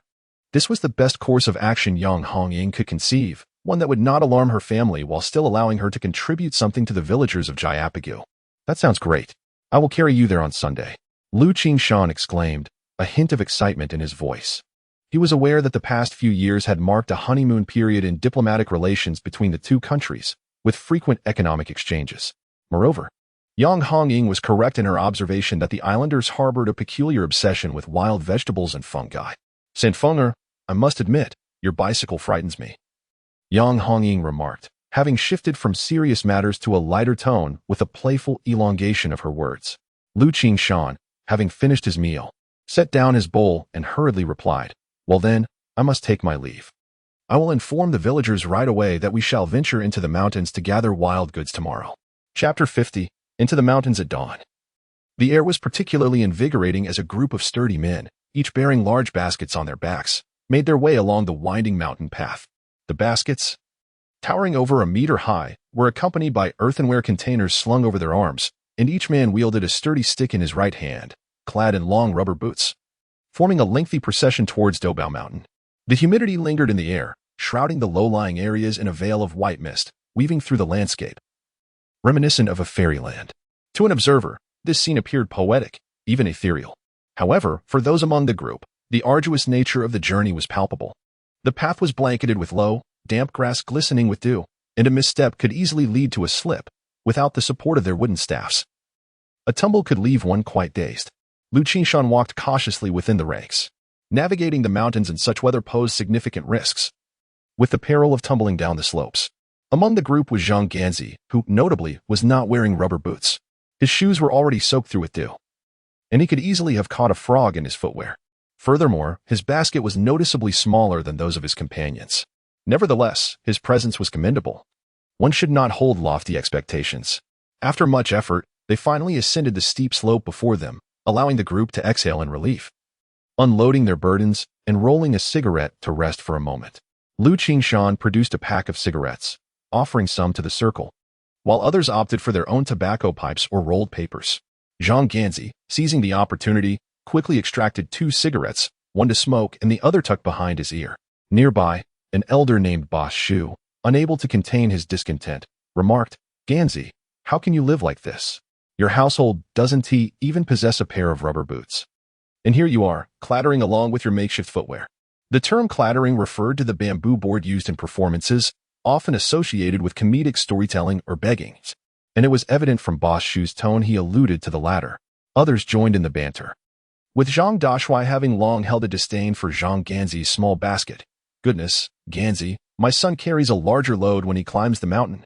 Zhang Ganzi exhaled a smoke ring in response, retorting, "All you do is criticize me. If I had a wife, I could carry her all the way to Lahu Ridge."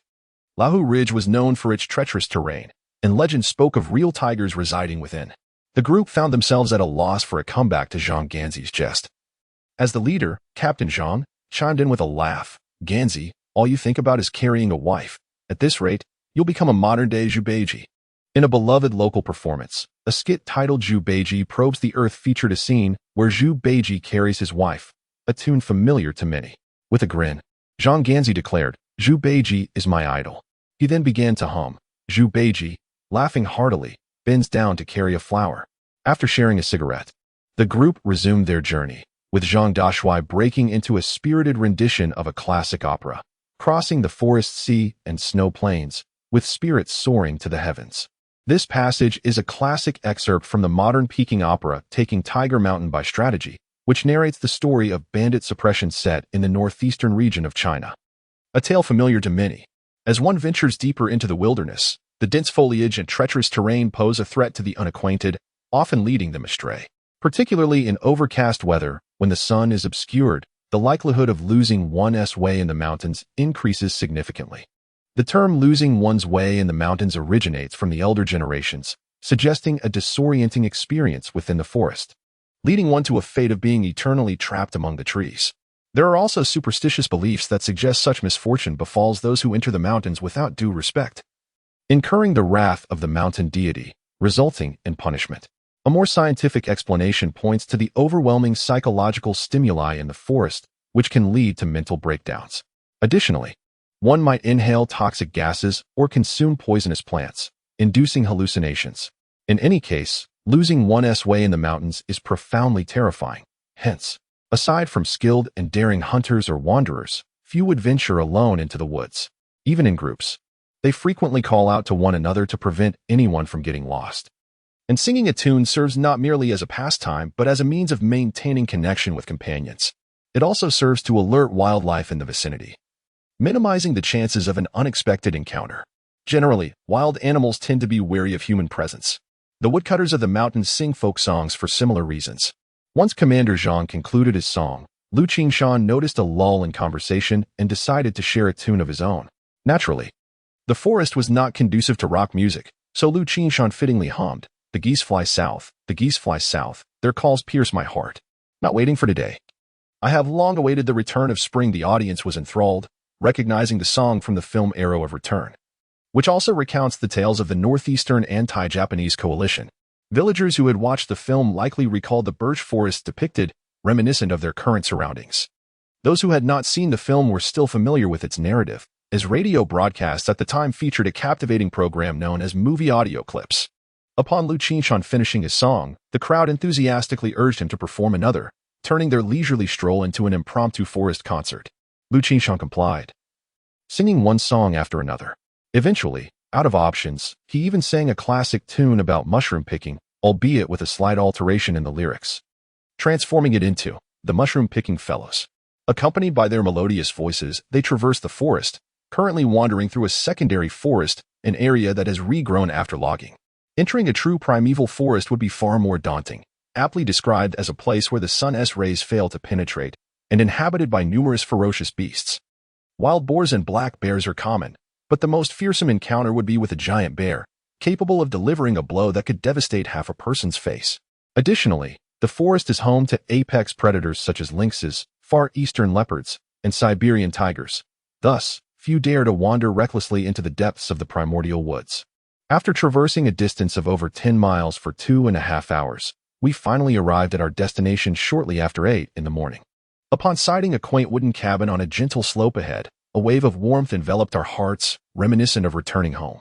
"Dumbass, we've arrived," shouted Zhang, his exuberance seemingly oblivious to the fact that the forest ranger, known as Dumbass Zhang, was in fact his elder.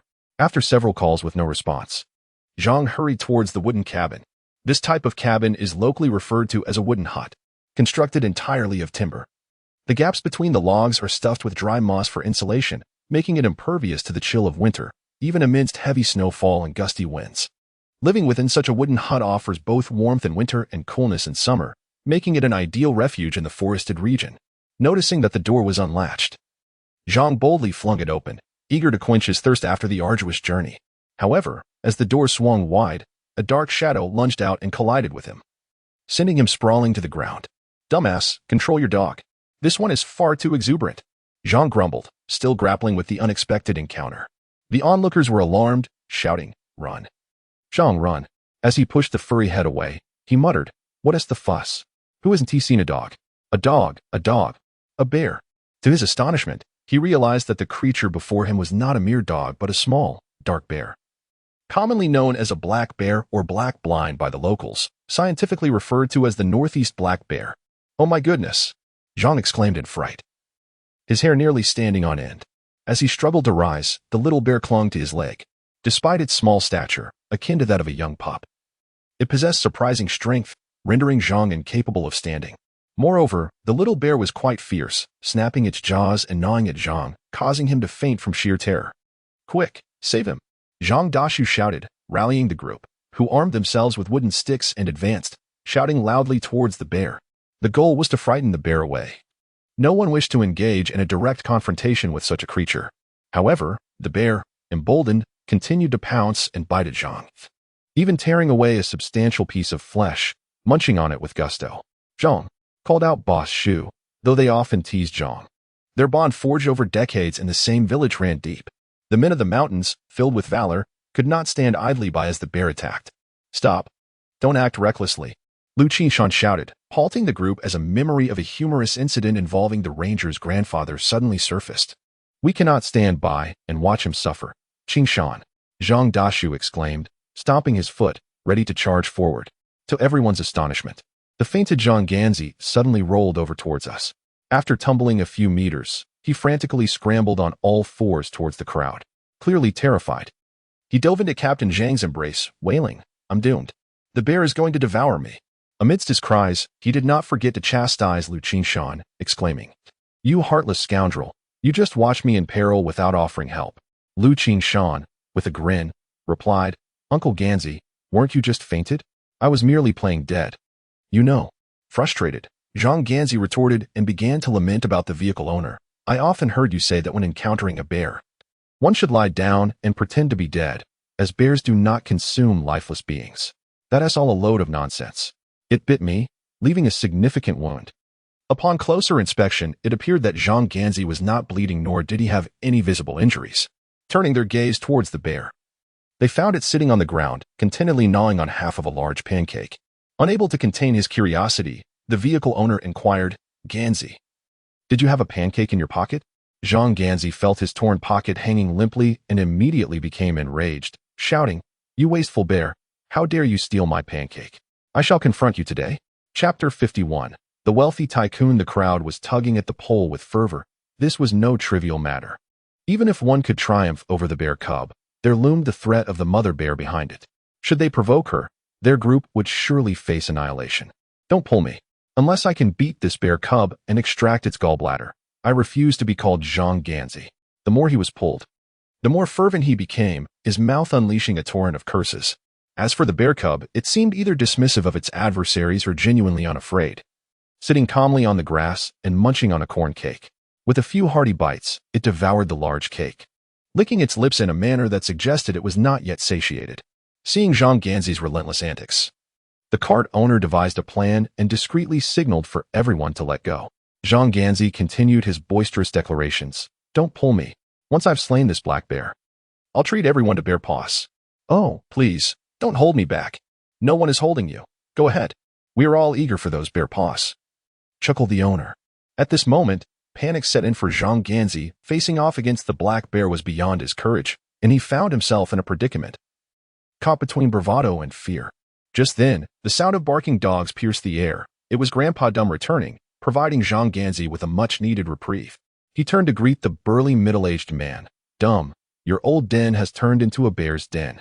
How have you been faring? Liu Qingshan also gazed towards Grandpa Dumb, who was flanked by several large dogs. He appeared to be in his 50s, with rough hands and feet, yet his physique remained robust. It was said that in his youth, Grandpa Dumb had single-handedly slain a Far Eastern leopard. Eyewitnesses recounted how his back was as solid as steel. He had slammed against the leopard, crashing it into a tree with a resounding thud, causing the branches to shake, and the leopard to perish on the spot. Upon skinning the leopard and opening its belly, they discovered that its innards had been shattered. Consequently, rumors spread that Grandpa Dumb possessed martial prowess, particularly employing the Iron Mountain Lean technique from the 8 Extremes fist. However, when questioned, he would merely shake his head, and soon, the matter was forgotten. Nevertheless, the village children revered Grandpa Dumb as an idol, and Liu Qingshan was no exception. Seeing him again now, with a simple and honest visage, Liu Qingshan felt an overwhelming sense of warmth. He recalled last summer during the school break when he and his friends ventured into the mountains to gather wild produce. They had become lost and fainted in the dense forest. When he regained consciousness, he found himself in Grandpa Dumb's wooden cabin. A life-saving grace he would remember for a lifetime. As Zhang Ganzi approached Grandpa Dumb, they suddenly heard a rustling noise behind them. Turning around, they were gripped with fear, their legs turning to jelly as they collapsed to the ground, feigning death. It was the bear cub, having chased after them. Despite Zhang Ganzi's earlier bravado, even with the courage of 2, he would not dare to confront the black bear. However, the bear cub paid them no mind, happily bounding towards Grandpa Dumb instead. As the group was about to voice their thoughts, they observed several large dogs approach, wagging their tails and playfully licking the face of the bear cub, which bore a striking resemblance to their canine countenances. When the mute grandfather strode over, the bear cub's antics left everyone utterly astonished. It unexpectedly wrapped its arms around the mute's leg, making incoherent sounds as if it had encountered a long-lost family member. Rolling back and forth in front of him with the exuberance of a frolicking pup, the mute grandfather then produced a handful of wild berries, a vibrant blue known locally as yang, tossing them onto the ground to feed the little black bear. It dawned on the onlookers that this bear was most likely raised by the mute. Grandfather, Liu Qingshan exclaimed as he rushed forward, affectionately grasping the mute's arm. The strength in the mute's muscles felt as solid as iron. Though silent, the mute's senses were remarkably acute, and he could genuinely perceive the affection emanating from Liu Qingshan. He extended his large hand, resembling a fan, to gently pat the boy's head, acknowledging, how you've grown. The others gathered around, no longer intimidated by the bear cub. Instead, they found its clumsy demeanor rather amusing. Hey, mute, your black bear has snatched the pancakes I brought. You better treat me to a feast at noon. Zhang Ganzi, aware that the mute often had delectable treats like wild chickens and hares, began to voice his intentions. However, he was quickly pushed aside by the others. Captain Zhang stepped forward to clarify their purpose and brought in the supplies and large grains of salt meant for the mute. The mute rarely descended the mountain. Typically, it was the villagers who, when visiting, would bring him essential goods. Additionally, They informed him that they had brought provisions for lunch and would simply need to prepare a large pot of soup. The mute, with a simple smile on his face, nodded eagerly. Finally, Captain Zhang mentioned the formation of a cooperative for greenhouse farming, indicating that the villagers had also invested on the mute's behalf. Upon hearing this, the mute promptly entered his wooden cabin. When he emerged, he cradled a wooden box, which he promptly thrust into Captain Zhang's arms. "What on earth is in here?" "It's quite heavy," Captain Zhang remarked. As he opened the box, he stood there in disbelief, the wooden container falling to the ground with a thud. Fortunately, it remained intact, rolling a few times on the grass without breaking. However, its contents spilled out, catching the villagers' attention as they widened their eyes in amazement. Money. The scattered contents turned out to be cash, 10 yuan notes, 5 yuan notes, and the smallest denomination being 1 yuan. In addition to the cash, Captain Zhang picked up a silvery yuan shirkai dollar from the ground. Astonishingly, there were dozens of these yuan coins within the box. "Wow, mute. Who would have thought? You are the true tycoon of our Jiapaigo." A gentle breath escaped, and he listened closely by the ear, his eyes sparkling with excitement as if he wished to pocket everything. The yuan dado, once a common treasure in every household, had mysteriously vanished over time. The mute grandfather gestured animatedly, revealing that this money was his investment in the cooperative. "If only you had taken it out sooner. We wouldn't need to seek a bank loan." The owner remained troubled by the loan business. The group eagerly counted the money, discovering over 320 yuan, not including the yuan dado. No one could have anticipated that the mute guardian of the forest possessed such a fortune. The grandfather gestured again, explaining that this wealth had been accumulated through trading mountain goods over the years, which he had no use for on the mountain and nowhere to spend. Moreover, since the mountains belonged to the Jiapagu community, this money was collectively theirs. All were left in awe. Even Zhang Ganzi timidly suggested, "Old man, this sum is excessive. Keep half for yourself, perhaps for a future companion." The grandfather chuckled heartily, slapping Zhang Ganzi on the shoulder with a force that nearly knocked him to the ground. Such strength was astonishing. The revelation of this money ignited an even greater enthusiasm among the group for gathering mountain goods. Although it was the grandfather's years of savings, it underscored the fact that mountain products held significant value. Leaving 2 large dogs to guard the home, the grandfather led the group into the woods, with a little bear ambling along, mingling in the ranks. At times, it would sniff around the owner, then cling to Zhang Dashui's leg, eventually circling Liu Qingshan, chattering incessantly. Liu Qingshan found this bear amusing, reminiscent of the excitement of little children when guests arrived. He retrieved a piece of candy from his pocket, likely drawn by the enticing aroma of sweets. It is well known that black bears have an insatiable fondness for sugary treats, often raiding beehives despite the risk of painful stings. Upon seeing Liu Qingshan produce the fruit candy, the bear's breathing quickened, eagerly bouncing against Liu Qingshan's leg as if it were a professional at seeking affection. Its paw clumsily swiped the candy to the ground, and before the wrapper could be removed, it was devoured in an instant. Thankfully, the candy wrapper was made of paper, not plastic, so even if swallowed, it posed no harm. After indulging in Liu Qingshan's candy, the bear became inseparable from him, following closely and playfully nudging him, often causing Liu Qingshan to stumble. Frustrated, Liu Qingshan felt an urge to kick the mischievous creature away. According to Grandpa Mute's gestures, this bear cub was discovered in the woods during the early spring of this year. Typically, in this region, mother bears give birth during hibernation, and when spring arrives, they emerge from their slumber with their cubs in tow. This particular cub, however, seemed to have been either abandoned or lost, as it was on the brink of starvation when Grandpa Mute found it. He brought the cub back to his quaint wooden cabin, and fortuitously, a mother dog had just given birth, allowing the dog to nurse the bear cub. Remarkably, the cub survived.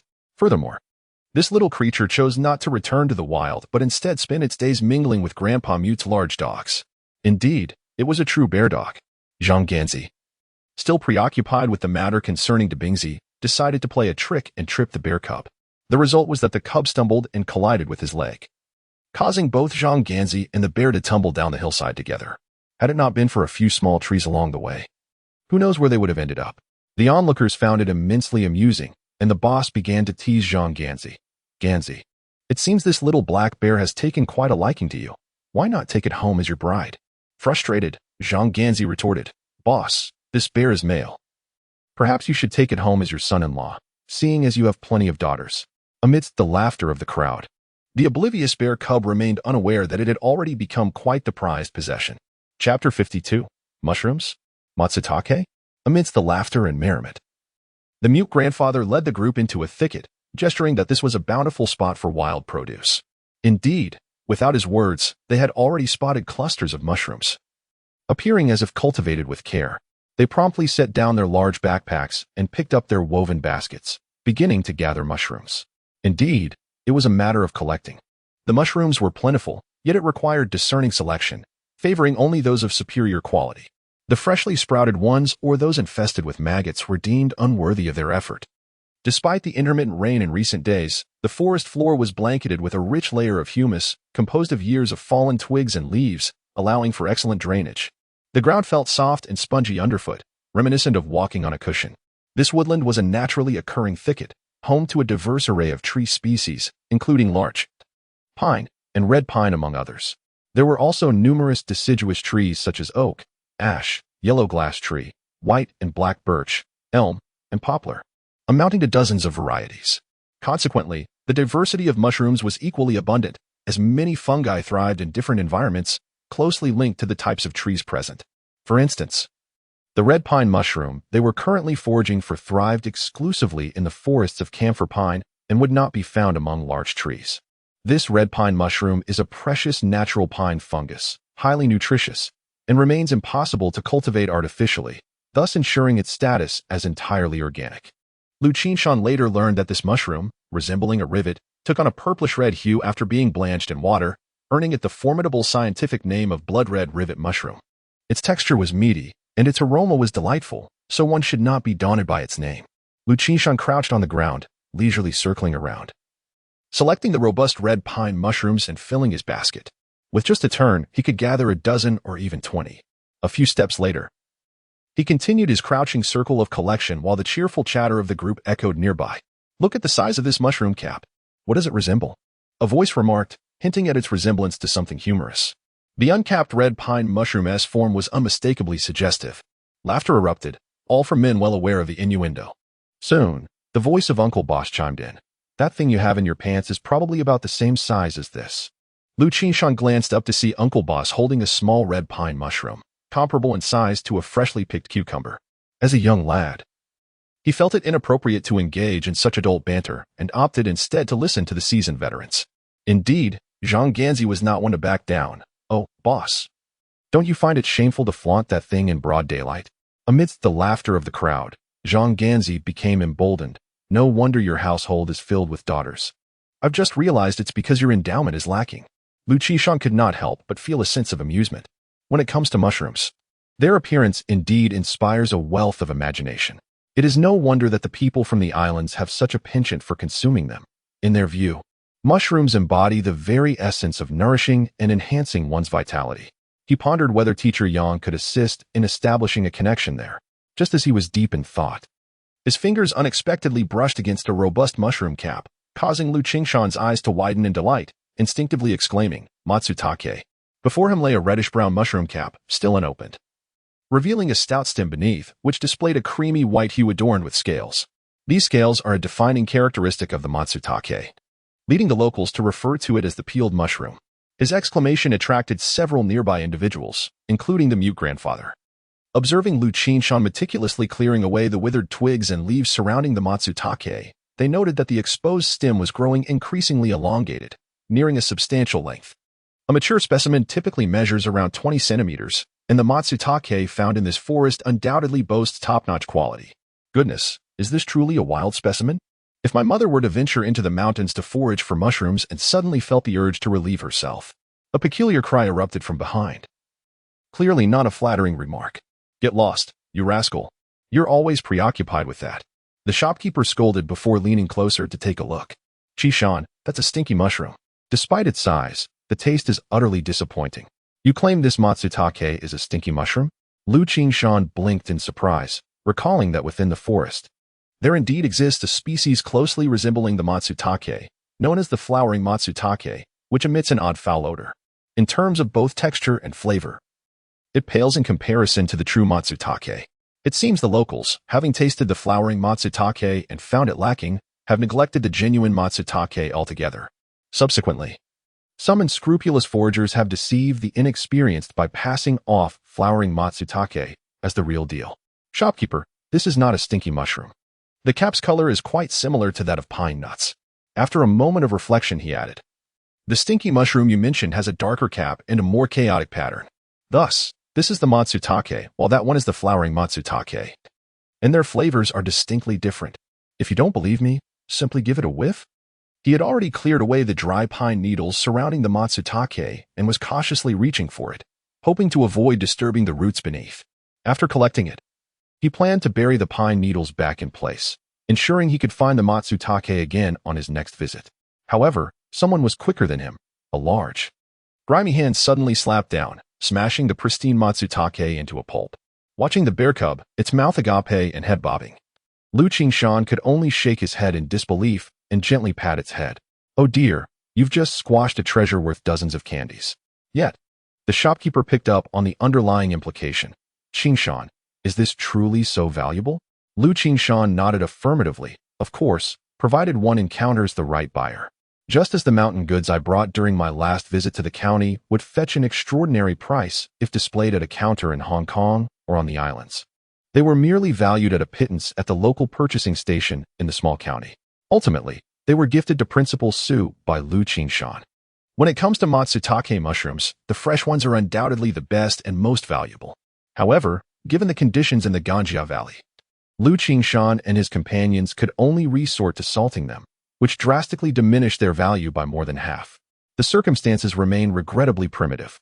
After Liu Qingshan elucidated the distinction between matsutake and its flower variant, the group dispersed in a fan-like formation, moving forward slowly.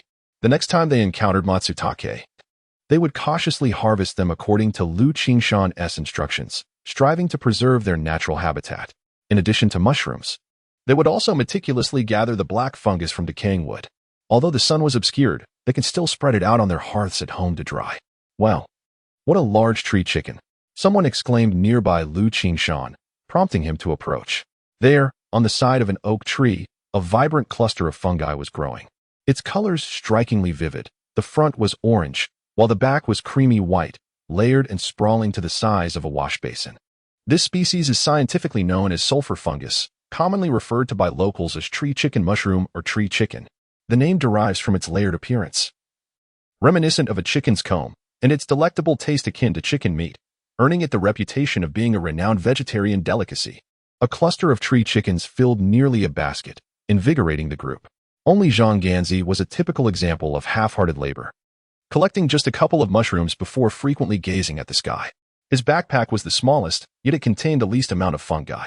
Ganzi, stop staring at the sky and get to work, Captain Zhang admonished, unable to bear witnessing his laziness. Ganzi cleverly retorted, who was gazing at the heavens? I'm searching for monkey head mushrooms, haha. Look, there's a big one on that tree branch. Nearby individuals followed his pointing finger and indeed saw a fluffy, creamy white mass on an oak tree, resembling a white ape peeking out. This was the wild monkey head mushroom, renowned alongside shark fin, leading to the saying about shark fins from the sea and monkey heads from the mountains. Serendipitously, Zhang Ganzi, filled with excitement, rushed toward the large oak tree, attempting to climb it, but he slipped down before reaching a height of 1 meter. Step aside, don't be in the way. Zhang Dashui had already retrieved a pair of climbing spikes from his basket, fastening them to his shoes. These were specialized tools for climbing trees. Not even the tallest red pine would deter one equipped with these spikes from scaling it to gather pine cones. Among the various activities in the forest, collecting pine cones is considered the most perilous. The structure of the climbing spikes is quite simple, consisting of an iron frame that fits into the shoe, with sharp steel spikes on the inner side. When climbing, the 2 feet alternate upward, with the steel spikes anchoring securely into the tree bark, providing excellent stability. Zhang Dashui skillfully fastened his foot bindings and nimbly ascended the tree, his small stature surpassing that of a monkey. In a few swift movements, he reached a branch adorned with the prized monkey head mushroom. Drawing the knife secured to his leg, he carefully severed the mushroom from its perch. Liu Qingshan edged closer for a better view. The mushroom was neither too old nor too young, perfectly sized like a large bowl, with its dangling hairs a pristine white, untouched by age. Bringing it close to his nose, he inhaled the delightful aroma, invigorating Liu Qingshan's spirit. He could not help but think to himself, this forest truly is a treasure trove. Zhang Dashui, brimming with excitement, did not hasten to untie his foot bindings, but rather exclaimed, By golly, this mushroom grows in pairs. Everyone, let us search thoroughly. There must be more.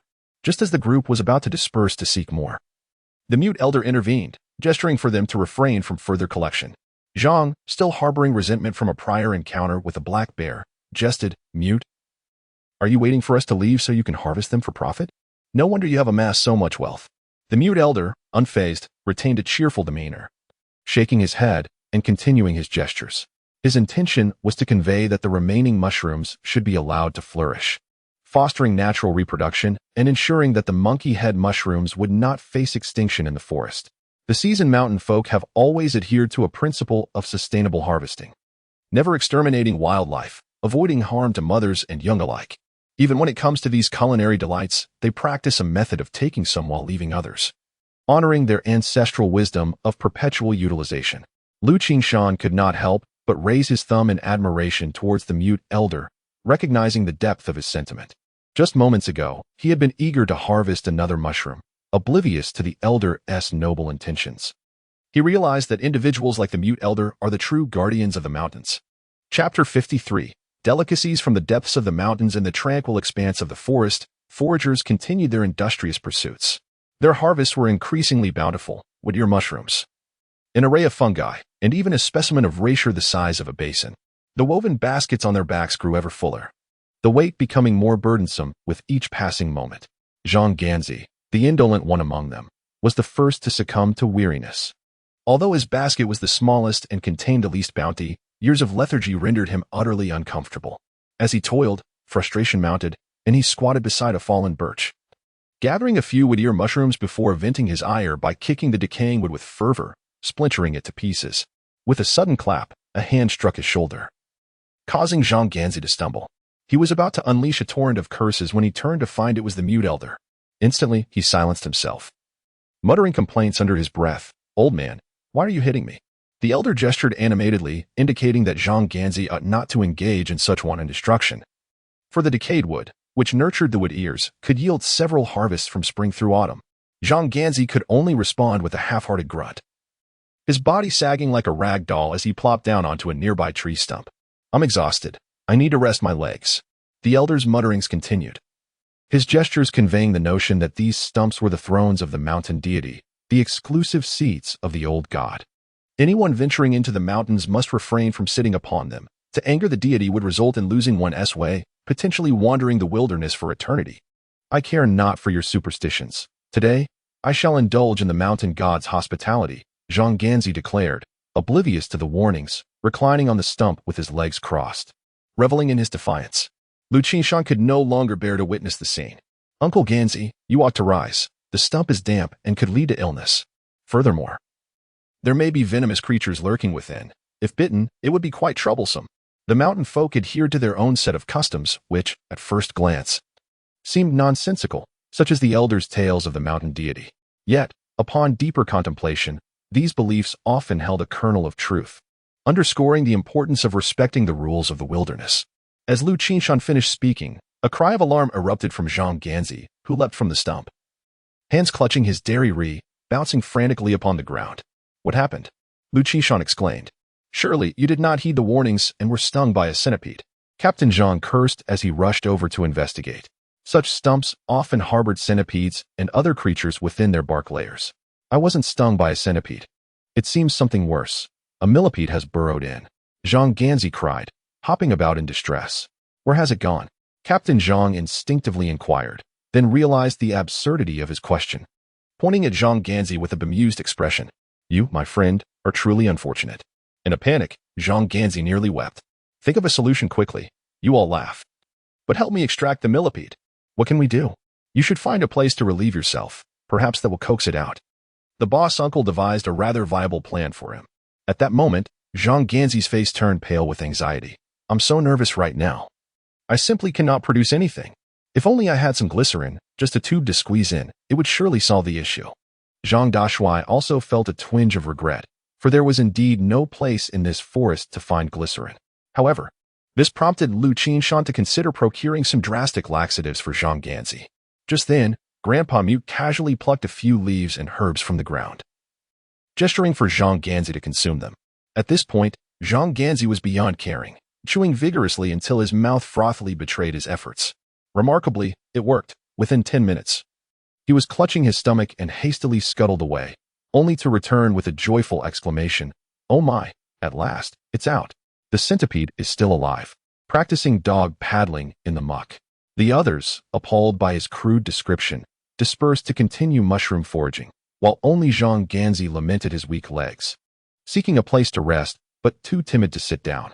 Upon seeing his pitiful state, Grandpa Mute kindly led him back to the wooden cabin, as someone was needed to tend the fire for cooking. Liu Qingshan was somewhat astonished. He had not anticipated that Grandpa Mute possessed knowledge of herbal medicine. The forest indeed harbored numerous medicinal plants, which could potentially become a source of income in the future. The remaining group worked diligently until after 2 in the afternoon, finally concluding their labor. The forest darkened early, and by afternoon, mosquitoes emerged in swarms, with large, aggressive varieties and monstrous flies that were particularly ferocious. A bite from these flies could result in blood oozing. Various nameless tiny insects buzzed around, capable of devouring a person, making it impossible for anyone unprepared to spend the night in the woods. Liu Qingshan recalled stories from the village elders about the banditry of Europe, when a particular punishment was meted out to those who refused to pay ransom for a captured loved one. The victims were stripped of their clothing and bound to a tree in the old forest, left to be feasted upon by mosquitoes. By the next day, they would surely be lifeless, a thought that sent shivers down one's spine. On their return, the group's baskets were nearly overflowing. Even the ones slung over their shoulders contained rare finds such as elm mushrooms, tree chicken, lion's mane, and matsutake. Upon reaching the wooden cabin, a delayed lunch was finally ready. A large pot of steaming mushroom soup, which even boasted 2 dried wild chickens, sending a mouth-watering aroma wafting through the air. The bread and other provisions were placed on a cloth to air out, and the group washed their hands before casually sitting on a fallen log at the entrance of the cabin, with one hand grasping a flatbread and the other cradling a bowl of mushroom and wild chicken soup. They found the broth, seasoned only with a pinch of salt, to be exceptionally delectable. A few dogs lay obediently nearby, while a bear cub wandered curiously among them, unabashedly scavenging for bites of bread and chicken bones, appearing quite at home in their company. After everyone had their fill, they took a moment to relax with a cigarette before descending the mountain. On their return journey, each person bore an additional burden of several dozen pounds, making the trek increasingly arduous. Only Zhang Ganzi claimed to be utterly exhausted and decided to spend the night on the mountain, provoking the vehicle owner's teasing. "You rascal, are you planning to cuddle with a bear?" Zhang Ganzi appeared genuinely fatigued, too weary to engage in banter. Meanwhile, the young bear lingered affectionately behind Liu Qingshan, seemingly reluctant to leave the mountain. It was until a few barks echoed from behind that it finally halted. Liu Qingshan gently patted the bear's head, saying, "Let us head back. I'll bring you some extra candy tomorrow." The ascent was effortless compared to the descent. The journey home consumed a full 3 hours, and by the time they arrived, it was nearly 6 in the evening. Exhausted, everyone returned to their respective homes, where the foraged goods required initial processing, salting where necessary, and drying on the stove. "Sanfeng is back. You must be exhausted." Liu Qingshan's mother, Linji, stood in the courtyard, assisting her son with unloading the heavy basket, her heart aching as she rubbed his shoulders, which bore red marks from the straps. "Mom, I'm not tired."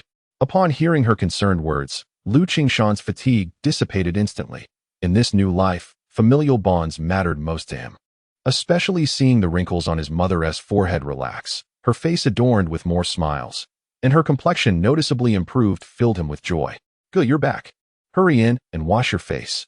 Feng approached with warmth, while Xing silently offered her brother a towel. "Go invite teacher Yang and grandma and grandpa to join us for dinner. Tonight we'll have mushrooms, the best mushrooms." Liu Qingshan affectionately tousled the heads of the 2 little ones and pulled out a handful of wild fruits from his pocket, sharing them with them as they scampered joyfully towards the east courtyard. Upon entering the house, his elder sister, Liu Jifeng, was busy at the stove. Liu Qingshan washed his face and head before starting to sort the mushrooms, removing the grass, leaves, and dirt clinging to the roots, followed by washing and blanching them. Soon, grandparents and Yang Hongying arrived, and together they organized the mushrooms in the courtyard. "These mushrooms are enormous. Teacher, what kind of mushrooms are these?" Feng waved a large mushroom in front of Yang Hongying, who the little ones believed to possess boundless knowledge. However, this time, Yang Hongying was stumped. She recognized it as a mushroom, but couldn't pinpoint its specific variety. Liu Qingshan quickly intervened, See foam. This is called matsutake, and it's quite delicious. I'll fry it for you soon. Ah, this is matsutake? I've heard it's quite precious. Yang Hongying expressed her surprise. She had indeed heard of matsutake, and given its high value, it might be better to forego eating it. During her few days here, she realized that the small mountain village of Jiapichu was undeniably impoverished. Teacher Yang, having worked so hard, surely deserved to be treated with the finest offerings.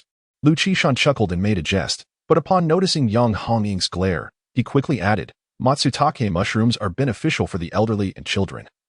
They promote longevity for seniors and enhance intelligence in youngsters. Teacher Yang, you are merely basking in the glow. He continued, moreover, these mushrooms hold little value in our mountains. You need not feel any psychological burden. Yang Hongying remained silent, yet her resolve to contribute to this small mountain village solidified within her. As dinner was prepared, the table was adorned with a dish of sauteed cabbage accompanied by vibrant red matsutake mushrooms.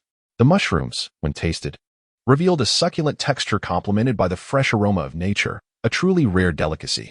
Undoubtedly, the matsutake was even more delectable. It required no washing, and after careful cleaning, each mushroom was sliced into 4 pieces. A dash of lard sizzled in the pan before the delicate slices were laid upon it, releasing an alluring fragrance with each crackle and pop. Come, everyone, try some. Liu Qingshan first served his grandparents a slice, followed by Yang Hongying, then the younger siblings, mother, and elder sister, until the 2 large matsutake mushrooms were completely devoured by the 8 diners. When it came to his turn, nothing remained. Just inhaling the aroma is enough to satisfy me, Liu Qingshan mused, glancing up to see the joyous faces around the table. Soon, several pairs of chopsticks were extended towards him, each holding trembling, golden-tinged matsutake slices. I'll prepare a couple more. Liu Qingshan promptly left the table to fry a few more mushrooms. The matsutake, being highly nourishing, took precedence over any monetary value. The health of his family was paramount. With a bite of the tender, springy matsutake, Liu Qingshan couldn't help but squint with delight, savoring the exquisite taste. Indeed, it lives up to its reputation. The unique aroma of the matsutake is utterly intoxicating, as if the very essence of the forest is encapsulated in this delightful morsel. This is delicious, akin to chewy candy. Little Fourth enthusiastically indulged in the matsutake, motivated by her brother's words that it would enhance her intellect. Liu Shikue nodded slightly, reflecting, I had no idea such a delicacy could be hidden in the mountains. I mistakenly dismissed them as foul mushrooms, truly a waste of a treasure. Liu Qingshan eagerly served his grandparents more matsutake, proclaiming, if it's delicious, let us have it often. You both are sure to live to a ripe old age. The 2 elders relished this sentiment, their faces glowing with joy. Mother, you should eat too. Matsutake can even slow aging. Liu Qingshan offered another slice to his mother. Lin Ji accepted with a smile, savoring the matsutake, her heart sweeter than honey, though she jested, send foam. If that's the case, I sent it a miraculous elixir? Observing the warmth and harmony of the family gathering, Yang Hongying felt the enveloping affection and, reflecting on her own family situation, a wave of emotion washed over her. Teacher, please eat. Little Kai Feng also offered a slice of matsutake to her. Yang Hongying's heart swelled with warmth. She realized she was not excluded from this family. She took a substantial bite and exclaimed with a smile, this is truly delicious. Chapter 54, Boiling Eggs, a Good Day? In the days that followed, the villagers trekked into the mountains daily to gather wild produce, only pausing this extensive foraging once the incessant rain subsided. They indeed collected a considerable amount of mushrooms and wood-ear fungi, ensuring that even in the absence of merchants, they could sell their harvest at the buying station and earn a modest income for their efforts. As the skies finally cleared and the long-awaited sun graced them with its presence, the villagers felt an overwhelming urge to weep with joy, exclaiming, at last, you have emerged. The entire Jiapigo became a hive of activity as the able-bodied laborers hastened to the fields to reap the wheat. Noticing his mother, Lin Ji, grasping a sickle and preparing to cut wheat, Liu Qingshan quickly intervened, insisting, Mother, you must not go. Allow me to handle this task. Stay home, prepare meals, and assist my sister in tending to the chickens. You must not overexert yourself. It's all right. I'm not tired, Lin Ji lovingly replied, gazing at her considerate son. No. You must heed my words, Liu Qingshan asserted with unwavering determination. Since he had assumed responsibility for the household, it was imperative that he bore the burdens. ensuring his mother did not endure further hardships. Farming is laborious work, as the common folk say, sweat drops fall and shatter. Fortunately, Liu Qingshan, being still in his youth, recovered swiftly. After a night's rest, he awoke vibrant and full of energy. With only 3 acres of wheat to tend, the work was completed in 2 days. Though Liu Qingshan's pace was somewhat sluggish in agricultural tasks, the wheat was stacked in the field, the ears exposed, requiring several days of sunshine to dry thoroughly. The sight of the sprouting wheat seedlings within the grains tugged at everyone's heartstrings. Thankfully, the arrival of the brick-making machine in Jiaopaigo, which commenced the construction of pig pens in the southern part of the village, diverted the villagers' attention. For this brickwork, a skilled mason was hired, while the villagers provided labor to assist in transporting bricks and mortar. As they witnessed the bricks and bags of cement being utilized for the pigsty, many villagers lamented. "Our homes remain mere earth. In these times, we live worse than pigs," grumbled Zhang Ganzi, crossing his arms and observing the spectacle, his tongue not resting. Nearby villagers nodded in agreement. Foreseeing that such sentiments could foster discontent among the populace, Liu Qingshan felt compelled to step forward and elucidate the matter. While the villagers understood, a lingering imbalance remained in their hearts. The following morning, Liu Qingshan filled the water tank and found Lin Ji in the courtyard, threading nearly dried hazel mushrooms onto a string. These fungi, when pickled, were not particularly palatable. They were best dried and hung in a cool place, reserved for winter stews with chicken. Due to their subtle flavor, they required robust meat to complement them. However, in these times, few households could afford an abundance of meat. Thus, hazel mushrooms were seldom harvested. Typically, families would gather just enough to last through the new year. Additionally, the persistent gloomy weather of recent days had resulted in the least collection of hazel mushrooms. Liu Qingshan once again scooped rainwater from the large water tank in his yard, subsequently filling it with 2 buckets of water to warm it up for easier washing of his face and hands. Just as he placed the water buckets upside down on the willow fence to prevent rust, he felt a strong force from behind, causing him to stumble forward. Rising from the ground with a sense of resignation, he turned around to find that it was indeed the large spotted deer, which greeted him in this peculiar manner every morning. Meanwhile, Kaifeng and Shanxing stifled giggles, having just led the deer outside the gate to graze. The spotted deer had been well cared for by the 2 little ones, and its injuries had healed sufficiently, allowing it to walk, albeit with a noticeable limp. "Quickly return to the mountain. Seeing your long face every day is quite tiresome," Liu Qingshan muttered in dissatisfaction, though in truth, he was reluctant to let the deer go back to the wild. "Brother, big sister has boiled eggs for breakfast," Little Fourth exclaimed upon spotting Liu Qingshan. Liu Qingshan was momentarily taken aback. Every single egg at home was precious, and they never indulged in them when there were no guests. Little Fourth blinked her big eyes and continued, "Brother, guess what day it is today? Think positively. Boiled eggs a good day? It must be someone's birthday." Liu Qingshan counted the birthdays of his grandparents, mother, and family members on his fingers, but none matched. Suddenly, he recalled and looked towards Shanxing. "Ah, it's Wufeng's birthday." Shanxing was momentarily stunned before bursting into laughter, her eyes transforming into crescent moons. The little girl was truly adorable when she smiled. After a few giggles, Shanxing remarked, "Brother, how could you forget your own birthday?" "My birthday?" Liu Qingshan slapped his forehead. Indeed, in the midst of all the busyness, he had completely overlooked that September 10th was his birthday. Turning to gaze at his mother, Lin Ji, he felt a wave of emotion. She always remembered her children's birthdays. Observing his mother bathed in the morning light, with strands of white hair emerging at her temples, Liu Qingshan felt an inexplicable pang in his heart. "Mother, your son's birthday. Your hardships. I vow never to let you suffer again. Brother, look at how happy you are. Tears are falling. Should I fetch a bowl to catch your golden drops?" Fourth Feng teased, sensing an odd shift in the atmosphere. Such playful remarks were once frequently uttered by Liu Qingshan, and today they returned as a form of homage. Shanxing, beside her, had red eyes, clearly missing their mother as well. "Haha, come on, let's go inside for boiled eggs. You 2 little ones can share in the good fortune," Liu Qingshan said, taking one girl in each arm as they headed indoors.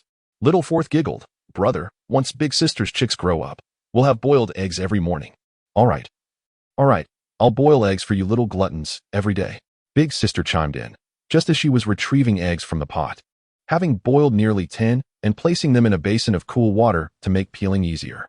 She busily worked with deft hands while murmuring, "But remember, during your examinations, you must not return with a large egg." The room echoed with bursts of joyous laughter, This was indeed home, simple yet warm. Little Fourth tilted his head and said, "Brother, it's your birthday today. We should have something special. Let's cut the large matsutake mushrooms we've stored in the barn." Ah, truly a little glutton. Liu Qingshan playfully poked the little girl on her forehead, nodded, and then squatted down in front of the stove, assisting his elder sister in preparing the meal, naturally leading them to discuss poultry raising. The incessant rain had plagued them for days, yet fortunately, the makeshift chicken coop had been erected, and the chicks were growing quite rapidly within.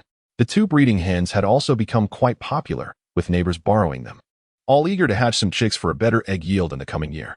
Especially after the wheat had sprouted, villagers were keen on raising more chicks, as feed was no longer a concern.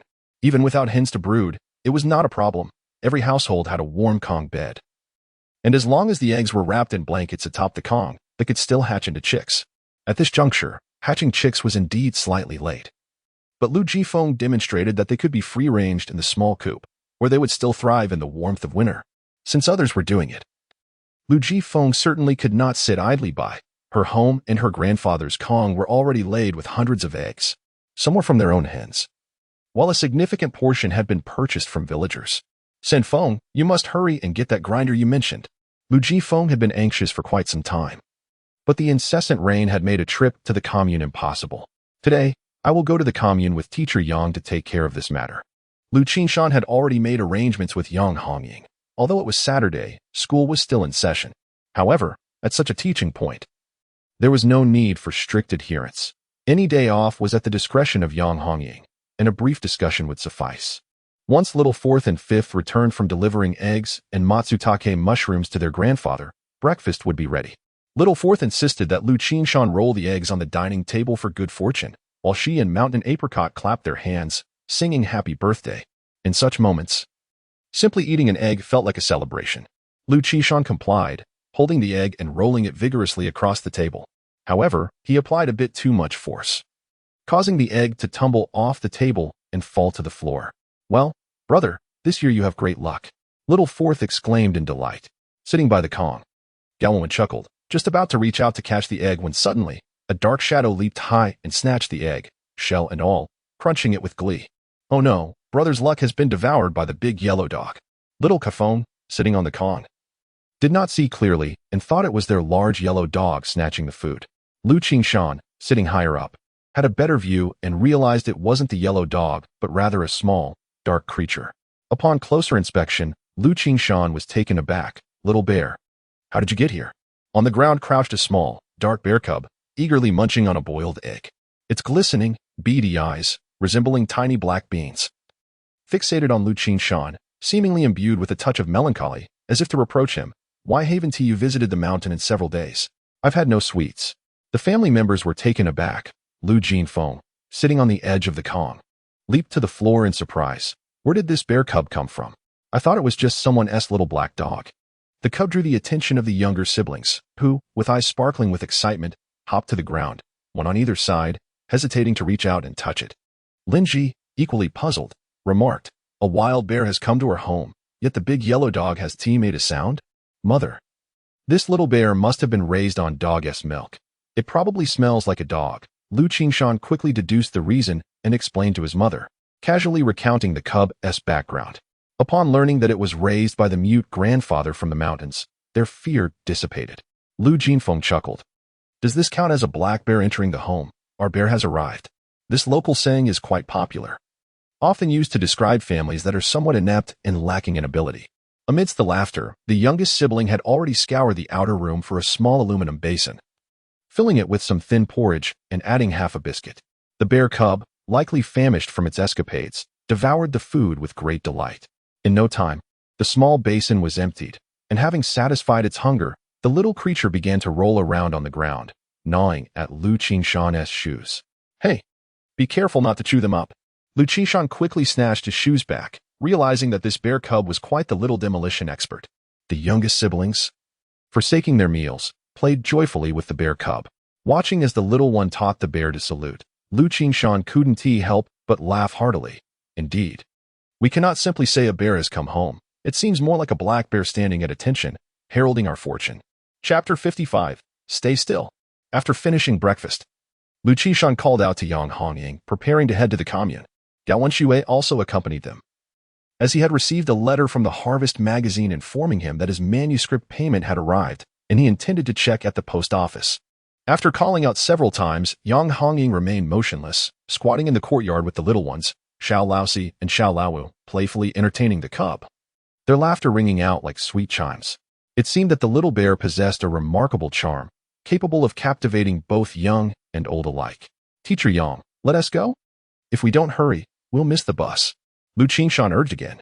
Reluctantly, Yang Hongying waved goodbye to the little bear, saying, "Goodbye, little black. I'll play with you when I return." Turning around, she shot Liu Qingshan an annoyed glance. "Why are you rushing? Has our village even got a bus?" "Oh." Your mood changes swiftly. Liu Qingshan grinned. "On the main road, of course, we must take the horse cart. It's far superior to a bus, more breezy and fuel efficient. Let us be off." As they bickered, Gao Wenxue followed behind. Upon reaching the village's eastern end, they found the cart driver already waiting with his horse. The journey was lively, filled with the clatter of the wheels, and Yang Hongying began to appreciate the advantages of traveling by horse cart, as Liu Qingshan had mentioned. This leisurely pace was indeed more enjoyable than a bus ride. Yet, recalling the circumstances of their arrival, she felt a chill run down her spine. With the driver cracking his whip, Yang Hongying could hear Liu Qingshan reciting an odd modern poem with great enthusiasm. In the past, the days moved slowly. The carts, horses, and mail were all slow, and one lifetime is only enough to love one person. Suddenly, Yang Hongying's laughter broke out beside him. "Senfeng, you're so young. What do you know about love?" "More than you do," Liu Qingshan retorted, rolling his eyes. The driver chuckled. "Teacher Yang, you're unaware of our rural customs. Having children early is advantageous. It's not uncommon for boys to marry right after middle school." "Is that so?" Yang Hongying thought of the young men and women of her age back in Jiapaigo, many of whom had already settled down. Gao Wenxue adjusted his glasses and chimed in. "Sanfenger, your poem seems quite intriguing, yet it diverges from the mainstream modern poetry." Liu Qingshan waved his hand repeatedly. "It's not my creation. I came across it elsewhere and found it fitting. I thought as much. Such poetry cannot be penned without life experience." Gao Wenxue nodded. Noting that contemporary poetry was typically more vigorous and forceful, starkly contrasting with this gentle piece, Yang Hongying joined the discourse. "Literary brother, I heard your work is set to be published in Harvest. If you receive your payment today, you must treat us." Despite being 2 years older than Liu Qingshan, she was still 2 years younger than Gao Wenxue. Gao Wenxue nodded vigorously, his gaze penetrating through the lenses of his glasses as he reflected, murmuring, "There are so many people to thank." The horse-drawn carriage traversed the rugged terrain for over an hour, the road still challenging after a brief respite from the rain.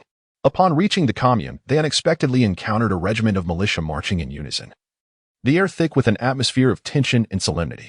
As the carriage progressed, they indeed spotted a multitude of slogans emblazoned on the towering walls. And Liu Qingshan suddenly realized that the monumental event had commenced.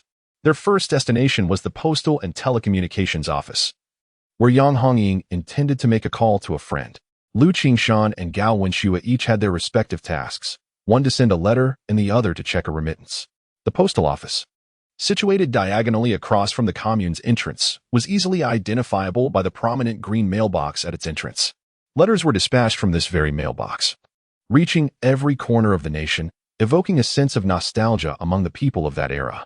Just as Liu Qingshan was about to deposit his letter into the mailbox, Gao Wenxue's quick reflexes halted him. "Sanfeng, you haven't affixed a stamp yet."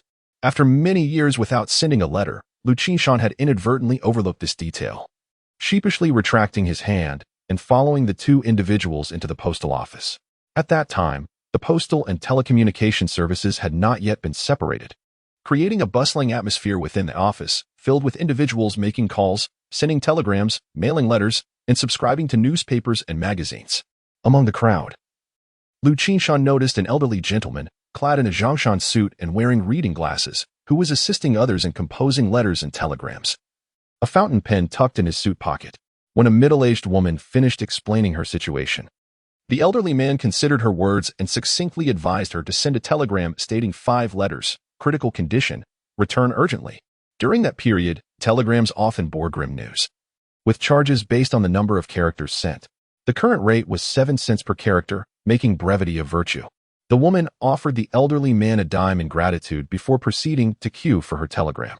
Liu Qingshan first purchased a stamp and was in the process of applying glue to its back when a staff member in a dark green uniform suddenly shouted from behind the counter, "You must be Gao Wenxue. Huh, we finally caught you." Startled, Liu Qingshan inadvertently smeared glue on his hand. Gao Wenxue, equally flustered, adjusted his glasses, exclaiming, "What do you want with me? I haven't committed any crime." Upon entering the commune, his acute sensitivity to language had already made him aware of the slogans. The postal worker, gleefully rushing out, seized Gao Wenshue's arm and exclaimed, "So you are the illustrious writer Gao Wenxue? Remarkable, truly remarkable." The nearby crowd, initially tense and ready to confront potential wrongdoers, was taken aback by this unexpected turn of events. "Comrade, what is going on? Don't frighten my brother-in-law." Liu Qingshan hurriedly approached to inquire, only to hear the employee exclaiming excitedly, "The manuscript fee for Comrade Gao Wenxue has arrived, a total of 480 yuan. To receive such a substantial fee at once, isn't that the mark of a great writer? 480 yuan. A buzz of astonishment filled the post office. Even Yang Hongying gazed at Gao Wenxue with wide-eyed disbelief. At that time, 480 yuan was essentially equivalent to the annual salary of an employee, a considerable sum indeed. Gao Wenxue was so exhilarated that his hands trembled slightly. The last payment of several dozen yuan had kept him awake with joy for an entire night, and now it had multiplied over tenfold. Suddenly, he grasped Liu Qingshan's hand tightly. "Sanfenger, I've made money." "No, we made money. We made money." Liu Qingshan winced slightly as his palm was squeezed. Yet he felt an overwhelming sense of joy and pride for his brother-in-law. Indeed, he had believed in him all along. "I can do it. I'm not useless. I can earn a living. I want to buy nutritional supplements for Jean Feng, a sewing machine for our mother, marital liquor for grandfather, malt milk powder for grandmother, candies for Si Feng and Wu Feng, buy. Gao Wenxue was so elated that he spoke in a rush. Well aware of how each family member had treated him, he yearned to repay them, a dream he had long cherished, yet until now, he had been unable to provide anything. But now, his dream had finally come true. Liu Qingshan completely understood Gao Wenshue's feelings at this moment. His brother-in-law was a man of deep affection and loyalty, which filled Liu with even greater happiness. As for those around Gao Wenxue, they merely clicked their tongues in disbelief. A sewing machine, malt milk powder, and that marital liquor, such thoughts were merely fanciful for most ordinary folks. The post office was in an uproar, drawing many outsiders, some of whom pressed their faces against the windows to peek inside. Amidst the envious gazes, Gao Wenxue stamped the remittance slip with his handprint and then handed a thick wad of cash to Liu Qingshan. "Take it, brother-in-law. This is your manuscript fee. Why are you giving it to me?" Liu Qingshan was about to decline when a commanding voice rang out from outside. "Make way, make way." Moments later, several militia members pushed through the crowd. What is happening here? Is there a disturbance? Given the tense atmosphere, the militia was always on high alert. And upon seeing a gathering, they rushed to the scene. Upon observing Liu Qingshan holding a large sum of money, the militia members were immediately alarmed. Raising their rifles, "Don't move, raise your hands. Are you treating me like a bank robber, robbing the post office?" Liu Qingshan hurriedly explained, "Comrades, we come to collect money. There is no need to raise hands, or else the money will fall to the ground. Who collects this much money? This has to be suspicious. You must come with us." The leading militia sergeant was a serious man. Typically, remittances were merely in the hundreds or 80s, and this amount was far too excessive, clearly raising concerns. Once again, a representative from the Postal Service stepped forward to clarify the situation. "It's a misunderstanding. This money is the remuneration for Comrade Gao Wenxue. He is a distinguished writer." Only then did the militia lower their weapons, paying their respects to Liu Qingshan and Gao Wenxue before departing. Oh, how the sweat poured from my forehead. It was indeed Liu Qingshan's first experience being threatened at gunpoint. Claiming not to be anxious would be disingenuous. Who wouldn't feel flustered in such a predicament? Gao Wenxue assisted in placing the money into a satchel, leaving Yang Hongying behind to await a phone call, as he still needed to visit the agricultural machinery station to purchase a grinder. Yang Hongying, equally exhilarated, waved her hand and playfully remarked, "Brother Literature, don't forget to treat us to lunch. It's not every day we get to indulge in a lavish meal." Once back in the horse-drawn cart, the driver beamed with joy. "Literature, you've truly outdone yourself. You've brought great honor to our village." As they say, a rooster that usually remains silent can startle with its first crow. The blush of excitement on Gao Wenshue's face still lingered as he adjusted his glasses. "Sir, What you mean is not crowing is one thing, but when one does, it astonishes, yet I still have much to learn compared to those esteemed writers. Indeed. It's fortunate to be surrounded by educated individuals, the driver responded, cracking the whip and steering directly into the courtyard of the agricultural machinery station. Gao Wenxue, alarmed, interjected. We should first stop at the supply and marketing cooperative.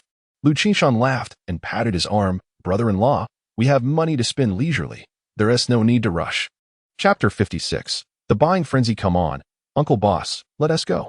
After purchasing the crusher, Liu Qingshan hoisted it onto the cart, only to find the cart owner enamored with a brand-new small four-wheeled tractor, circling it with palpable fascination. After several prompts, the owner reluctantly returned, and upon grasping his beloved whip, he disdainfully remarked, once I start earning, I'll surely replace you with a steering wheel. Liu Qingshan chuckled, Uncle Boss, your wish is destined to come true. Indeed, the owner would later become the first in Jayapagu to acquire a small four-wheeler, as well as the first to own a large liberation truck. Upon arriving at the supply and marketing cooperative, they were greeted by a bustling scene in the adjacent open area, teeming with no less than several hundred people. The cart owner slapped his thigh in realization, almost forgot. Today is Saturday. Our commune has a big market. Liu Qingshan felt a spark of inspiration. Perfect. We should explore the market. We can't leave the pig pen empty now that it's built. Given this year's wheat sprouting, the state surely won't collect it, and with many raising pigs, it's wise to stock up on piglets before prices rise. With the cart secured, they hastened towards the nearby market. Since last year, with the revitalization of the economy, the agricultural trade market had reopened, with varying schedules across different communes, operating every day of the week. However, the largest market in Bishu County convened on Sundays. The rural market primarily catered to farmers, predominantly selling agricultural supplies. Items such as brooms, wooden shovels, sickles, and hoes were in abundance. Additionally, daily necessities were available without the need for ration tickets. Liu Qingshan even spotted two young men peddling electronic watches. Gao Wenxue glanced at the Shanghai watch on his wrist and resolved to purchase a few electronic watches. Each family member deserves one. His reasoning was compelling. Erfing needs to keep track of time in class. Sifeng and Wufeng are in first grade, and I haven't gifted them anything yet. As he grew increasingly animated, Gao Wenxue added, Sanfeng, with your many endeavors, you must manage your time well. Today is your birthday, so consider this a gift from your brother-in-law. Truly, you are the one I wish to thank the most. Brother-in-law, you're quite generous. Money shouldn't be spent so frivolously, Liu Qingshan interjected swiftly. After all, we're family. There is no need for such formalities. If you insist on buying, opt for quality mechanical watches instead. As for Sifeng and Wufeng, they're too young to flaunt a watch. If you must, then purchase one for my second sister. Reluctantly, Gao Wenxue spent 24 yuan on a women's electronic watch, intending to send it to Liu Yifeng through anyone traveling to the county in the future. As they meandered with the crowd, they stumbled upon a pork stall, where the vendor idly waved a fly swatter, his clientele scarce. At this moment, it was the transitional season, grain was not being collected, and farmers possessed little money. Who would be inclined to sell meat? Only the employees of local units, faring better, might buy half a pound or so to indulge their families. Gao Wenxue's eyes sparkled with excitement as he pulled Liu Qingshan along, inquiring about the price of pork. It was 1 yuan and 5 cents, a bit more expensive than the ticketed supply. That's too pricey. Can you lower the price a bit?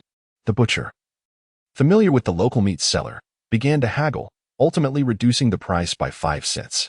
Then give me 2 jin of meat, Gao Wenxue exclaimed, surprising the butcher, who noted that typically meat was sold by the liang, not by the jin. The owner, eager to impress, chimed in, De Xingzi, do you know who this is?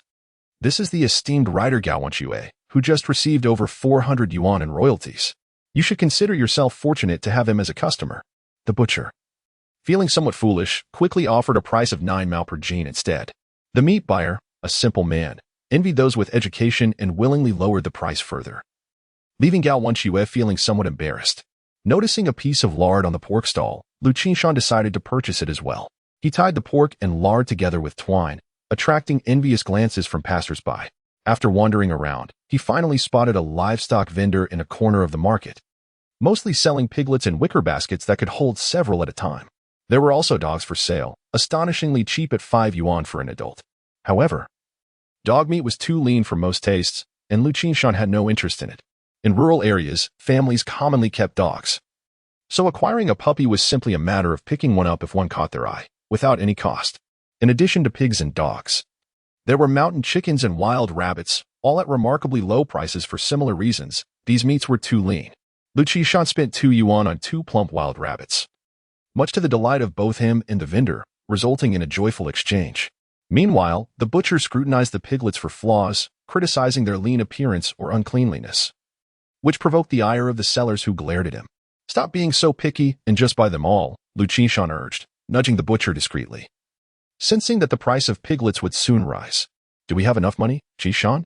The butcher seemed troubled, realizing he had been purposely driving the price down. "Let us borrow some money from your brother-in-law. We can repay it with the loans when we return." Liu Qingshan thought it wise to use his brother-in-law's funds first, preventing him from fretting over purchases as he seemed intent on clearing out the supply store. "Then we shall buy. I'll handle the bargaining, and you take care of the payment," he declared. The butcher, concerned that Liu Qingshan, being young, might struggle with negotiating, offered him additional advice. After concluding their discussions, the boss remained remarkably unhurried, leading Liu Qingshan to meander through the market while gently imparting his wisdom. "Let us wait until the crowd disperses before making our move. By then, the little piglets will have expelled their morning feed and drunk their fill of water, potentially losing a pound or two in weight." Liu Qingshan had little to say in response, only able to express his admiration, for such calculations were beyond his grasp. As the sun reached its zenith, the boss eventually turned his attention back to the sellers of piglets, who were already preparing to pack up and head home. After idling away the morning, they would now need to feed the animals for another week, which would require considerable resources. The most pressing concern was that the piglets had grown considerably larger, making them less appealing for sale. During this season, to save on expenses, buyers preferred smaller piglets, ideally just weaned and able to eat solid food. "Don't leave, don't leave. I'll take them all," the boss shouted, invigorating the sellers. However, upon realizing it was the same individual who had been so particular earlier, their expression soured. For they understood he was not easily swayed and likely wouldn't offer them any advantage. Yet, they had no choice but to sell, as returning home with unsold piglets was not an option. Thus, they gathered around, engaging in animated discussions, nearly overwhelming the boss with their fervor. Nevertheless, the boss remained steadfast, firmly insisting on a price of 4 mao per gene, stating that any agreement would require weighing the piglets. Eventually, one seller succumbed to the pressure, agreeing to sell a piglet that weighed approximately 10 gene, with another notably smaller one that the boss waved off dismissively, saying, "This one is just a runt. It eats but doesn't gain weight." No, I wouldn't take it even if it were free." The term runt referred to the smallest piglet in a litter, often unable to compete for food or being picky, thus stunted in growth. A local saying goes, one should not raise runts when raising pigs, and one should not marry an old maid. The latter refers to a family's elderly daughter, who is often indulged and presumed to be lazy. "I still need to take this one home. Could you just give me a fair price for it?"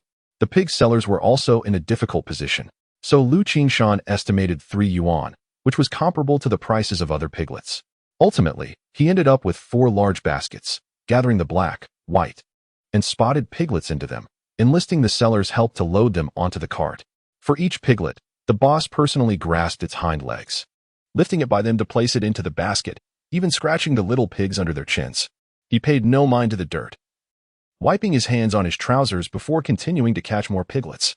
Initially, the piglets were bewildered, fearing they were to meet a grim fate, their mournful cries echoing throughout the market.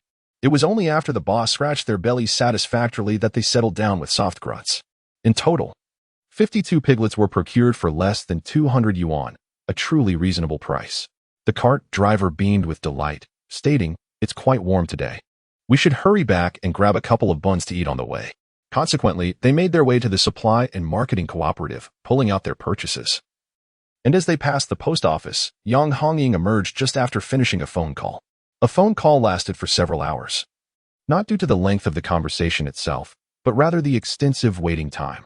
During the first attempt, the other party needed to summon someone, and only on the second call did the intended recipient answer. Liu Qingshan went to the communal cafeteria to purchase food and fortuitously found steamed buns for sale, so he bought 10 of them for everyone to share. With their stomachs somewhat satisfied, Liu Qingshan, along with Gao Wenxue and Yang Hongying, strolled leisurely behind the horse-drawn cart, as there was simply no room to sit aboard. In the center of the cart lay a pulverizer, while 4 baskets were secured at each corner with hemp ropes to prevent them from being jostled off during the bumpy ride. Liu Qingshan inquired of Yang Hongying, "Teacher Yang, how much did the phone call cost? This village is responsible for reimbursement." In those times, making a call was indeed expensive, costing several dimes per minute. And with charges applied to both parties, a single call could easily amount to several yuan, especially considering that Yang Hongying might have made an international long-distance call, which would be even more exorbitant, causing one to feel quite anxious. "Not much," she replied. "My friend from the island nation is studying in the capital, and she needs to contact her family back home. I won't hear from her for a few days. I shall call her again next week." Yang Hongying was straightforward in nature, having been staying at Liu Shikui's home without charge, as the elderly couple insisted she accept no payment. Occasionally, when Liu Qingshan's family prepared a delicious dish, such as sot ed matsutake mushrooms, she would be invited to join them, hence she deemed the phone bill trivial. Liu Qingshan then decided not to be overly sentimental, saying, "Very well, I'll treat you to a grand feast when we return home. My brother-in-law has bought meat today, and he also procured 2 wild rabbits. I plan to smoke them." As the 3 of them continued their leisurely conversation, they suddenly witnessed the cart ahead jolt violently. A basket containing piglets swayed precariously before tumbling off the cart. Liu Qingshan shouted in alarm, "Oh no!" The surrounding thickets were dense, and the piglets scurried away swiftly, disappearing into the underbrush. Where could they be found? If that were the case, the money spent on the piglets would not merely have flown away, but rather sprouted legs and run off. Chapter 57. The crow transforms into a phoenix. As soon as the basket hit the ground, the piglets quickly scurried out, evidently startled, and dashed away in all directions. Liu Qingshan's greatest concern had indeed materialized. These dozen or so piglets fled as if in a frenzy, making it likely that catching them would prove to be a formidable challenge. "Hey, hey, hey!" the cart owner called out in a loud voice, momentarily startling the frightened piglets, who paused and perked up their ears, cautiously glancing toward him. The cart owner crouched down, chattering incessantly, and soon one of the piglets returned. He gently scratched the little creature's neck, and it nuzzled against his trousers, leaving a small damp mark. The piglet adored being scratched, emitting contented grunts, and eventually lay down on the ground, reveling in the attention. One by one, the other piglets gradually gathered around, encircling the cart owner, who found himself overwhelmed by their presence. Liu Qingshan and Gao Wenxue attempted to assist, but he gestured for them to hold back. Ultimately, the cart owner managed to coax all the piglets back into the large basket. Together, they hoisted it back onto the cart, reattaching the frayed rope, and breathed a collective sigh of relief. "Uncle, you were truly impressive." Liu Qingshan felt a genuine admiration. He now understood that the cart owner's seemingly casual actions at the market, grabbing piglets and wiping his hands on his trousers, were not a matter of hygiene, but rather a method to imbue himself with the familiar scent of the piglets. Given that pigs have an acute sense of smell, this technique allowed him to tame the little creatures successfully. Every profession possesses its own intricacies that must be discovered through practice and dedication to achieve excellence. This was akin to the greenhouse project they were about to undertake, which required earnest effort due to their lack of prior experience. Following this incident, Liu Qingshan's previously buoyant spirits settled back into a steadiness. The remainder of their journey proceeded smoothly. Upon returning to Jiapi Ditch, numerous villagers gathered around, and upon seeing the piglets, they hurried home to fetch ropes. Each piglet was tethered, as the newly arrived ones were unfamiliar with their surroundings and the pig pen was not yet repaired, necessitating a few days of restraint to prevent them from wandering off. Tethering pigs was not a matter of mere convenience. Tying their legs could cause injury, while fastening their necks posed the risk of suffocation, not to mention the scarcity of neck collars. Instead, the pigs were secured by binding their front legs and backs together, akin to wearing suspenders, an approach that likely inspired modern methods of restraining pet dogs. "Qingshan, why are you busy acquiring pigs when the pen isn't even ready yet?" inquired the village head, puffing on his pipe. Liu Qingshan chuckled lightly. "Grandpa Secretary, once our pig pen is completed, I suspect the price of piglets will soar." Being seasoned farmers, they understood this principle intuitively. The village head slapped his thigh in realization. That makes perfect sense. When the time comes, with so many pig farmers, we might not even be able to secure any piglets. Captain Zhang added, "Tomorrow, there will be a grand market in the county. Let us set off early and dispatch several large carts to purchase enough piglets in one go." The pig farm under construction is projected to accommodate around 200 fattening pigs, along with approximately 10 breeding sows. In this era, that constitutes a sizable pig farm. Considering most households typically raise only 2 or 3 pigs at most. After some deliberation, everyone expressed their agreement, and even Liu Qingshan suggested, "Let us buy as many as we can. Any surplus will surely sell in due time." Uncle Boss, with a twinkle in his eye, quickly grasped the idea. "Ha, Qingshan. Your mind is sharp. We can buy low and sell high for a profit. This won't be labeled as speculation, will it?" The old branch secretary, being prudent, inquired with some concern. In these times, the legal framework is not well established, and many offenses lacking legal grounding are often lumped together under the term speculation. There was a popular saying at the time, "Speculation is a basket. All crimes are thrown in." "You need not worry, Secretary," Liu Qingshan reassured him. "When the time comes, we will sell the piglets to them, and they will owe us a favor." Qingshan was well aware that the pig farm was not an individual enterprise, flying the village collective's banner. Who would dare to cast aspersions? With this reassurance, the group turned to discussing who would go to the county the next day. It had been ages since anyone ventured into town, so everyone eagerly vied for the opportunity.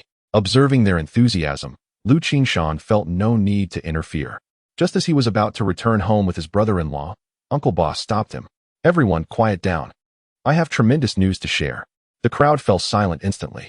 Uncle Boss pointed at Gao Wenxue and declared, "Wenxue has achieved great success this time, becoming a renowned author and earning over 400 in manuscript fees.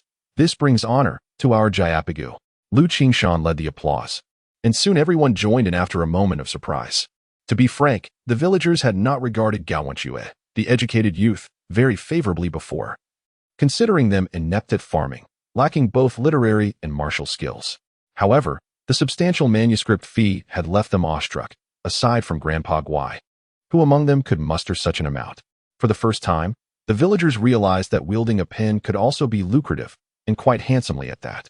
Feeling the eager gazes of the crowd, Gao Wenxue was moved. After all these years, he too craved recognition from others, not for pride, but for a man's worth in this world. "Thank you all. I will continue to work hard and produce even more exceptional works." Gao Wenxue, his face flushed, bowed deeply to the crowd. "Treats, treats." Someone in the crowd began to cheer, none other than Zhang Ganzi. However, he was quickly silenced by a glare from the old branch secretary, who admonished him, "Ganzi, pay attention and learn." In the past, Zhang Ganzi and Gao Wenxue had shared a bed in the North-South Kong, and in the eyes of the villagers, both were regarded as equally inept, unable to toil or distinguish between grains. Recently, high literature has surged unexpectedly, transforming the crow into a phoenix, making the remaining Zhang Ganzi all the more conspicuous. "I, too, aspire to pen articles for remuneration. However, I am illiterate." Zhang Ganzi, with arms outstretched, wore an expression of innocence. The crowd erupted in derisive laughter, declaring him hopeless. Only Liu Qingshan approached him, saying, "Uncle Ganzi, there are countless paths to prosperity. Raising pigs and chickens, cultivating land and vegetables, all can yield profit. The crux lies in the willingness to toil. If I were inclined to work hard, would I have descended to this state?" Zhang Ganzi sulked, his head drooping in silence. Deep within, he began to waver. Nearing 40, if he continued to squander his days as before, his life would remain stagnant. Upon returning home, Liu Qingshan and Gao Wenxue carried an assortment of packages, with Yang Hongying assisting in the task. Linji, drying mushrooms in the yard, was taken aback. Why purchase so many items? Is life not challenging enough? Little Fourth leaped with joy, having spotted the yellow paper bag in her brother-in-law's hands, clearly filled with sweet rice strips, discernible one by one. "Mother, this is a fleece jacket for you. The weather is turning cold, you need additional clothing." Once inside, they placed the items on the Kong, and Gao Wenxue presented a sky-blue sweater to Lin Ji, visibly thrilled. Lin Ji's eyes brightened, but she quickly shook her head. "The color is too bright. It should be for Jin Feng." Liu Qingshan promptly intervened, urging, "Mother, this is your son-in-law's kind intention. Please accept it." Liu Jin Feng, without hesitation, donned the fleece over Lin Ji's head, helping her wear it, and cheerfully remarked, "Wearing this, Mother, you will appear 10 years younger." Lin Ji beamed with delight, patting Gao Wenxue's arm. "Wenxue, thank you." Gao Wenxue felt a twinge of emotion, having spent 6 or 7 years in Jiapagu without returning home. He sensed that his own mother regarded him with less affection than his mother-in-law. In this family, no one had ever seen him as an outsider. Turning away, he discreetly wiped his eyes, a smile gracing his face. "Little 4, little 5, this is a treat I bought for you." In the future, if you wish for anything, just tell your brother-in-law, and I shall surely procure it for you." The two little girls' faces lit up with joy. At that moment, the grandparents hurried over upon hearing the news. Gao Wenxue presented 2 bottles of Shifeng liquor. "Grandpa, this is my tribute to you." As the supply and marketing cooperative did not sell Maotai, he opted for this liquor instead. He then picked up 2 cans of malt extract. "Grandma, this is for you. Once you finish, I'll buy you more." "Child, why are you frivolously spending money on such expensive liquor? Our local Bichue Daku is more than adequate." Liu Shikue grumbled with mild discontent. Liu Qingshan leaned closer to his grandfather, grinning. "Grandpa, the brother-in-law harbors a sincere filial heart. If you refuse to drink, I shall gift it to Grandpa Guai instead." "You dare?" Liu Shikue glared, cradling the 2 paper boxes of liquor protectively. After all, it was Shifeng liquor, a notable brand. After distributing their belongings, Gao Wenxue emptied the contents of Liu Qingshan's bag, placing the money before Linji. "Mom, this is my manuscript fee. Let's contribute it to the family first." The sheer amount startled Linji and the others. Liu Qingshan, standing nearby, chimed in, "Brother-in-law, if you don't pass this on to my sister, beware." He was the one who should have been cautious. Before he could finish his warning, he felt a sharp pinch in his ear as Liu Jingfeng seized him, twisting it until he grimaced in pain, eliciting laughter from those around. Even Yang Hongying looked on with a mischievous smile, feeling a tinge of envy for the sibling bond they shared. In the face of Liu Jingfeng's playful grip, Liu Qingshan had no choice but to yield, swiftly changing the subject. "Sister, aren't you curious about what my brother-in-law bought for you?" This tactic proved effective. Once Liu Jifeng released him, she eagerly accepted a paper box from Gao Wenxue. Upon opening it, she exclaimed with delight, "Oh, a steam iron." Inside lay a gleaming silver iron, its stainless steel surface shining brightly. Liu Jifeng had often lamented the creases in her clothes after washing, so she was thrilled to receive this gift from her husband. Overcome with excitement, she rushed forward and planted a kiss on Gao Wenxue's cheek. "Hiki, that giggle belonged to little Lao Si." "Cough. That was Grandpa's," Liu Qingshan interjected, feigning innocence. Realizing the jest, Liu Jifeng blushed, hastily retreating to the kitchen to prepare dinner. She was making pork stew with green beans, while a large pot outside simmered with rendered pork fat, releasing an enticing aroma that drew the large yellow dog to circle the pot eagerly. "Where's that little bear?" Liu Qingshan inquired, noticing the absence of the bear cub. "It went back up the mountain," little Lao Si replied with a hint of disappointment. "Haha, so after filling their bellies, they head home. Do they treat our house like a restaurant?" Liu Qingshan remarked as he skinned a wild rabbit, struggling with the poor quality of the hide. After soaking the rabbit in salted water to remove the gamey flavor, he placed it in a pot to stew. Once cooked, he seasoned it with oil and salt, sprinkled the bottom of the pot with tea leaves and sugar, and added sawdust from the large red pines of the mountain. He then hung the rabbit in a curtain to smoke, first releasing white smoke, then yellow, before covering it to infuse the flavors for a few minutes. The rich aroma of meat, intertwined with a faint hint of pine resin, filled the air, making it impossible to resist. Even Yang Hongying praised the dish as she savored it. Lao Si and Lao Wu indulged, their lips glistening with grease, while Kai Feng suggested, "Brother, why don't you have a birthday every day? We could feast on meat daily." Liu Qingshan playfully tapped her nose, stating, "From now on, every family member's birthday must meet this standard." He then cast a glance at Yang Hongying, adding, "Including you, Teacher Yang." Yang Hongying wanted to give him a disapproving glare, to protest, but her eyes betrayed her, welling up with tears as she lowered her head to gnaw on the rabbit meat. A few tears fell onto her plate. Yet she felt no bitterness, only an overwhelming sweetness. Chapter 58. The ingenious use of the iron. On a Sunday morning, Liu Qingshan rose early to fetch water. Upon reaching the well, he encountered Datu and several others also there to draw water. After inquiring, he learned that Captain Zhang and Uncle Boss, along with a dozen others, had departed in the middle of the night to procure piglets from the county. The creaking of the well's windlass produced a gentle sound. This large well was indeed a treasure for the production team. It was 30 to 40 meters deep, requiring dozens of turns to raise the willow bucket filled with water.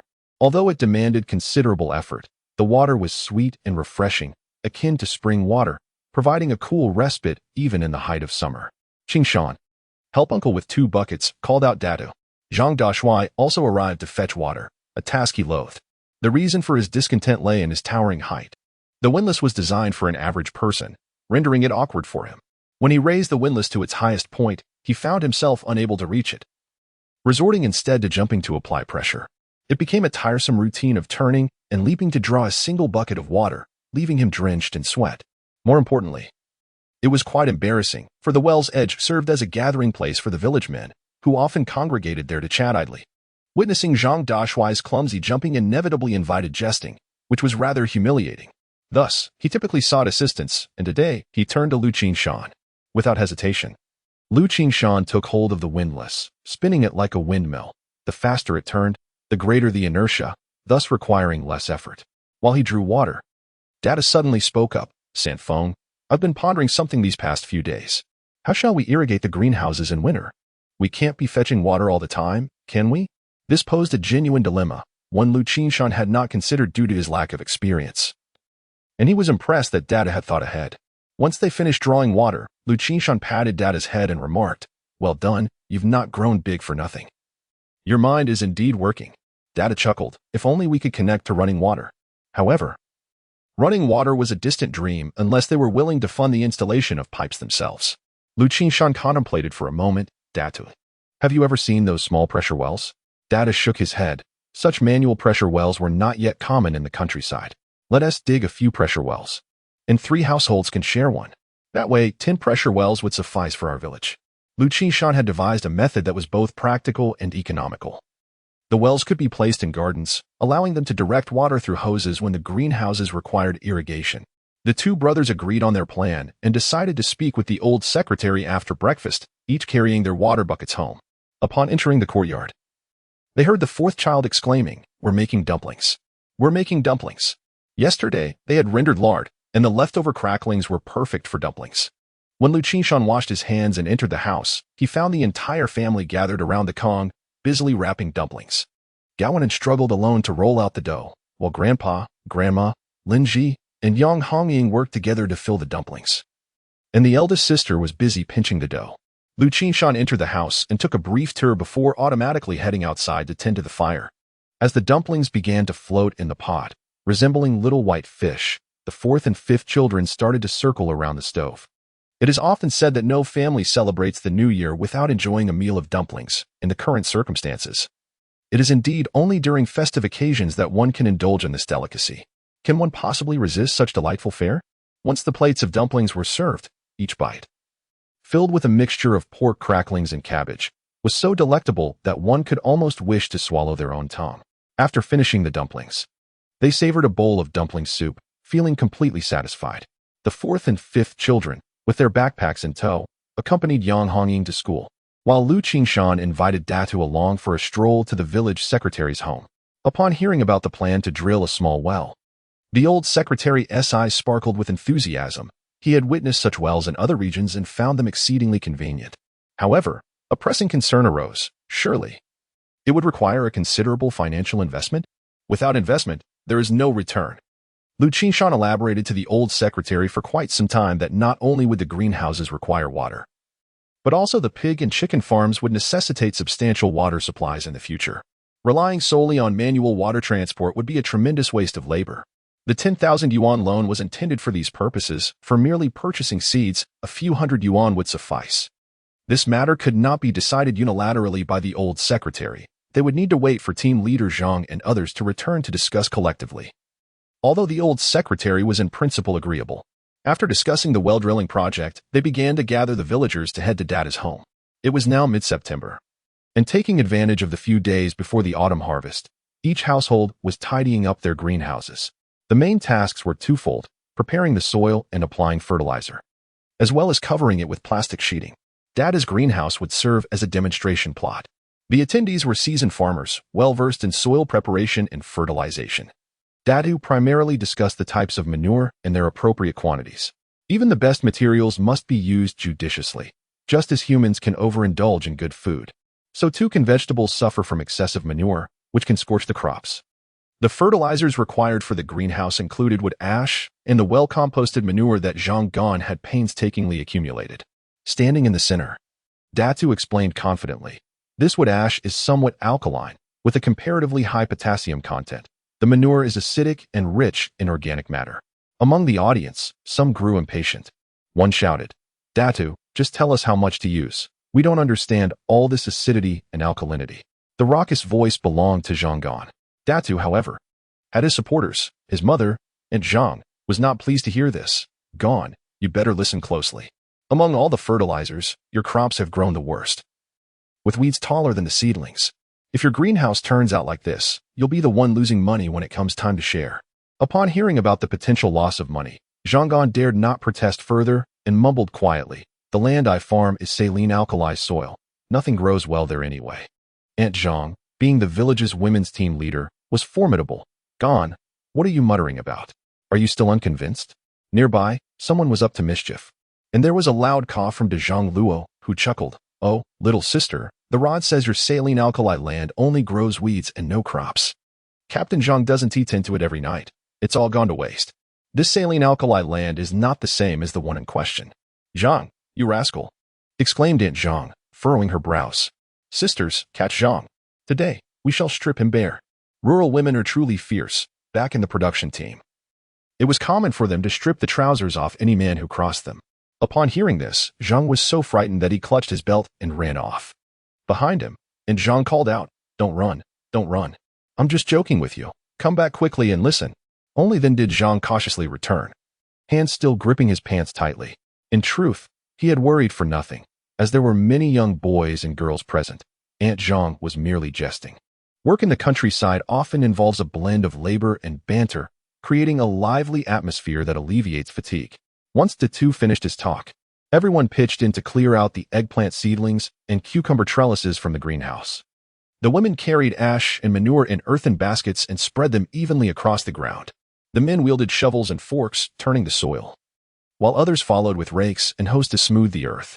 In no time, the greenhouse transformed entirely, revealing rows of dark, gleaming soil, as if one could squeeze oil from it. Before sowing, they would water it one last time. Thus, the preliminary preparations were nearly complete. The remaining task involved covering the area with plastic sheeting, but a dilemma soon arose. The plastic was rather narrow, measuring just over 2 meters, and they needed to join several pieces together. Datu scratched his head, feeling somewhat troubled. The book says to use whole sheets of plastic, cut according to the size of the greenhouse, but it doesn't explain how to join them together. Others began to offer suggestions. Zhang Luo proposed using more paste, like gluing the sheets as one would wallpaper. However, when they tried, the plastic was too slick and ordinary paste wouldn't hold. Grandpa Guai suggested, burn the plastic. It will stick together. This was indeed a good idea, but when they tried it on 2 small pieces, they ended up with large holes and small burns. Controlling the process proved difficult. If they couldn't resolve this critical issue, the plastic greenhouse would remain incomplete. As noon approached, the old party secretary called out, and everyone dispersed. Liu Qingshan could not come up with a good solution either, feeling somewhat disheartened. Could they really let such a pressing task go unresolved? Upon returning home, he found his mother cooking. Entering the house, he saw his elder sister, Liu Jinfeng, happily ironing clothes with an electric iron on the table. At that time, they were not using steam irons, but rather those made of metal, which heated up and glided over half-dry garments. After ironing, the clothes would shine brightly, especially the creases in the trousers. The iron, a gift purchased by Gao Wenxue for his wife just yesterday, is something that an ordinary rural household would seldom utilize. Merely having clothes to wear is often sufficient. Upon seeing the iron, Liu Qingshan's eyes suddenly gleamed with excitement as he bounded over, exclaiming, Sister, let me use the iron. Don't snatch it. Be careful not to burn your hand, Liu Jinfeng replied, cradling the iron protectively. What clothes do you have for me to iron, Sanfeng?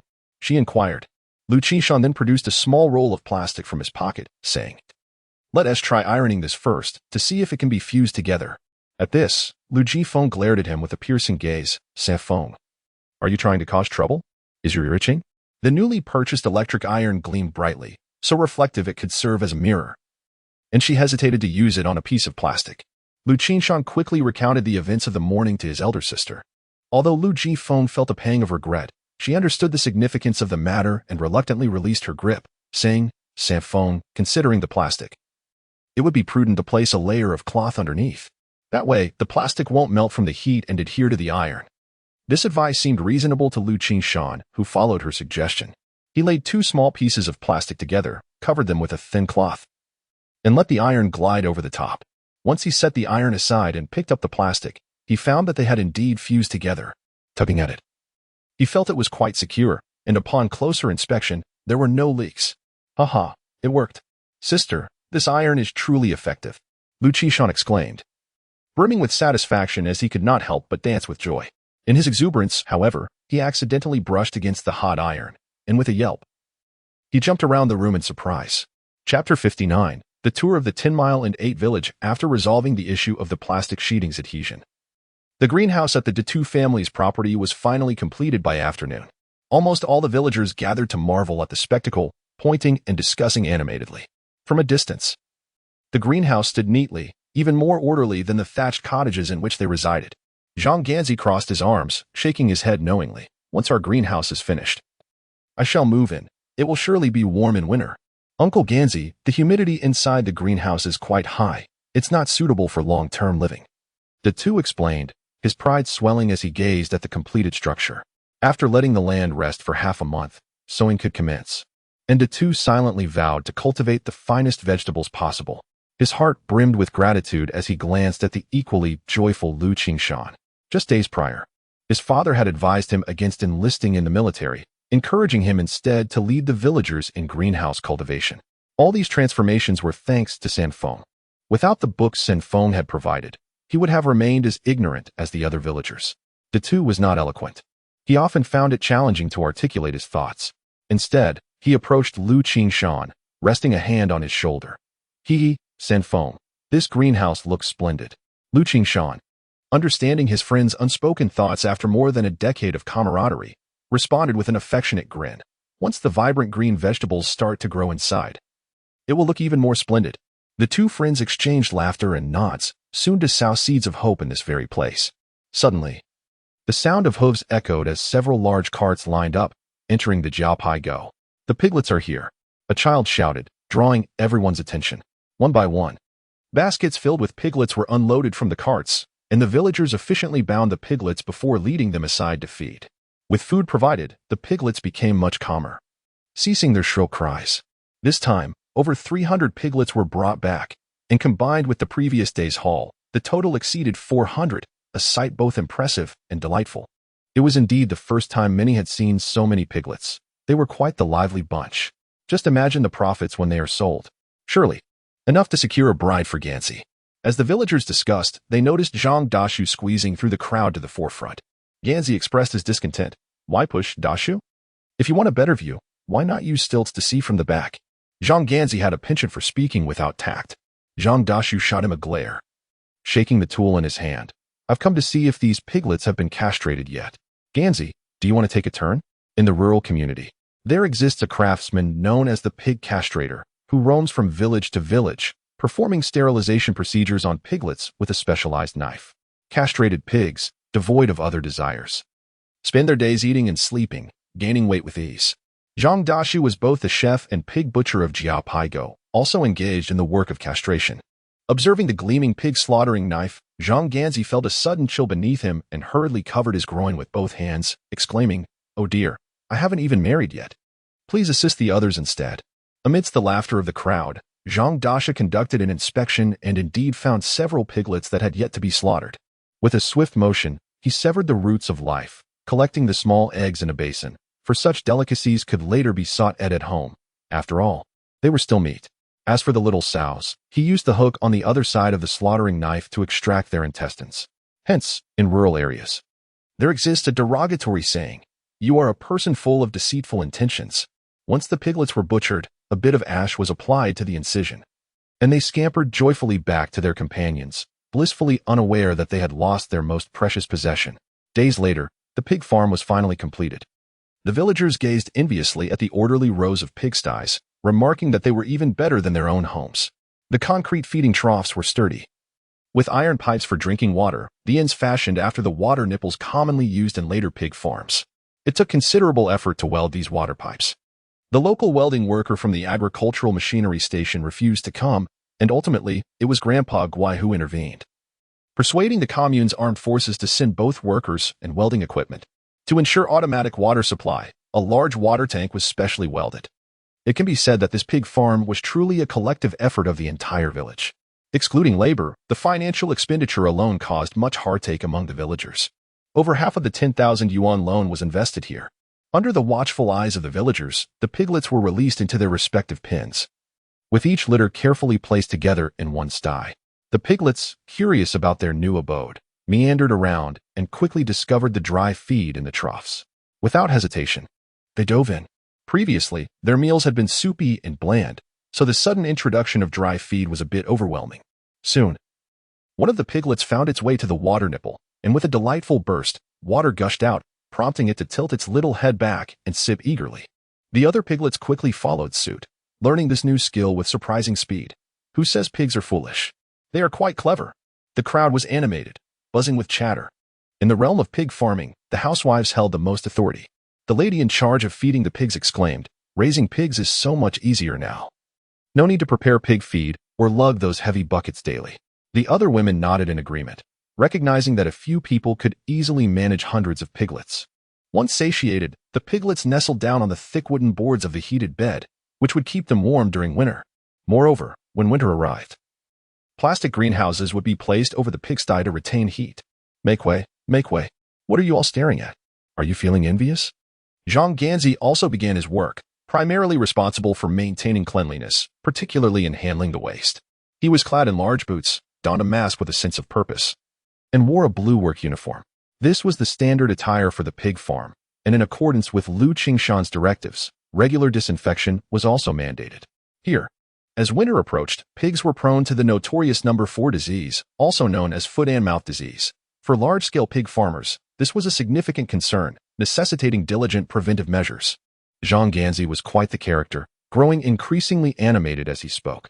"I carry the pig trough for 1,000 miles. All for you."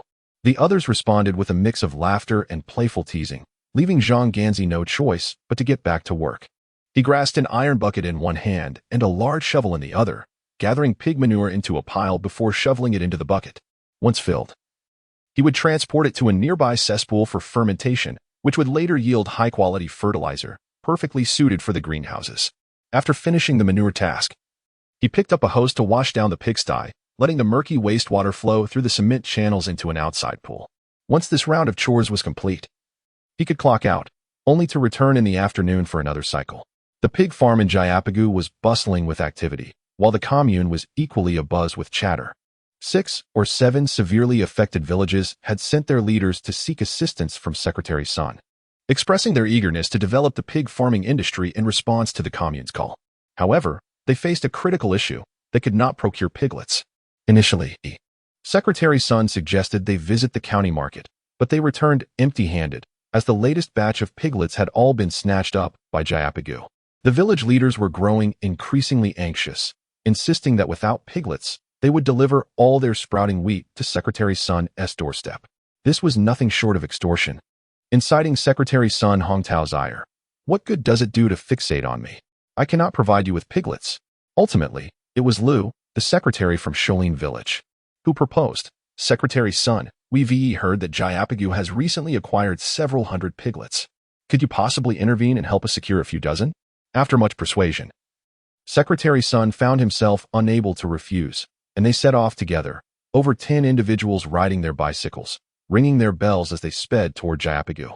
Navigating the bumpy dirt road, the group felt as though their bones might rattle loose.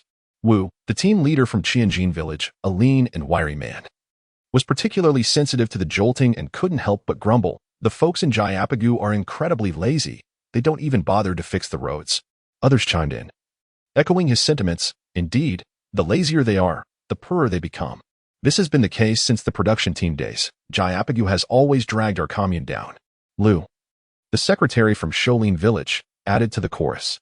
This observation held some truth, as much of Jayapagu consisted of low-lying land unsuited for grain cultivation, making it one of the poorest teams. Once the criticisms began, it was hard to rein them in, with only Secretary Sun remaining silent. Internally scornful of this group, relying on outdated notions to judge others, just be careful not to blind yourselves upon arrival. Rivalry among the various teams was commonplace, and while Secretary Sun typically turned a blind eye, he welcomed healthy competition that could foster enthusiasm. Concerning the actions at Jiapi Ditch, Secretary Sun held a measure of awareness. His prompt agreement to visit this place was intentionally meant to instill a sense of caution among the village leaders. After a bumpy journey, the group finally arrived at the entrance of Jiapi Ditch, where several large dogs barked at them, merely alerting the villagers of the outsider's presence without any intention to attack. Everyone dismounted their bicycles and stood in astonishment, gazing at the wide expanse in the yards of each home. Soon, villagers informed the old secretary and Captain Zhang. And even Liu Qingshan came out to join the welcome. After exchanging pleasantries and handshakes, Secretary Liu of Shaolin Village hurriedly inquired, "Old Zhang, what on earth is that?" The old secretary casually replied, "Oh, it's nothing, just a plastic greenhouse for winter vegetable cultivation. Growing vegetables in the dead of winter? Have you lost your senses?" Secretary Liu, known for his assertiveness, was not one to mince words. Liu Qingshan gently nudged Dada, who then summoned his courage to explain the characteristics and benefits of the plastic greenhouse, leaving the village leaders in a state of astonishment. "Old Secretary Liu, your thinking is outdated. As leaders in our village, we must keep pace with the times to guide our villagers toward prosperity." The old secretary felt an immense sense of satisfaction. Since assuming his role at Jiapi Ditch, he had been overshadowed by Secretary Liu for decades. Today was his moment to finally stand proud and assertive. Chapter 60. Hot Commodity Secretary's son of the commune led a dozen village secretaries and team leaders to tour the greenhouse, entering through the small door from the north. They were immediately enveloped by a warm, humid atmosphere, tinged with a faint scent of manure, steeped in rustic charm. The visitors, seasoned farmers, paid little heed to the odors, instead eagerly surveying their surroundings. Inside the greenhouse, a flurry of activity unfolded, with village women diligently sowing seeds. They skillfully used hoes to carve neat little furrows in the meticulously prepared vegetable beds, depositing seeds into the grooves, while others followed to cover them. "What are you planting?" inquired Captain Wu, leaning in for a closer look. The seeds resembled coriander, yet the aroma was distinct. "We're planting celery," a woman replied without lifting her head. "Isn't celery supposed to be transplanted?" Captain Wu pondered, recalling his small patch of celery at home, which had been uprooted from another's garden. At that moment, Datu, who had been acting as the guide, chimed in, "Our village has a surplus of greenhouses and a large planting capacity. We can't source that many celery roots, so we resort to sowing seeds. With adequate water and fertilizer, we can harvest the first crop in 3 months." The celery they were cultivating was the common dryland type, as the western variety had yet to reach their region. This resilient variety boasted a robust reproductive capacity, allowing for multiple harvests. The growth cycle of leeks, on the other hand, was slightly longer. They had already been planted and were expected to be ready for harvest around New Year's. Cucumbers were being cultivated through centralized seedling production before transplanting, a method Datu had adopted for its efficiency. It quickly became apparent that the greenhouse primarily featured celery, leeks, and cucumbers, strategically planted to target the pre-spring festival market. Imagining the winter landscape, devoid of greenery, where even a simple sprout of mung beans was a rarity, they couldn't help but envision the delight of a dish featuring stir-fried green leeks with shredded potatoes or stir-fried celery with vermicelli, accompanied by a fresh cucumber dipped in sauce alongside a couple of small drinks. Many couldn't resist the urge to swallow hard at the thought. "What price can we expect for celery and leeks?" suddenly asked Secretary Liu, prompting the group to perk up and listen intently. "Indeed, that's the crux of the matter," Datu admitted, scratching his head, uncertain of how to respond. Liu Qingshan interjected, "It's hard to say now. We'll have to see what the market dictates. It could sell for 10 cents or 50 cents, and if demand is high, it might even reach $1. $1? That would rival the price of pork." The group stared incredulously at the 2 young men in the center. "Have you lost your minds over there in Jiapi Ditch?" Liu Qingshan smiled, choosing not to confirm or deny the speculation, while the 2, catching on, argued, "You can buy pork with money, but our vegetables might not even be available in winter, even if you have the cash." Silence enveloped the surroundings. Although they were utterly incredulous, they could find no grounds for rebuttal. After a moment of stillness, the astute Secretary Liu broke the silence. "Are you not afraid of engaging in speculation with such arbitrary pricing?" Datu fell silent, while the village head cleared his throat, signaling his intention to speak. This matter had been broached with Liu Qingshan a few days prior, and he had even revisited the newspapers, diligently noting down various points to enlighten his old adversary today. "Ah, old Liu, it's not my intention to criticize you, but your mindset appears rather antiquated. Our nation is pursuing reform and opening up, aiming to gradually transform the planned economy into a market economy. Do you understand what a market economy entails?" Old Liu could only suppress a shake of his head, his heart heavy with dismay, wishing he had never ventured to this desolate place. The village head beamed, continuing, In a market economy, the prices of goods are regulated by the market. Take our vegetables, for instance, when the time comes. If the public is willing to pay a premium, we must adhere to market principles. Does that have any relevance to speculation? Observing old Liu's irritable demeanor, the old head longed to exclaim, "Relax." He chuckled lightly before continuing, "Our country now advocates for a dual-track pricing system. By the way, old Liu, have you ever heard of the dual-track pricing system?" This was a decisive blow. Old Liu's face turned an ashen green, and he simply turned away, pretending to observe a nearby woman tending to her crops. Liu Qingshan could not help but chuckle. The village head had a remarkable memory, recalling nearly everything they had discussed a few days prior. However, one must not be so ungracious. After showcasing his knowledge, the old head turned to Secretary Sun Hongtao of the commune. "Secretary Sun, you possess a higher level of awareness than we do. If I have spoken incorrectly, I would greatly appreciate your valuable insights." Secretary Sun waved his hand with a smile, secretly resolving to carve out more time from his busy schedule to read and study. For otherwise, he would truly fall behind. Meanwhile, the village heads and team leaders were restrained by their own frustrations. In their perception, Jayapagu was merely at the tail end of every production team, a place where turning one's fortunes around was no easy feat after observing for a while. Team leader Guan from Tianqian village finally discerned a flaw. "Your greenhouses are commendable, yet there is one aspect that remains inadequate. During winter, irrigation will undoubtedly pose a significant challenge. Indeed, in the depths of winter, hauling water to irrigate the greenhouses would be both arduous and treacherous."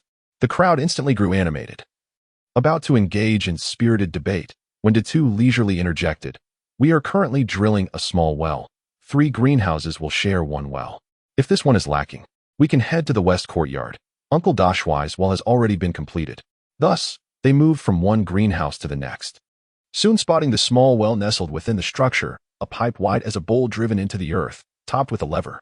Without the need for assistance, Zhang Dashwai cheerfully commenced his demonstration. "Let me tell you, this well is truly remarkable. In the past, when I drew water from the well, I could hardly reach the winding handle, but now I can effortlessly extract water with ease." As he spoke, he poured 2 ladles of water into the iron pipe, then began to pump the handle with a series of satisfying sounds. After several pumps, water was drawn up from below, gushing out from the outlet in a splendid cascade. The water was crystal clear. The onlookers, holding their gourds, sampled it, finding it sweet and refreshing. Initially, there was a slight metallic taste, but it soon dissipated. Some, intrigued, approached to pump a few times themselves, exclaiming, "Wow, this is great. It's almost as good as the city tap water." "Old Zhang, how much does it cost to install such a pressurized well?" Captain Wu, too, was intrigued and leaned closer to the old secretary, eager to inquire about the price. At the mention of cost, the old secretary's face twitched. He felt a pang of regret. However, he nonchalantly replied, "Not expensive at all, including labor and materials. A pressurized well costs less than 300 yuan. "What? 300 yuan? The crowd gasped in disbelief. They had already learned that, with 3 households sharing the expense, it would still amount to at least 3,000 yuan. After a prolonged silence, a voice from the crowd piped up with a hint of sarcasm, "Buns have meat. But not in the folds. You folks in Jayapagu must be quite wealthy." "What wealth? We took out a loan from the bank, 10,000 yuan. And we're almost through with it." The old secretary finally couldn't hold back any longer and poured out his grievances. This loan weighed heavily upon him, like a boulder on his heart, yearning for someone to share the burden. "Well, old Zhang, you have guts. I respect that." Old Secretary Liu, no longer irked, began to understand. Look at Jayapagu, willing to take such bold risks with their loans. They were truly determined. Regardless of the outcome, that kind of courage was admirable. Reflecting on his own team, which was much stronger than Jayapagu, he realized that if they continued to rely solely on their past successes, they might soon find themselves left behind. At that moment, a sense of urgency surged within old Secretary Liu, a feeling that time was of the essence. The others felt similarly. Those who had been reluctant to attend now found their visit enlightening and educational. With a newfound openness, the visiting group adjusted their attitudes and began to humbly seek advice. Captain Guan, known for his straightforward nature, directly asked, "Old Secretary Zhang, can our village implement these plastic greenhouses?" Noticing that the old secretary seemed hesitant to divulge too much, Liu Qingshan interjected with a smile, "Of course you can. In fact, our Qingshan commune and even Arbiswi County can implement them." Aren't you worried that if everyone grows greenhouses, it will encroach upon Jiapagu's source of income? Captain Guan blurted out his thoughts candidly. Liu Qingshan confidently shook his head. Regardless of the industry, only by achieving a certain scale can everyone benefit. As we contemplate the prospect of our county becoming a greenhouse vegetable hub, we envision a scenario where we no longer need to seek out markets. Neighboring towns and counties will naturally come to procure our produce. At that point, we could simply relax at home and sell our vegetables effortlessly. Indeed, this is a sound reasoning.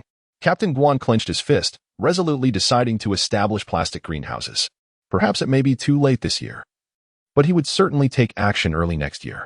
While pondering this, he glanced at Liu Qingshan and Daitu, two promising young talents. Even Secretary Sun from the commune felt inspired, beginning to contemplate the overall industrial layout of various production teams. Upon exiting the greenhouse, the group wandered toward the pig farm, each lost in their own thoughts. Meanwhile, the elder Liu, the village secretary, discreetly pulled Daitu aside, engaging him in amiable conversation. Liu Qingshan leaned in to eavesdrop, unable to suppress a grin as he overheard the elder Liu asking Daitu, "You've turned 16, have you found a betrothed yet?" Upon seeing Daitu shake his head, the elder Liu adopted an exceedingly benevolent expression and continued, "My granddaughter, also 16 this year, is both charming and capable. When shall I invite your father to visit her at our home?" Observing Daitu's face turn crimson, Liu Qingshan could no longer contain his laughter. This outburst caught the attention of the others, who then turned their focus on the elder Liu. "Ah, you sly old fox, how quick you are to make your move. Are you truly preparing to snatch someone away?" They teased. "Old age brings cunning. Liu, you are quite unscrupulous, employing such tactics to attract a technician. Have you no shame?" Hearing this banter, Daito's father, Captain Zhangguofu, felt an urge to burst into laughter, thinking, "My simple-minded son has become quite the sought-after commodity."